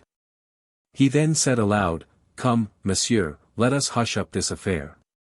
You forget the portrait, said Porthos, in a voice of thunder, which made the Comte's blood freeze in his veins. As the portrait in question was La Valliere's portrait, and no mistake could any longer exist on the subject, Saint-Aignan's eyes were completely opened. Ah, he exclaimed, ah! Monsieur, I remember now that M. de Bragelonne was engaged to be married to her. Porthos assumed an imposing air, all the majesty of ignorance. In fact, as he said, it matters nothing whatever to me, nor to yourself, indeed, whether or not my friend was, as you say, engaged to be married. I am even astonished that you should have made use of so indiscreet a remark. It may possibly do your cause harm, monsieur. Monsieur, replied Saint-Aignan, you are the incarnation of intelligence, delicacy, and loyalty of feeling united. I see the whole matter now clearly enough. So much the better, said Porthos. And, pursued Saint-Aignan, you have made me comprehend it in the most ingenious and the most delicate manner possible. I beg you to accept my best thanks. Porthos drew himself up, unable to resist the flattery of the remark. Only, now that I know everything, permit me to explain. Porthos shook his head, as a man who does not wish to hear, but Saint-Aignan continued, I am in despair, I assure you. At all that has happened. But how would you have acted in my place? Come, between ourselves, tell me what you would have done. Porthos drew himself up as he answered, there is now no question at all of what I should have done, young man. You have been made acquainted with the 3 causes of complaint against you, I believe. As for the first, my change of rooms, and I now address myself to you as a man of honor and of great intelligence, could I, when the desire of so august a personage was so urgently expressed that I should move, ought I to have disobeyed? Porthos was about to speak, but Saint-Aignan did not give him time to answer. Ah! My frankness, I see, convinces you, he said, interpreting the movement according to his own fancy. You feel that I am right. Porthos did not reply, and so Saint-Aignan continued, I pass by that unfortunate trapdoor, he said, placing his hand on Porthos's arm, that trapdoor. The occasion and means of so much unhappiness, and which was constructed for, you know what. Well, then, in plain truth, do you suppose that it was I who, of my own accord, in such a place, too, had that trapdoor made? Oh, no, you do not believe it. And here, again, you feel, you guess, you understand the influence of a will superior to my own. You can conceive the infatuation, the blind, irresistible passion which has been at work. But, thank heaven, I am fortunate in speaking to a man who has so much sensitiveness of feeling, and if it were not so, indeed, what an amount of misery and scandal would fall upon her, poor girl. And upon him, whom I will not name. Porthos, confused and bewildered by the eloquence and gestures of Saint-Aignan, made 1,000 efforts to stem this torrent of words, of which, by the by, he did not understand a single one. He remained upright and motionless on his seat, and that was all he could do. Saint-Aignan continued, and gave a new inflection to his voice, and an increasing vehemence to his gesture, as for the portrait.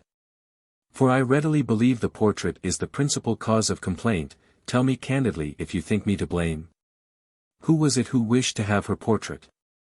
Was it I, who is in love with her? Is it I, who wishes to gain her affection? Again, is it I, who took her likeness? Do you think? No.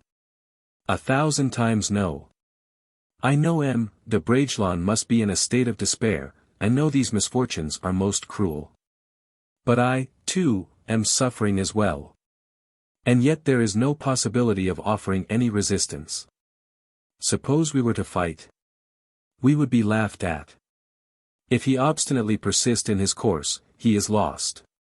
You will tell me, I know, that despair is ridiculous, but then you are a sensible man. You have understood me. I perceived by your serious, thoughtful, embarrassed air, even, that the importance of the situation we are placed in has not escaped you. Return, therefore, to M. de Bragelonne. Thank him, as I have indeed reason to thank him, for having chosen as an intermediary a man of your high merit. Believe me that I shall, on my side, preserve an eternal gratitude for the man who has so ingeniously, so cleverly arranged the misunderstanding between us. And since ill luck would have it that the secret should be known to 4 instead of 3, why, this secret, which might make the most ambitious man's fortune, I am delighted to share with you. Monsieur, from the bottom of my heart I am delighted at it. From this very moment you can make use of me as you please, I place myself entirely at your mercy. What can I possibly do for you? What can I solicit, nay, require even? You have only to speak, monsieur, only to speak. And, according to the familiarly friendly fashion of that period, Saint-Aignan threw his arms round Porthos, and clasped him tenderly in his embrace. Porthos allowed him to do this with the most perfect indifference. Speak, resumed Saint-Aignan, what do you require? Monsieur, said Porthos, I have a horse below, be good enough to mount him. He is a very good one and will play you no tricks. Mount on horseback. What for? Inquired Saint-Aignan, with no little curiosity. To accompany me to where M. de Bragelonne is waiting us. Ah! He wishes to speak to me, I suppose. I can well believe that, he wishes to have the details, very likely, alas. It is a very delicate matter. But at the present moment I cannot, for the king is waiting for me. The king must wait, then, said Porthos. What do you say? The king must wait. Interrupted the finished courtier, with a smile of utter amazement, for he could not understand that the king could under any circumstances be supposed to have to wait. It is merely the affair of a very short hour, returned Porthos. But where is M. de Bragelonne waiting for me? At the Minims, at Vincennes. Ah, indeed. But are we going to laugh over the affair when we get there? I don't think it likely, said Porthos, as his face assumed a look of utter hardness. But the Minims is a rendezvous where duels take place, and what can I have to do at the Minims? Porthos slowly drew his sword, and said, that is the length of my friend's sword. Why, the man is mad, cried Saint-Aignan. The color mounted to Porthos's face, as he replied, if I had not the honor of being in your own apartment, monsieur, and of representing M. de Bragelonne's interests, I would throw you out of the window.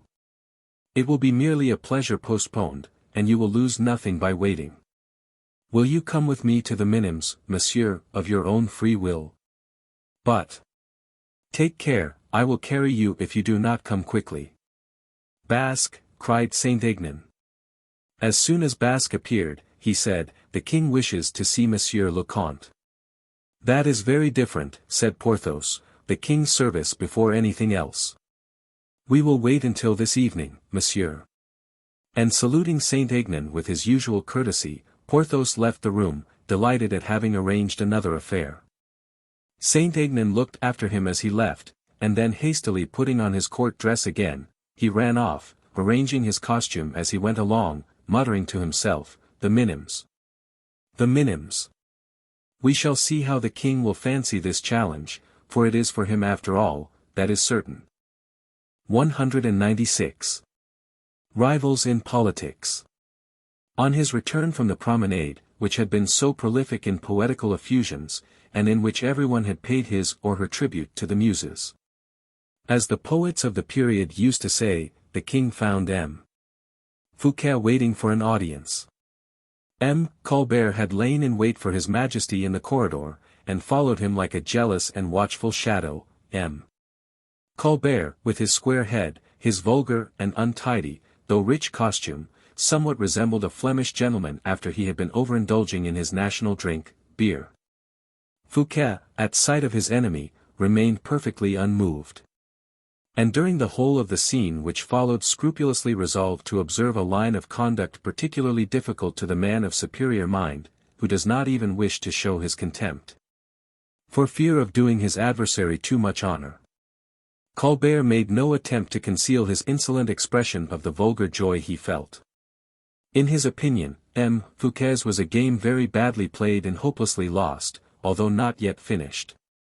Colbert belonged to that school of politicians who think cleverness alone worthy of their admiration, and success the only thing worth caring for.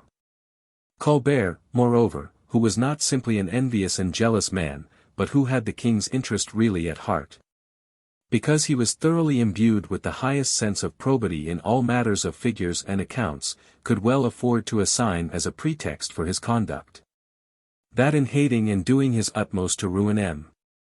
Fouquet, he had nothing in view but the welfare of the state and the dignity of the crown. None of these details escaped Fouquet's observation. Through his enemy's thick, bushy brows, and despite the restless movement of his eyelids, he could, by merely looking at his eyes, penetrate to the very bottom of Colbert's heart. And he read to what an unbounded extent hate towards himself and triumph at his approaching fall existed there. But as, in observing everything, he wished to remain himself impenetrable, he composed his features, smiled with the charmingly sympathetic smile that was peculiarly his own, and saluted the king with the most dignified and graceful ease and elasticity of manner. "Sire," he said, "I perceive by your majesty's joyous air that you have been gratified with the promenade." "Most gratified, indeed, monsieur le surintendant, most gratified." "You were very wrong not to come with us, as I invited you to do." "I was working, sire," replied the superintendent, who did not even seem to take the trouble to turn aside his head in merest recognition of Colbert's presence. "Ah! M.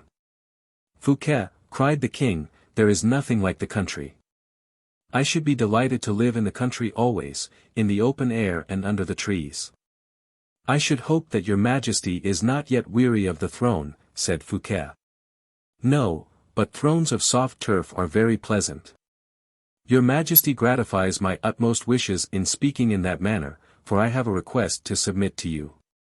"On whose behalf, monsieur?"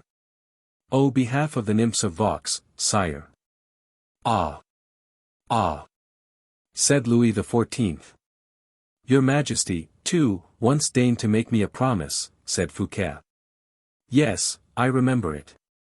The fete at Vaux, the celebrated fete, I think, it was, sire," said Colbert, endeavoring to show his importance by taking part in the conversation.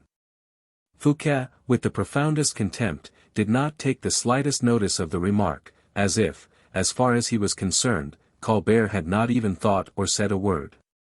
"Your majesty is aware," he said, "that I destine my estate at Vaux to receive the most amiable of princes, the most powerful of monarchs." "I have given you my promise, monsieur," said Louis XIV, smiling, and a king never departs from his word. "And I have come now, sire, to inform your majesty that I am ready to obey your orders in every respect." "Do you promise me many wonders, monsieur le surintendant?" said Louis, looking at Colbert. "Wonders? Oh!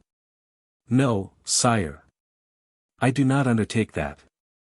I hope to be able to procure your majesty a little pleasure, perhaps even a little forgetfulness of the cares of state." Nay, nay, M. Fouquet, returned the king, I insist upon the word wonders.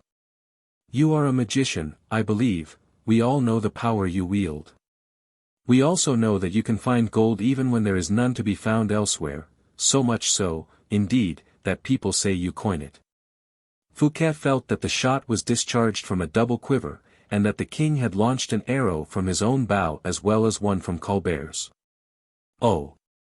Said he, laughingly, the people know perfectly well out of what mine I procure the gold, and they know it only too well, perhaps. Besides, he added, I can assure your majesty that the gold destined to pay the expenses of the fete at Vaux will cost neither blood nor tears, hard labor it may, perhaps, but that can be paid for. Louis paused quite confused. He wished to look at Colbert, Colbert, too, wished to reply to him. A glance as swift as an eagle's, a king-like glance, indeed, which Fouquet darted at the latter, arrested the words upon his lips.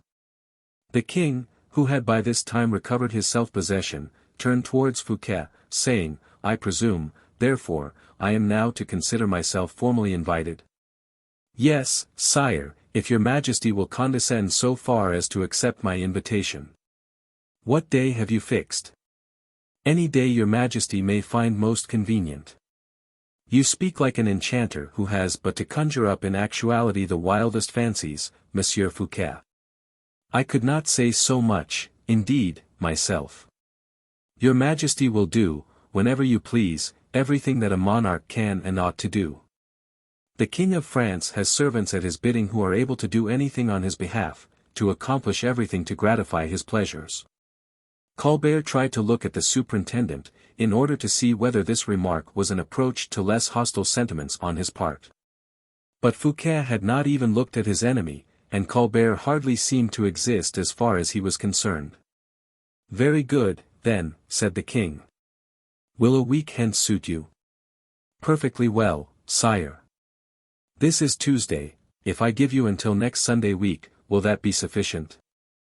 The delay which your majesty deigns to accord me will greatly aid the various works which my architects have in hand for the purpose of adding to the amusement of your majesty and your friends. By the by, speaking of my friends, resumed the king, how do you intend to treat them? The king is master everywhere, sire, your majesty will draw up your own list and give your own orders. All those you may deign to invite will be my guests, my honored guests, indeed. I thank you, returned the king, touched by the noble thought expressed in so noble a tone. Fouquet, therefore, took leave of Louis XIV, after a few words had been added with regard to the details of certain matters of business. He felt that Colbert would remain behind with the king, that they would both converse about him, and that neither of them would spare him in the least degree. The satisfaction of being able to give a last and terrible blow to his enemy seemed to him almost like a compensation for everything they were about to subject him to. He turned back again immediately, as soon, indeed, as he had reached the door, and addressing the king, said, I was forgetting that I had to crave your majesty's forgiveness. In what respect? Said the king, graciously. For having committed a serious fault without perceiving it. A fault? You. Ah. Monsieur Fouquet, I shall be unable to do otherwise than forgive you. In what way or against whom have you been found wanting? Against every sense of propriety, sire. I forgot to inform your majesty of a circumstance that has lately occurred of some little importance. What is it? Colbert trembled. He fancied that he was about to frame a denunciation against him. His conduct had been unmasked. A single syllable from Fouquet, a single proof formally advanced, and before the youthful loyalty of feeling which guided Louis XIV, Colbert's favor would disappear at once. The latter trembled, therefore, lest so daring a blow might overthrow his whole scaffold. In point of fact, the opportunity was so admirably suited to be taken advantage of, that a skillful, practiced player like Aramis would not have let it slip. Sire, said Fouquet, with an easy, unconcerned air, since you have had the kindness to forgive me, I am perfectly indifferent about my confession. This morning I sold one of the official appointments I hold. One of your appointments, said the king, which? Colbert turned perfectly livid. That which conferred upon me, sire, a grand gown, and a stern air of gravity, the appointment of procureur general. The king involuntarily uttered a loud exclamation and looked at Colbert, who, with his face bedewed with perspiration, felt almost on the point of fainting. To whom have you sold this department, Monsieur Fouquet? Inquired the king. Colbert was obliged to lean against a column of the fireplace. To a councillor belonging to the Parliament, sire, whose name is Vanel. Vanel? Yes, sire, a particular friend of the intendant Colbert, added Fouquet, letting every word fall from his lips with the most inimitable nonchalance, and with an admirably assumed expression of forgetfulness and ignorance. And having finished, and having overwhelmed Colbert beneath the weight of this superiority, the superintendent again saluted the king and quitted the room. Partially revenged by the stupefaction of the king and the humiliation of the favourite. Is it really possible, said the king, as soon as Fouquet had disappeared, that he has sold that office? Yes, sire, said Colbert, meaningly. He must be mad, the king added. Colbert this time did not reply. He had penetrated the king's thought, a thought which amply revenged him for the humiliation he had just been made to suffer. His hatred was augmented by a feeling of bitter jealousy of Fouquet, and a threat of disgrace was now added to the plan he had arranged for his ruin. Colbert felt perfectly assured that for the future, between Louis XIV and himself, their hostile feelings and ideas would meet with no obstacles, and that at the first fault committed by Fouquet, which could be laid hold of as a pretext, the chastisement so long impending would be precipitated. Fouquet had thrown aside his weapons of defense, and hate and jealousy had picked them up. Colbert was invited by the king to the fete at Vaux. He bowed like a man confident in himself, and accepted the invitation with the air of one who almost confers a favor. The king was about writing down Saint-Aignan's name on his list of royal commands, when the usher announced the Comte de Saint-Aignan.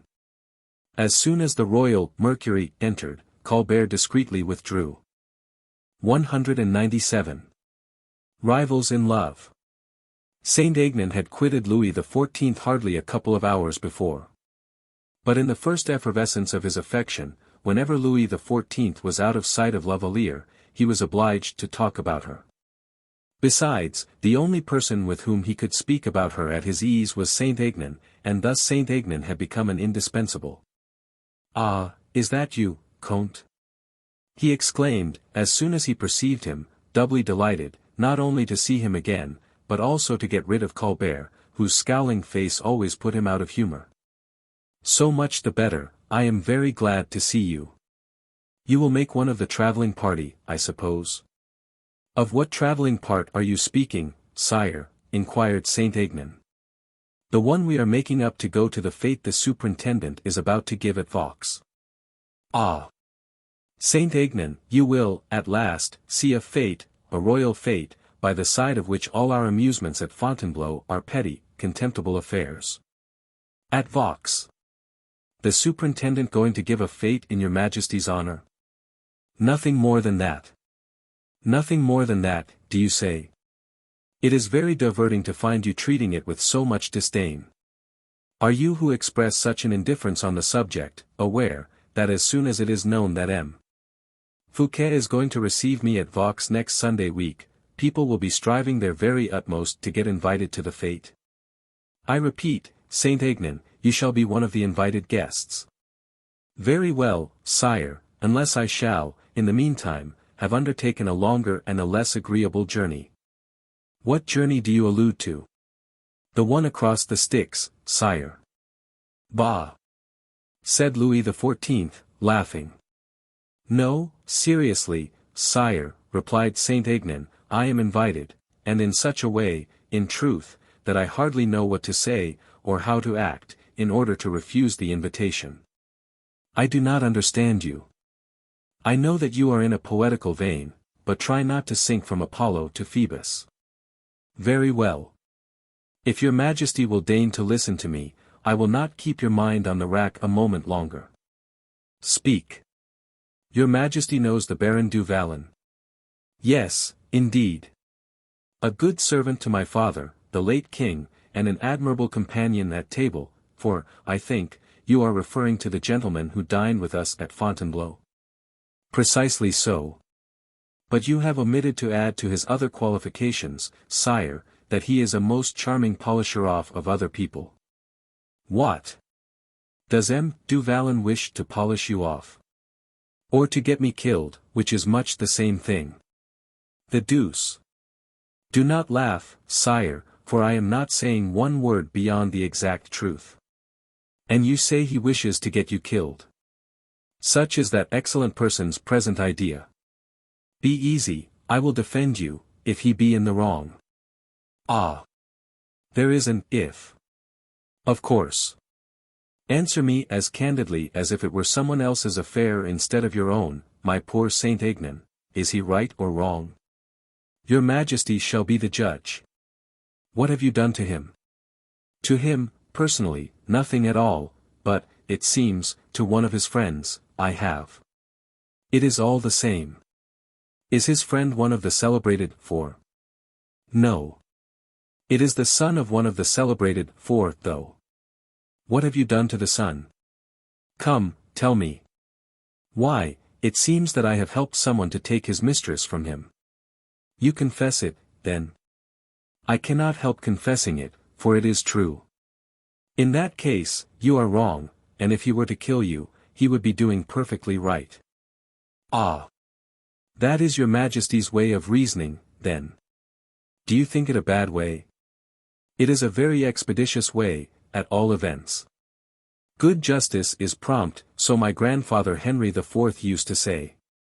In that case, your Majesty will, perhaps, be good enough to sign my adversary's pardon, for he is now waiting for me at the Minims, for the purpose of putting me out of my misery.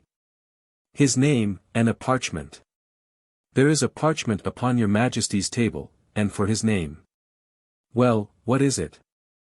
The Vicomte de Bragelonne, sire. The Vicomte de Bragelonne! Exclaimed the king. Changing from a fit of laughter to the most profound stupor, and then, after a moment's silence, while he wiped his forehead, which was bedewed with perspiration, he again murmured, Bragelonne. No other, sire. Bragelonne, who was affianced to. Yes, sire. But, he has been in London. Yes, but I can assure you, sire, he is there no longer. Is he in Paris, then? He is at Minims, sire, where he is waiting for me, as I have already had the honor of telling you. Does he know all? Yes, and many things besides. Perhaps your Majesty would like to look at the letter I have received from him, and Saint-Aignan drew from his pocket the note we are already acquainted with. When your Majesty has read the letter, I will tell you how it reached me. The king read it in a great agitation, and immediately said, Well, sire. Your Majesty knows a certain carved lock, closing a certain door of carved ebony, which separates a certain apartment from a certain blue and white sanctuary? Of course, Louise's boudoir. Yes, sire. Well, it was in the keyhole of that lock that I found yonder note. Who placed it there? Either M. de Bragelonne, or the devil himself. But, inasmuch as the note smells of musk and not of sulphur, I conclude that it must be, not the devil, but M. de Bragelonne. Louis bent his head, and seemed absorbed in sad and bitter thought. Perhaps something like remorse was at that moment passing through his heart. The secret is discovered, he said. Sire, I shall do my utmost that the secret dies in the breast of the man who possesses it, said Saint-Aignan, in a tone of bravado, as he moved towards the door. But a gesture of the king made him pause. Where are you going? He inquired. Where they await me, sire. What for? To fight, in all probability. You fight, exclaimed the king. One moment, if you please, Monsieur le Comte. Saint-Aignan shook his head, as a rebellious child does, whenever anyone interferes to prevent him throwing himself into a well, or playing with a knife. But, sire, he said. In the first place, continued the king. I want to be enlightened a little further. Upon all points, if your Majesty will be pleased to interrogate me, replied Saint-Aignan, I will throw what light I can. Who told you that M. de Bragelonne had penetrated into that room? The letter which I found in the keyhole told me. Who told you that it was de Bragelonne who put it there? Who but himself would have dared to undertake such a mission? You are right. How was he able to get into your rooms? Ah! That is very serious, inasmuch as all the doors were closed, and my lackey, Basque, had the keys in his pocket. Your lackey must have been bribed. Impossible, sire. For if he had been bribed, those who did so would not have sacrificed the poor fellow, whom, it is not unlikely, they might want to turn to further use by and by. In showing so clearly that it was he whom they had made use of.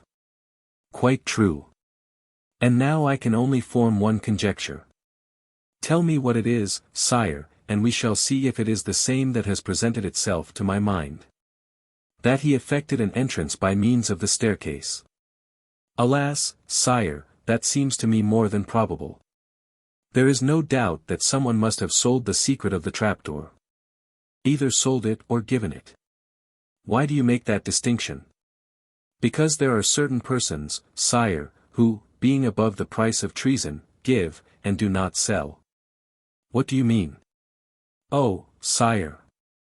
Your Majesty's mind is too clear-sighted not to guess what I mean, and you will save me the embarrassment of naming the person I allude to. You are right, you mean Madame. I suppose her suspicions were aroused by your changing your lodgings. Madame has keys of the apartments of her maids of honor, and she is powerful enough to discover what no one but yourself could do, or she would not be able to discover anything. And you suppose, then, that my sister must have entered into an alliance with Bragelonne, and has informed him of all the details of the affair. Possibly even better still, for she perhaps accompanied him there. Which way? Through your own apartments. You think it impossible, sire? Well, listen to me. Your Majesty knows that Madame is very fond of perfumes. Yes, she acquired that taste from my mother. Vervain, particularly. Yes, it is the scent she prefers to all others. Very good, sire. My apartments happen to smell very strongly of vervain. The king remained silent and thoughtful for a few moments, and then resumed, but why should Madame take Bragelonne's part against me? Saint-Aignan could very easily have replied, a woman's jealousy. The king probed his friend to the bottom of his heart to ascertain if he had learned the secret of his flirtation with his sister-in-law. But Saint-Aignan was not an ordinary courtier. He did not lightly run the risk of finding out family secrets. And he was too a friend of the muses not to think very frequently of poor Avidu's Naso, whose eyes shed so many tears in expiation of his crime for having once beheld something. One hardly knows what, in the palace of Augustus. He therefore passed by Madame's secret very skillfully. But as he had shown no ordinary sagacity in indicating Madame's presence in his rooms in company with Bragelonne, it was necessary, of course, for him to repay with interest the king's amour propre. And reply plainly to the question which had been put to him of, why has Madame taken Bragelonne's part against me? Why, replied Saint-Aignan. Your Majesty forgets, I presume, that the Comte de Guéchet is the intimate friend of the Vicomte de Bragelonne. I do not see the connection, however, said the king. Ah! I beg your pardon, then, sire, but I thought the Comte de Guéchet was a very great friend of Madame's. Quite true, the king returned. There is no occasion to search any further, the blow came from that direction. And is not your Majesty of opinion that, in order to ward it off, it will be necessary to deal another blow? Yes, but not one of the kind given in the Bois de Vincennes, replied the king. You forget, sire, said Saint-Aignan, that I am a gentleman, and that I have been challenged. The challenge neither concerns nor was it intended for you. But I am the man, sire, who has been expected at the Minims, sire, during the last hour and more. And I shall be dishonored if I do not go. The first honor and duty of a gentleman is obedience to his sovereign. Sire. I order you to remain. Sire. Obey, monsieur. As your Majesty pleases. Besides, I wish to have the whole of this affair explained. I wish to know how it is that I have been so insolently trifled with, as to have the sanctuary of my affections pried into. It is not you, Saint-Aignan, whose business it is to punish those who have acted in this manner, for it is not your honor they have attacked, but my own. I implore your majesty not to overwhelm M. de Bragelonne with your wrath, for although in the whole of this affair he may have shown himself deficient in prudence, he has not been so in his feelings of loyalty. Enough. I shall know how to decide between the just and the unjust, even in the height of my anger. But take care that not a word of this is breathed to Madame. But what am I to do with regard to M. de Bragelonne? He will be seeking me in every direction, and I shall either have spoken to him, or taken care that he has been spoken to, before the evening is over. Let me once more entreat your majesty to be indulgent towards him. I have been indulgent long enough, Comte, said Louis XIV, frowning severely. It is now quite time to show certain persons that I am master in my own palace. The king had hardly pronounced these words, which betokened that a fresh feeling of irritation was mingling with the recollections of old, when an usher appeared at the door of the cabinet. What is the matter, inquired the king, and why do you presume to come when I have not summoned you? Sire, said the usher, your majesty desired me to permit M. le Comte de la Fere to pass freely on any and every occasion, when he might wish to speak to your majesty. Well, monsieur. M. le Comte de la Fere is now waiting to see your majesty. The king and Saint-Aignan at this reply exchanged a look which betrayed more uneasiness than surprise. Louis hesitated for a moment, but immediately afterwards, seeming to make up his mind, he said. Go, Saint-Aignan, and find Louise, inform her of the plot against us. Do not let her be ignorant that Madame will return to her system of persecutions against her, and that she has set those to work who would have found it far safer to remain neuter. Sire. If Louise gets nervous and frightened, reassure her as much as you can, tell her that the king's affection is an impenetrable shield over her. If, which I suspect is the case, she already knows everything, or if she has already been herself subjected to an attack of some kind or other from any quarter, tell her, be sure to tell her. Saint-Aignan, added the king, trembling with passion, tell her, I say, that this time, instead of defending her, I will avenge her. And that too so terribly that no one will in future even dare to raise his eyes towards her. Is that all, sire? Yes, all. Go as quickly as you can, and remain faithful. For you who live in the midst of this state of infernal torments, have not, like myself, the hope of the paradise beyond it. Saint-Aignan exhausted himself in protestations of devotion, took the king's hand, kissed it, and left the room radiant with delight. 198. King and Noble. The king endeavored to recover his self-possession as quickly as possible, in order to meet M. de la Fere with an untroubled countenance.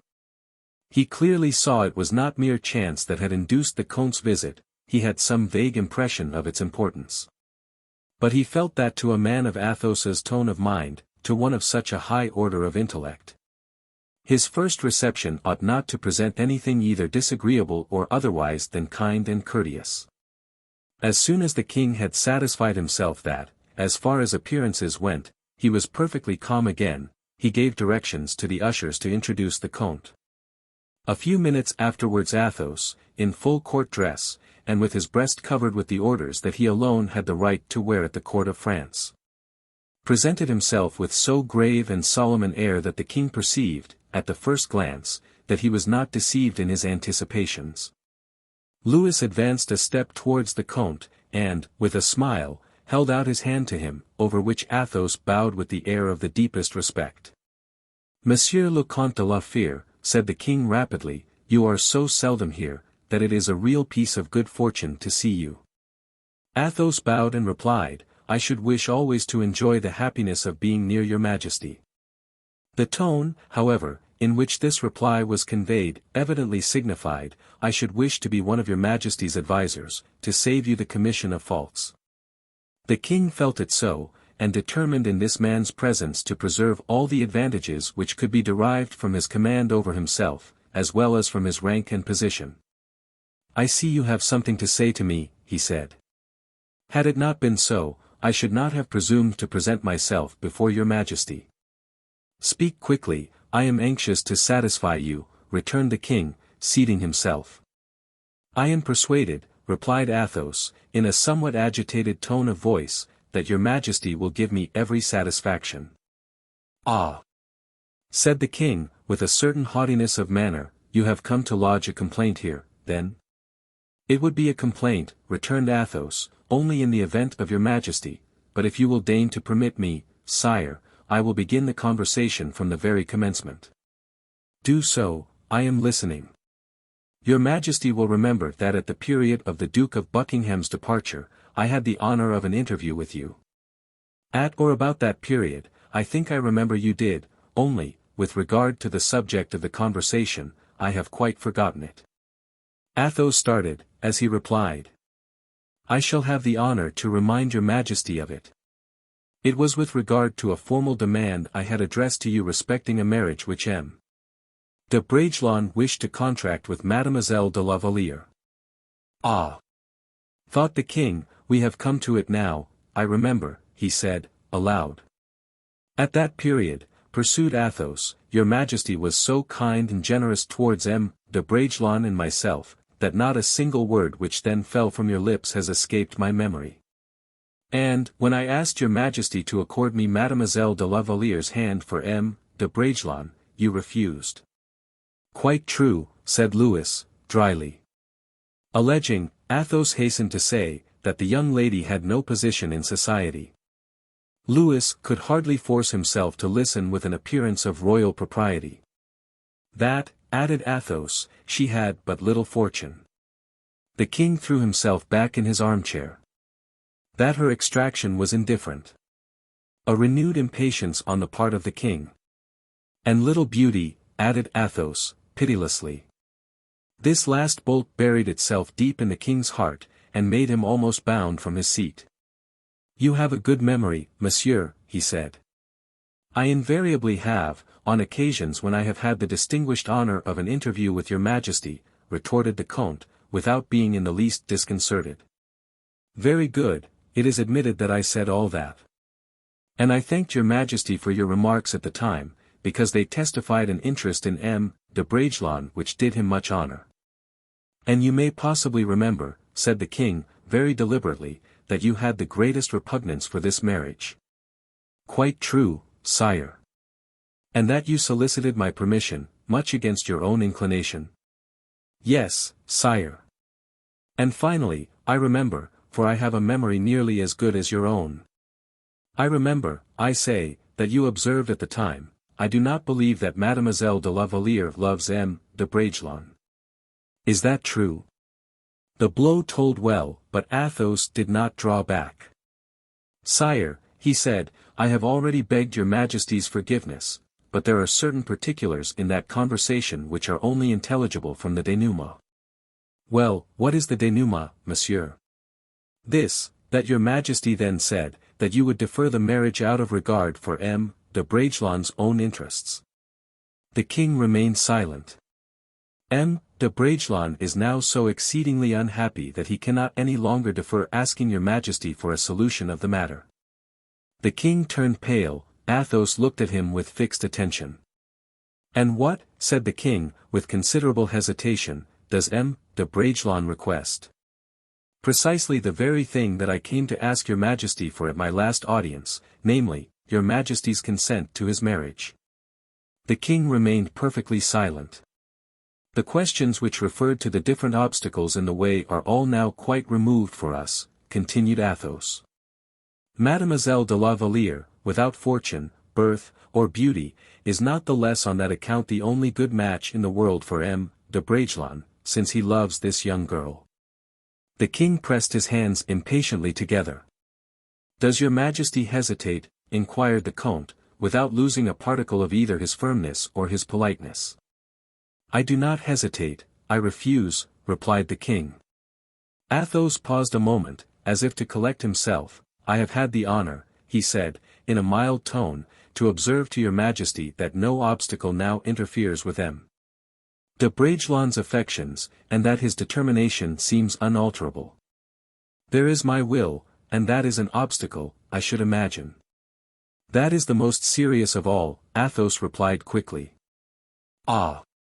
And may we, therefore, be permitted to ask your Majesty, with the greatest humility, your reason for this refusal? The reason, a question to me, exclaimed the king. A demand, sire. The king, leaning with both his hands upon the table, said, in a deep tone of concentrated passion, you have lost all recollection of what is usual at court. At court, please to remember, no one ventures to put a question to the king. Very true, sire, but if men do not question, they conjecture. Conjecture. What may that mean, monsieur? Very frequently, sire, conjecture with regard to a particular subject implies a want of frankness on the part of the king. Monsieur. And a want of confidence on the part of the subject, pursued Athos, intrepidly. You forget yourself, said the king, hurried away by anger in spite of all his self-control. Sire, I am obliged to seek elsewhere for what I thought I should find in your Majesty.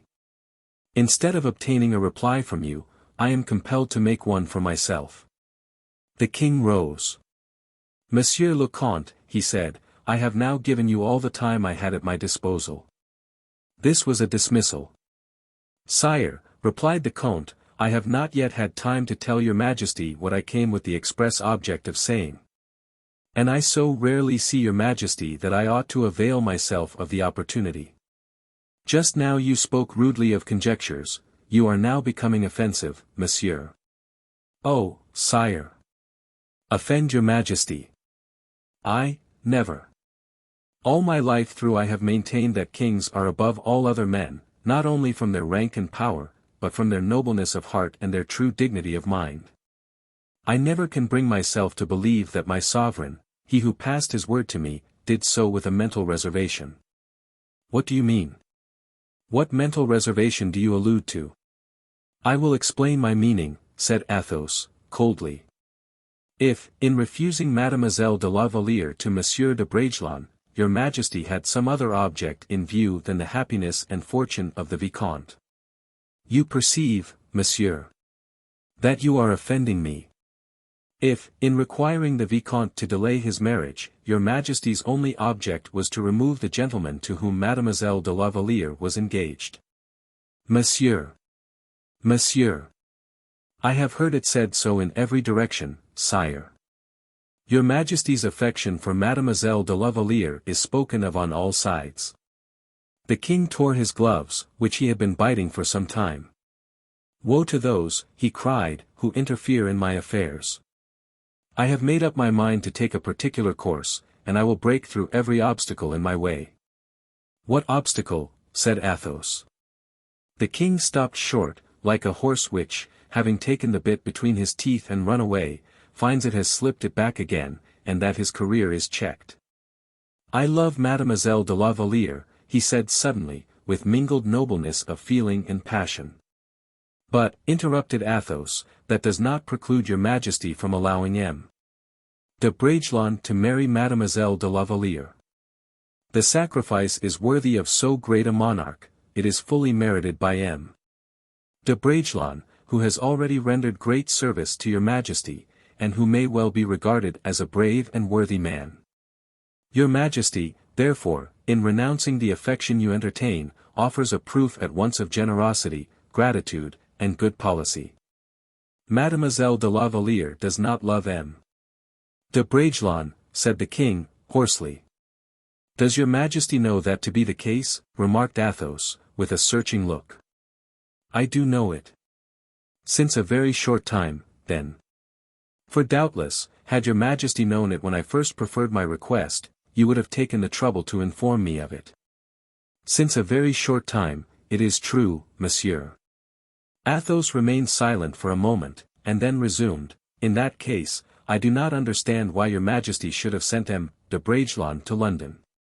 That exile, and most properly so, too, is a matter of astonishment to everyone who regards your Majesty's honor with sincere affection. Who presumes to impugn my honor, Monsieur de la Fere? The king's honor, sire, is made up of the honor of his whole nobility. Whenever the king offends one of his gentlemen, that is, whenever he deprives him of the smallest particle of his honor, it is from him, from the king himself, that portion of honor is stolen. Monsieur de la Fere, said the king, haughtily. Sire, you sent M. de Bragelonne to London either before you were Mademoiselle de la Valliere's lover, or since you have become so. The king, irritated beyond measure, especially because he felt that he was being mastered, endeavored to dismiss Athos by a gesture. Sire, replied the Comte, I will tell you all.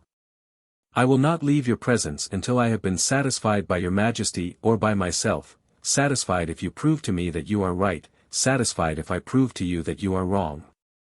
Nay, sire, you can but listen to me. I am old now, and I am attached to everything that is really great and really powerful in your kingdom. I am of those who have shed their blood for your father and for yourself, without ever having asked a single favor either from yourself or from your father. I have never inflicted the slightest wrong or injury on anyone in this world, and even kings are still my debtors. You can but listen to me, I repeat. I have come to ask you for an account of the honor of one of your servants whom you have deceived by a falsehood, or betrayed by want of heart of judgment. I know that these words irritate your Majesty, but the facts themselves are killing us. I know that you are endeavoring to find some means whereby to chastise me for my frankness. But I know also the chastisement I will implore God to inflict upon you when I relate to him your perjury and my son's unhappiness. The king during these remarks was walking hurriedly to and fro, his hand thrust into the breast of his coat, his head haughtily raised, his eyes blazing with wrath. Monsieur, he cried, suddenly, if I acted towards you as a king, you would be already punished. But I am only a man, and I have the right to love in this world everyone who loves me, a happiness which is so rarely found. You cannot pretend to such a right as a man any more than as a king, sire, or if you intend to exercise that right in a loyal manner, you should have told M. de Bragelonne so, and not have exiled him. It is too great a condescension, monsieur, to discuss these things with you, interrupted Louis XIV, with that majesty of air and manner he alone seemed able to give his look and his voice. I was hoping that you would reply to me, said the Comte. You shall know my reply, monsieur. You already know my thoughts on the subject, was the Comte de la Fere's answer. You have forgotten you are speaking to the king, monsieur. It is a crime. You have forgotten you are destroying the lives of two men, sire. It is a mortal sin. Leave the room. Not until I have said this, son of Louis XIII, you begin your reign badly, for you begin it by abduction and disloyalty. My race, myself too, are now freed from all that affection and respect towards you, which I made my son swear to observe in the vaults of Saint Denis. In the presence of the relics of your noble forefathers. You are now become our enemy, sire, and henceforth we have nothing to do save with heaven alone, our sole master. Be warned, sire. What? Do you threaten? Oh, no, said Athos, sadly, I have as little bravado as fear in my soul. The God of whom I spoke to you is now listening to me. He knows that for the safety and honor of your crown I would even yet shed every drop of blood 20 years of civil and foreign warfare have left in my veins. I can well say, then, that I threaten the king as little as I threaten the man, but I tell you, sire, you lose two servants. For you have destroyed faith in the heart of the father, and love in the heart of the son. The one ceases to believe in the royal word, the other no longer believes in the loyalty of man, or the purity of woman, the one is dead to every feeling of respect, the other to obedience. Adieu. Thus saying, Athos broke his sword across his knee, slowly placed the two pieces upon the floor, and saluting the king, who was almost choking from rage and shame, he quitted the cabinet. Louis, who sat near the table, completely overwhelmed, was several minutes before he could collect himself, but he suddenly rose and rang the bell violently. Tell M. D'Artagnan to come here, he said to the terrified ushers. 199. After the storm. Our readers will doubtlessly have been asking themselves how it happened that Athos, of whom not a word has been said for some time past, arrived so very opportunely at court. We will, without delay, endeavor to satisfy their curiosity. Porthos, faithful to his duty as an arranger of affairs, had, immediately after leaving the Palais Royal, set off to join Raoul at the Minims in the Bois de Vincennes, and had related everything, even to the smallest details, which had passed between Saint-Aignan and himself. He finished by saying that the message which the king had sent to his favorite would probably not occasion more than a short delay, and that Saint-Aignan, as soon as he could leave the king, would not lose a moment in accepting the invitation Raoul had sent him. But Raoul, less credulous than his old friend, had concluded from Porthos's recital that if Saint-Aignan was going to the king, Saint-Aignan would tell the king everything, and that the king would most assuredly forbid Saint-Aignan to obey the summons he had received to the hostile meeting. The consequence of his reflections was, that he had left Porthos to remain at the place appointed for the meeting, in the very improbable case that Saint-Aignan would come there. Having endeavored to make Porthos promise that he would not remain there more than an hour or an hour and a half at the very longest. Porthos, however, formally refused to do anything of the kind, but, on the contrary, installed himself in the Minims as if he were going to take root there, making Raoul promise that when he had been to see his father, he would return to his own apartments, in order that Porthos's servant might know where to find him in case M. de Saint-Aignan should happen to come to the rendezvous. Bragelonne had left Vincennes, and proceeded at once straight to the apartments of Athos, who had been in Paris during the last 2 days. The Comte having been already informed of what had taken place, by a letter from D'Artagnan. Raoul arrived at his father's. Athos, after having held out his hand to him, and embraced him most affectionately, made a sign for him to sit down. "I know you come to me as a man would go to a friend, Vicomte, whenever he is suffering. Tell me, therefore, what is it that brings you now?" The young man bowed, and began his recital. More than once in the course of it his tears almost choked his utterance, and a sob, checked in his throat, compelled him to suspend his narrative for a few minutes. However, he finished at last. Athos most probably already knew how matters stood, as we have just now said D'Artagnan had already written to him. But, preserving until the conclusion that calm, unruffled composure of manner which constituted the almost superhuman side of his character, he replied, "Raoul, I do not believe there is a word of truth in these rumors. I do not believe in the existence of what you fear, although I do not deny that persons best entitled to the fullest credit have already conversed with me on the subject. In my heart and soul I think it utterly impossible that the king could be guilty of such an outrage on a gentleman. I will answer for the king, therefore, and will soon bring you back the proof of what I say." Raoul, wavering like a drunken man between what he had seen with his own eyes and the imperturbable faith he had in a man who had never told a falsehood, bowed and simply answered, "Go, then, Monsieur le Comte. I will await your return." And he sat down, burying his face in his hands. Athos dressed, and then left him, in order to wait upon the king. The result of that interview is already known to our readers. When he returned to his lodgings, Raoul, pale and dejected, had not quitted his attitude of despair. At the sound, however, of the opening doors, and of his father's footsteps as he approached him, the young man raised his head. Athos's face was very pale, his head uncovered, and his manner full of seriousness. He gave his cloak and hat to the lackey, dismissed him with a gesture, and sat down near Raoul. "Well, monsieur," inquired the young man, "are you convinced yet?" "I am, Raoul. The king loves Mademoiselle de la Valliere." "He confesses it, then?" cried Raoul. "Yes," replied Athos. "And she?" "I have not seen her." "No, but the king spoke to you about her." "What did he say?" "He says that she loves him." "Oh, you see, monsieur," said the young man, with a gesture of despair. "Raoul," resumed the Comte, "I told the king, believe me, all that you yourself could possibly have urged, and I believe I did so in becoming language, though sufficiently firm." "And what did you say to him, monsieur?" "I told him, Raoul, that everything was now at an end between him and ourselves, that you would never serve him again. I told him that I, too, should remain aloof." Nothing further remains for me, then, but to be satisfied of one thing. What is that, monsieur? Whether you have determined to adopt any steps. Any steps? Regarding what? With reference to your disappointed affection, and your ideas of vengeance.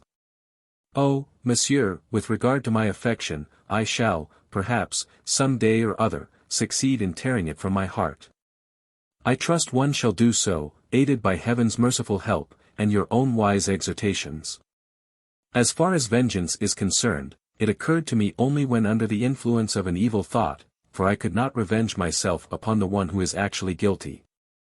I have, therefore, already renounced every idea of revenge. And you no longer think of seeking a quarrel with M. de Saint-Aignan? No, monsieur, I sent him a challenge. If M. de Saint-Aignan accepts it, I will maintain it. If he does not take it up, I will leave things as they are. And La Valliere? You cannot, I know, have seriously thought that I should dream of revenging myself upon a woman. Replied Raoul, with a smile so sad that a tear started even to the eyes of his father, who had so many times in the course of his life bowed beneath his own sorrows and those of others. He held out his hand to Raoul, which the latter seized most eagerly. And so, Monsieur le Comte, you are quite satisfied that the misfortune is one beyond all remedy? Inquired the young man. Poor boy, he murmured. You think that I still live in hope, said Raoul, and you pity me. Oh, it is indeed horrible suffering for me to despise, as I am bound to do, the one I have loved so devotedly. If I had but some real cause of complaint against her, should be happy, I should be able to forgive her. Athos looked at his son with a profoundly sorrowful air, for the words Raoul had just pronounced seemed to have issued out of his own heart. At this moment the servant announced M. d'Artagnan. This name sounded very differently to the ears of Athos and Raoul. The musketeer entered the room with a vague smile on his lips. Raoul paused. Athos walked towards his friend with an expression of face that did not escape Bragelonne. D'Artagnan answered Athos's look by an imperceptible movement of the eyelid. And then, advancing towards Raoul, whom he took by the hand, he said, addressing both father and son, well, you are trying to console this poor boy, it seems. And you, kind and good as usual, have come to help me in my difficult task. As he said this, Athos pressed D'Artagnan's hand between both his own.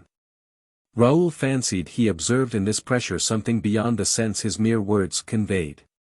Yes, replied the musketeer, smoothing his mustache with the hand that Athos had left free, yes, I have come too. You are most welcome, chevalier. Not for the consolation you bring with you, but on your own account. I am already consoled, said Raoul. And he attempted to smile, but the effort was more sad than any tears D'Artagnan had ever seen shed. That is all well and good, then, said D'Artagnan. Only, continued Raoul, you have arrived just as the Comte was about to give me the details of his interview with the king. You will allow the Comte to continue? Added the young man, as, with his eyes fixed on the musketeer, he seemed to read the very depths of his heart. His interview with the king? Said D'Artagnan, in a tone so natural and unassumed that there was no means of suspecting that his astonishment was feigned. You have seen the king, then, Athos? Athos smiled as he said, yes, I have seen him. Ah, indeed, you were unaware, then, that the Comte had seen his Majesty? Inquired Raoul, half reassured. Yes, indeed, quite so. In that case, I am less uneasy, said Raoul. Uneasy, and about what? Inquired Athos. Forgive me, monsieur, said Raoul, but knowing so well the regard and affection you have for me, I was afraid you might possibly have expressed somewhat plainly to His Majesty my own sufferings and your indignation, and that the king had consequently. And that the king had consequently. Repeated D'Artagnan, well, go on, finish what you were going to say. I have now to ask you to forgive me, Monsieur d'Artagnan, said Raoul. For a moment, and I cannot help confessing it, I trembled lest you had come here, not as M. d'Artagnan, but as captain of the Musketeers. You are mad, my poor boy, cried D'Artagnan, with a burst of laughter, in which an exact observer might perhaps have wished to have heard a little more frankness. "So much the better," said Raoul. "Yes, mad, and do you know what I would advise you to do? Tell me, monsieur, for the advice is sure to be good, as it comes from you." "Very good, then. I advise you, after your long journey from England, after your visit to M. de Guiche, after your visit to Madame, after your visit to Porthos, after your journey to Vincennes, I advise you, I say, to take a few hours' rest.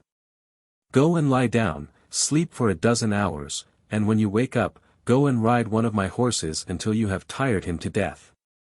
And drawing Raoul towards him, he embraced him as he would have done his own child. Athos did the like.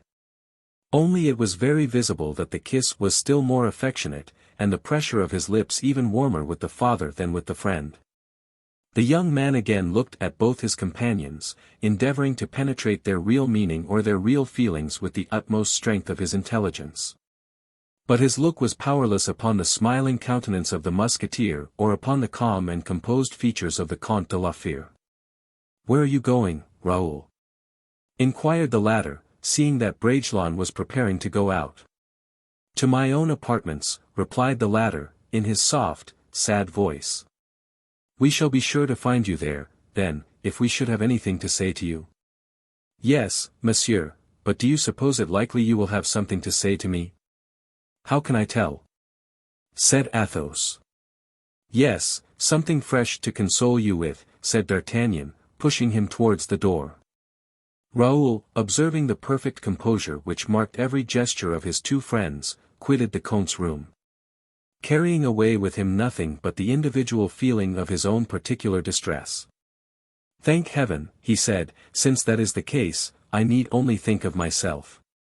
And wrapping himself up in his cloak, in order to conceal from the passers-by in the streets his gloomy and sorrowful face, he quitted them, for the purpose of returning to his own rooms, as he had promised Porthos. The two friends watched the young man as he walked away with a feeling of genuine disinterested pity, only each expressed it in a different way. "Poor Raoul," said Athos, sighing deeply. "Poor Raoul," said D'Artagnan, shrugging his shoulders. 200. Hugh. Miser. "Poor Raoul," had said Athos. "Poor Raoul," had said D'Artagnan, and, in point of fact, to be pitied by both these men, Raoul must indeed have been most unhappy. And therefore, when he found himself alone, face to face, as it were, with his own troubles, leaving behind him the intrepid friend and the indulgent father. When he recalled the avowal of the king's affection, which had robbed him of Louise de la Valliere, whom he loved so deeply, he felt his heart almost breaking. As indeed we all have at least once in our lives, at the first illusion destroyed, the first affection betrayed. "Oh," he murmured, "all is over, then. Nothing is now left me in this world. Nothing to look forward to, nothing to hope for. Guiche has told me so, my father has told me so, M. D'Artagnan has told me so. All life is but an idle dream. The future which I have been hopelessly pursuing for the last 10 years is a dream. The union of hearts, a dream. A life of love and happiness, a dream. Poor fool that I am," he continued, after a pause, "to dream away my existence aloud, publicly, and in the face of others, friends and enemies, and for what purpose, too? In order that my friends may be saddened by my troubles, and my enemies may laugh at my sorrows. And so my unhappiness will soon become a notorious disgrace, a public scandal. And who knows but that tomorrow I may even be a public laughingstock." And, despite the composure which he had promised his father and D'Artagnan to observe, Raoul could not resist uttering a few words of darkest menace. "And yet," he continued, "if my name were De Wardes, and if I had the pliancy of character and strength of will of M. D'Artagnan, I should laugh, with my lips at least. I should convince other women that this perfidious girl, honored by the affection I have wasted on her, leaves me only one regret. That of having been abused and deceived by her seemingly modest and irreproachable conduct. A few might perhaps fawn on the king by jesting at my expense, I should put myself on the track of some of those buffoons, I should chastise a few of them, perhaps. The men would fear me, and by the time I had laid 3 dying or dead at my feet, I should be adored by the women. Yes, that, indeed, would be the proper course to adopt, and the Comte de la Fere himself would not object to it. Has not he also been tried, in his earlier days, in the same manner as I have just been tried myself? Did he not replace affection by intoxication? He has often told me so. Why should I not replace love by pleasure? He must have suffered as much as I suffer, even more, if that is possible. The history of one man is the history of all, a dragging trial, more or less prolonged, more or less bitter, sorrowful. The note of human nature is nothing but one sustained cry. But what are the sufferings of others compared to those from which I am now suffering? Does the open wound in another's breast soften the anguish of the gaping ulcer in our own? Does the blood which is welling from another man's side stanch that which is pouring from our own? Does the general grief of our fellow creatures lessen our own private and particular woe? No, each suffers on his own account, each struggles with his own grief, each sheds his own tears.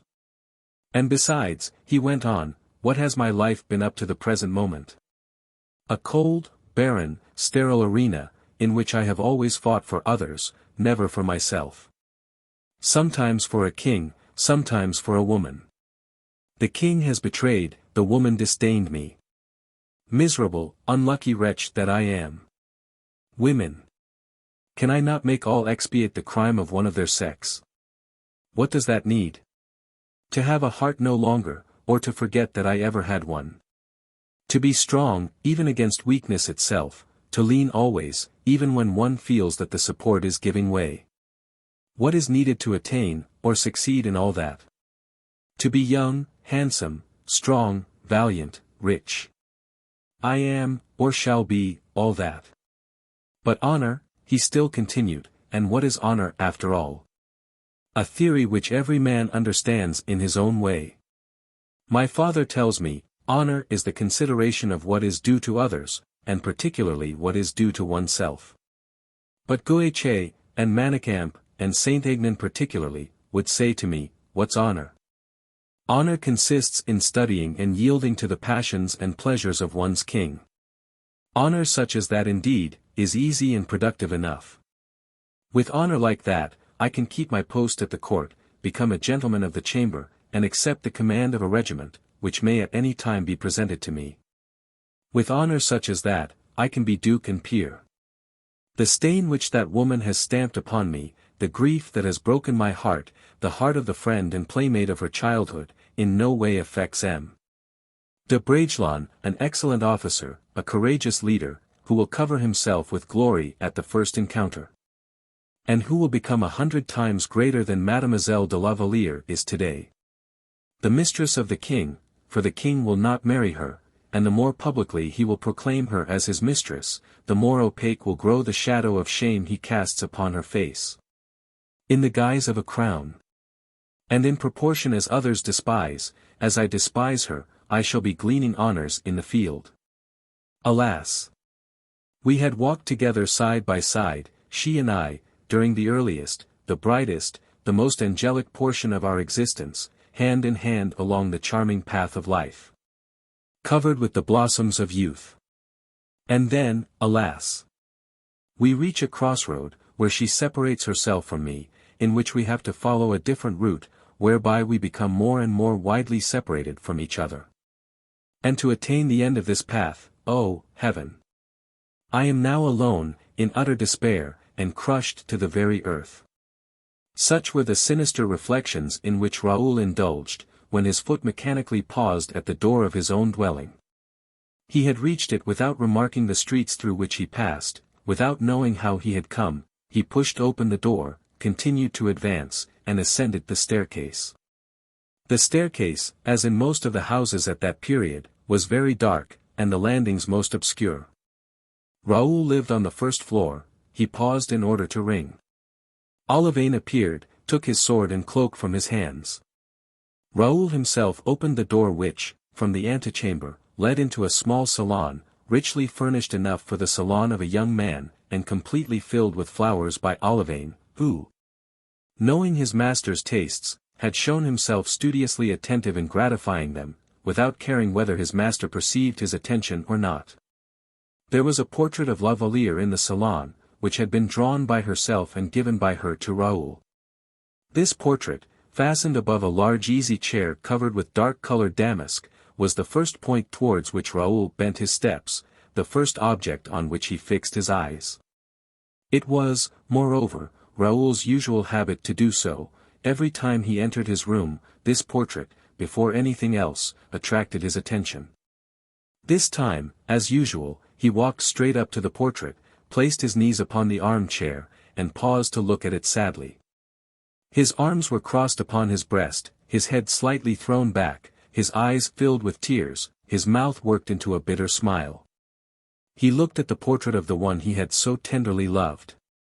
And then all that he had said passed before his mind again, all that he had suffered seemed again to assail his heart. And, after a long silence, he murmured for the third time, "Miserable, unlucky wretch that I am."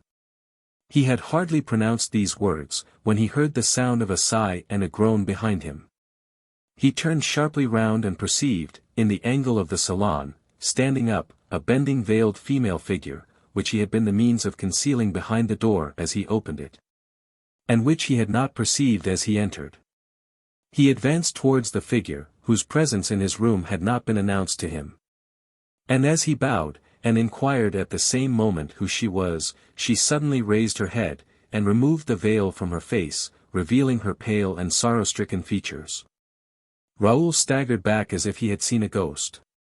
"Louise!" he cried, in a tone of such absolute despair, one could hardly have thought the human voice was capable of so desponding a cry, without the snapping of the human heart. 201. Wounds within wounds.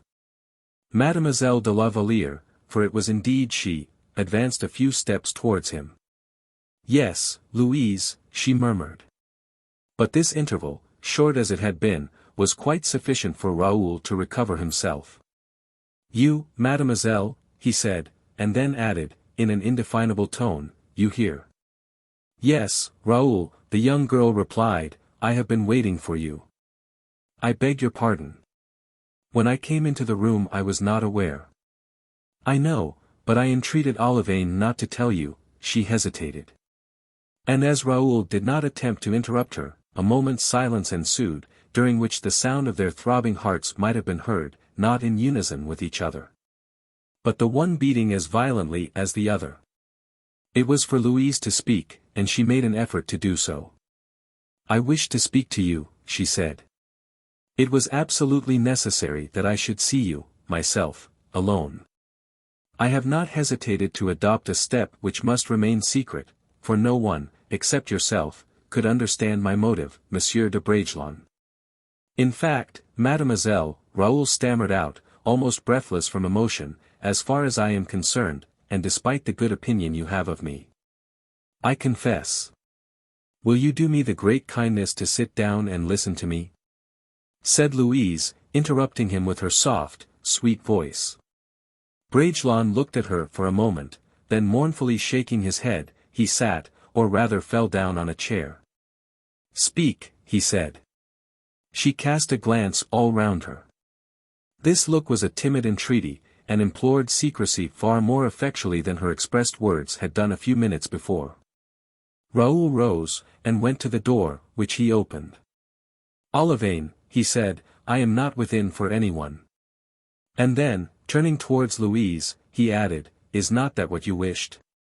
Nothing could have produced a greater effect upon Louise than these few words, which seemed to signify, "You see that I still understand you."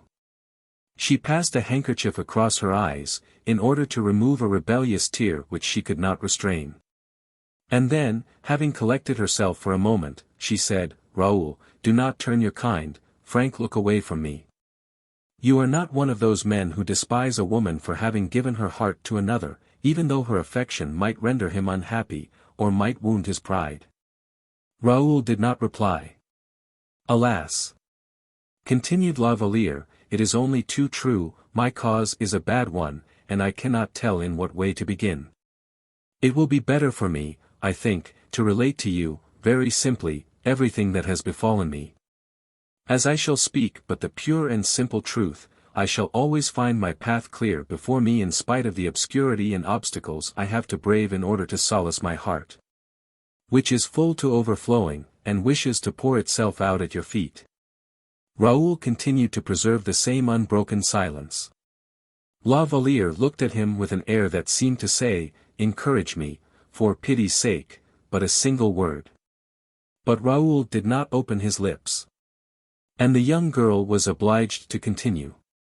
"Just now," she said, "M. de Saint-Aignan came to me by the king's directions." She cast down her eyes as she said this, while Raoul, on his side, turned his away, in order to avoid looking at her. "M. de Saint-Aignan came to me from the king," she repeated, "and told me that you knew all." And she attempted to look Raoul in the face, after inflicting this further wound upon him, in addition to the many others he had already received, but it was impossible to meet Raoul's eyes. "He told me you were incensed with me, and justly so, I admit." This time Raoul looked at the young girl, and a smile full of disdain passed across his lips. "Oh," she continued, "I entreat you, do not say that you have had any other feeling against me than that of anger merely. Raoul, wait until I have told you all, wait until I have said to you all that I had to say, all that I came to say."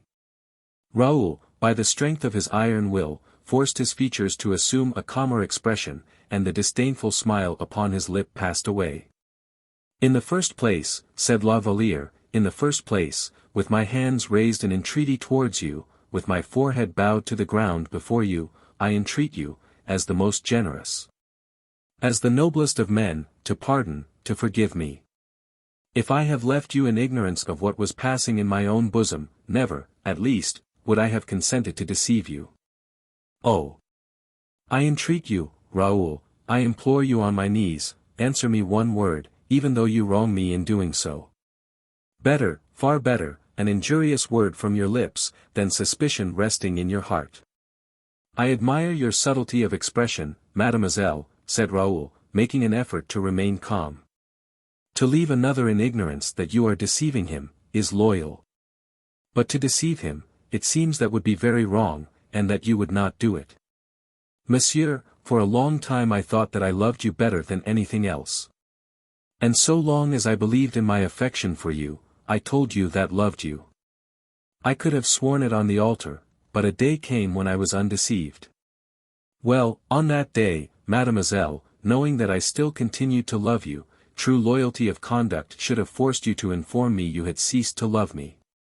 But on that day, Raoul, on that day, when I read in the depths of my own heart, when I confessed to myself that you no longer filled my mind entirely, when I saw another future before me than that of being your friend, your lifelong companion, your wife, on that day, Raoul, you were not, alas, any more beside me.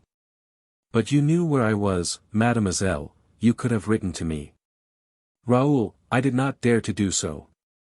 Raoul, I have been weak and cowardly.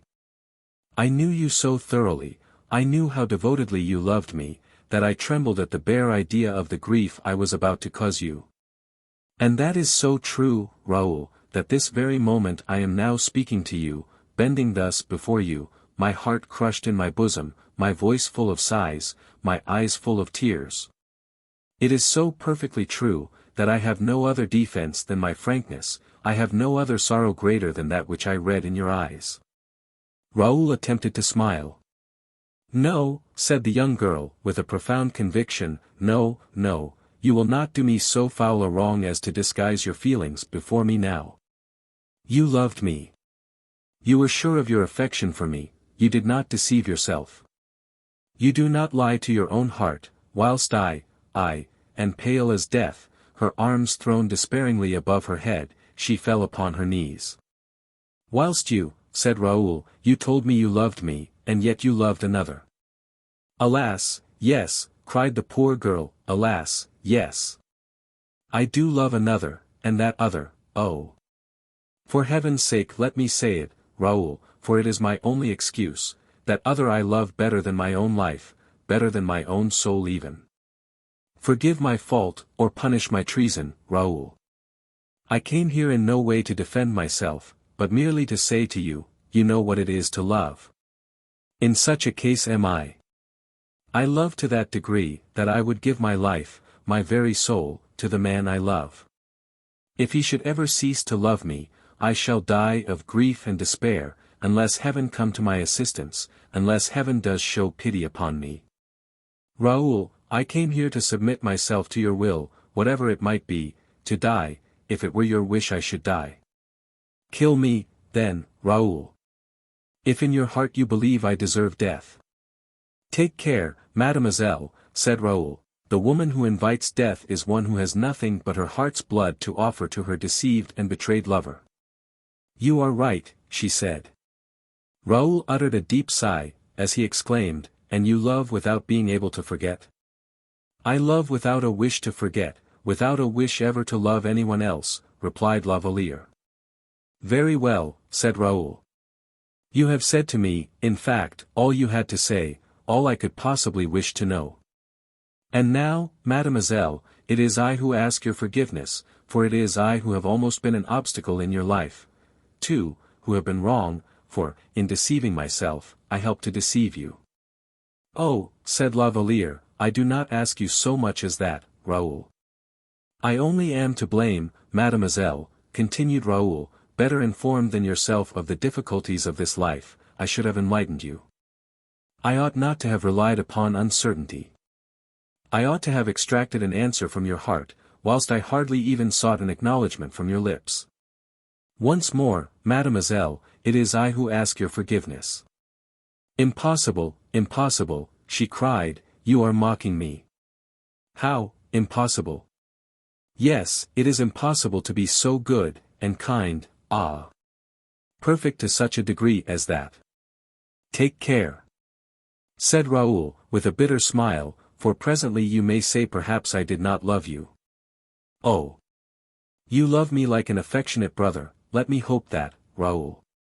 As a brother. Undeceive yourself, Louise. I love you as a lover, as a husband, with the deepest, the truest, the fondest affection. Raoul, Raoul. As a brother. Oh, Louise. I love you so deeply, that I would have shed my blood for you, drop by drop, I would, oh. How willingly, have suffered myself to be torn to pieces for your sake, have sacrificed my very future for you. I love you so deeply, Louise, that my heart feels dead and crushed within me, my faith in human nature all is gone, my eyes have lost their light. I loved you so deeply, that I now no longer see, think of, care for, anything, either in this world or the next. Raoul, dear Raoul. Spare me, I implore you, cried La Valliere. Oh! If I had but known. It is too late, Louise, you love, you are happy in your affection, I read your happiness through your tears, behind the tears which the loyalty of your nature makes you shed. I feel the sighs your affection breathes forth. Louise, Louise, you have made me the most abjectly wretched man living, leave me, I entreat you. Adieu. Adieu. Forgive me. Oh, forgive me, Raoul, for what I have done. Have I not done much, much more? Have I not told you that I love you still? She buried her face in her hands. And to tell you that, do you hear me, Louise, to tell you that, at such a moment as this, to tell you that, as I have told you, is to pronounce my own sentence of death. Adieu. La Valliere held out her hands to him in vain. We ought not to see each other again in this world, he said, and as she was on the point of crying out in bitter agony at this remark, he placed his hand on her mouth to stifle the exclamation. She pressed her lips upon it, and fell fainting to the ground. Olivain, said Raoul, take this young lady and bear her to the carriage which is waiting for her at the door.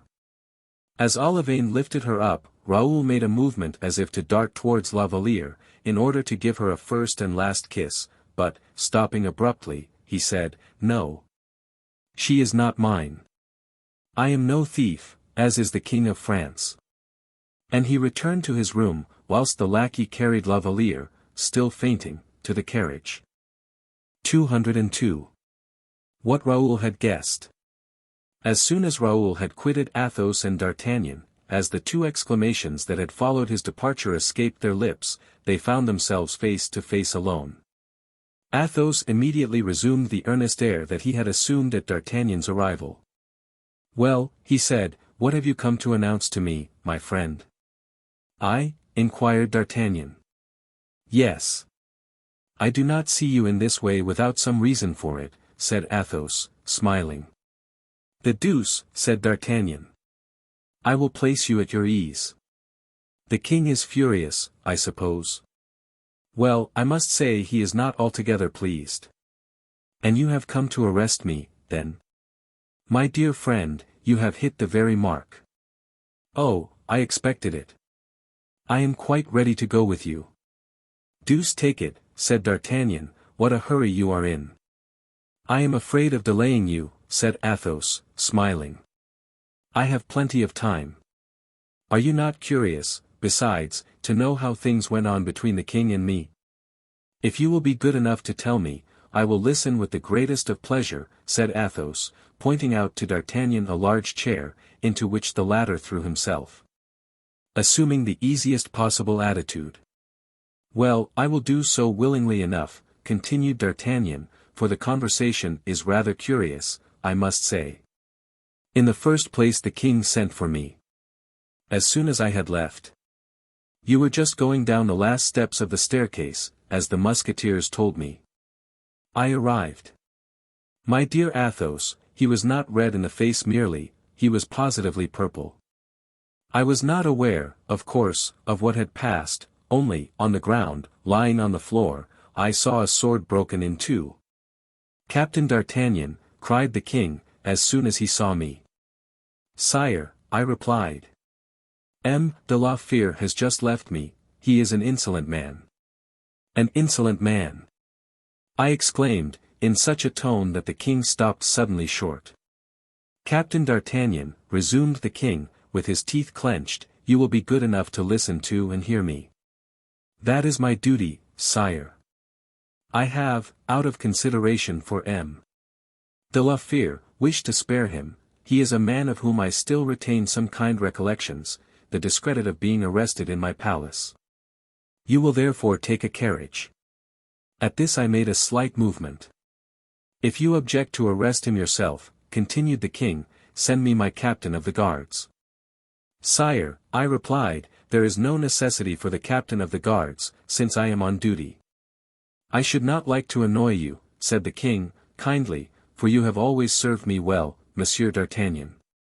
"You do not annoy me, sire," I replied, "I am on duty, that is all." "But," said the king, in astonishment, "I believe the Comte is your friend?" "If he were my father, sire, it would not make me less on duty than I am." The king looked at me. He saw how unmoved my face was, and seemed satisfied. "You will arrest le Comte de la Fere, then?" he inquired. "Most certainly, sire, if you give me the order to do so."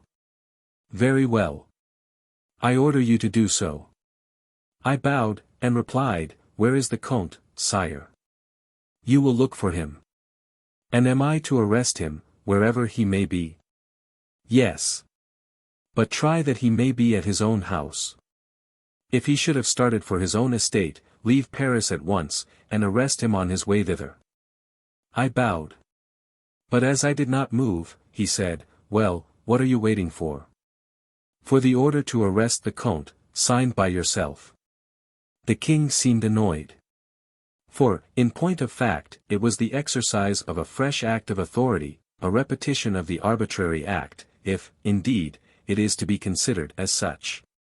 He took hold of his pen slowly, and evidently in no very good temper, and then he wrote, "Order for M. le Chevalier d'Artagnan, captain of my Musketeers, to arrest M. le Comte de la Fere, wherever he is to be found." He then turned towards me, but I was looking on without moving a muscle of my face. In all probability he thought he perceived something like bravado in my tranquil manner, for he signed hurriedly, and then handing me the order, he said, "Go, monsieur." I obeyed, and here I am. Athos pressed his friend's hand. Well, let us set off, he said. Oh. Surely, said D'Artagnan, you must have some trifling matters to arrange before you leave your apartments in this manner. Not at all. Why not?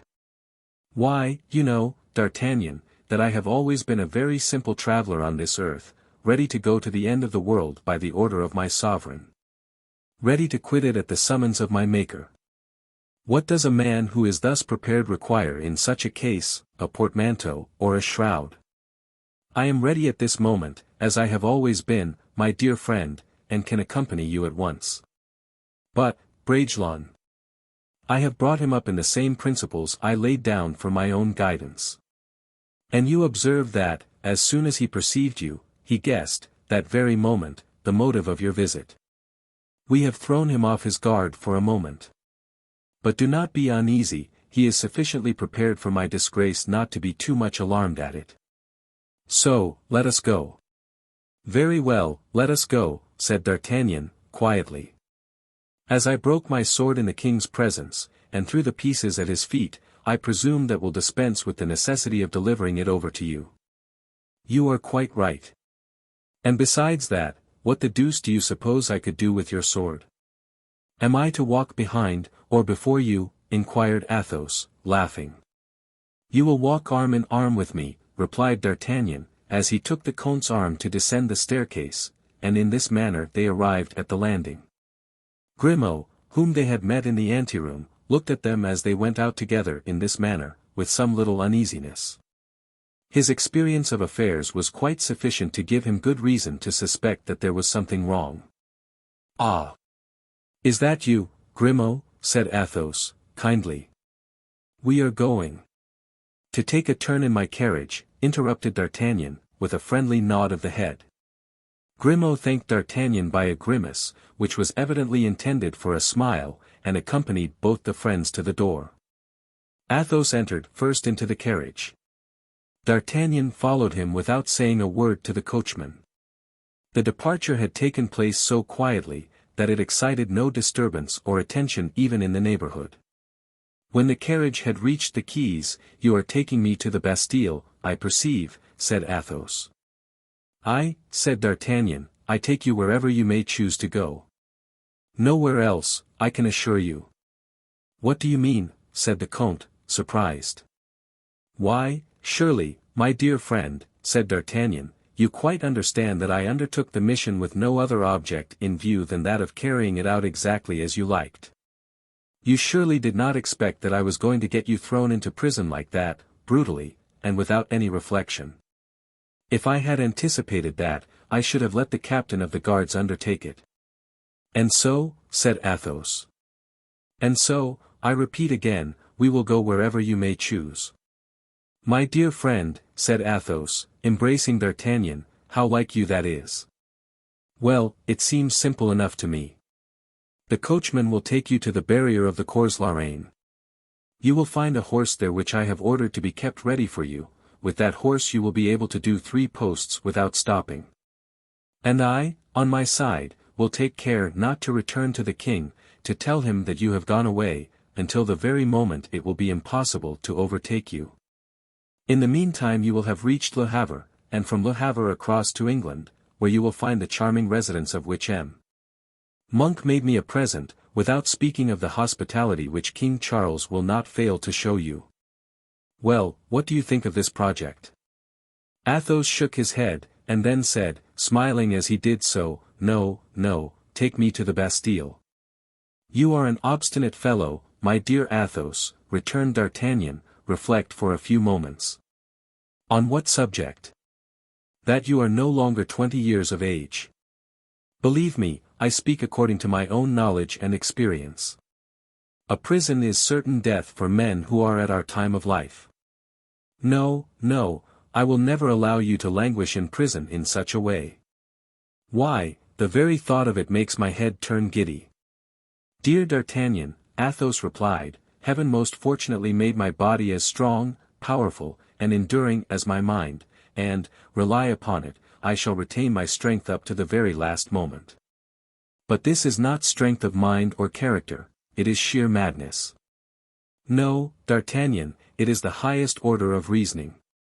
Do not suppose that I should in the slightest degree in the world discuss the question with you, whether you would not be ruined in endeavoring to save me.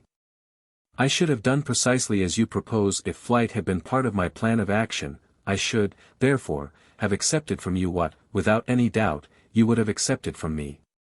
No. I know you too well even to breathe a word upon the subject.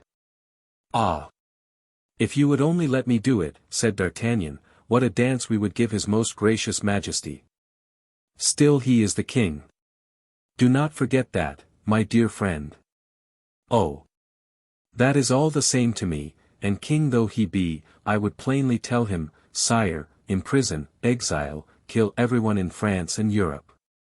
Order me to arrest and poniard even whom you like, even were it monsieur, your own brother, but do not touch one of the 4 Musketeers, or if so, Mordiacs. My dear friend, replied Athos, with perfect calmness, I should like to persuade you of one thing, namely, that I wish to be arrested. That I desire above all things that my arrest should take place. D'Artagnan made a slight movement of his shoulders. Nay, I wish it, I repeat, more than anything. If you were to let me escape, it would be only to return of my own accord, and constitute myself a prisoner. I wish to prove to this young man, who is dazzled by the power and splendor of his crown, that he can be regarded as the first and chiefest among men only on the one condition of his proving himself to be the most generous and the wisest. He may punish me, imprison, torture me, it matters not. He abuses his opportunities, and I wish him to learn the bitterness of remorse, while heaven teaches him what chastisement is. Well, well, replied D'Artagnan, I know only too well that, when you have once said, no, you mean, no, I do not insist any longer, you wish to go to the Bastille? I do wish to go there. Let us go, then. To the Bastille, cried D'Artagnan to the coachman. And throwing himself back in the carriage, he gnawed the ends of his moustache with a fury which, for Athos, who knew him well, signified a resolution either already taken or in course of formation. A profound silence ensued in the carriage, which continued to roll on, but neither faster nor slower than before. Athos took the musketeer by the hand. You are not angry with me, D'Artagnan? He said. Oh, no. Certainly not, of course not. What you do for heroism, I should have done from obstinacy. But you are quite of opinion, are you not, that heaven will avenge me, D'Artagnan? And I know one or two on earth who will not fail to lend a helping hand, said the captain. 203. 3 guests astonished to find themselves at supper together. The carriage arrived at the outside of the gate of the Bastille. A soldier on guard stopped it, but D'Artagnan had only to utter a single word to procure admittance, and the carriage passed on without further difficulty. Whilst they were proceeding along the covered way which led to the courtyard of the governor's residence, D'Artagnan, whose lynx eyes saw everything, even through the walls, suddenly cried out. What is that out yonder? Well, said Athos, quietly, what is it? Look yonder, Athos. In the courtyard? Yes, make haste. Well, a carriage, very likely conveying a prisoner like myself. That would be too droll. I do not understand you. Make haste and look again, and look at the man who is just getting out of that carriage. At that very moment a second sentinel stopped D'Artagnan, and while the formalities were being gone through, Athos could see at 100 paces from him the man whom his friend had pointed out to him. He was, in fact, getting out of the carriage at the door of the governor's house. Well, inquired D'Artagnan, do you see him? Yes, he is a man in a grey suit. What do you say of him? I cannot very well tell, he is, as I have just now told you, a man in a grey suit, who is getting out of a carriage, that is all. Athos, I will wager anything that it is he. He, who? Aramis. Aramis arrested? Impossible. I do not say he is arrested, since we see him alone in his carriage. Well, then, what is he doing here? Oh. He knows Baisemeaux, the governor, replied the musketeer, slyly, so we have arrived just in time. What for? In order to see what we can see. I regret this meeting exceedingly. When Aramis sees me, he will be very much annoyed, in the first place, at seeing me, and in the next at being seen. Very well reasoned. Unfortunately, there is no remedy for it. Whenever anyone meets another in the Bastille, even if he wished to draw back to avoid him, it would be impossible. Athos, I have an idea. The question is, to spare Aramis the annoyance you were speaking of, is it not? What is to be done? I will tell you. Or in order to explain myself in the best possible way, let me relate the affair in my own manner. I will not recommend you to tell a falsehood, for that would be impossible for you to do. But I will tell falsehoods enough for both. It is easy to do that when one is born to the nature and habits of a Gascon. Athos smiled. The carriage stopped where the one we have just now pointed out had stopped, namely, at the door of the governor's house. It is understood, then, said D'Artagnan, in a low voice to his friend. Athos consented by a gesture. They ascended the staircase. There will be no occasion for surprise at the facility with which they had entered into the Bastille, if it be remembered that, before passing the first gate, in fact, the most difficult of all, D'Artagnan had announced that he had brought a prisoner of state.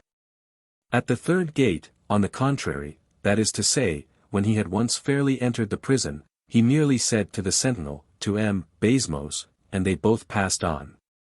In a few minutes they were in the governor's dining room, and the first face which attracted D'Artagnan's observation was that of Aramis, who was seated side by side with Baisemeaux, awaiting the announcement of a meal whose odor impregnated the whole apartment.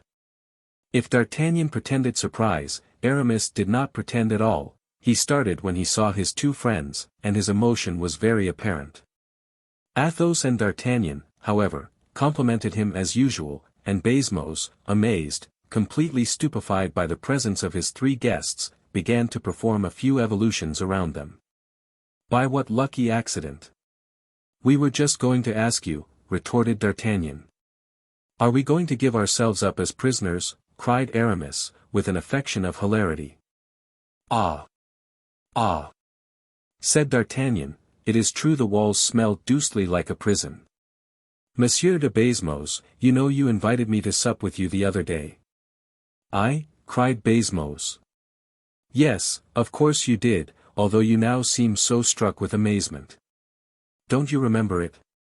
Baisemeaux turned pale and then red, looked at Aramis, who looked at him, and finished by stammering out, certainly, I am delighted, but, upon my honor, I have not the slightest, I have such a wretched memory. Well. I am wrong, I see, said D'Artagnan, as if he were offended. Wrong, what for? Wrong to remember anything about it, it seems. Baisemeaux hurried towards him. Do not stand on ceremony, my dear captain, he said, I have the worst memory in the world. I no sooner leave off thinking of my pigeons and their pigeon house, than I am no better than the rawest recruit. At all events, you remember it now, said D'Artagnan, boldly. Yes, yes, replied the governor, hesitating, I think I do remember. It was when you came to the palace to see me, you told me some story or other about your accounts with M. de Louvière and M. de Tremblay. Oh, yes. Perfectly. And about M. d'Herblay's kindness towards you. Ah! Exclaimed Aramis, looking at the unhappy governor full in the face, and yet you just now said you had no memory, Monsieur de Baisemeaux.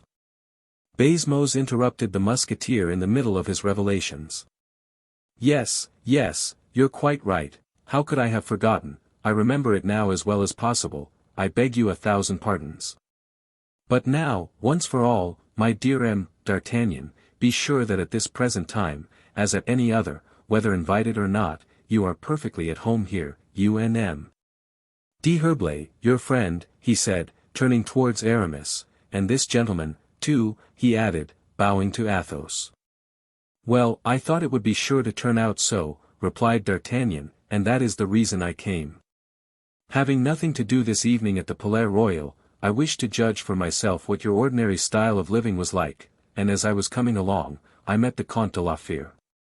Athos bowed. The Comte, who had just left His Majesty, handed me an order which required immediate attention. We were close by here. I wished to call in, even if it were for no other object than that of shaking hands with you and of presenting the Comte to you, of whom you spoke so highly that evening at the palace when— Certainly, M. Le Comte de la Fere. Precisely. The Comte is welcome, I am sure. And he will sup with you too, I suppose, whilst I, unfortunate dog that I am, must run off on a matter of duty. Oh!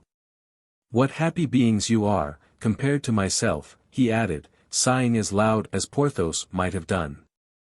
And so you are going away, then? Said Aramis and Baisemeaux together, with the same expression of delighted surprise, the tone of which was immediately noticed by D'Artagnan. I leave you in my place, he said, a noble and excellent guest. And he touched Athos gently on the shoulder, who, astonished also, could not help exhibiting his surprise a little. Which was noticed by Aramis only, for M. de Baisemeaux was not quite equal to the three friends in point of intelligence. What, are you going to leave us? Resumed the governor. I shall only be about an hour, or an hour and a half. I will return in time for dessert. Oh! We will wait for you, said Baisemeaux. No, that would be really disobliging me. You will be sure to return, though, said Athos, with an expression of doubt. Most certainly, he said, pressing his friend's hand confidently, and he added, in a low voice, wait for me, Athos. Be cheerful and lively as possible, and above all, don't allude even to business affairs, for heaven's sake. And with a renewed pressure of the hand, he seemed to warn the Comte of the necessity of keeping perfectly discreet and impenetrable. Baisemeaux led D'Artagnan to the gate. Aramis, with many friendly protestations of delight, sat down by Athos, determined to make him speak, but Athos possessed every virtue and quality to the very highest degree. If necessity had required it, he would have been the finest orator in the world, but on other occasions he would rather have died than have opened his lips. 10 minutes after D'Artagnan's departure, the three gentlemen sat down to table, which was covered with the most substantial display of gastronomic luxury. Large joints, exquisite dishes, preserves, the greatest variety of wines, appeared successively upon the table, which was served at the king's expense, and of which expense M. Colbert would have found no difficulty in saving 2/3, without anyone in the Bastille being the worse for it. Baisemeaux was the only one who ate and drank with gastronomic resolution. Aramis allowed nothing to pass by him, but merely touched everything he took. Athos, after the soup and 3 hors d'oeuvres, ate nothing more. The style of conversation was such as might have been anticipated between three men so opposite in temper and ideas. Aramis was incessantly asking himself by what extraordinary chance Athos was there at Baisemeux's when D'Artagnan was no longer there, and why D'Artagnan did not remain when Athos was there.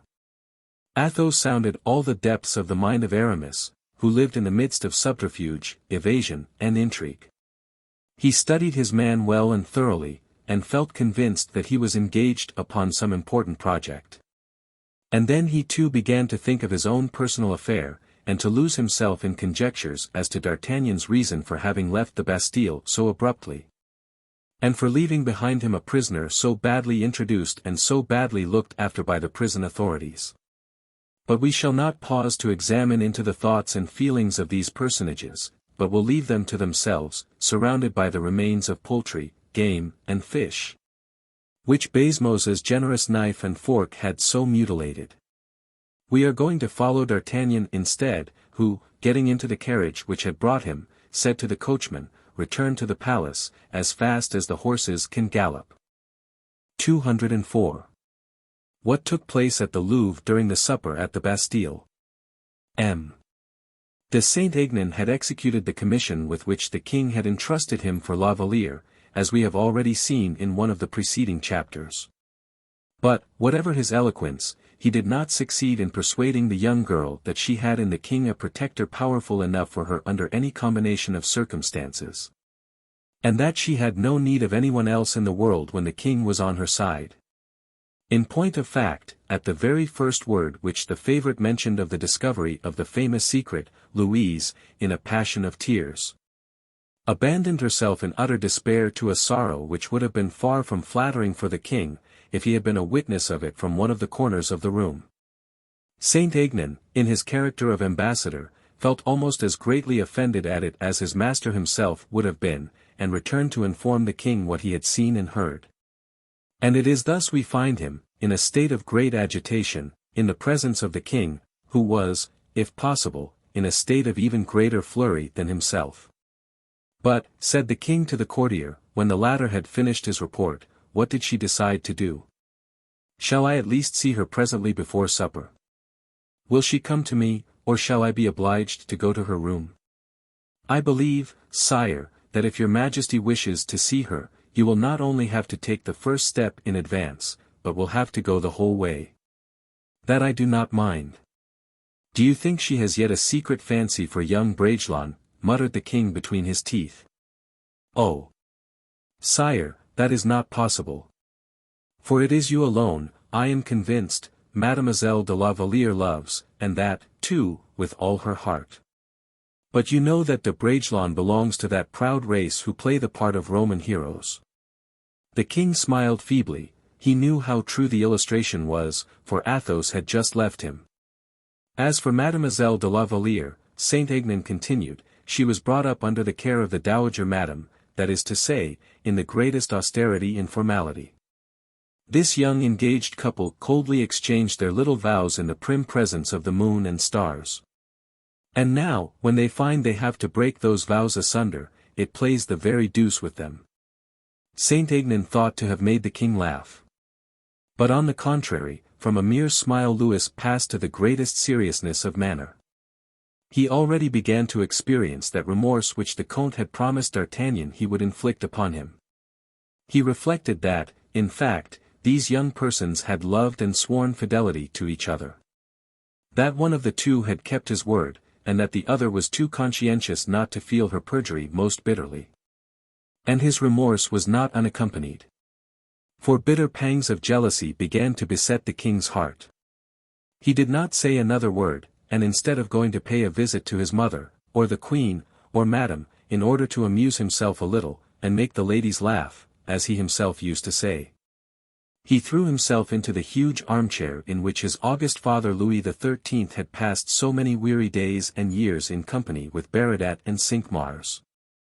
Saint-Aignan perceived the king was not to be amused at that moment. He tried a last resource, and pronounced Louise's name, which made the king look up immediately. What does your majesty intend to do this evening? Shall Mademoiselle de la Valliere be informed of your intention to see her? It seems she is already aware of that, replied the king. No, no, Saint-Aignan, he continued, after a moment's pause, we will both of us pass our time in thinking, and musing, and dreaming. When Mademoiselle de la Valliere shall have sufficiently regretted what she now regrets, she will deign, perhaps, to give us some news of herself. Ah! Sire, is it possible you can so misunderstand her heart, which is so full of devotion? The king rose, flushed from vexation and annoyance. He was a prey to jealousy as well as to remorse. Saint-Aignan was just beginning to feel that his position was becoming awkward, when the curtain before the door was raised. The king turned hastily round. His first idea was that a letter from Louise had arrived, but, instead of a letter of love, he only saw his captain of musketeers, standing upright and perfectly silent in the doorway. D'Artagnan, he said, ah. Well, monsieur? D'Artagnan looked at Saint-Aignan. The king's eyes took the same direction as those of his captain. These looks would have been clear to anyone, and for a still greater reason they were so for Saint-Aignan. The courtier bowed and quitted the room, leaving the king and D'Artagnan alone. Is it done? Inquired the king. Yes, sire, replied the captain of the musketeers, in a grave voice, it is done. The king was unable to say another word. Pride, however, obliged him not to pause at what he had done.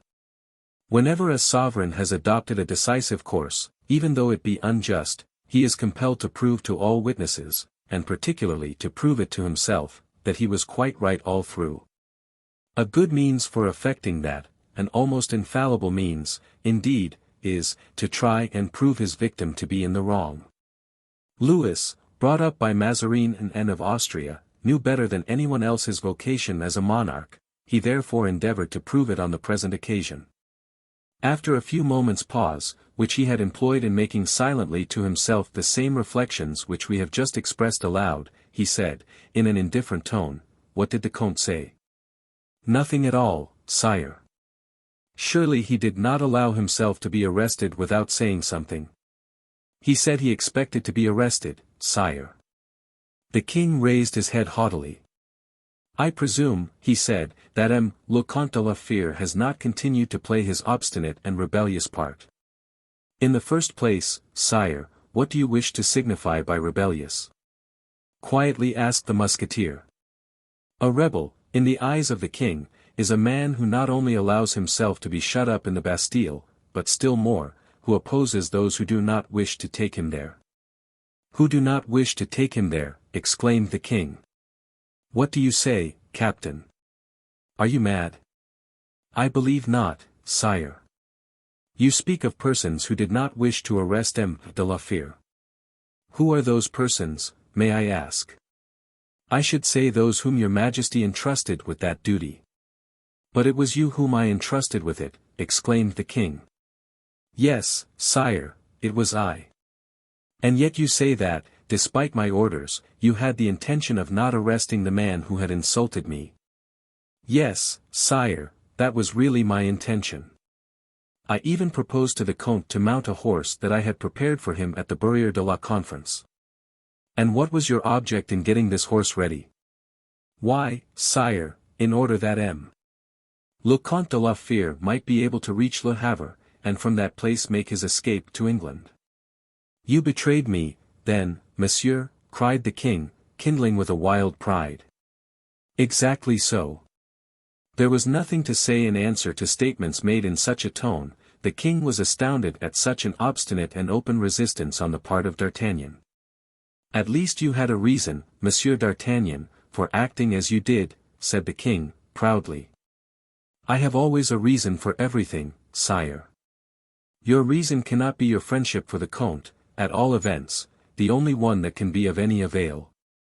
The only one that could possibly excuse you, for I placed you perfectly at your ease in that respect." "Me, sire? Did I not give you the choice to arrest, or not to arrest le Comte de la Fere?" "Yes, sire, but—" "But what?" exclaimed the king, impatiently.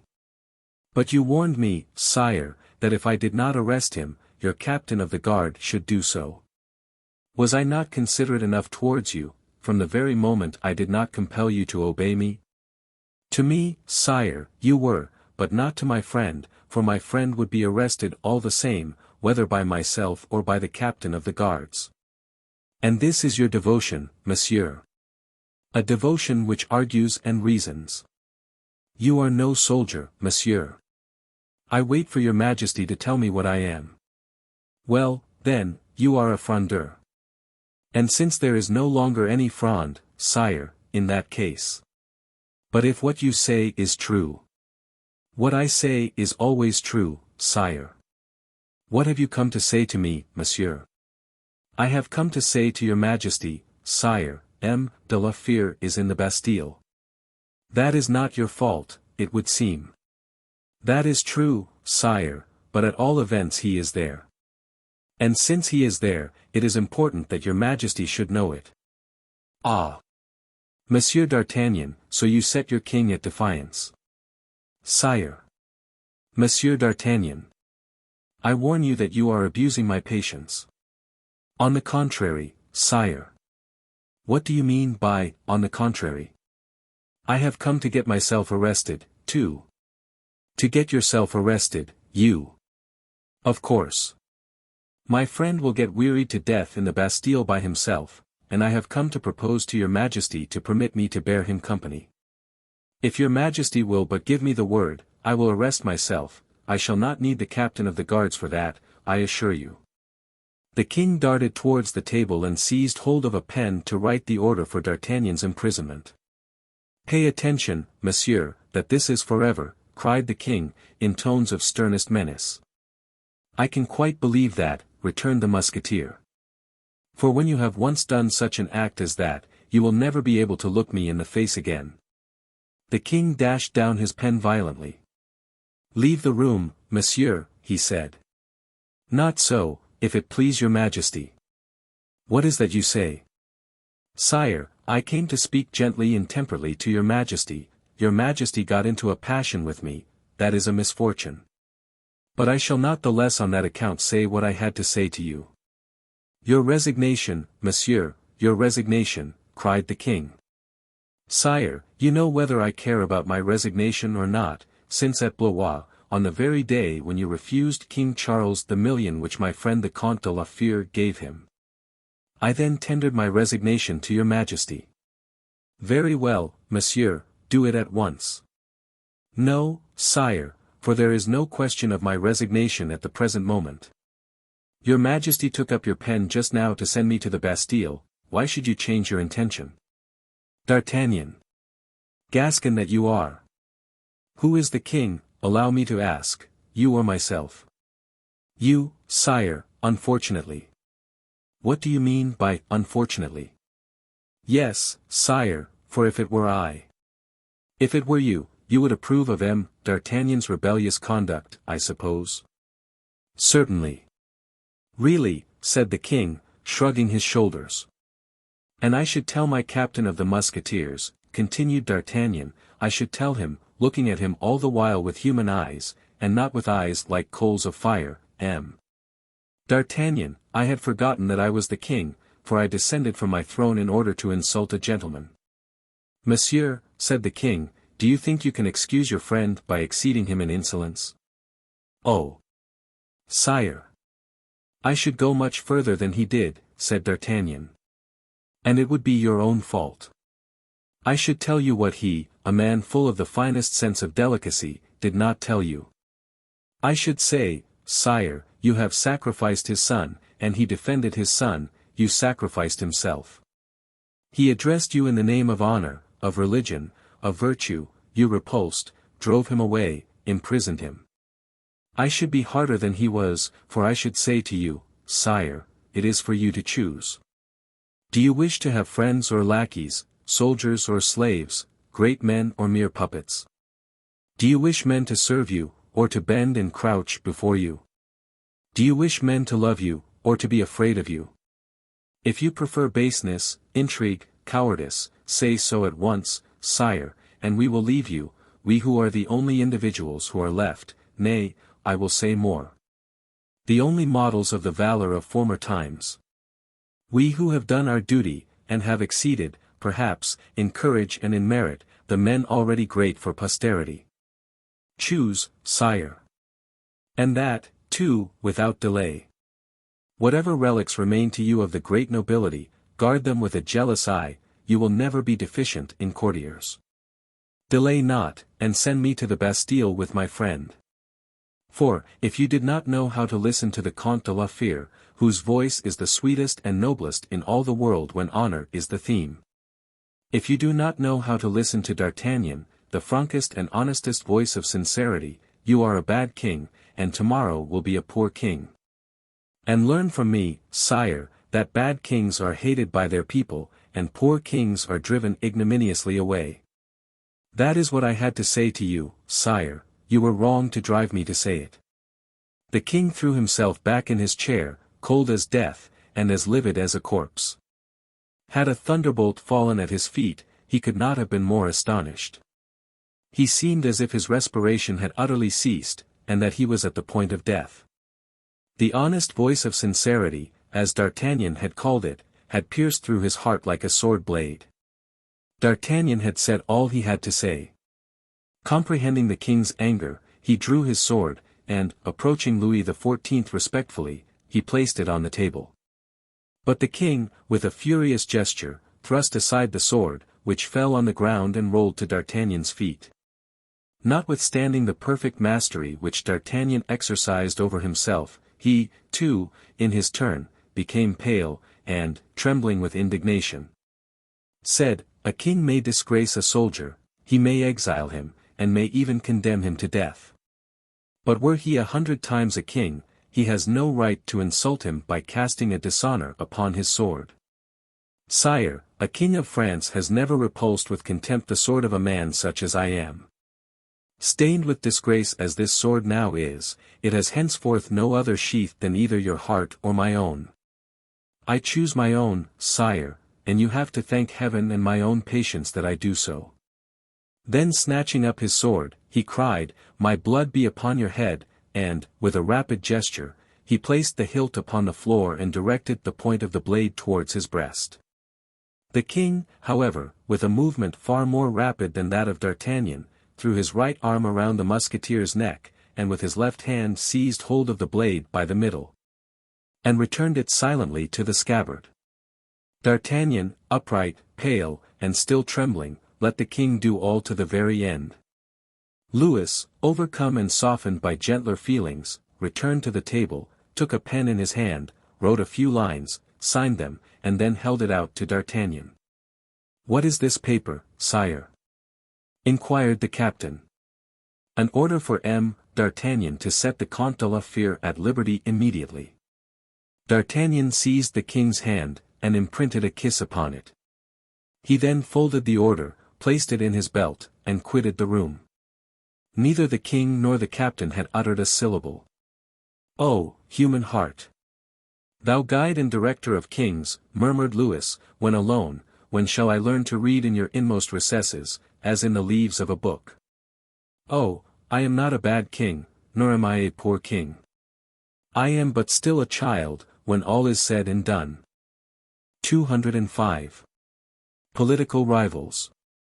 D'Artagnan had promised M. de Bragelonne to return in time for dessert, and he kept his word.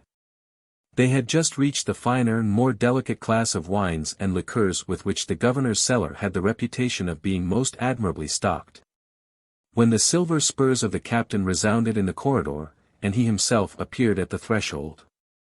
Athos and Aramis had played a close game, neither of the two had been able to gain the slightest advantage over the other. They had supped, talked a good deal about the Bastille, of the last journey to Fontainebleau, of the intended fate that M. Fouquet was about to give at Vaux. They had generalized on every possible subject, and no one, excepting Bragelonne, had in the slightest degree alluded to private matters. D'Artagnan arrived in the very midst of the conversation, still pale and much disturbed by his interview with the king. Bragelonne hastened to give him a chair. D'Artagnan accepted a glass of wine, and set it down empty. Athos and Aramis both remarked his emotion. As for Bragelonne, he saw nothing more than the captain of the king's musketeers, to whom he endeavored to show every possible attention. But, although Aramis had remarked his emotion, he had not been able to guess the cause of it. Athos alone believed he had detected it. For him, D'Artagnan's return, and particularly the manner in which he, usually so impassible, seemed overcome, signified, "I have just asked the king something which the king has refused me." Thoroughly convinced that his conjecture was correct, Athos smiled, rose from the table, and made a sign to D'Artagnan, as if to remind him that they had something else to do than to sup together. D'Artagnan immediately understood him, and replied by another sign. Aramis and Bragelonne watched this silent dialogue, and looked inquiringly at each other. Athos felt that he was called upon to give an explanation of what was passing. "The truth is, my friend," said the Comte de la Fere, with a smile, "that you, Aramis, have been supping with a state criminal, and you, Monsieur de Bragelonne, with your prisoner." Bragelonne uttered an exclamation of surprise, and almost of delight. For he was exceedingly proud and vain of his fortress, and for his own individual profit, the more prisoners he had, the happier he was, and the higher in rank the prisoners happened to be, the prouder he felt. Aramis assumed the expression of countenance he thought the position justified, and said, "Well, dear Athos, forgive me, but I almost suspected what has happened." Some prank of Raoul and La Valliere, I suppose. Alas, said Baisemeaux. And, continued Aramis, you, a high and powerful nobleman as you are, forgetful that courtiers now exist, you have been to the king, I suppose, and told him what you thought of his conduct? Yes, you have guessed right. So that, said Baisemeaux, trembling at having supped so familiarly with a man who had fallen into disgrace with the king. So that, Monsieur le Comte. So that, my dear governor, said Athos, my friend D'Artagnan will communicate to you the contents of the paper which I perceive just peeping out of his belt. And which assuredly can be nothing else than the order for my incarceration. Baisemeaux held out his hand with his accustomed eagerness. D'Artagnan drew 2 papers from his belt, and presented one of them to the governor, who unfolded it, and then read, in a low tone of voice, looking at Athos over the paper, as he did so. And pausing from time to time, order to detain, in my chateau of the Bastille, Monsieur le Comte de la Fere. Oh, monsieur! This is indeed a very melancholy day for me. You will have a patient prisoner, monsieur, said Athos, in his calm, soft voice. A prisoner, too, who will not remain a month with you, my dear governor, said Aramis, while Baisemeaux, still holding the order in his hand, transcribed it upon the prison registry. Not a day, or rather not even a night, said D'Artagnan, displaying the second order of the king, for now, dear M. de Baisemeaux, you will have the goodness to transcribe also this order for setting the Comte immediately at liberty. Ah, said Aramis, it is a labor that you have deprived me of, D'Artagnan. And he pressed the Musketeer's hand in a significant manner, at the same moment as that of Athos. What, said the latter in astonishment, the king sets me at liberty. Read, my dear friend, returned D'Artagnan. Athos took the order and read it. It is quite true, he said. Are you sorry for it? Asked D'Artagnan. Oh, no, on the contrary. I wish the king no harm, and the greatest evil or misfortune that anyone can wish kings, is that they should commit an act of injustice. But you have had a difficult and painful task, I know. Tell me, have you not, D'Artagnan? I. Not at all, said the Musketeer, laughing, the king does everything I wish him to do. Aramis looked fixedly at D'Artagnan, and saw that he was not speaking the truth. But Baisemeaux had eyes for nothing but D'Artagnan, so great was his admiration for a man who seemed to make the king do all he wished.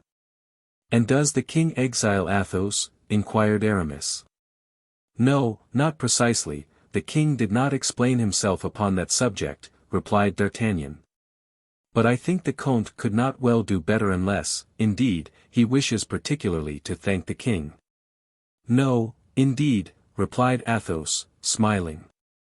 Well, then, I think, resumed D'Artagnan, that the Comte cannot do better than to retire to his own chateau.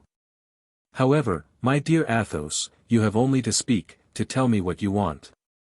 If any particular place of residence is more agreeable to you than another, I am influential enough, perhaps, to obtain it for you. No, thank you, said Athos. Nothing can be more agreeable to me, my dear friend, than to return to my solitude beneath my noble trees on the banks of the Loire. If heaven be the overruling physician of the evils of the mind, nature is a sovereign remedy. And so, monsieur, continued Athos, turning again towards Baisemeaux, I am now free, I suppose. Yes, Monsieur le Comte, I think so, at least, I hope so, said the governor, turning over and over the 2 papers in question, unless, however, D'Artagnan has a third order to give me. No, my dear Baisemeaux, no, said the Musketeer, the second is quite enough, we will stop there, if you please. Ah! Monsieur le Comte, said Baisemeaux addressing Athos, you do not know what you are losing. I should have placed you among the 30-franc prisoners, like the generals, what am I saying? I mean among the 50 francs, like the princes, and you would have supped every evening as you have done tonight. Allow me, monsieur, said Athos, to prefer my own simpler fare. And then, turning to D'Artagnan, he said, let us go, my dear friend. Shall I have that greatest of all pleasures for me, that of having you as my companion? To the city gate only, replied D'Artagnan, after which I will tell you what I told the king, I am on duty. And you, my dear Aramis, said Athos, smiling, will you accompany me? La Fere is on the road to Vannes. Thank you, my dear friend, said Aramis, but I have an appointment in Paris this evening, and I cannot leave without very serious interests suffering by my absence. In that case, said Athos, I must say adieu, and take my leave of you. My dear Monsieur de Bazemos, I have to thank you exceedingly for your kind and friendly disposition towards me. And particularly for the enjoyable specimen you have given me of the ordinary fare of the Bastille. And, having embraced Aramis, and shaken hands with M. de Bazemos, and having received best wishes for a pleasant journey from them both, Athos set off with D'Artagnan. Whilst the denouement of the scene of the Palais Royal was taking place at the Bastille, let us relate what was going on at the lodgings of Athos and Bragelonne. Grimaud, as we have seen, had accompanied his master to Paris, and, as we have said, he was present when Athos went out. He had observed D'Artagnan gnaw the corners of his moustache. He had seen his master get into the carriage. He had narrowly examined both their countenances, and he had known them both for a sufficiently long period to read and understand, through the mask of their impassibility, that something serious was the matter. As soon as Athos had gone, he began to reflect. He then, and then only, remembered the strange manner in which Athos had taken leave of him, the embarrassment, imperceptible as it would have been to any but himself, of the master whose ideas were, to him, so clear and defined, and the expression of whose wishes was so precise. He knew that Athos had taken nothing with him but the clothes he had on him at the time, and yet he seemed to fancy that Athos had not left for an hour merely, or even for a day. A long absence was signified by the manner in which he pronounced the word adieu. All these circumstances recurred to his mind, with feelings of deep affection for Athos, with that horror of isolation and solitude which invariably besets the minds of those who love. And all these combined rendered poor Grimaud very melancholy, and particularly very uneasy. Without being able to account to himself for what he did since his master's departure, he wandered about the room, seeking, as it were, for some traces of him, like a faithful dog, who is not exactly uneasy about his absent master, but at least is restless. Only as, in addition to the instinct of the animal, Grimaud subjoined the reasoning faculties of the man, Grimaud therefore felt uneasy and restless too. Not having found any indication which could serve as a guide, and having neither seen nor discovered anything which could satisfy his doubts, Grimaud began to wonder what could possibly have happened. Besides, imagination is the resource, or rather the plague of gentle and affectionate hearts. In fact, never does a feeling heart represent its absent friend to itself as being happy or cheerful. Never does the dove that wings its flight in search of adventures inspire anything but terror at home. Grimaud soon passed from uneasiness to terror. He carefully went over, in his own mind, everything that had taken place, D'Artagnan's letter to Athos, the letter which had seemed to distress Athos so much after he had read it. Then Raoul's visit to Athos, which resulted in Athos desiring him, Grimaud, to get his various orders and his court dress ready to put on. Then his interview with the king, at the end of which Athos had returned home so unusually gloomy. Then the explanation between the father and the son, at the termination of which Athos had embraced Raoul with such sadness of expression while Raoul himself went away equally weary and melancholy.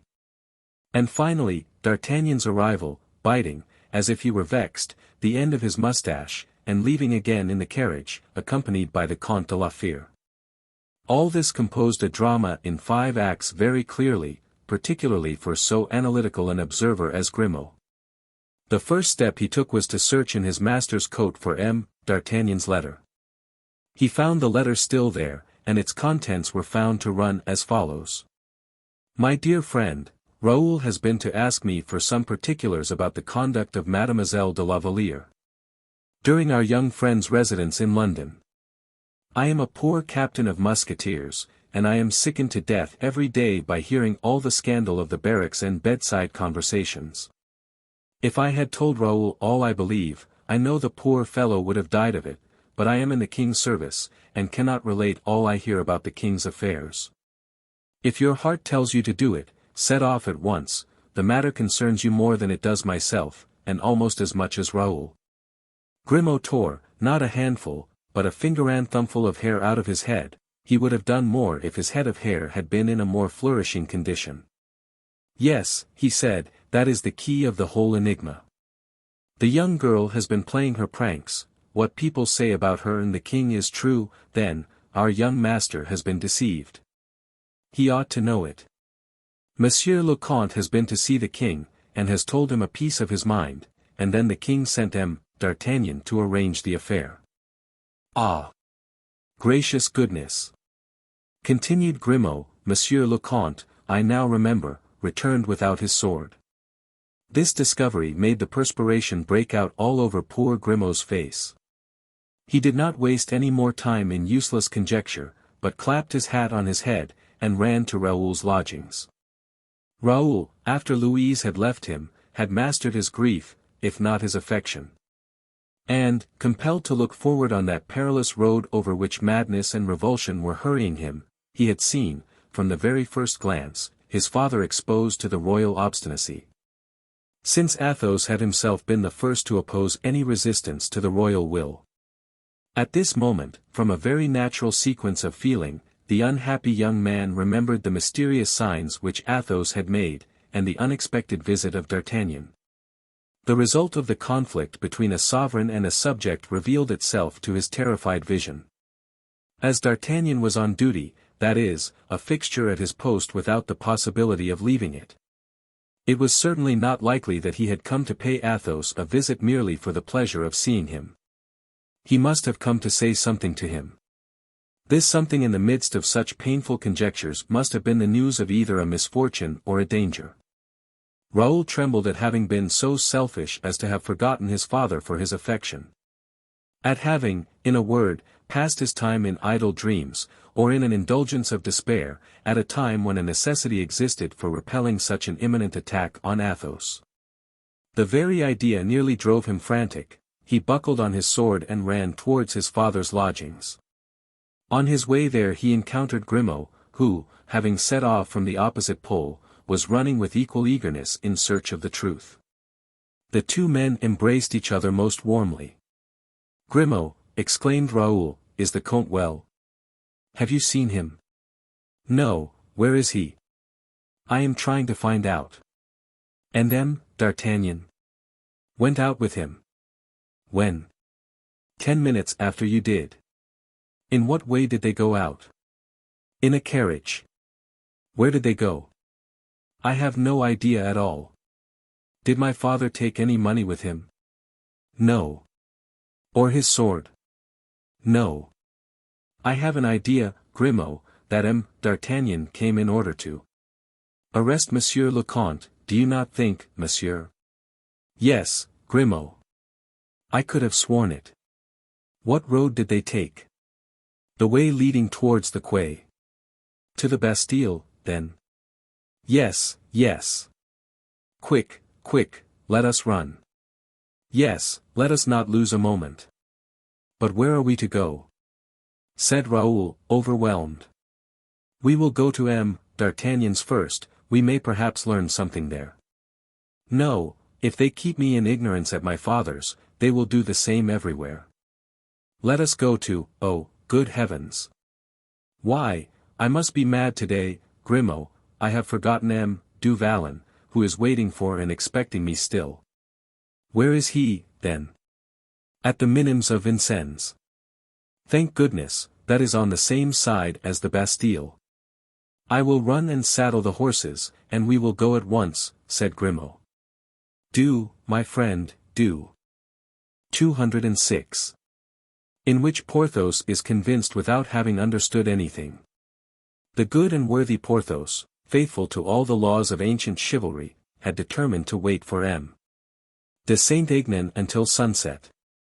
And as Saint-Aignan did not come, as Raoul had forgotten to communicate with his second, and as he found that waiting so long was very wearisome, Porthos had desired one of the gatekeepers to fetch him a few bottles of good wine and a good joint of meat, so that, at least, He might pass away the time by means of a glass or two and a mouthful of something to eat.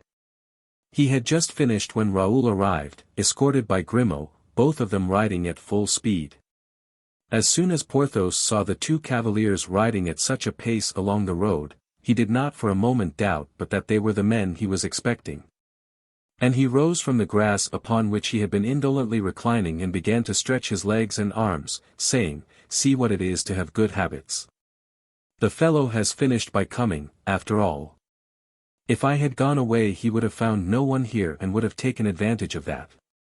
He then threw himself into a martial attitude, and drew himself up to the full height of his gigantic stature. But instead of Saint-Aignan, he only saw Raoul, who, with the most despairing gestures, accosted him by crying out, "Pray forgive me, my dear friend, I am most wretched." "Raoul!" cried Porthos, surprised.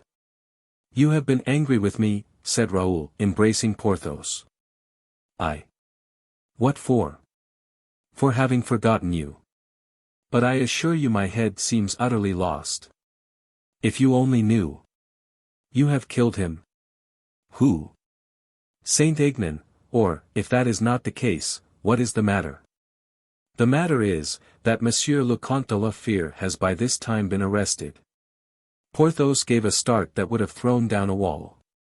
"Arrested," he cried out, "by whom?" "By D'Artagnan."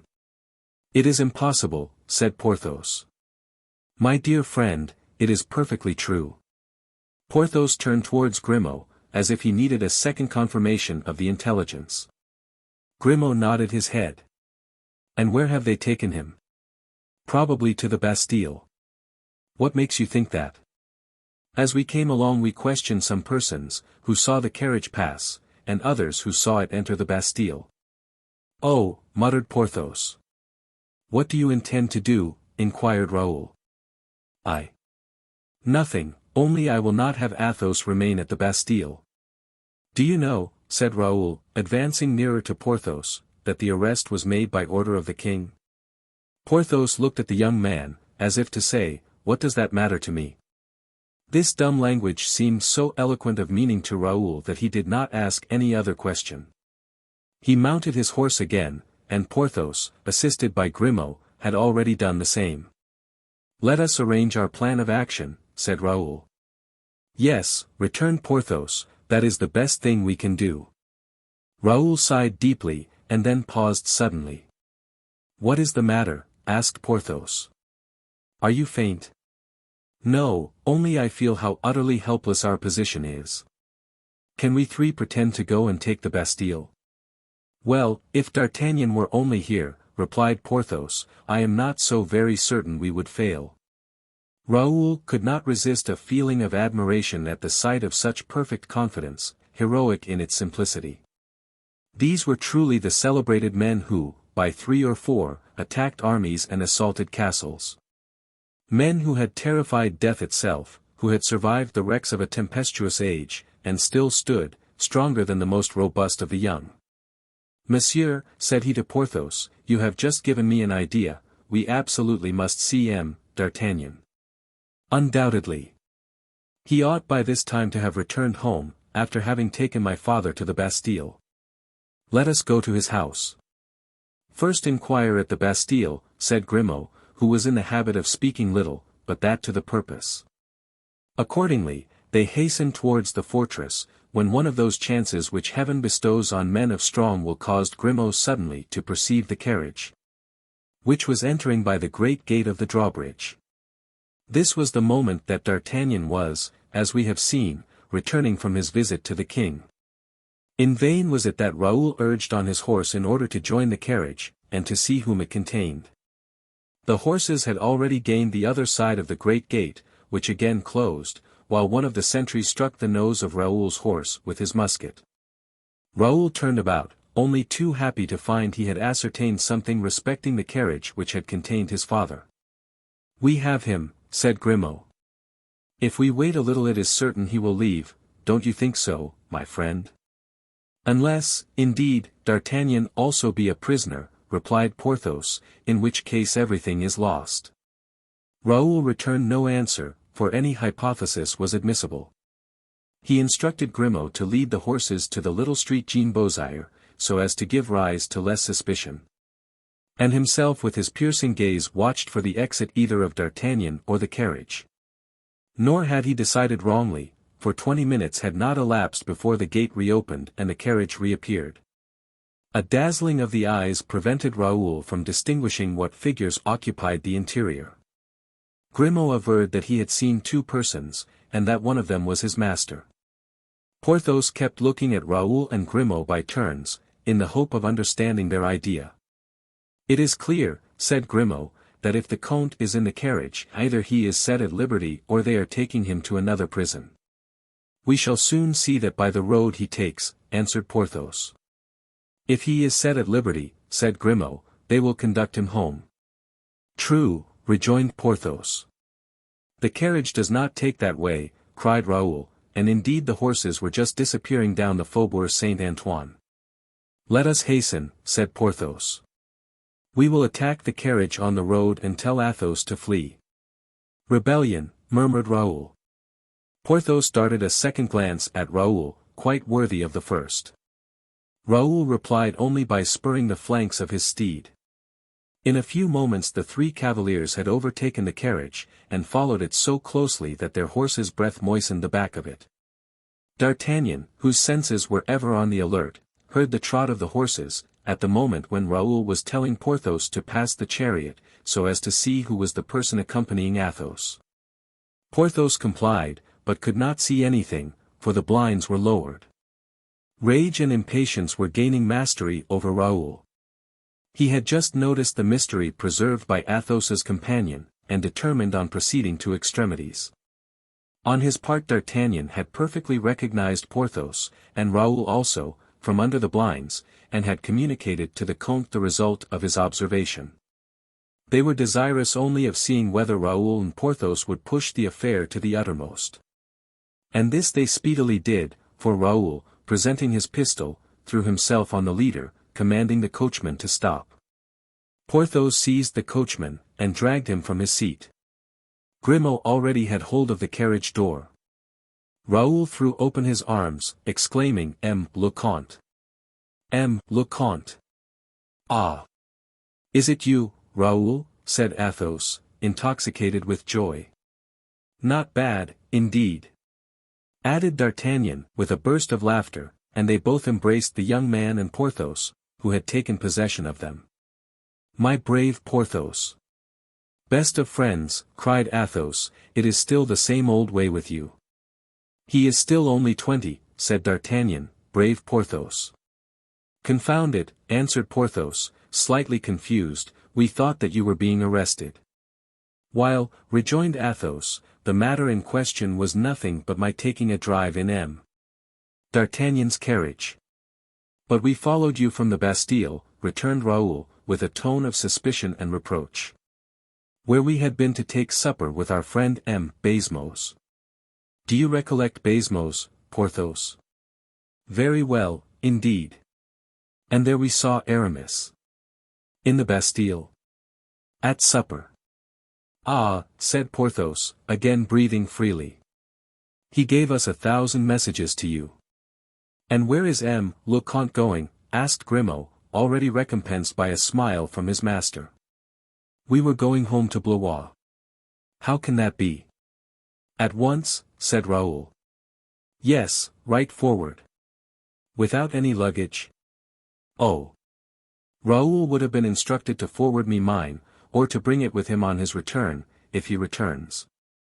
If nothing detains him longer in Paris, said D'Artagnan, with a glance firm and cutting as steel, and as painful, for it reopened the poor young fellow's wounds, he will do well to follow you. Athos. There is nothing to keep me any longer in Paris, said Raoul. Then we will go immediately.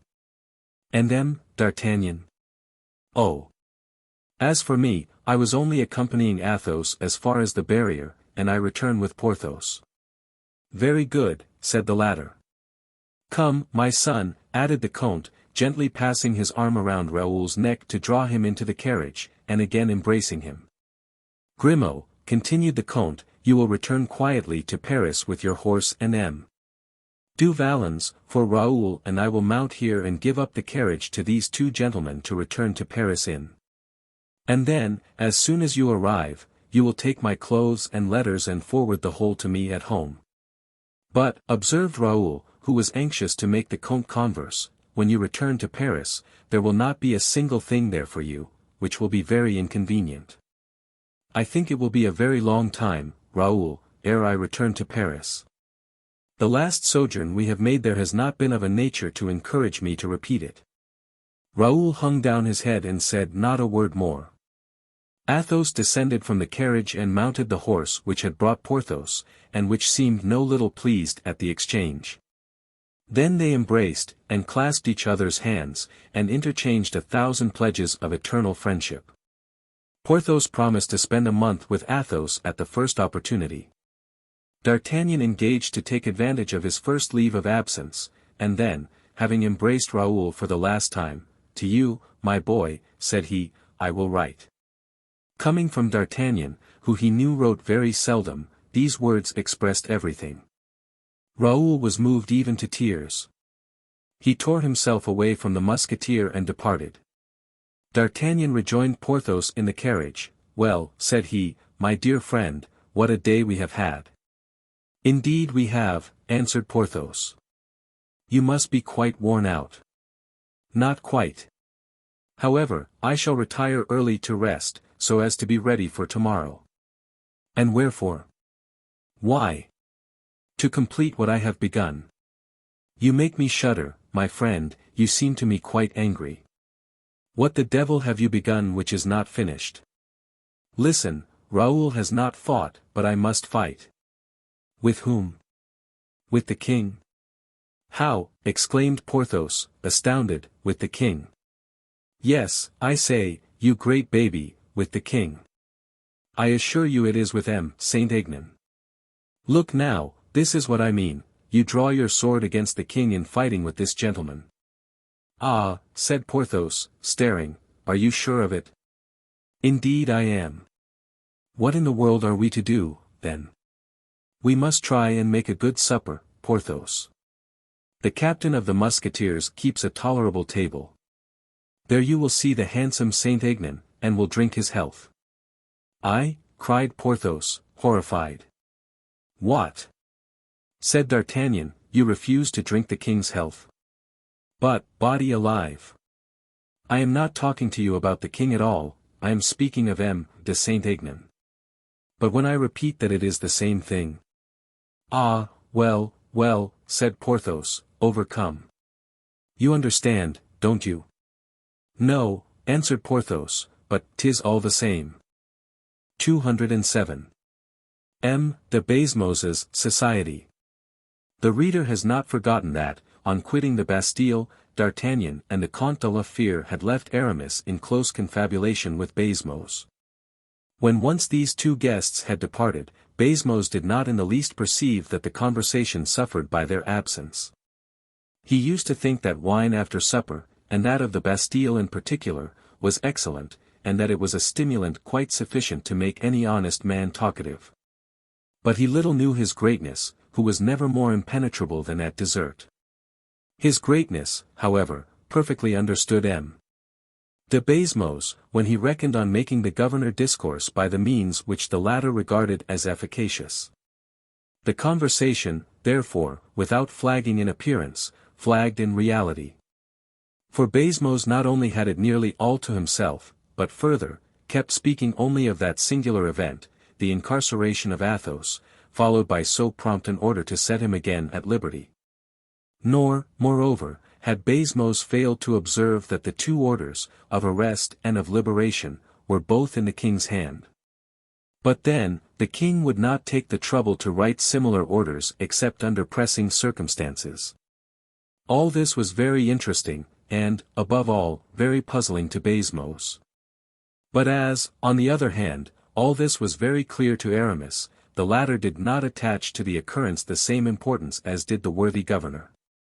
Besides, Aramis rarely put himself out of the way for anything, and he had not yet told de Baismos for what reason he had now done so. And so at the very climax of Baismos's dissertation, Aramis suddenly interrupted him.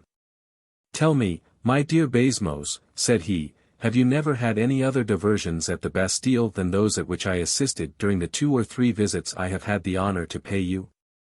This address was so unexpected that the governor, like a vein which suddenly receives an impulsion opposed to that of the wind, was quite dumbfounded at it. Diversions, said he. But I take them continually, monseigneur. Oh, to be sure. And these diversions? Are of every kind. Visits, no doubt. No, not visits. Visits are not frequent at the Bastille. What, are visits rare, then? Very much so. Even on the part of your society? What do you term my society, the prisoners? Oh, no, your prisoners, indeed. I know well it is you who visit them, and not they you. By your society, I mean, my dear Basmos, the society of which you are a member. Basmos looked fixedly at Aramis, and then, as if the idea which had flashed across his mind were impossible, oh, he said, I have very little society at present. If I must own it to you, dear M. d'Herblay, the fact is, to stay at the Bastille appears, for the most part, distressing and distasteful to persons of the gay world. As for the ladies, it is never without a certain dread, which costs me infinite trouble to allay, that they succeed in reaching my quarters. And, indeed, how should they avoid trembling a little, poor things, when they see those gloomy dungeons? And reflect that they are inhabited by prisoners who, and in proportion as the eyes of Basmos concentrated their gaze on the face of Aramis, the worthy governor's tongue faltered more and more until it ended by stopping altogether. No, you don't understand me, my dear M. Basmos, you don't understand me. I do not at all mean to speak of society in general, but of a particular society, of the society, in a word, to which you are affiliated. Basmos nearly dropped the glass of muscat which he was in the act of raising to his lips. Affiliated, cried he, affiliated. Yes, affiliated, undoubtedly, repeated Aramis, with the greatest self-possession. Are you not a member of a secret society, my dear M. Basmos? Secret? Secret or mysterious? Oh, M. d'Herblay. Consider, now, don't deny it. But believe me. I believe what I know. I swear to you. Listen to me, my dear M. Basmos, I say yes, you say no. One of us two necessarily says what is true, and the other, it inevitably follows, what is false. Well, and then? Well, we shall come to an understanding presently. Let us see, said Basmos, let us see. Now drink your glass of muscat, dear Monsieur de Basmos, said Aramis. What the devil? You look quite scared. No, no. Not the least in the world, oh, no. Drink then. Basmos drank, but he swallowed the wrong way. Well, resumed Aramis, if, I say, you are not a member of a secret or mysterious society, which you like to call it, the epithet is of no consequence. If, I say, you are not a member of a society similar to that I wish to designate, well, then, you will not understand a word of what I am going to say. That is all. Oh. Be sure beforehand that I shall not understand anything. Well, well. Try, now, let us see. That is what I am going to do.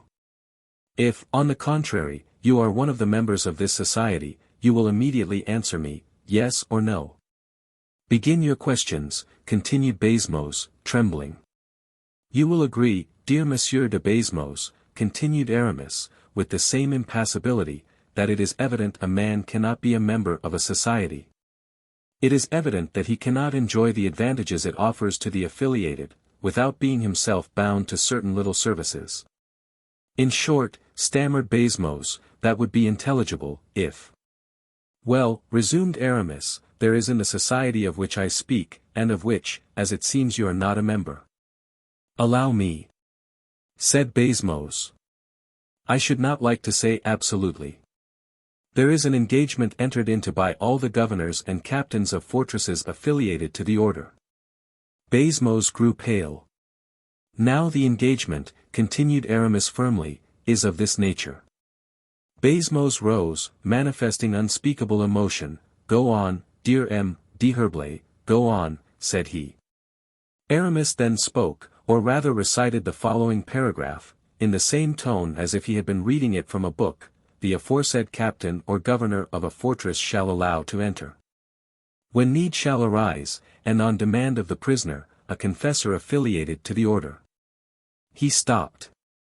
Baisemeaux was quite distressing to look at, being so wretchedly pale and trembling. Is not that the text of the agreement? Quietly asked Aramis. Monseigneur, began Baisemeaux. Ah. Well, you begin to understand, I think. Monseigneur, cried Baisemeaux, do not trifle so with my unhappy mind. I find myself as nothing in your hands, if you have the malignant desire to draw from me the little secrets of my administration. Oh. By no means, pray undeceive yourself, dear M. Baisemeaux. It is not the little secrets of your administration, but those of your conscience that I aim at. Well, then, my conscience be it, dear M. d'Herblay. But have some consideration for the situation I am in, which is no ordinary one. It is no ordinary one, my dear monsieur, continued the inflexible Aramis, if you are a member of this society. But it is a quite natural one if free from all engagement. You are answerable only to the king. Well, monsieur, well. I obey only the king, and whom else would you have a French nobleman obey? Aramis did not yield an inch, but with that silvery voice of his continued, it is very pleasant, said he, for a French nobleman, for a prelate of France, to hear a man of your mark express himself so loyally, dear de Baisemeaux, and having heard you to believe no more than you do. Have you doubted, monsieur? Oh, no. And so you doubt no longer? I have no longer any doubt that such a man as you, monsieur, said Aramis, gravely, does not faithfully serve the masters whom he voluntarily chose for himself. Masters, cried Baisemeaux. Yes, masters, I said. Monsieur d'Herblay, you are still jesting, are you not? Oh, yes. I understand that it is a more difficult position to have several masters than one. But the embarrassment is owing to you, my dear Baisemeaux, and I am not the cause of it. Certainly not, returned the unfortunate governor, more embarrassed than ever, but what are you doing? You are leaving the table. Assuredly. Are you going? Yes, I am going. But you are behaving very strangely towards me, monseigneur. I am behaving strangely, how do you make that out? Have you sworn, then, to put me to the torture? No, I should be sorry to do so. Remain, then. I cannot. And why? Because I have no longer anything to do here. And, indeed, I have duties to fulfill elsewhere. Duties, so late as this? Yes. Understand me now, my dear de Baisemeaux, they told me at the place whence I came, the aforesaid governor or captain will allow to enter, as need shall arise, on the prisoner's demand. A confessor affiliated with the order. I came, you do not know what I mean, and so I shall return to tell them that they are mistaken, and that they must send me elsewhere. What? You are, cried Baisemeaux, looking at Aramis almost in terror. The confessor affiliated to the order, said Aramis, without changing his voice. But, gentle as the words were, they had the same effect on the unhappy governor as a clap of thunder. Baisemeaux became livid, and it seemed to him as if Aramis's beaming eyes were two forks of flame, piercing to the very bottom of his soul. The confessor, murmured he. You, monseigneur, the confessor of the order. Yes, but we have nothing to unravel together, seeing that you are not one of the affiliated. Monseigneur. And I understand that, not being so, you refuse to comply with its command. Monseigneur, I beseech you, condescend to hear me. And wherefore? Monseigneur, I do not say that I have nothing to do with the society. Ah! I say not that I refuse to obey. Nevertheless, M. De Basmos, what has passed wears very much the air of resistance. Oh, no. Monseigneur, no, I only wish to be certain. To be certain of what? Said Aramis, in a tone of supreme contempt. Of nothing at all, Monseigneur. Basmos lowered his voice, and bending before the prelate, said, I am at all times and in all places at the disposal of my superiors, but... Very good. I like you better thus, monsieur, said Aramis, as he resumed his seat, and put out his glass to Basmos, whose hand trembled so that he could not fill it. You were saying, but, continued Aramis. But, replied the unhappy man, having received no notice, I was very far from expecting it. Does not the Gospel say, watch, for the moment is known only of God? Do not the rules of the order say, watch, for that which I will, you ought always to will also? And what pretext will serve you now that you did not expect the confessor, M. de Basmos? Because, Monseigneur, there is at present in the Bastille no prisoner ill. Aramis shrugged his shoulders. What do you know about that? Said he. But, nevertheless, it appears to me. M. de Basmos, said Aramis, turning round in his chair, here is your servant, who wishes to speak with you, and at this moment, de Basmos's servant appeared at the threshold of the door. What is it? Asked Basmos, sharply. Monsieur, said the man, they are bringing you the doctor's return. Aramis looked at de Basmos with a calm and confident eye. Well, said he, let the messenger enter. The messenger entered, saluted, and handed in the report. Basmos ran his eye over it, and raising his head, said in surprise, Number 12 is ill. How was it, then, said Aramis, carelessly, that you told me everybody was well in your hotel, M. de Basmos? And he emptied his glass without removing his eyes from Basmos. The governor then made a sign to the messenger, and when he had quitted the room, said, still trembling, I think that there is in the article, on the prisoner's demand. Yes, it is so, answered Aramis. But see what it is they want with you now. And that moment a sergeant put his head in at the door. What do you want now? Cried Basmos. Can you not leave me in peace for 10 minutes?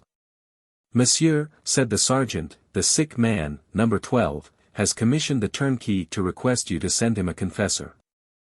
Basmos very nearly sank on the floor, but Aramis disdained to reassure him, just as he had disdained to terrify him. What must I answer? Inquired Basmos. Just what you please, replied Aramis, compressing his lips, that is your business. I am not the governor of the Bastille.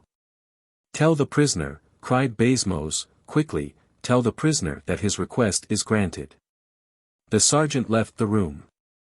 Oh! Monseigneur, Monseigneur, murmured Basmos, how could I have suspected, how could I have foreseen this? Who requested you to suspect, and who besought you to foresee? Contemptuously answered Aramis. The order suspects, the order knows, the order foresees, is that not enough? What is it you command? Added Basmos. I, nothing at all. I am nothing but a poor priest, a simple confessor. Have I your orders to go and see the sufferer? Oh, Monseigneur, I do not order, I pray you to go. 'Tis well, conduct me to him. 208. The prisoner. Since Aramis's singular transformation into a confessor of the order, Basmos was no longer the same man. Up to that period, the place which Aramis had held in the worthy governor's estimation was that of a prelate whom he respected and a friend to whom he owed a debt of gratitude. But now he felt himself an inferior, and that Aramis was his master. He himself lighted a lantern, summoned a turnkey, and said, returning to Aramis, I am at your orders, Monseigneur. Aramis merely nodded his head, as much as to say, very good, and signed to him with his hand to lead the way. Basmos advanced, and Aramis followed him. It was a calm and lovely starlit night. The steps of 3 men resounded on the flags of the terraces, and the clinking of the keys hanging from the jailer's girdle made itself heard up to the stories of the towers. As if to remind the prisoners that the liberty of earth was a luxury beyond their reach. It might have been said that the alteration effected in Baisemeaux extended even to the prisoners. The turnkey, the same who on Aramis's first arrival had shown himself so inquisitive and curious, was now not only silent, but impassible. He held his head down, and seemed afraid to keep his ears open. In this wise they reached the basement of the Bertaudiere, the two first stories of which were mounted silently and somewhat slowly. For Baisemeaux, though far from disobeying, was far from exhibiting any eagerness to obey. On arriving at the door, Baisemeaux showed a disposition to enter the prisoner's chamber. But Aramis, stopping him on the threshold, said, "The rules do not allow the governor to hear the prisoner's confession." Baisemeaux bowed, and made way for Aramis, who took the lantern and entered.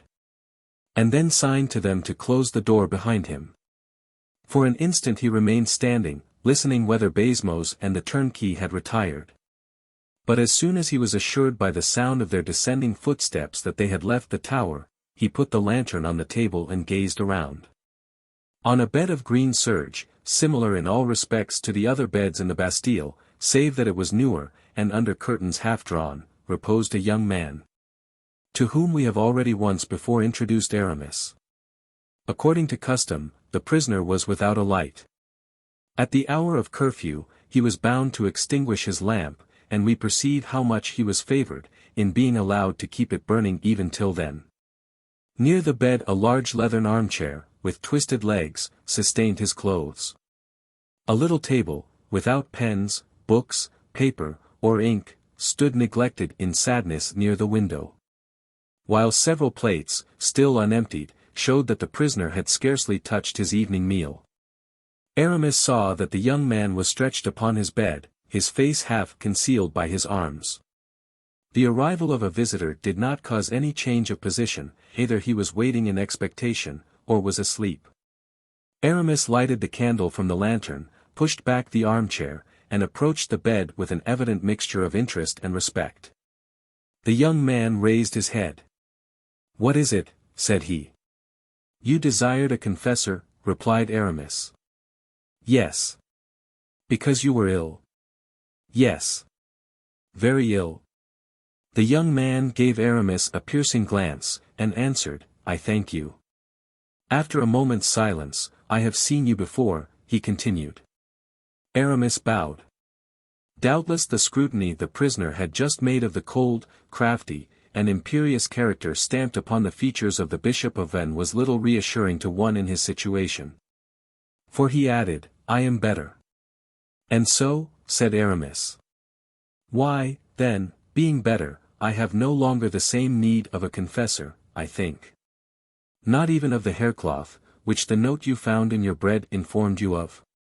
The young man started, but before he had either assented or denied, Aramis continued, "Not even of the ecclesiastic from whom you were to hear an important revelation?" "If it be so," said the young man, sinking again on his pillow, "it is different, I am listening." Aramis then looked at him more closely, and was struck with the easy majesty of his mien, one which can never be acquired unless heaven has implanted it in the blood or heart. "Sit down, monsieur," said the prisoner. Aramis bowed and obeyed. "How does the Bastille agree with you?" asked the bishop. "Very well." "You do not suffer?" "No." "You have nothing to regret?" "Nothing." "Not even your liberty?" "What do you call liberty, monsieur?" asked the prisoner, with the tone of a man who is preparing for a struggle. "I call liberty, the flowers, the air, light, the stars, the happiness of going whithersoever the sinewy limbs of 120 chance to wish to carry you." The young man smiled, whether in resignation or contempt, it was difficult to tell. "Look," said he, "I have in that Japanese vase 2 roses gathered yesterday evening in the bud from the governor's garden. This morning they have blown and spread their vermilion chalice beneath my gaze. With every opening petal they unfold the treasures of their perfumes, filling my chamber with a fragrance that embalms it. Look now on these 2 roses. Even among roses these are beautiful, and the rose is the most beautiful of flowers. Why, then, do you bid me desire other flowers when I possess the loveliest of all?" Aramis gazed at the young man in surprise. "If flowers constitute liberty, sadly resumed the captive, I am free, for I possess them. But the air, cried Aramis, air is so necessary to life. Well, monsieur, returned the prisoner, draw near to the window, it is open. Between high heaven and earth the wind whirls on its waftages of hail and lightning, exhales its torrid mist or breathes in gentle breezes. It caresses my face. When mounted on the back of this armchair, with my arm around the bars of the window to sustain myself, I fancy I am swimming the wide expanse before me. The countenance of Aramis darkened as the young man continued, light I have. What is better than light? I have the sun, a friend who comes to visit me every day without the permission of the governor or the jailer's company. He comes in at the window, and traces in my room a square the shape of the window, which lights up the hangings of my bed and floods the very floor. This luminous square increases from 10 o'clock till midday, and decreases from 1 till 3 slowly, as if, having hastened to my presence, it sorrowed at bidding me farewell. When its last ray disappears I have enjoyed its presence for 4 hours. Is not that sufficient? I have been told that there are unhappy beings who dig in quarries, and laborers who toil in mines, who never behold it at all. Aramis wiped the drops from his brow. As to the stars which are so delightful to view, continued the young man, they all resemble each other save in size and brilliancy. I am a favored mortal, for if you had not lighted that candle you would have been able to see the beautiful stars which I was gazing at from my couch before your arrival, whose silvery rays were stealing through my brain. Aramis lowered his head. He felt himself overwhelmed with the bitter flow of that sinister philosophy which is the religion of the captive. So much, then, for the flowers, the air, the daylight, and the stars, tranquilly continued the young man, there remains but exercise. Do I not walk all day in the governor's garden if it is fine, here if it rains? In the fresh air if it is warm, in perfect warmth, thanks to my winter stove, if it be cold? Ah! Monsieur, do you fancy, continued the prisoner, not without bitterness, that men have not done everything for me that a man can hope for or desire? Men, said Aramis, be it so. But it seems to me you are forgetting heaven. Indeed I have forgotten heaven, murmured the prisoner, with emotion, but why do you mention it? Of what use is it to talk to a prisoner of heaven? Aramis looked steadily at this singular youth, who possessed the resignation of a martyr with the smile of an atheist. Is not heaven in everything? He murmured in a reproachful tone. Say rather, at the end of everything, answered the prisoner, firmly. Be it so, said Aramis, but let us return to our starting point. I ask nothing better, returned the young man. I am your confessor. Yes. Well, then, you ought, as a penitent, to tell me the truth. My whole desire is to tell it you. Every prisoner has committed some crime for which he has been imprisoned. What crime, then, have you committed? You asked me the same question the first time you saw me, returned the prisoner. And then, as now, you evaded giving me an answer. And what reason have you for thinking that I shall now reply to you? Because this time I am your confessor. Then if you wish me to tell what crime I have committed, explain to me in what a crime consists. For as my conscience does not accuse me, I aver that I am not a criminal. We are often criminals in the sight of the great of the earth, not alone for having ourselves committed crimes, but because we know that crimes have been committed. The prisoner manifested the deepest attention. Yes, I understand you, he said, after a pause, yes, you are right, monsieur. It is very possible that, in such a light, I am a criminal in the eyes of the great of the earth. Ah! Then you know something, said Aramis, who thought he had pierced not merely through a defect in the harness, but through the joints of it. No, I am not aware of anything, replied the young man. But sometimes I think, and I say to myself. What do you say to yourself? That if I were to think but a little more deeply I should either go mad or I should divine a great deal. And then, said Aramis, impatiently. Then I leave off. You leave off. Yes, my head becomes confused and my ideas melancholy, I feel ennui overtaking me, I wish. What? I don't know, but I do not like to give myself up to longing for things which I do not possess, when I am so happy with what I have. You are afraid of death? Said Aramis, with a slight uneasiness. Yes, said the young man, smiling. Aramis felt the chill of that smile, and shuddered. Oh, as you fear death, you know more about matters than you say, he cried. And you, returned the prisoner, who bade me to ask to see you. You, who, when I did ask to see you, came here promising a world of confidence, how is it that, nevertheless, it is you who are silent, leaving it for me to speak? Since, then, we both wear masks, either let us both retain them or put them aside together. Aramis felt the force and justice of the remark, saying to himself, this is no ordinary man. I must be cautious. Are you ambitious? Said he suddenly to the prisoner, aloud, without preparing him for the alteration. What do you mean by ambitious? Replied the youth. Ambition, replied Aramis, is the feeling which prompts a man to desire more, much more, than he possesses. I said that I was contented, monsieur, but, perhaps, I deceive myself.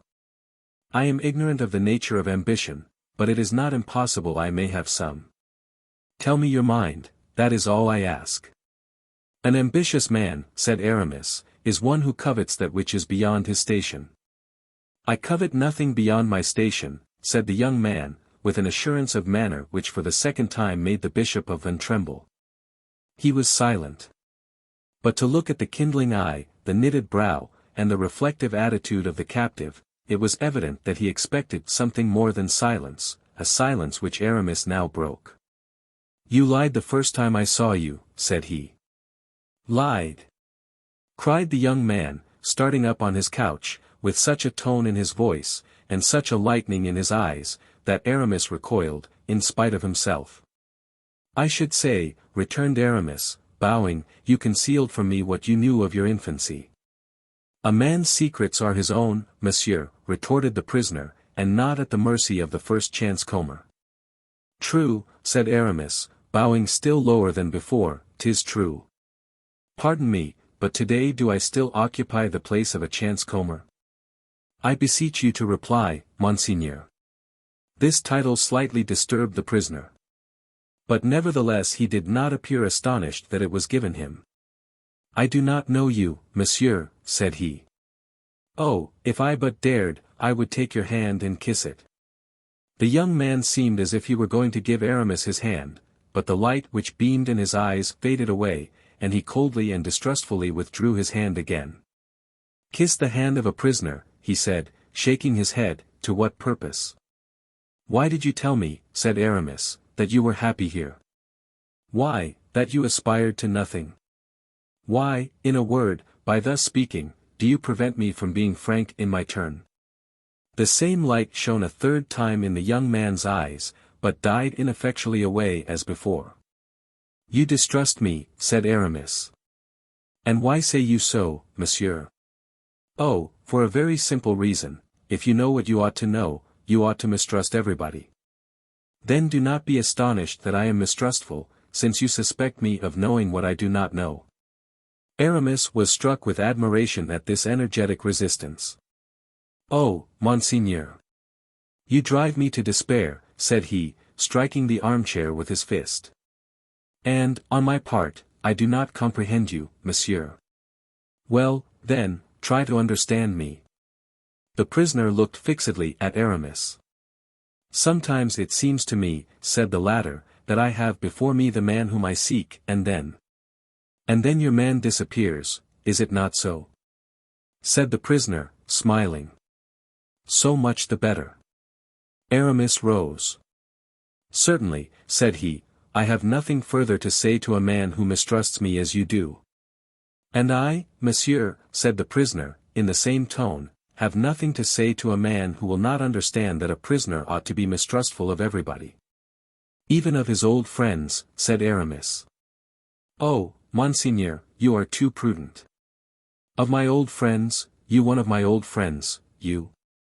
Do you no longer remember, said Aramis, that you once saw, in the village where your early years were spent? Do you know the name of the village, asked the prisoner. Noisy ici, monseigneur, answered Aramis, firmly. Go on, said the young man, with an immovable aspect. Stay, monseigneur, said Aramis. If you are positively resolved to carry on this game, let us break off. I am here to tell you many things, 'tis true, but you must allow me to see that, on your side, you have a desire to know them. Before revealing the important matters I still withhold, be assured I am in need of some encouragement, if not candor, a little sympathy, if not confidence. But you keep yourself entrenched in a pretended which paralyzes me. Oh, not for the reason you think. For, ignorant as you may be, or indifferent as you feign to be, you are none the less what you are, monseigneur, and there is nothing, mark me, which can cause you not to be so. I promise you, replied the prisoner, to hear you without impatience. Only it appears to me that I have a right to repeat the question I have already asked, who are you? Do you remember, 15 or 18 years ago, seeing at Noisy-le-Sec a cavalier, accompanied by a lady in black silk, with flame-colored ribbons in her hair? Yes, said the young man. I once asked the name of this cavalier, and they told me that he called himself the Abbé d'Herblay. I was astonished that the abbé had so warlike an air, and they replied that there was nothing singular in that, seeing that he was one of Louis XII's musketeers. Well, said Aramis, that musketeer and abbé, afterwards Bishop of Vannes, is your confessor now. I know it, I recognized you. Then, monseigneur, if you know that, I must further add a fact of which you are ignorant, that if the king were to know this evening of the presence of this musketeer, this abbé, this bishop, this confessor, here, he, who has risked everything to visit you, tomorrow would behold the steely glitter of the executioner's axe in a dungeon more gloomy, more obscure than yours. While listening to these words, delivered with emphasis, the young man had raised himself on his couch, and was now gazing more and more eagerly at Aramis. The result of his scrutiny was that he appeared to derive some confidence from it. Yes, he murmured, I remember perfectly. The woman of whom you speak came once with you, and twice afterwards with another. He hesitated. With another, who came to see you every month, is it not so, monseigneur? Yes. Do you know who this lady was? The light seemed ready to flash from the prisoner's eyes. I am aware that she was one of the ladies of the court, he said. You remember that lady well, do you not? Oh, my recollection can hardly be very confused on this head, said the young prisoner. I saw that lady once with a gentleman about 45 years old. I saw her once with you, and with the lady dressed in black. I have seen her twice since with the same person. These 4 people, with my master, an old Perron, my jailer, and the governor of the prison, are the only persons with whom I have ever spoken, and, indeed, almost the only persons I have ever seen. Then you were in prison? If I am a prisoner here, then I was comparatively free, although in a very narrow sense, a house I never quitted, a garden surrounded with walls I could not climb, these constituted my residence.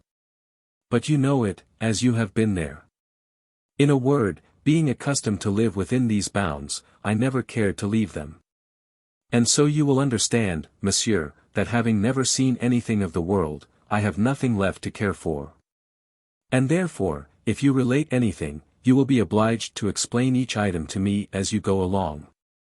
And I will do so, said Aramis, bowing, for it is my duty, monseigneur. Well, then, begin by telling me who was my tutor. A worthy and, above all, an honorable gentleman, monseigneur, fit guide for both body and soul. Had you ever any reason to complain of him? Oh, no, quite the contrary. But this gentleman of yours often used to tell me that my father and mother were dead. Did he deceive me, or did he speak the truth? He was compelled to comply with the orders given him. Then he lied. In one respect. Your father is dead. And my mother? She is dead for you. But then she lives for others, does she not? Yes. And I, then, the young man looked sharply at Aramis, am compelled to live in the obscurity of a prison? Alas! I fear so. And that because my presence in the world would lead to the revelation of a great secret? Certainly, a very great secret. My enemy must indeed be powerful, to be able to shut up in the Bastille a child such as I then was. He is more powerful than my mother, then. And why do you ask that? Because my mother would have taken my part. Aramis hesitated. Yes, Monseigneur, more powerful than your mother. Seeing, then, that my nurse and preceptor were carried off, and that I, also, was separated from them, either they were, or I am, very dangerous to my enemy. Yes. But you are alluding to a peril from which he freed himself, by causing the nurse and preceptor to disappear, answered Aramis, quietly. Disappear, cried the prisoner, how did they disappear? In a very sure way, answered Aramis, they are dead. The young man turned pale, and passed his hand tremblingly over his face. Poison? He asked. Poison. The prisoner reflected a moment. My enemy must indeed have been very cruel, or hard beset by necessity, to assassinate those two innocent people, my sole support. For the worthy gentleman and the poor nurse had never harmed a living being. In your family, Monseigneur, necessity is stern. And so it is necessity which compels me, to my great regret, to tell you that this gentleman and the unhappy lady have been assassinated. Oh, you tell me nothing I am not aware of, said the prisoner, knitting his brows. How? I suspected it. Why? I will tell you. At this moment the young man, supporting himself on his two elbows, drew close to Aramis's face, with such an expression of dignity, of self-command and of defiance even, that the bishop felt the electricity of enthusiasm strike in devouring flashes from that great heart of his, into his brain of adamant. Speak, Monseigneur. I have already told you that by conversing with you I endanger my life. Little value as it has, I implore you to accept it as the ransom of your own. Well, resumed the young man, this is why I suspected they had killed my nurse and my preceptor. Whom you used to call your father. Yes. Whom I called my father, but whose son I well knew I was not. Who caused you to suppose so? Just as you, monsieur, are too respectful for a friend, he was also too respectful for a father. I, however, said Aramis, have no intention to disguise myself. The young man nodded assent and continued, undoubtedly, I was not destined to perpetual seclusion, said the prisoner. And that which makes me believe so, above all, now, is the care that was taken to render me as accomplished a cavalier as possible. The gentleman attached to my person taught me everything he knew himself, mathematics, a little geometry, astronomy, fencing and riding. Every morning I went through military exercises, and practiced on horseback. Well, one morning during the summer, it being very hot, I went to sleep in the hall. Nothing, up to that period, except the respect paid me, had enlightened me, or even roused my suspicions. I lived as children, as birds, as plants, as the air and the sun do. I had just turned my 15th year. This, then, is 8 years ago. Yes, nearly, but I have ceased to reckon time. Excuse me, but what did your tutor tell you, to encourage you to work? He used to say that a man was bound to make for himself, in the world, that fortune which heaven had refused him at his birth. He added that, being a poor, obscure orphan, I had no one but myself to look to, and that nobody either did, or ever would, take any interest in me. I was, then, in the hall I have spoken of, asleep from fatigue with long fencing. My preceptor was in his room on the first floor, just over me. Suddenly I heard him exclaim, and then he called, Perron. Perron. It was my nurse whom he called. Yes, I know it, said Aramis. Continue, Monseigneur. Very likely she was in the garden. For my preceptor came hastily downstairs. I rose, anxious at seeing him anxious. He opened the garden door, still crying out, Perron. Perron. The windows of the hall looked into the court. The shutters were closed, but through a chink in them I saw my tutor draw near a large well, which was almost directly under the windows of his study. He stooped over the brim, looked into the well, and again cried out, and made wild and affrighted gestures. Where I was, I could not only see, but hear, and see and hear I did. "Go on, I pray you," said Aramis. Dame Perron came running up, hearing the governor's cries. He went to meet her, took her by the arm, and drew her quickly towards the edge. After which, as they both bent over it together, "Look, look," cried he, "what a misfortune!" Calm yourself," said Perron, "what is the matter?" "The letter," he exclaimed. "Do you see that letter?" pointing to the bottom of the well. "What letter?" she cried. "The letter you see down there, the last letter from the Queen." At this word I trembled. My tutor, he who passed for my father, he who was continually recommending me modesty and humility, in correspondence with the Queen. "The Queen's last letter!" cried Perron, without showing more astonishment than at seeing this letter at the bottom of the well. "But how came it there?" "A chance, Dame Perron, a singular chance. I was entering my room, and on opening the door, the window, too, being open, a puff of air came suddenly and carried off this paper, this letter of Her Majesty's. I darted after it, and gained the window just in time to see it flutter a moment in the breeze and disappear down the well." "Well," said Dame Perron. "And if the letter has fallen into the well, 'tis all the same as if it was burnt. And as the Queen burns all her letters every time she comes. And so you see this lady who came every month was the Queen," said the prisoner. "Doubtless, doubtless," continued the old gentleman, "but this letter contained instructions. How can I follow them?" "Write immediately to her. Give her a plain account of the accident, and the Queen will no doubt write you another letter in place of this." "Oh! The Queen would never believe the story," said the good gentleman, shaking his head. "She will imagine that I want to keep this letter instead of giving it up like the rest, so as to have a hold over her. She is so distrustful, and the Mazarine so, yon devil of an Italian is capable of having us poisoned at the first breath of suspicion." Aramis almost imperceptibly smiled. "You know, Dame Perron, they are both so suspicious in all that concerns Philippe." "Philippe was the name they gave me," said the prisoner. "Well, 'tis no use hesitating," said Dame Perron, "somebody must go down the well." "Of course, so that the person who goes down may read the paper as he is coming up. But let us choose some villager who cannot read, and then you will be at ease." "Granted, but will not anyone who descends guess that a paper must be important for which we risk a man's life? However, you have given me an idea, Dame Perron. Somebody shall go down the well, but that somebody shall be myself." But at this notion Dame Perron lamented and cried in such a manner, and so implored the old nobleman, with tears in her eyes, that he promised her to obtain a ladder long enough to reach down, while she went in search of some stout-hearted youth, whom she was to persuade that a jewel had fallen into the well, and that this jewel was wrapped in a paper. "And as paper," remarked my preceptor, "naturally unfolds in water, the young man would not be surprised at finding nothing, after all, but the letter wide open." "But perhaps the writing will be already effaced by that time," said Dame Perron. "No consequence, provided we secure the letter.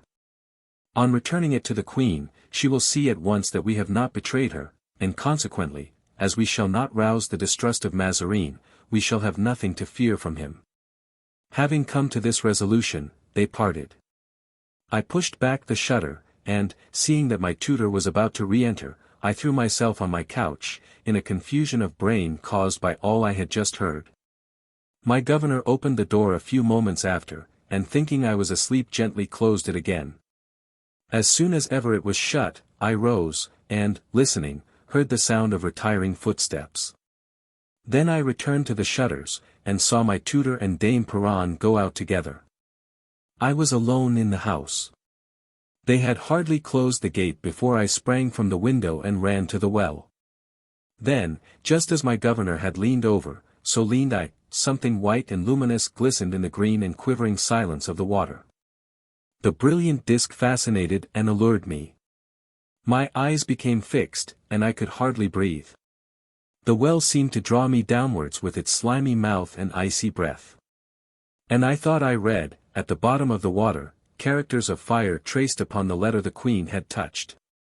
Then, scarcely knowing what I was about, and urged on by one of those instinctive impulses which drive men to destruction, I lowered the cord from the windlass of the well to within about 3 feet of the water, leaving the bucket dangling, at the same time taking infinite pains not to disturb that coveted letter, which was beginning to change its white tint for the hue of chrysoprase, proof enough that it was sinking, and then, with the rope weltering in my hands, slid down into the abyss. When I saw myself hanging over the dark pool, when I saw the sky lessening above my head, a cold shudder came over me, a chill fear got the better of me, I was seized with giddiness. And the hair rose on my head. But my strong will still reigned supreme over all the terror and disquietude. I gained the water, and at once plunged into it, holding on by one hand, while I immersed the other and seized the dear letter, which, alas, came in two in my grasp. I concealed the 2 fragments in my body coat, and, helping myself with my feet against the sides of the pit, and clinging on with my hands, agile and vigorous as I was, and, above all, pressed for time, I regained the brink, drenching it as I touched it with the water that streamed off me. I was no sooner out of the well with my prize, than I rushed into the sunlight, and took refuge in a kind of shrubbery at the bottom of the garden. As I entered my hiding place, the bell which resounded when the great gate was opened, rang. It was my preceptor come back again. I had but just time. I calculated that it would take 10 minutes before he would gain my place of concealment, even if, guessing where I was, he came straight to it, and 20 if he were obliged to look for me. But this was time enough to allow me to read the cherished letter, whose fragments I hastened to unite again. The writing was already fading, but I managed to decipher it all. "And will you tell me what you read therein, Monseigneur?" asked Aramis, deeply interested. "Quite enough, monsieur, to see that my tutor was a man of noble rank, and that Piron, without being a lady of quality, was far better than a servant. And also to perceive that I must myself be highborn, since the Queen, Anne of Austria, and Mazarin, the Prime Minister, commended me so earnestly to their care."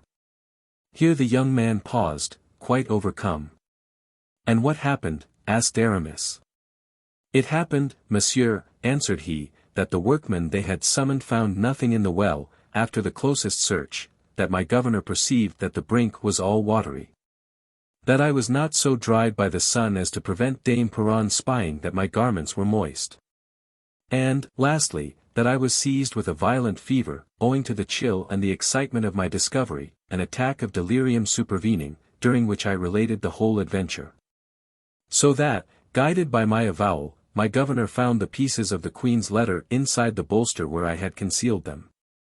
"Ah," said Aramis, "now I understand. Beyond this, all is conjecture.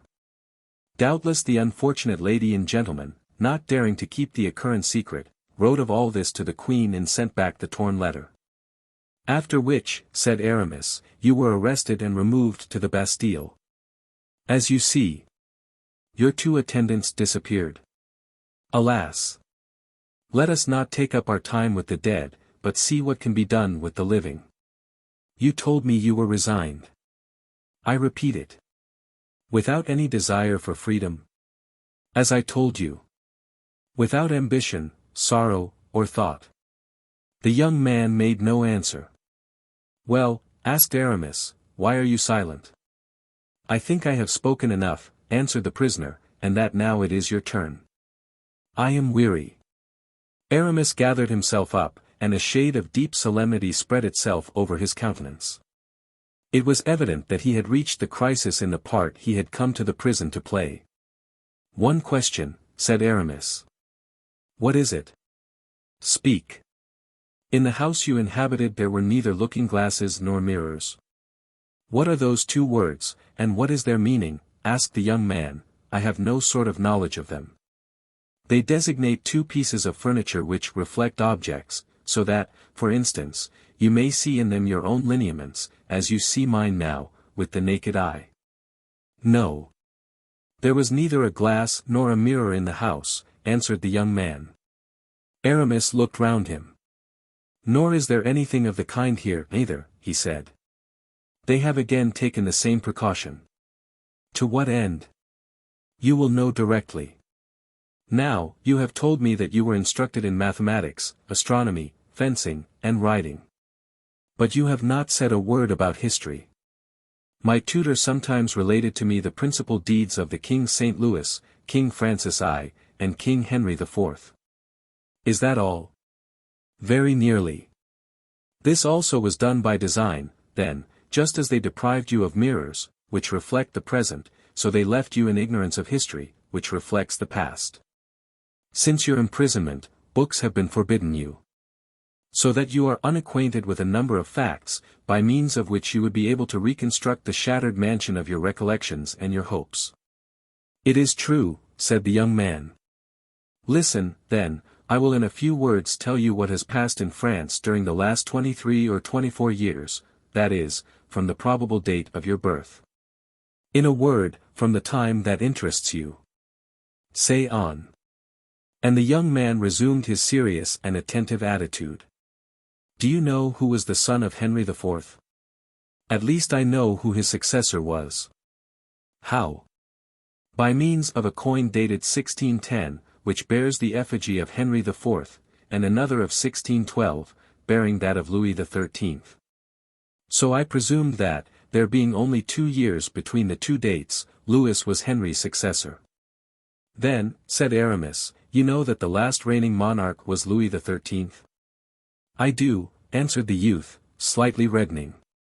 Well, he was a prince full of noble ideas and great projects, always, alas, deferred by the trouble of the times and the dread struggle that his minister Richelieu had to maintain against the great nobles of France. The king himself was of a feeble character, and died young and unhappy. I know it. He had been long anxious about having an heir. A care which weighs heavily on princes, who desire to leave behind them more than one pledge that their best thoughts and works will be continued. Did the king, then, die childless? Asked the prisoner, smiling. No, but he was long without one, and for a long while thought he should be the last of his race. This idea had reduced him to the depths of despair, when suddenly, his wife, Anne of Austria. The prisoner trembled. Did you know, said Aramis, that Louis XII's wife was called Anne of Austria? Continue, said the young man, without replying to the question. When suddenly, resumed Aramis, the queen announced an interesting event. There was great joy at the intelligence, and all prayed for her happy delivery. On the 5th of September, 1638, she gave birth to a son. Here Aramis looked at his companion, and thought he observed him turning pale. You are about to hear, said Aramis, an account which few indeed could now avouch, for it refers to a secret which they imagined buried with the dead, entombed in the abyss of the confessional. And you will tell me this secret? Broke in the youth. Oh! Said Aramis, with unmistakable emphasis, I do not know that I ought to risk this secret by entrusting it to one who has no desire to quit the Bastille. I hear you, monsieur. The queen, then, gave birth to a son. But while the court was rejoicing over the event, when the king had shown the newborn child to the nobility and people, and was sitting gaily down to table, to celebrate the event, the queen, who was alone in her room, was again taken ill and gave birth to a second son. Oh, said the prisoner, betraying a better acquaintance with affairs than he had owned to, I thought that monsieur was only born in. Aramis raised his finger. Permit me to continue, he said. The prisoner sighed impatiently, and paused. Yes, said Aramis, the queen had a second son, whom Dame Perron, the midwife, received in her arms. Dame Perron, murmured the young man. They ran at once to the banqueting room, and whispered to the king what had happened. He rose and quitted the table. But this time it was no longer happiness that his face expressed, but something akin to terror. The birth of twins changed into bitterness the joy to which that of an only son had given rise. Seeing that in France, a fact you are assuredly ignorant of, it is the oldest of the king's sons who succeeds his father. I know it. And that the doctors and jurists assert that there is ground for doubting whether the son that first makes his appearance is the elder by the law of heaven and of nature. The prisoner uttered a smothered cry, and became whiter than the coverlet under which he hid himself. Now you understand, pursued Aramis, that the king, who with so much pleasure saw himself repeated in one, was in despair about two. Fearing that the second might dispute the first's claim to seniority, which had been recognized only 2 hours before. And so this second son, relying on party interests and caprices, might one day sow discord and engender civil war throughout the kingdom, by these means destroying the very dynasty he should have strengthened. Oh, I understand, murmured the young man. Well, continued Aramis. This is what they relate, what they declare. This is why one of the queen's 2 sons, shamefully parted from his brother, shamefully sequestered, is buried in profound obscurity. This is why that second son has disappeared, and so completely, that not a soul in France, save his mother, is aware of his existence. Yes. His mother, who has cast him off, cried the prisoner in a tone of despair. Except, also, Aramis went on, the lady in the black dress, and, finally, excepting yourself, is it not? You who come and relate all this, you, who rouse in my soul curiosity, hatred, ambition, and, perhaps, even the thirst of vengeance. Except you, monsieur, who, if you are the man to whom I expect, whom the note I have received applies to, whom, in short, heaven ought to send me, must possess about you. What? Asked Aramis. A portrait of the king, Louis XIV, who at this moment reigns upon the throne of France. Here is the portrait, replied the bishop, handing the prisoner a miniature in enamel, on which Louis was depicted lifelike, with a handsome, lofty mien. The prisoner eagerly seized the portrait, and gazed at it with devouring eyes. And now, monseigneur, said Aramis, here is a mirror. Aramis left the prisoner time to recover his ideas. So high, murmured the young man, eagerly comparing the likeness of Louis with his own countenance reflected in the glass. What do you think of it? At length said Aramis. I think that I am lost, replied the captive. The king will never set me free. And I demand to know, added the bishop, fixing his piercing eyes significantly upon the prisoner, I demand to know which of these 2 is king. The one this miniature portrays, or whom the glass reflects. The king, monsieur, sadly replied the young man, is he who is on the throne, who is not in prison. And who, on the other hand, can cause others to be entombed there. Royalty means power, and you behold how powerless I am. Monseigneur, answered Aramis, with a respect he had not yet manifested, the king, mark me, will, if you desire it, be the one that, quitting his dungeon, shall maintain himself upon the throne, on which his friends will place him. Tempt me not, monsieur, broke in the prisoner bitterly. Be not weak, monseigneur, persisted Aramis, I have brought you all the proofs of your birth, consult them. Satisfy yourself that you are a king's son, it is for us to act. No, it is impossible. Unless, indeed, resumed the bishop ironically, it be the destiny of your race, that the brothers excluded from the throne should be always princes void of courage and honesty, as was your uncle. M. Gaston d'Orleans, who 10 times conspired against his brother Louis XIII. What? Cried the prince, astonished, my uncle Gaston conspired against his brother, conspired to dethrone him. Exactly, monseigneur, for no other reason. I tell you the truth. And he had friends, devoted friends? As much so as I am to you. And, after all, what did he do? Failed. He failed, I admit, but always through his own fault. And, for the sake of purchasing, not his life, for the life of the king's brother is sacred and inviolable, but his liberty, he sacrificed the lives of all his friends, one after another. And so, at this day, he is a very blot on history, the detestation of 100 noble families in this kingdom. I understand, monsieur, either by weakness or treachery, my uncle slew his friends. By weakness, which, in princes, is always treachery. And cannot a man fail, then, from incapacity and ignorance? Do you really believe it possible that a poor captive such as I, brought up, not only at a distance from the court, but even from the world, do you believe it possible that such a one could assist those of his friends who should attempt to serve him? And as Aramis was about to reply, the young man suddenly cried out, with a violence which betrayed the temper of his blood, "We are speaking of friends. But how can I have any friends, I, whom no one knows, and have neither liberty, money, nor influence, to gain any? I fancy I had the honor to offer myself to your royal highness." "Oh, do not style me so, monsieur, 'tis either treachery or cruelty. Bid me not think of aught beyond these prison walls, which so grimly confine me.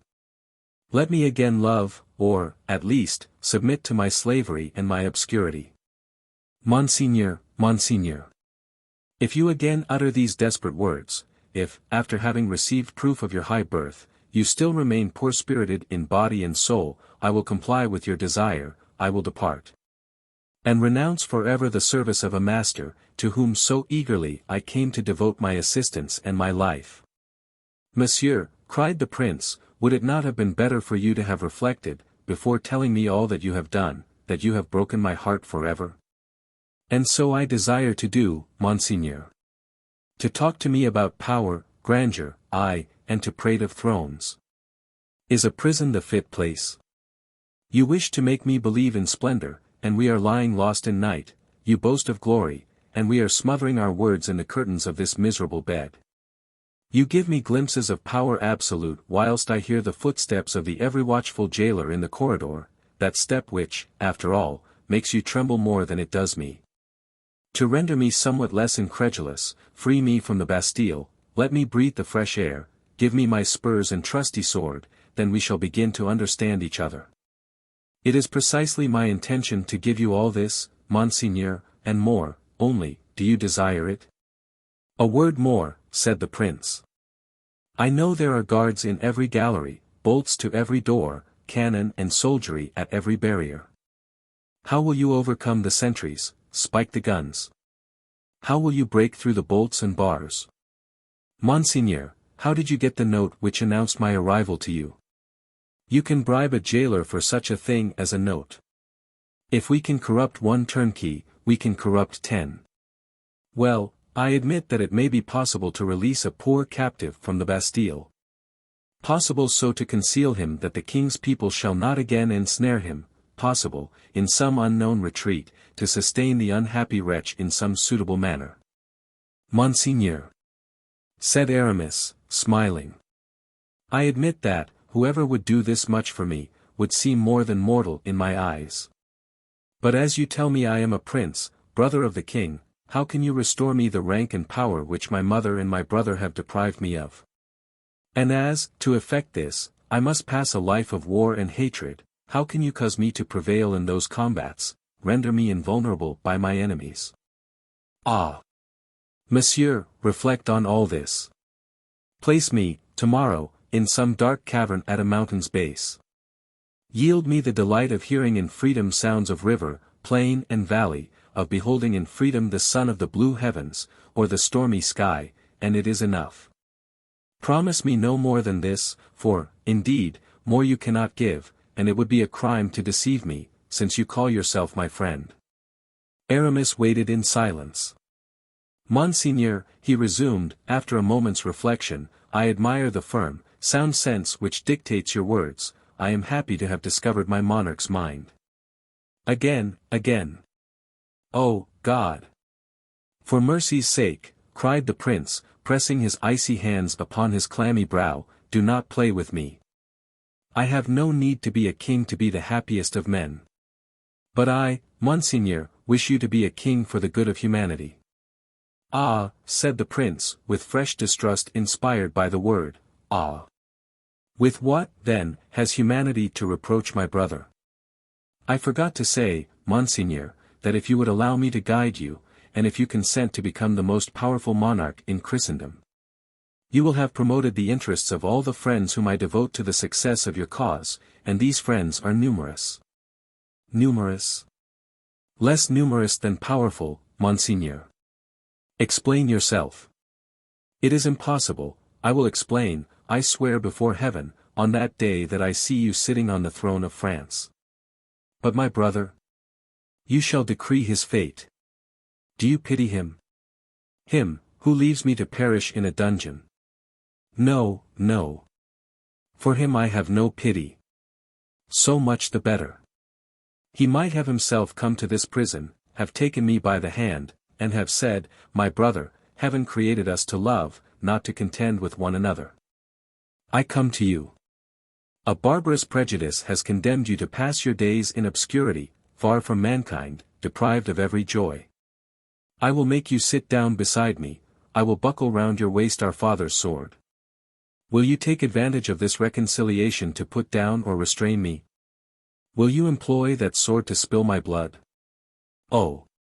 Never, I would have replied to him, I look on you as my preserver, I will respect you as my master. You give me far more than heaven bestowed. For through you I possess liberty and the privilege of loving and being loved in this world. And you would have kept your word, monseigneur? On my life. While now that I have guilty ones to punish. In what manner, monseigneur? What do you say as to the resemblance that heaven has given me to my brother? I say that there was in that likeness a providential instruction which the king ought to have heeded. I say that your mother committed a crime in rendering those different in happiness and fortune whom nature created so startlingly alike, of her own flesh. And I conclude that the object of punishment should be only to restore the equilibrium. By which you mean? That if I restore you to your place on your brother's throne, he shall take yours in prison. Alas! There's such infinity of suffering in prison, especially it would be so for one who has drunk so deeply of the cup of enjoyment. Your Royal Highness will always be free to act as you may desire. And if it seems good to you, after punishment, you will have it in your power to pardon. Good. And now, are you aware of one thing, monsieur? Tell me, my prince. It is that I will hear nothing further from you till I am clear of the Bastille. I was going to say to your Highness that I should only have the pleasure of seeing you once again. And when? The day when my prince leaves these gloomy walls. Heavens! How will you give me notice of it? By myself coming to fetch you. Yourself? My prince, do not leave this chamber save with me, or if in my absence you are compelled to do so, remember that I am not concerned in it. And so I am not to speak a word of this to anyone whatever, save to you. Save only to me. Aramis bowed very low. The prince offered his hand. Monsieur, he said, in a tone that issued from his heart, one word more, my last.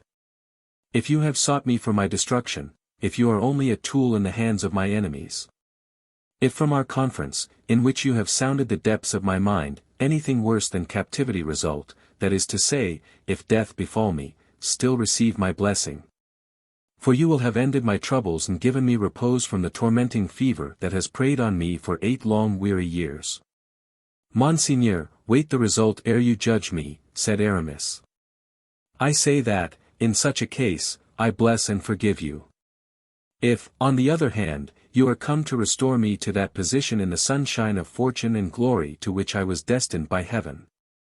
If by your means I am enabled to live in the memory of man, and confer luster on my race by deeds of valor, or by solid benefits bestowed upon my people. If, from my present depths of sorrow, aided by your generous hand, I raise myself to the very height of honor, then to you, whom I thank with blessings. To you will I offer half my power and my glory, though you would still be but partly recompensed, and your share must always remain incomplete. Since I could not divide with you the happiness received at your hands. Monseigneur, replied Aramis, moved by the pallor and excitement of the young man, the nobleness of your heart fills me with joy and admiration. It is not you who will have to thank me, but rather the nation whom you will render happy, the posterity whose name you will make glorious. Yes. I shall indeed have bestowed upon you more than life, I shall have given you immortality. The prince offered his hand to Aramis, who sank upon his knee and kissed it. It is the first act of homage paid to our future king, said he. When I see you again, I shall say, good day, sire. Till then, said the young man, pressing his wan and wasted fingers over his heart, till then, no more dreams, no more strain on my life, my heart would break. Oh, monsieur, how small is my prison, how low the window, how narrow are the doors. To think that so much pride, splendor, and happiness, should be able to enter in and to remain here. Your Royal Highness makes me proud, said Aramis, since you infer it is I who brought all this. And he rapped immediately on the door. The jailer came to open it with Baisemeaux, who, devoured by fear and uneasiness, was beginning, in spite of himself, to listen at the door.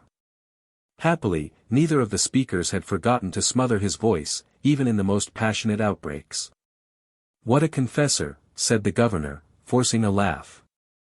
Who would believe that a compulsory recluse, a man as though in the very jaws of death, could have committed crimes so numerous, and so long to tell of? Aramis made no reply. He was eager to leave the Bastille, where the secret which overwhelmed him seemed to double the weight of the walls.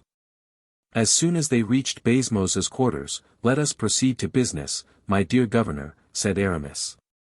Alas, replied Baisemeaux. You have to ask me for my receipt for 150,000 livres, said the bishop. And to pay over the first third of the sum, added the poor governor, with a sigh, taking 3 steps towards his iron strongbox. Here is the receipt, said Aramis. And here is the money, returned Baisemeaux, with a threefold sigh. The order instructed me only to give a receipt, it said nothing about receiving the money, rejoined Aramis.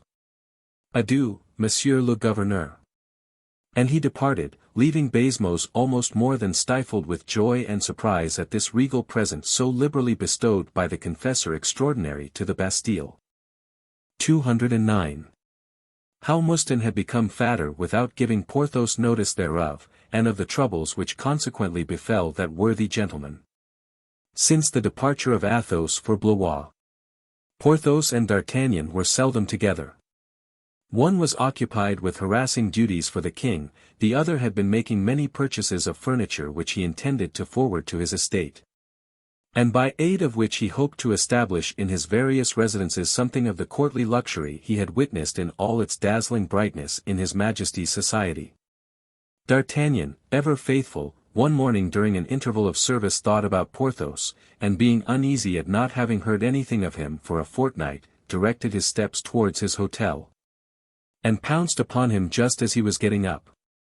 The worthy baron had a pensive, nay, more than pensive, melancholy air. He was sitting on his bed, only half-dressed, and with legs dangling over the edge, contemplating a host of garments, which with their fringes, lace, embroidery, and slashes of ill-assorted hues, were strewed all over the floor. Porthos, sad and reflective as La Fontaine's hair, did not observe D'Artagnan's entrance, which was, moreover, screened at this moment by M. Mouston, whose personal corpulency, quite enough at any time to hide one man from another, was effectually doubled by a scarlet coat which the intendant was holding up for his master's inspection, by the sleeves, that he might the better see it all over.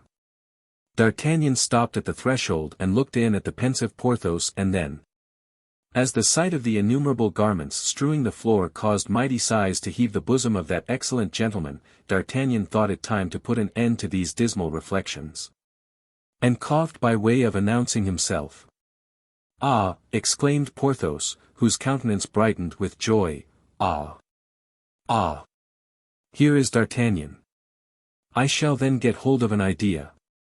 At these words Mouston, doubting what was going on behind him, got out of the way, smiling kindly at the friend of his master, who thus found himself freed from the material obstacle which had prevented his reaching D'Artagnan. Porthos made his sturdy knees crack again in rising, and crossing the room in 2 strides, found himself face to face with his friend, whom he folded to his breast with a force of affection that seemed to increase with every day. "Ah," he repeated, "you are always welcome, dear friend, but just now you are more welcome than ever." "But you seem to have the megrims here," exclaimed D'Artagnan. Porthos replied by a look expressive of dejection.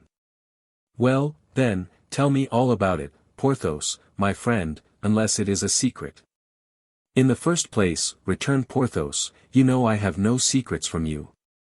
This, then, is what saddens me. Wait a minute, Porthos, let me first get rid of all this litter of satin and velvet. Oh, never mind, said Porthos, contemptuously, it is all trash. Trash, Porthos.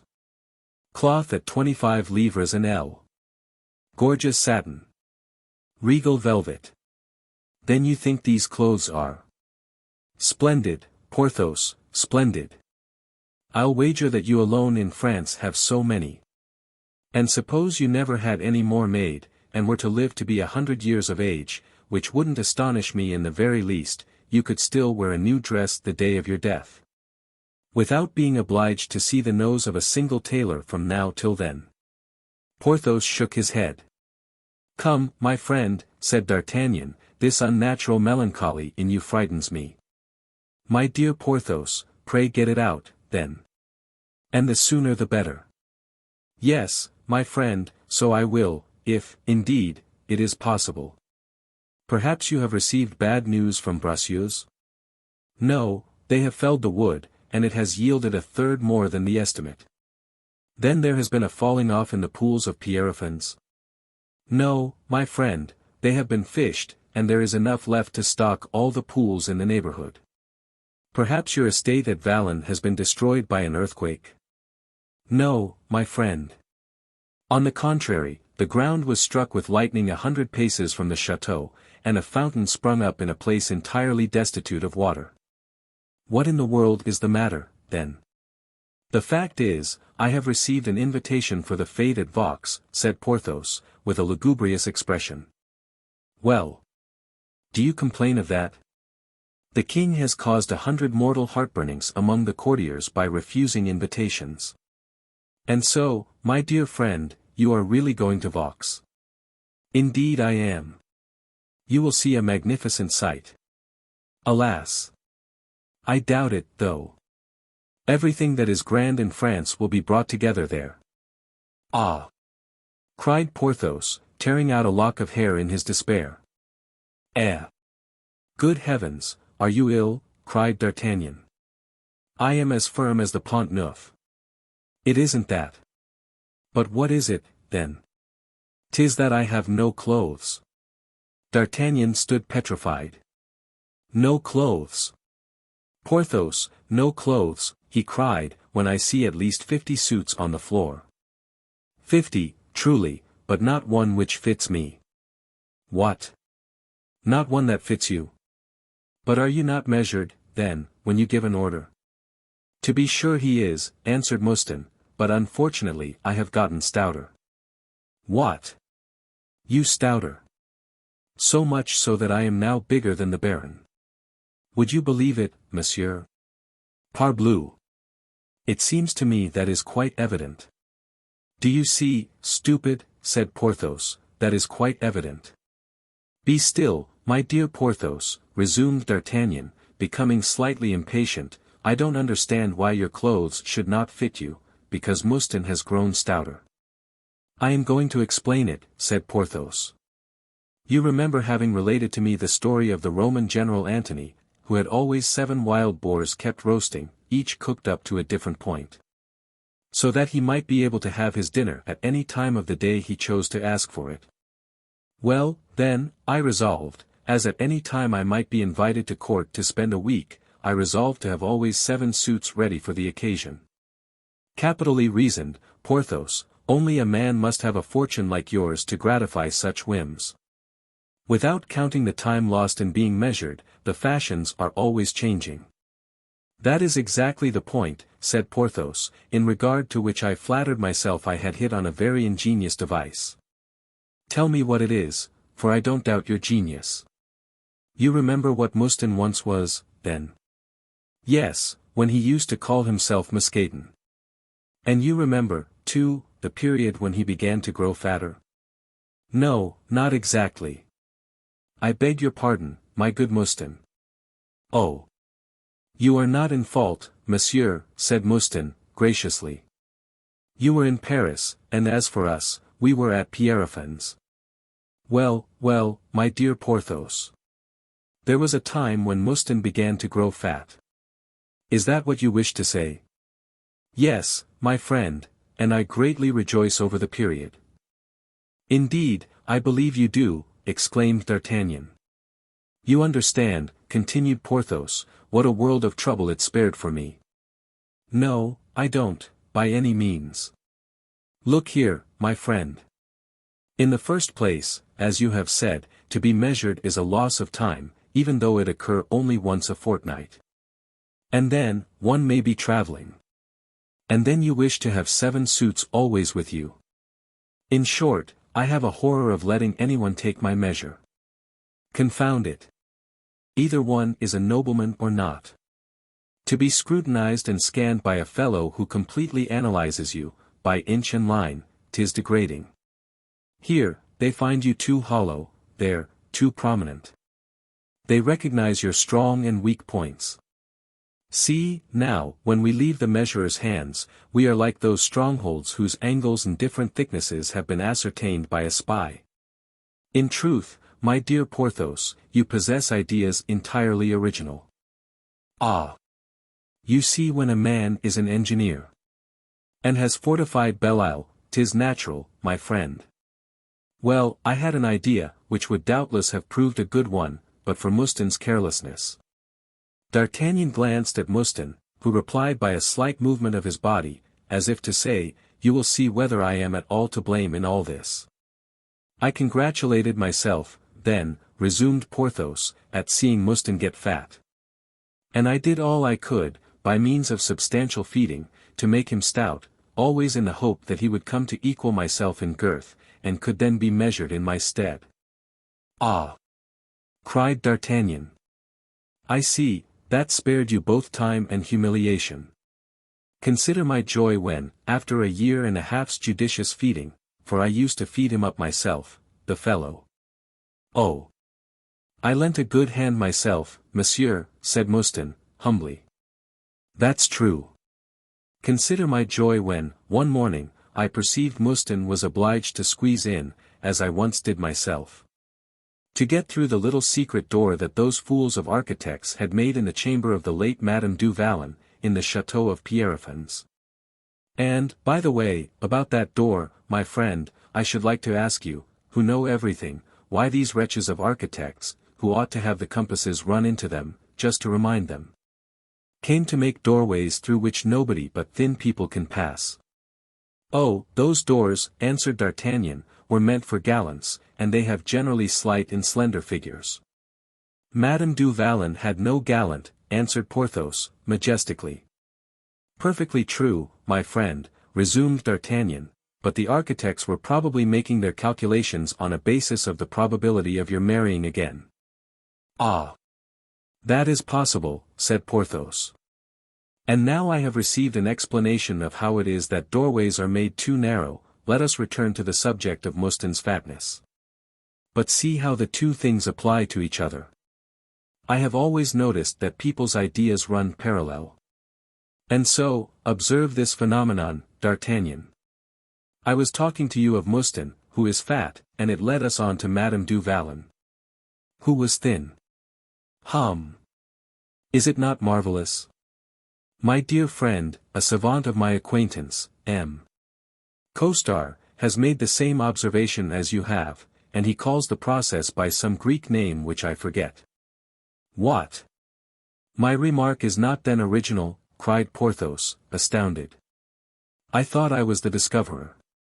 My friend, the fact was known before Aristotle's days, that is to say, nearly 2,000 years ago. Well, well, 'tis no less true, said Porthos, delighted at the idea of having jumped to a conclusion so closely in agreement with the greatest sages of antiquity. Wonderfully, but suppose we return to Mouston. It seems to me, we have left him fattening under our very eyes. Yes, monsieur, said Mouston. Well, said Porthos, Mouston fattened so well, that he gratified all my hopes, by reaching my standard.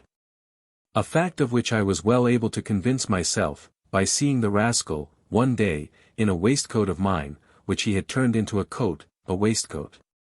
The mere embroidery of which was worth 100 pistoles. "'Twas only to try it on, monsieur," said Mouston. From that moment I determined to put Mouston in communication with my tailors, and to have him measured instead of myself. A capital idea, Porthos, but Mouston is a foot and a half shorter than you. Exactly. They measured him down to the ground, and the end of the skirt came just below my knee. What a marvelous man you are, Porthos. Such a thing could happen only to you. Ah. Yes, pay your compliments, you have ample grounds to go upon. It was exactly at that time, that is to say, nearly 2 years and a half ago, that I set out for Belle Isle, instructing Mouston, so as always to have, in every event, a pattern of every fashion, to have a coat made for himself every month. And did Mouston neglect complying with your instructions? Ah! That was anything but right, Mouston. No, monsieur, quite the contrary, quite the contrary. No, he never forgot to have his coats made, but he forgot to inform me that he had got stouter. But it was not my fault, monsieur. Your tailor never told me. And this to such an extent, monsieur, continued Porthos, that the fellow in 2 years has gained 18 inches in girth, and so my last dozen coats are all too large. From a foot to a foot and a half.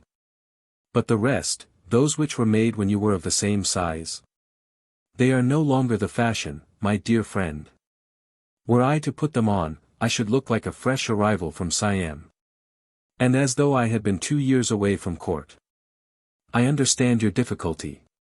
You have how many new suits? 9. 36. And yet not one to wear. Well, you must have a 37th made, and give the 36 to Mouston. Ah! Monsieur, said Mouston, with a gratified air. The truth is, that Monsieur has always been very generous to me. Do you mean to insinuate that I hadn't that idea, or that I was deterred by the expense? But it wants only 2 days to the fete. I received the invitation yesterday. Made Mouston post hither with my wardrobe, and only this morning discovered my misfortune. And from now till the day after tomorrow, there isn't a single fashionable tailor who will undertake to make me a suit. That is to say, one covered all over with gold, isn't it? I wish it so. Undoubtedly, all over. Oh, we shall manage it. You won't leave for 3 days. The invitations are for Wednesday, and this is only Sunday morning. 'Tis true. But Aramis has strongly advised me to be at Vaux 24 hours beforehand. How, Aramis? Yes, it was Aramis who brought me the invitation. Ah! To be sure, I see. You are invited on the part of M. Fouquet? By no means. By the king, dear friend. The letter bears the following as large as life, M. Le Baron du Vallon is informed that the king has condescended to place him on the invitation list. Very good, but you leave with him, Fouquet. And when I think, cried Porthos, stamping on the floor, when I think I shall have no clothes, I am ready to burst with rage. I should like to strangle somebody or smash something. Neither strangle anybody nor smash anything, Porthos, I will manage it all. Put on one of your 36 suits, and come with me to a tailor. Pooh! My agent has seen them all this morning. Even M. Percerin. Who is M. Percerin? Oh! Only the king's tailor. Oh, ah, yes, said Porthos, who wished to appear to know the king's tailor, but now heard his name mentioned for the first time, to M. Percerin's, by Jove. I was afraid he would be too busy. Doubtless he will be, but be at ease, Porthos, he will do for me what he wouldn't do for another. Only you must allow yourself to be measured. Ah! Said Porthos, with a sigh, 'tis vexatious, but what would you have me do? Do? As others do, as the king does. What? Do they measure the king, too? Does he put up with it? The king is a beau, my good friend, and so are you, too, whatever you may say about it. Porthos smiled triumphantly. "Let us go to the king's tailor," he said. "And since he measures the king, I think, by my faith, I may do worse than allow him to measure me."